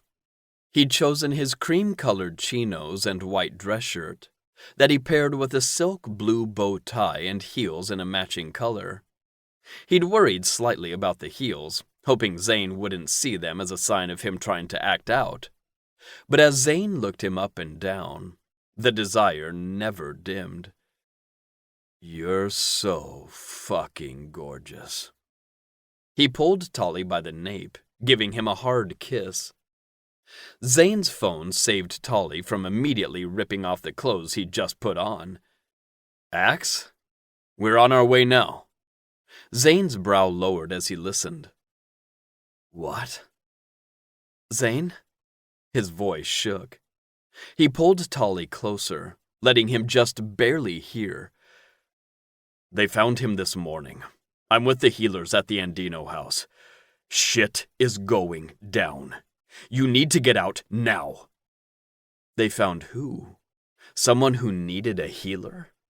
Tully almost wished he hadn't heard the fragments he did, because now his mind was running wild. Was someone from Zane's team dead? That didn't make sense. Why would they be at the Andino house? While his mind spun, Tully was dimly aware of Zane grabbing his jacket, draping it over his shoulder, all the while talking to Axe on the phone. Zane ushered him away from the house toward the path that led into town, when Zane cursed, stopping them both dead. "Fuck! They're coming." Tully exhaled slowly through his nose. Who was coming? What had happened? He held his questions back behind clenched teeth. "I understand," Zane said before slipping the phone back inside his pocket. Tully looked up at his grim expression. "Alpha Sever was murdered sometime last night, bludgeoned repeatedly with a mace from one of my father's stupid collections." "And they're blaming me." Tully felt like he was hearing himself talk from a long tunnel. Zane's jaw was tight. "Yes." And they were coming to get him, to take him back to a cell. He wouldn't get out a second time, not unless it was to transfer him to Sever Packlands. Tully didn't want to believe Brooks was capable of killing his own father to get back at Tully. But that was because Tully didn't want to imagine anyone was capable of the level of cruelty Brooks continually displayed. "They've riled up the other alphas here for the summit. Axe thinks they called them before reporting to the LCEA. They're coming to..." A loud engine cut Zane off as a line of cars raced down the road, led by a patrol wagon. Wolves ran behind the convoy, barking and howling as though preparing for a hunt. Tolly sucked in a breath. His head felt light, loopy, almost as though his mind was trying to save him from experiencing the full terror of this moment. Brooks jumped out of the patrol wagon, Officer Gunner at his side. He charged toward them, face mottled, eyes wild and rimmed red as though he'd been crying. "You murdered my father!" Tolly wasn't surprised by the passion in the wolf's voice. Brooks was an excellent actor. Zane held Tolly close as the other vehicles swarmed around them, forming a circle to trap them in, whispering, "Calm, Tolly. Calm." Calm? How the fuck could Zane tell him to be calm right now? Every second they allowed themselves to be holed in took them farther from the possibility of an escape. They couldn't allow themselves to be taken. They'd never get free then. Tolly eyed the vehicles, looking for the ones that were empty that he could use to knock the others over. Just thinking about it made him want to throw up. Or maybe it was the fact that Tolly couldn't see a way out of this that didn't require him committing some sort of violent act. He'd make himself. Tolly had to protect Zane. He wouldn't emerge from this accusation unscathed. If they arrested Tolly, they'd arrest Zane too. Officer Gunner, round for a werewolf, with splotchy red skin, stepped forward. "Agent Andino, I'm giving you the courtesy of handcuffing your intended mate, but he will be returning with us to headquarters. Tolly Powlow is suspected of murdering Alpha Sever earlier this evening, while you were in headquarters." Tolly's head spun, trying to work out what the plan was, other than to get Tolly blindfolded and in handcuffs. If that was the only goal, then why did Brooks and Zenobi involve the other alphas? They glared at him now with expressions that made it clear they believed they were looking at an alpha killer. The events of the evening before gave Tolly motive, in their eyes. And the fact that this had happened immediately after the Lunar Council had pardoned him for his crimes meant they would be in their sights as well. Brooks had stoked the fires of suspicion that had already existed inside of them. Tolly leaned into Zane, assuring himself the man was still there. A takeover? Was that what Brooks and Zenobi were after? The presence of Officer Gunner was worrisome, and not just because he'd come closer with a pair of handcuffs in his hand. It meant at least part of patrol was on the side of Zenobi and Brooks. His bones turned into lead as the reality of this situation made him feel like he was sinking into the dirt.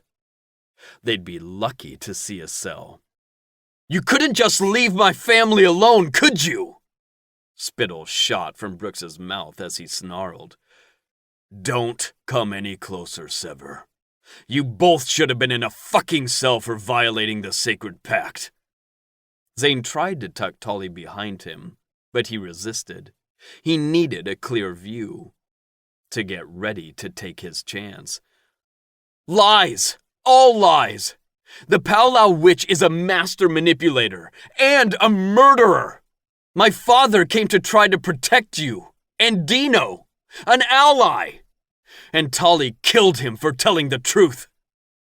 That familiar tingle brushed down Tolly's skin like liquid electricity.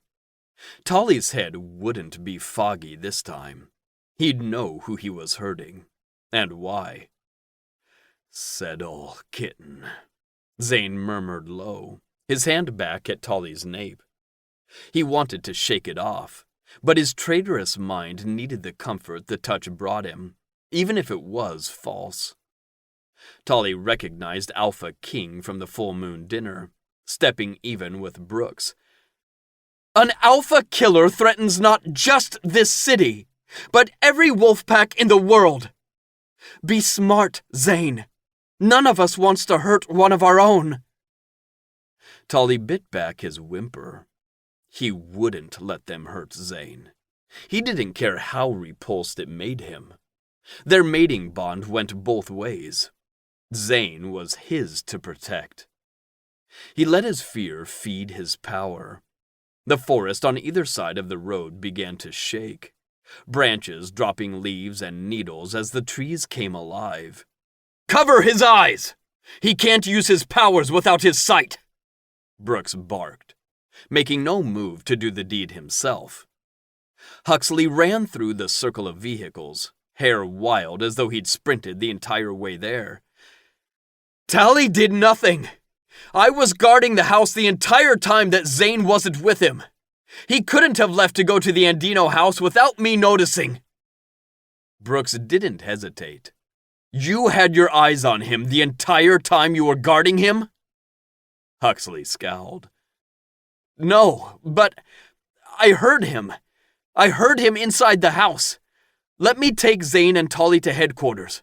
We can have Agent Pataki use his empathic abilities to question Tolly. David will know if he is lying. You all seem to have forgotten that the LCEA is responsible for the safety of this city." "I've forgotten nothing, Agent. The Council forgave this murderer simply because he failed to kill them all the first time.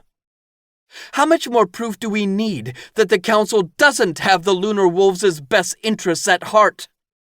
Alpha King called out to the crowd. "Tolly Palau killed my father, my Alpha!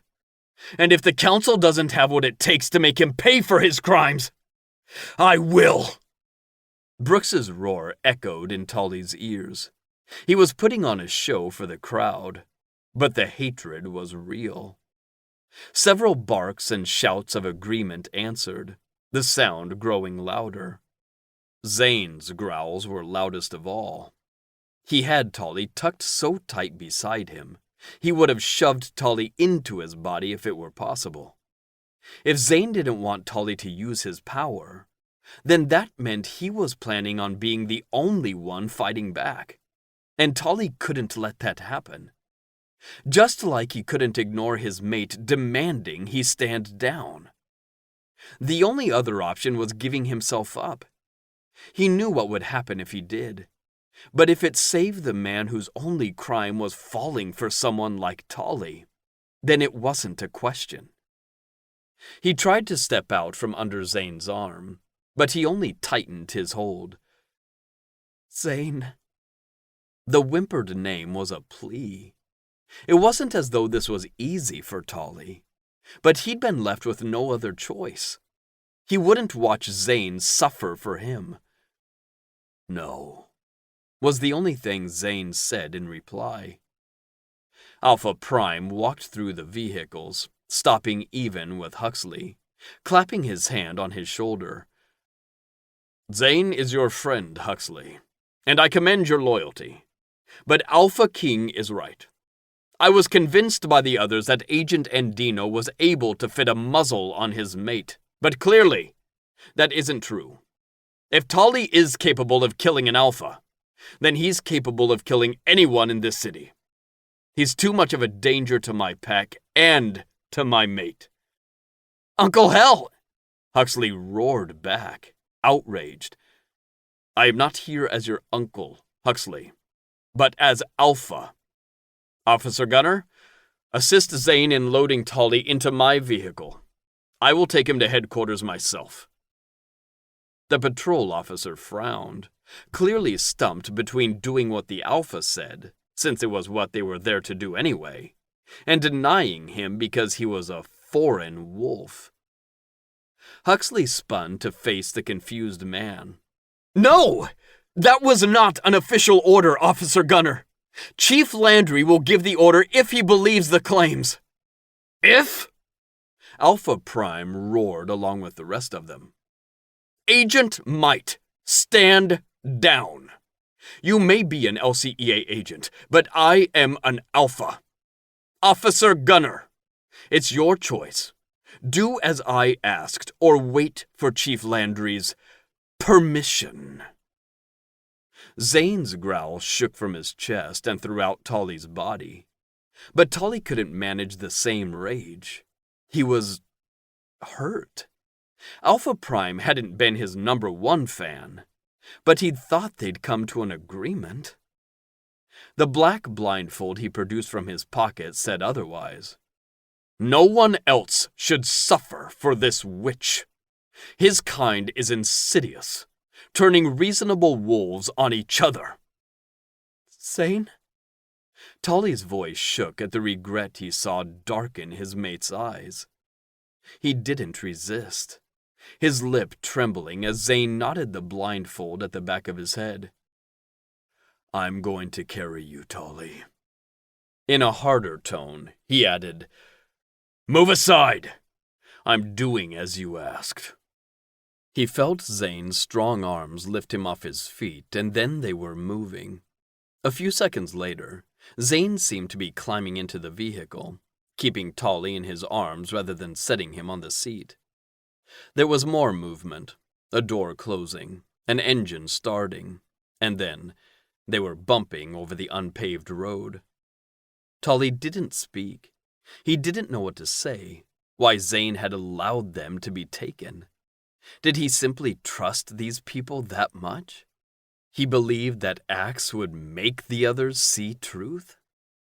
How couldn't he see that the Lunar Council and the LCEA were rapidly losing their authority?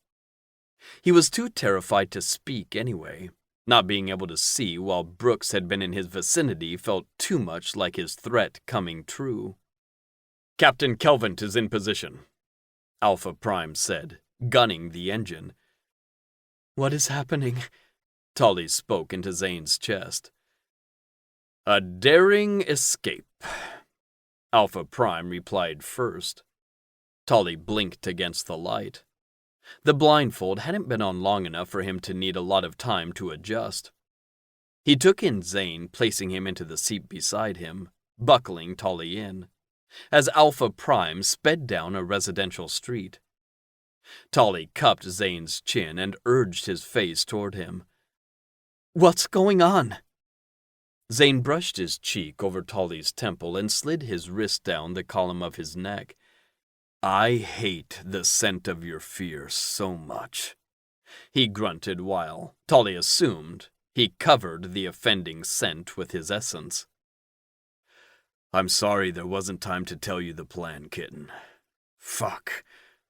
He growled low, eyes flashing before he buried his face into Tolly's neck. The scent marking felt nice, but Tolly felt too much like a cartoon coyote that had stepped off a cliff and was waiting for gravity to catch up with him, to truly enjoy it. Zane, what? A coup, with Alpha Sever's death as the catalyst, Alpha Prime said. He'd already suspected as much. So he's really dead?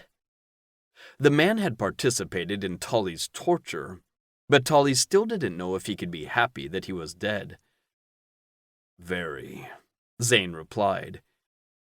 And you're not taking us to headquarters because you think I'm an alpha killer? Alpha Prime glanced at him through the rearview mirror. No, I'm not. My apologies for what I said back there.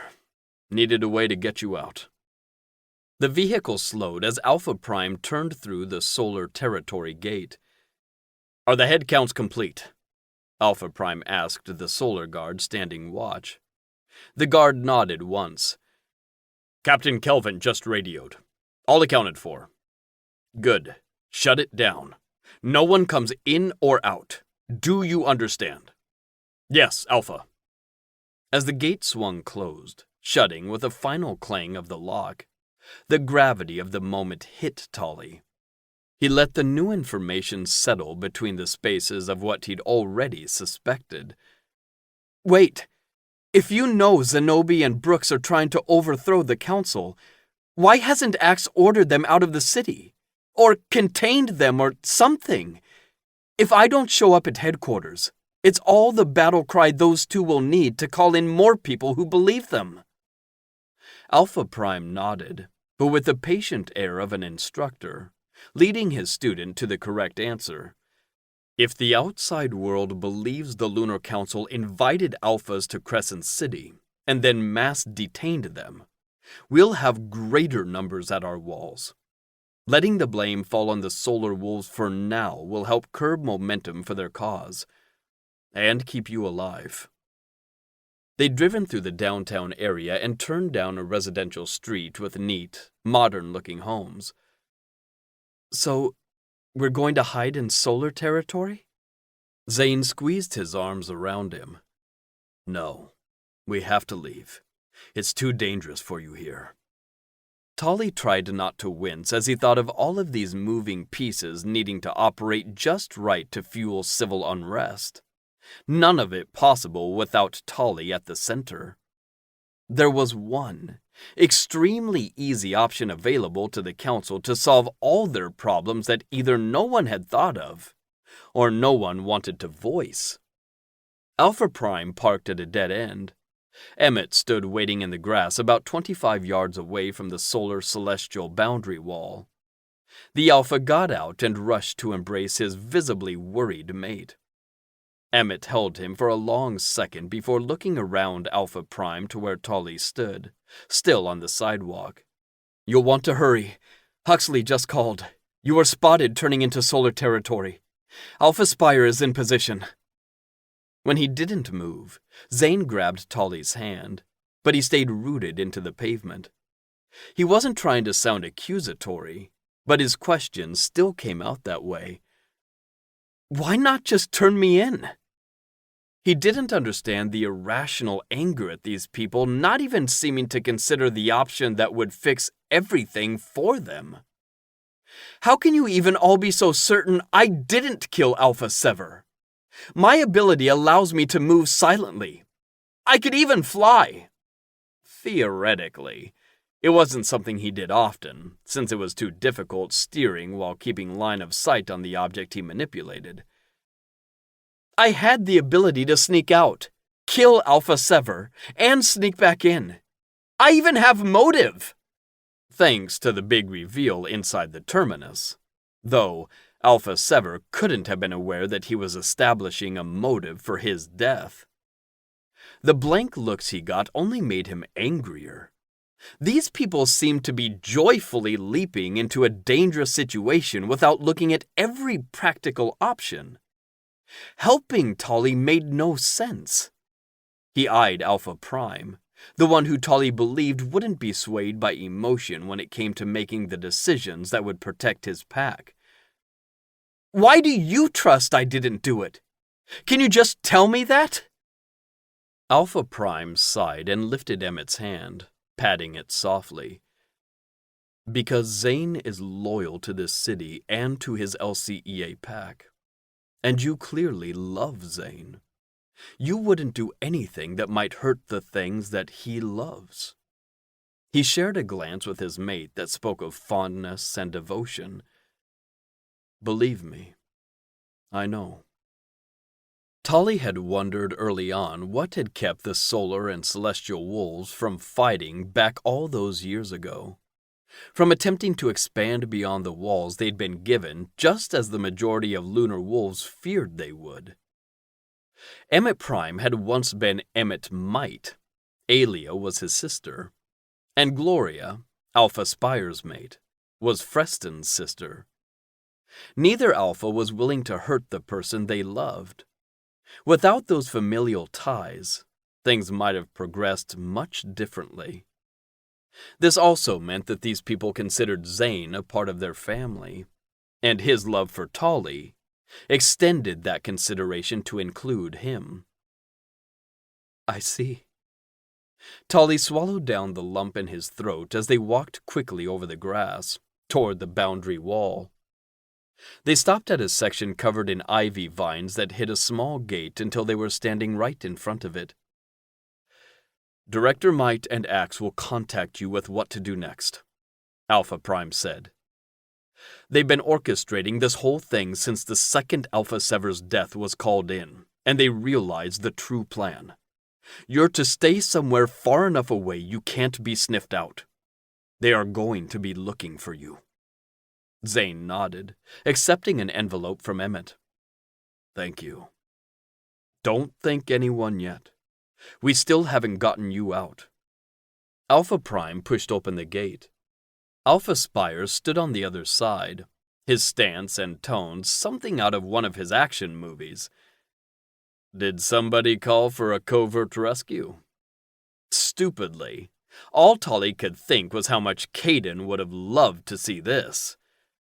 This is the part of the plan Axe couldn't fill me in on. How do we get out of the city, make sure we're spotted, but get away? Zane asked. Alpha Spire shot them a winning grin. Movie magic. Chapter 17. Evidence. Zane sat on the bottom edge of the hotel room bed and listened to his mate's gentle humming from the shower, along with the sounds of water splashing his skin, falling to the tiled floor. Tolly was safe. No one had followed them. His LCEA pack was safe too. The blame for what had happened falling entirely on Alpha Prime and Alpha Spire, who had arranged a spectacular pyrotechnic display in order for Tolly and Zane to get away after being spotted crossing the bridge outside of Celestial territory that was still under construction. And after a whole 24 hours had passed without someone coming to pound on the door, Zane was willing to believe Axe's crazy plan had worked. They weren't completely out of danger. Zane's nape prickled, his instincts telling him they'd already stayed in one place long enough. And the city was far from out of danger. Zane understood the decision not to meet the threat head-on. It wasn't a matter of strength, but perception. Still, they'd been fighting that same issue for years and things had only gotten worse. Completely abandoning the city wasn't an option for Zane, but he had to get his mate someplace where he would be absolutely safe. Convincing him to stay there as Zane went back was another problem entirely. One he'd have to bring up once his mate was done with his shower. "You look like you're here to tell me my puppy died." Tolly stood in the doorway of the ensuite, framed by a thick cloud of steam. His hair was wet and combed straight. A white towel knotted around his slim hips, leaving his smooth chest bare. All that tan skin on display made Zane momentarily forget what he needed to say. He lifted his arm and Tolly slipped under it, getting Zane's shirt wet with his still damp hair.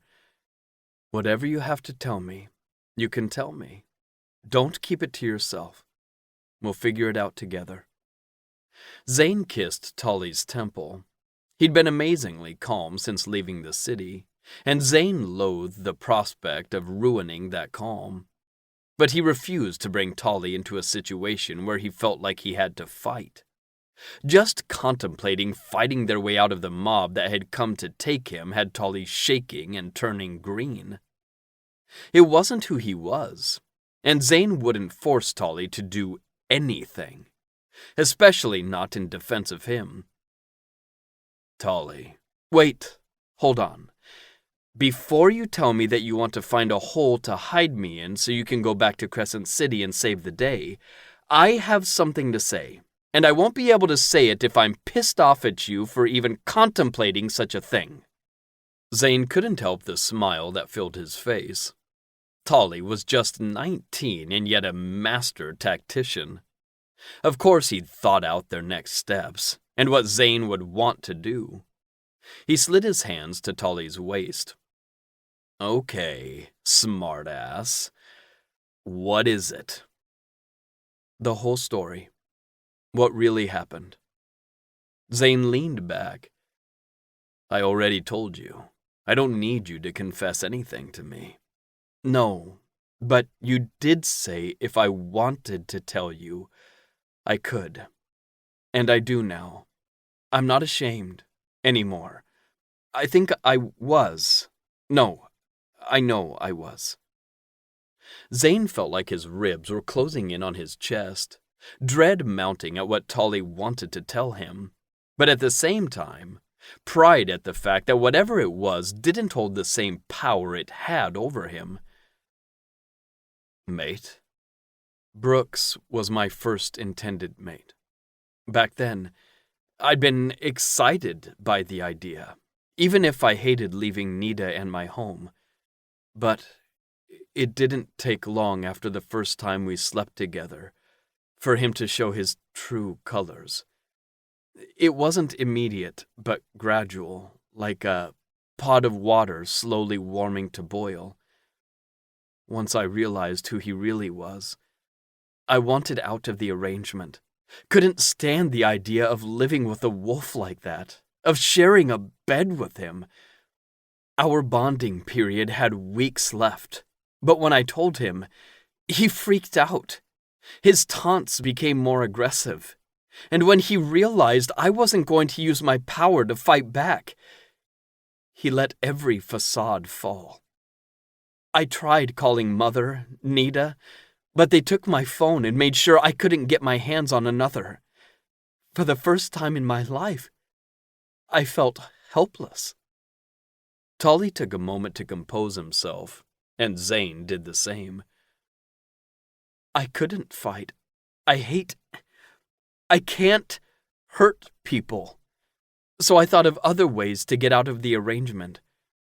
I knew your cultures, the stuff werewolves value. Brooks was territorial and arrogant. His pride was everything. So I seduced Alpha Sever. Not that it took much. The sex was subpar, but I felt powerful after, like I'd figured out a loophole in fighting back that didn't require violence. It didn't work, though. So, 2 weeks before the ceremony, I fucked Brooks's uncle. Also subpar, but ultimately effective. That worked.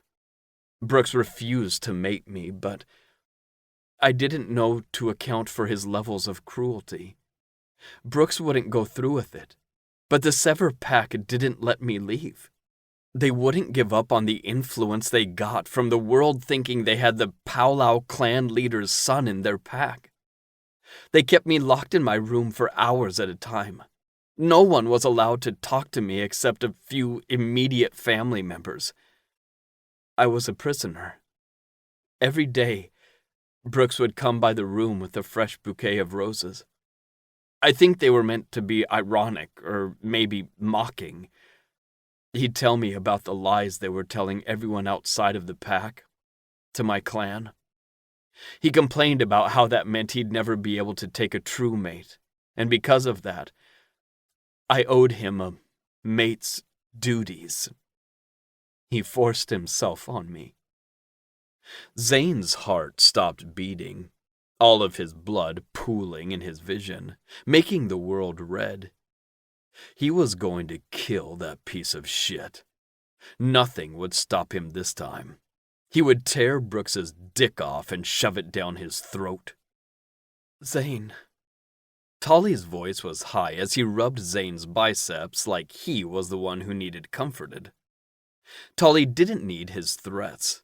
He wouldn't be comforted by the violent things Zane would do to the wolf. His mate needed him to listen, so he bit back his growls and cupped Tolly's face. I'm sorry. Please keep going, if you want to. Tolly gave him another smile, taking a deep breath before he continued. I barricaded myself in the room after that, piled every piece of furniture in front of the door and kept it frozen in place every time someone tried to break in. I had water from the bathroom, but no food, and I couldn't risk sleeping. I didn't care what happened to me. I think a part of me wanted to die just so Brooks would never be able to touch me. He still taunted me through the door. He'd bring his meals and eat them in the hallway, while he told me all the things he'd do to me the second I let my guard down. I was there for a week before Brooks's youngest brother let me use his phone. The one and only Sever who isn't a monster. Tolly smiled, remembering the one non-horrible person who'd been decent enough to help him. Zane couldn't let himself so much as breathe without risking his control. Be what your mate needs. No wonder Tolly had been afraid. No wonder he'd passed out seeing Brooks in Crescent City. For as many questions as he had, he wouldn't ask them. It had to be Tolly's choice alone what he wanted to share. His smile dropped, his dark eyes rounded with sorrow. I called Nita. Told her everything. She announced publicly that the mating between me and Brooks was off, sent them the canceled contract as a formality, and left to get me all in the same hour. I didn't find out about her accident until I heard my mother's voice outside my room in the Sever house. Zane already knew the story didn't end with Tolly getting the care and support he needed after enduring so much trauma. He'd attended his sister's smoldering and spent the next 2 years avoiding being tied to another wolf. The Severs told Mother what I did initially, and claimed that was why they'd called Nita to cancel the mating. They said they were eager to forget the whole thing, and would do their part to have it all buried. It was what Mother wanted, and, I thought, what I wanted too. Oh, Paula didn't see that you hadn't eaten for days? Zane managed to restrain most of his anger, though some slipped through on a low rumble. She didn't see me at all. She was there, looking at me, but she didn't see me. Just my dead sister and our clan's uncertain future. That's still all she sees when she looks at me. Zane's brain felt like a nest of wasps kicked into a frenzy.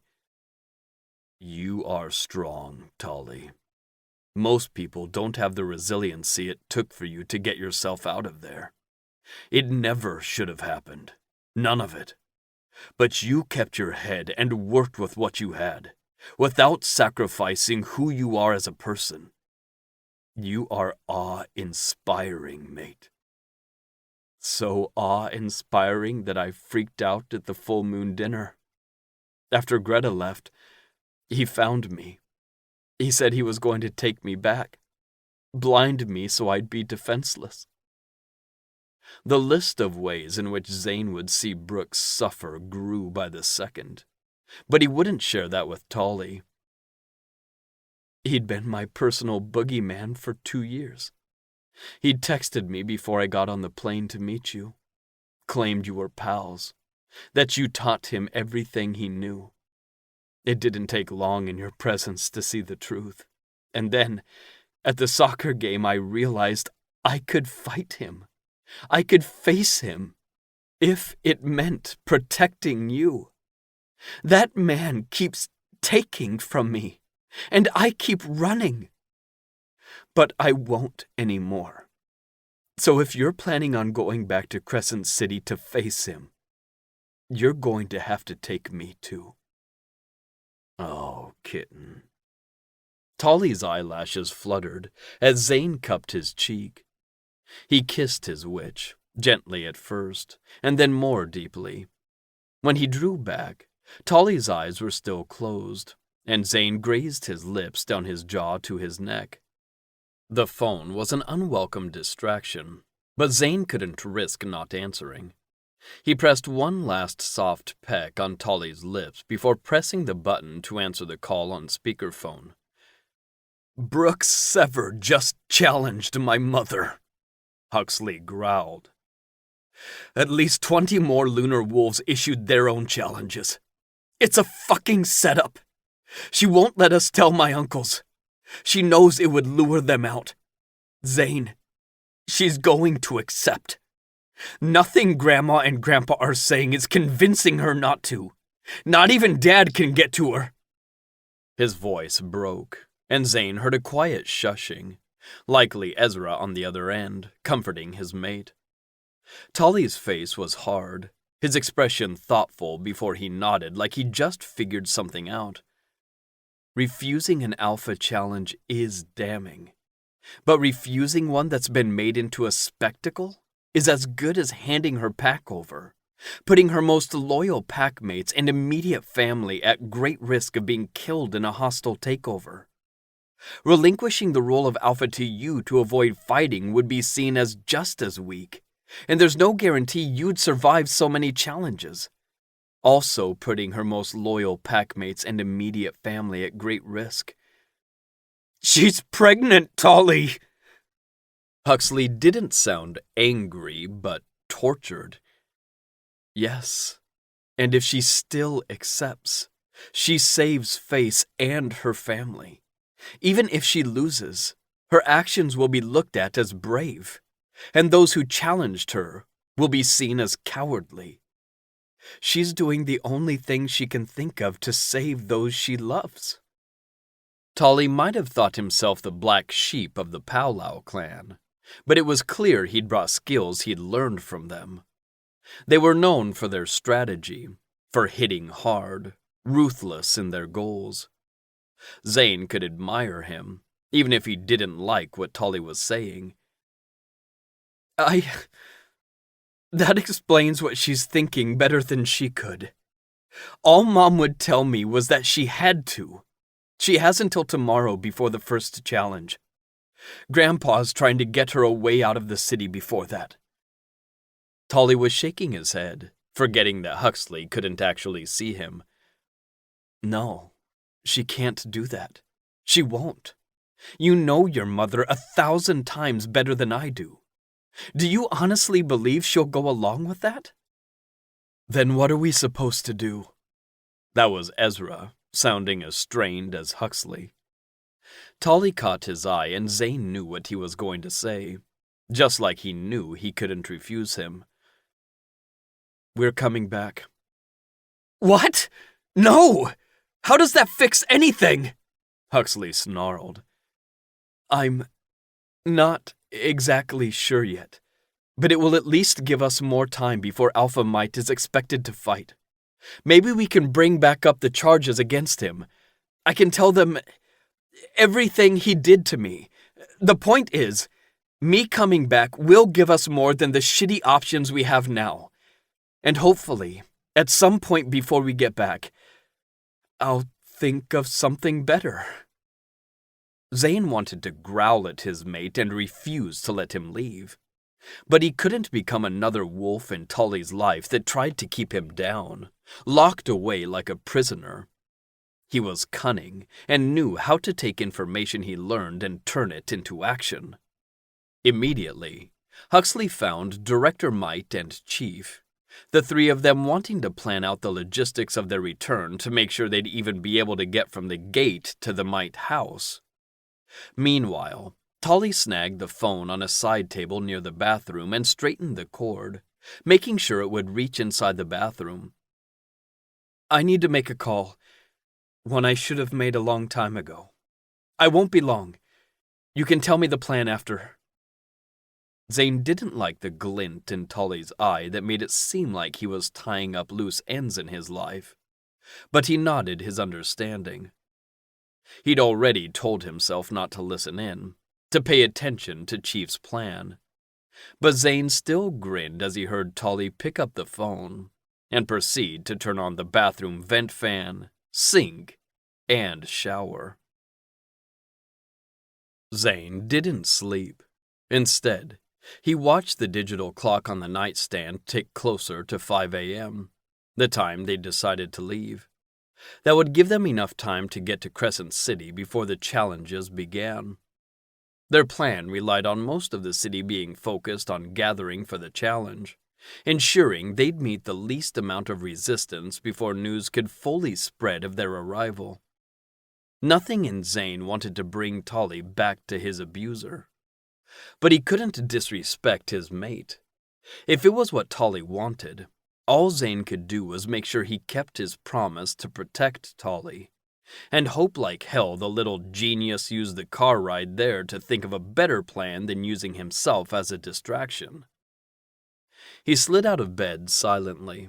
He wanted to hold Tolly tight, but his mate needed every minute Zane could give him to sleep.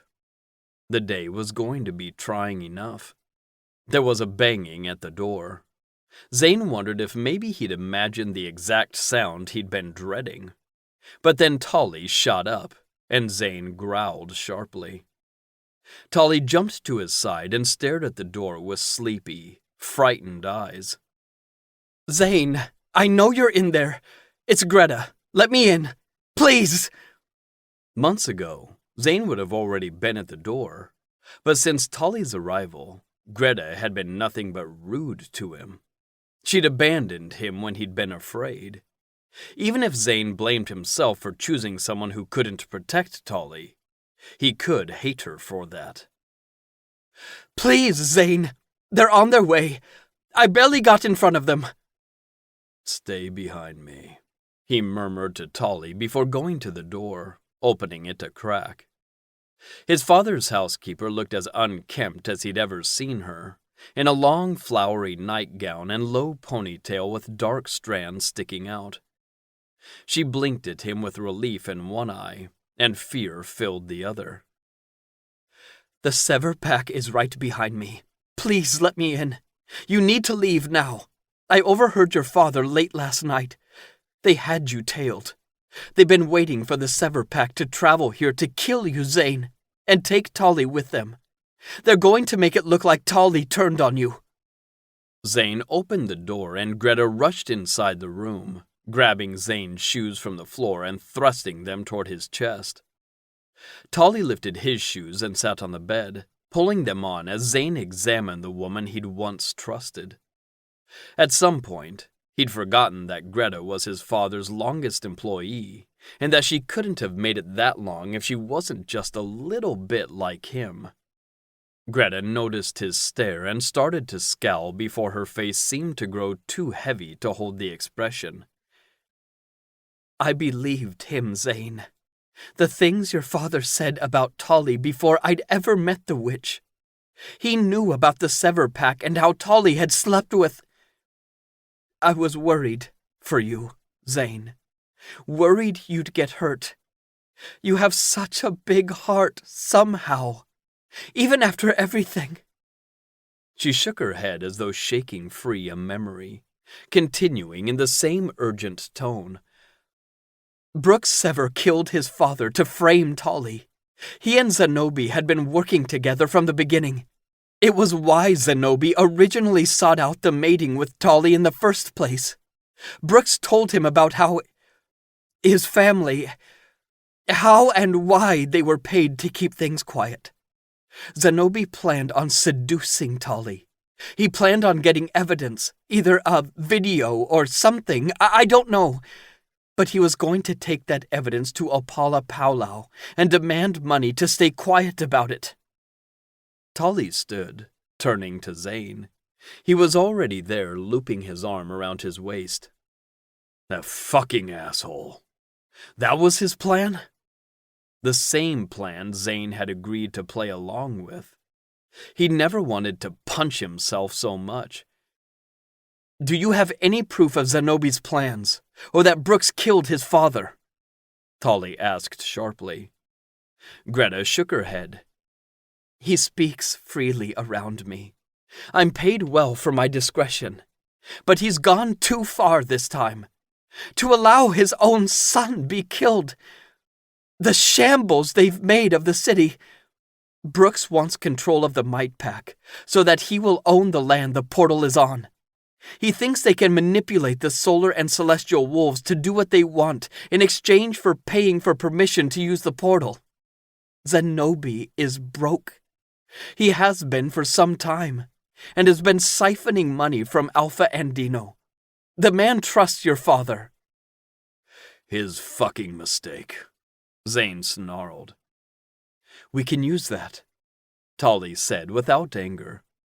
Your father's bank records. You can hack into them, right?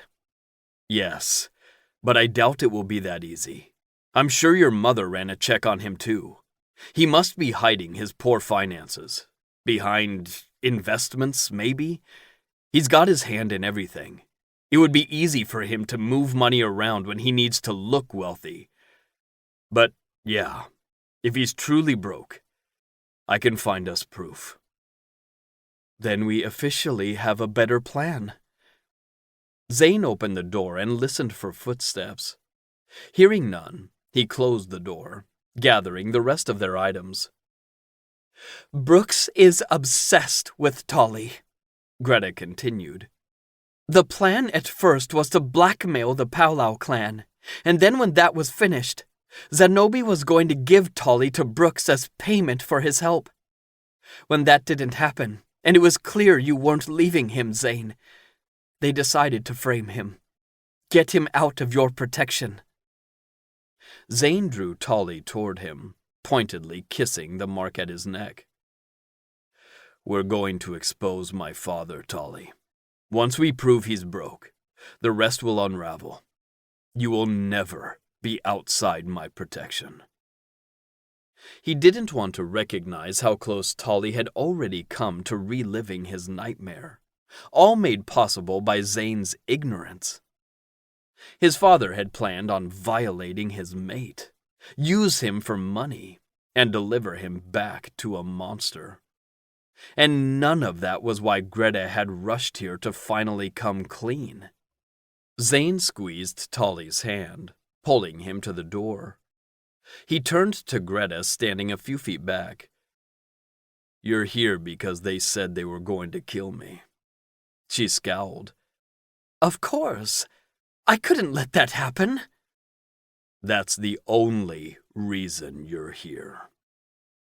The scowl disappeared as she picked up on the hard edge of Zane's tone. Her affection for Zane was what had broken her down. He wouldn't risk his mate by keeping her around them. You're staying here. Try to lead them the other way. Tolly, give her your jacket. Zane! Greta protested. You would have let my mate return to a monster, Greta.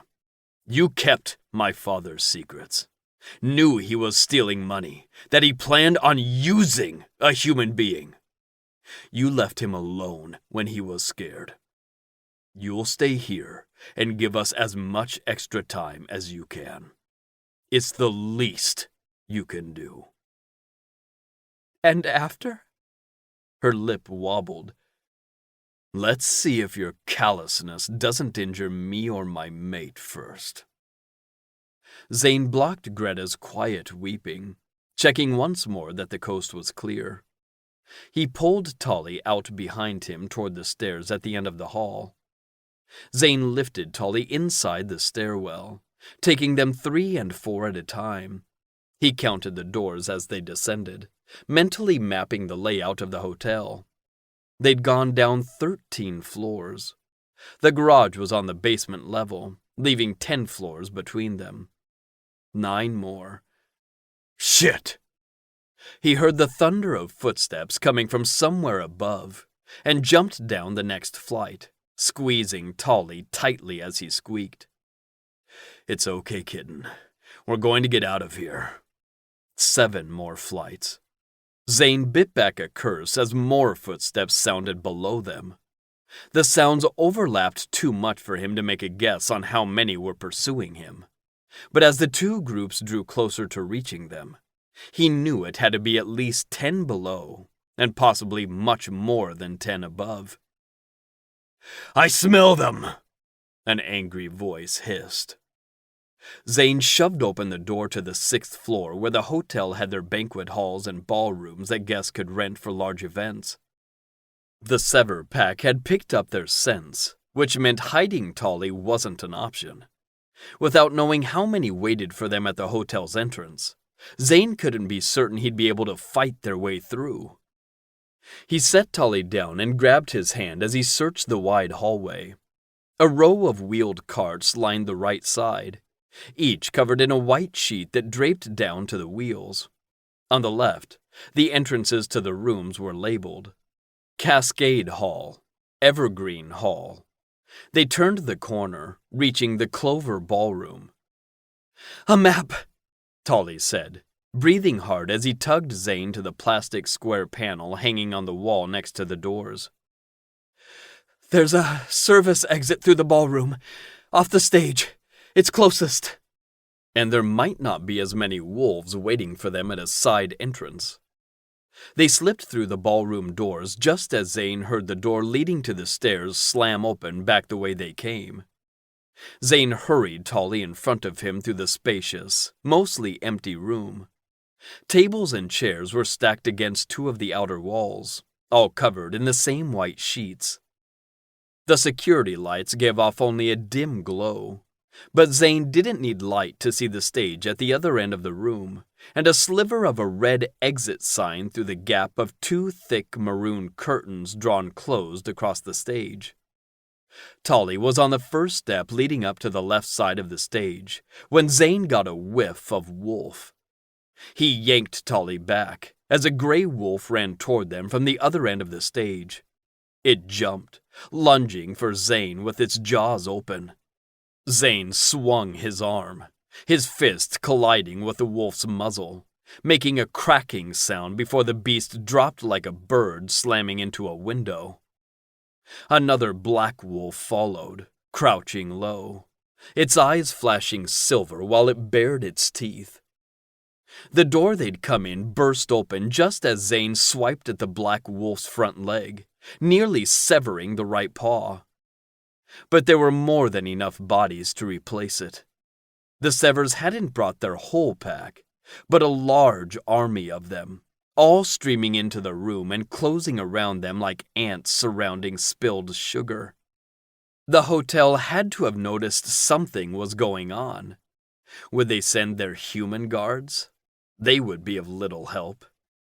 Zane roared as his adrenaline pumped through his limbs. He left one hand on Tolly, keeping him behind him with his back against the wall. He pushed off the wall, though, huffing, "Let me look!" He stretched to his tiptoes before a sheet from the opposite wall, behind the pack of wolves, soared into the air. It dropped as 7 chairs lifted from the carpet.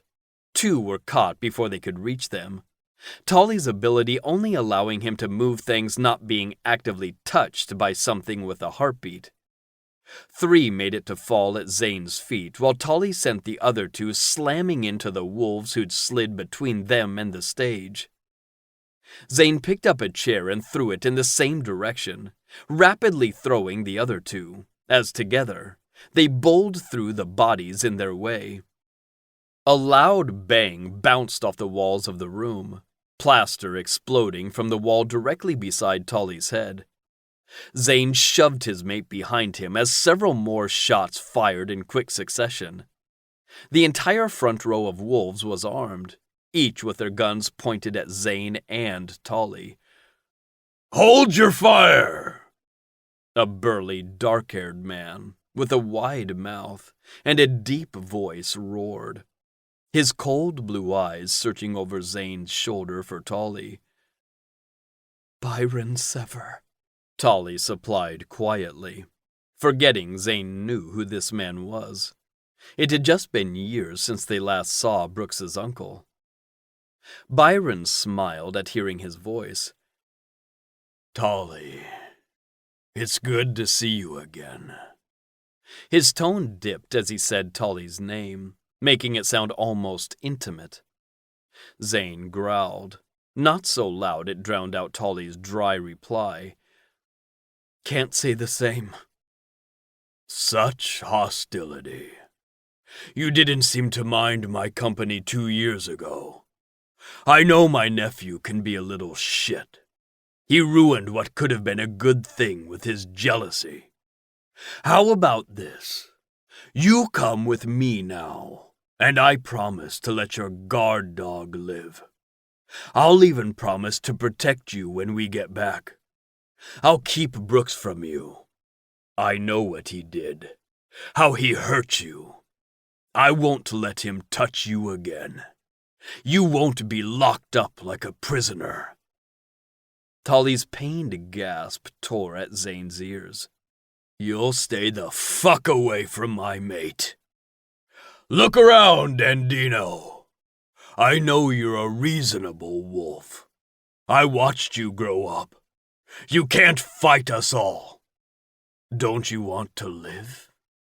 The moment Byron said the word live, a tall, brown-haired man standing in the middle of the pack dropped out of sight, like a puppet whose strings had been cut.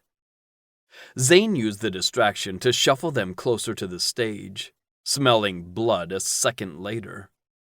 3 more thuds sounded from the pack army. 3 more bodies dropping from standing to dead. One of them had been standing in the front.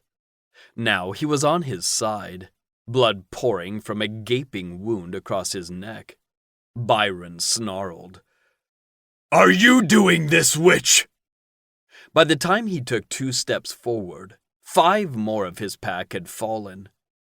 The room filled with the sounds, like microwaved popcorn beginning to pop, slowly at first, and gathering speed. Someone screamed, and the pack descended into panic, eyes flashing as they all desperately searched around them, looking for an enemy to fight. There wasn't any rhyme or reason, bodies falling from the left, then the right. The assailants somehow everywhere all at once, making Zane feel like he was watching a particularly chaotic tennis match. They were being attacked by an invisible enemy that struck with deadly speed and accuracy. As helpful as it was to have the Sever pack dropping like flies, Zane didn't know if or when they'd be next. He covered Tolly with his body, holding him to his chest as he carried him over 3 men, all dead and lying in a growing pool of blood. "I don't know what the fuck is happening, Tolly, but we need to run." The wolves weren't paying attention to them anymore. They'd started rushing for the doors, as eager for an exit as Zane. Tolly sagged into him, shaking his head as he tried to wiggle to his feet. "No, we don't." Chapter 18. Vindictive. It was as if Zane couldn't hear him, holding tight to Tolly when he first tried to wiggle. He hefted Tolly onto the stage before jumping to his side and taking his hand. Tolly tugged and tried to pull his mate to a stop. "Zane, it's okay." Zane gave him a look that clearly said he thought Tolly had a few screws loose. Each thud of a dropping body made Tolly sick to his stomach, and he was trying to ignore the growing pools of blood entirely. But Tolly couldn't be as good of a person as he thought, because his heart still sang. Earlier, Tolly hadn't wanted to give Zane false hope, and if anyone did come, Tolly expected it to be a few warriors, or maybe just his uncle. But this was the work of an entire unit. Tolly's throat tightened with emotion, making it impossible for him to explain. "I need to make a call. One I should have made a long time ago." Zane frowned at him but ultimately nodded. Tolly shut the bathroom door, lifting the headset before turning on the exhaust, shower head, and sink faucet. His fingers shook, but he managed to dial. He sat on the closed toilet, listening to the rings. It rang 4 times before going to voicemail. No message, just an impersonal beep. Tolly hadn't expected her to answer, but he still froze with indecision. Could he leave this as a recorded message? Something that could be saved and used against him? He tightened the hold he had on the phone. "Hi, Mom," he croaked. "It's Tolly." Tolly let out a slow breath and concentrated on the feel of the phone pressed up against his ear. The last time he'd spoken with his mother, she'd kicked him out of the clan. There was a possibility she didn't consider herself his mother anymore. The thought threatened his resolve, but he didn't know if he'd have the chance to say this ever again. Going back to Crescent City was the right move, but it wasn't the smartest or safest, and he needed to say this now. If it weren't for Zane, Tolly wouldn't be there now, and not just because he'd saved Tolly from a death sentence. Zane had given Tolly the guidance he hadn't known he needed, and Zane loved that city, so Tolly loved it too. I'm not in Crescent City at the moment. I'm with Zane. He's my mate. We haven't had the ceremony yet. There hasn't really been a great time for it. He pressed his lips closed, forcing himself to stop rambling. I called to say that I'm sorry for what I put you through. I was hurting and knew my actions would affect you. I wanted them to. I needed your help, but instead of asking you for it, I expected you to just know. I shouldn't have. You were grieving the same as me. I think I forget sometimes that you are a person. Tolly snorted out a nervous laugh. You had just handed over control of the clan to Nita, and all of a sudden you were back in command, with a dead daughter and a son who was too stubborn to tell you what I needed. We're at the Beston Hotel, but we won't be for long. We're going back to Crescent City tomorrow morning. My pack is in trouble, and I don't know if you'll even listen to this, but if you are still listening, I'm not going to make the same mistake again. I need your help, Mom. I know it's shitty of me to ask you to swoop in and fix another of my mistakes, but this time, a lot of good people could get hurt. Tolly spoke faster, knowing he was reaching the time limit, and he really didn't want to have to call a second time. But either way, Mom, I want you to know that I love you. I haven't been acting like it for a few years now, but I do. I love you, and Cholina, and Uncle, and if we never speak again, I hope you all live well. Zane was dragging Tolly behind him, his instincts telling him to get out of danger before he did anything else. He reached his hand toward the edge of the curtain. The air between the fabric and his fingers rippled, and Tolly yelped, "Stop! This one's mine!" He climbed up Zane's body and clung to his backside, his arms tight around his shoulders while his legs clenched in a circle around his hips.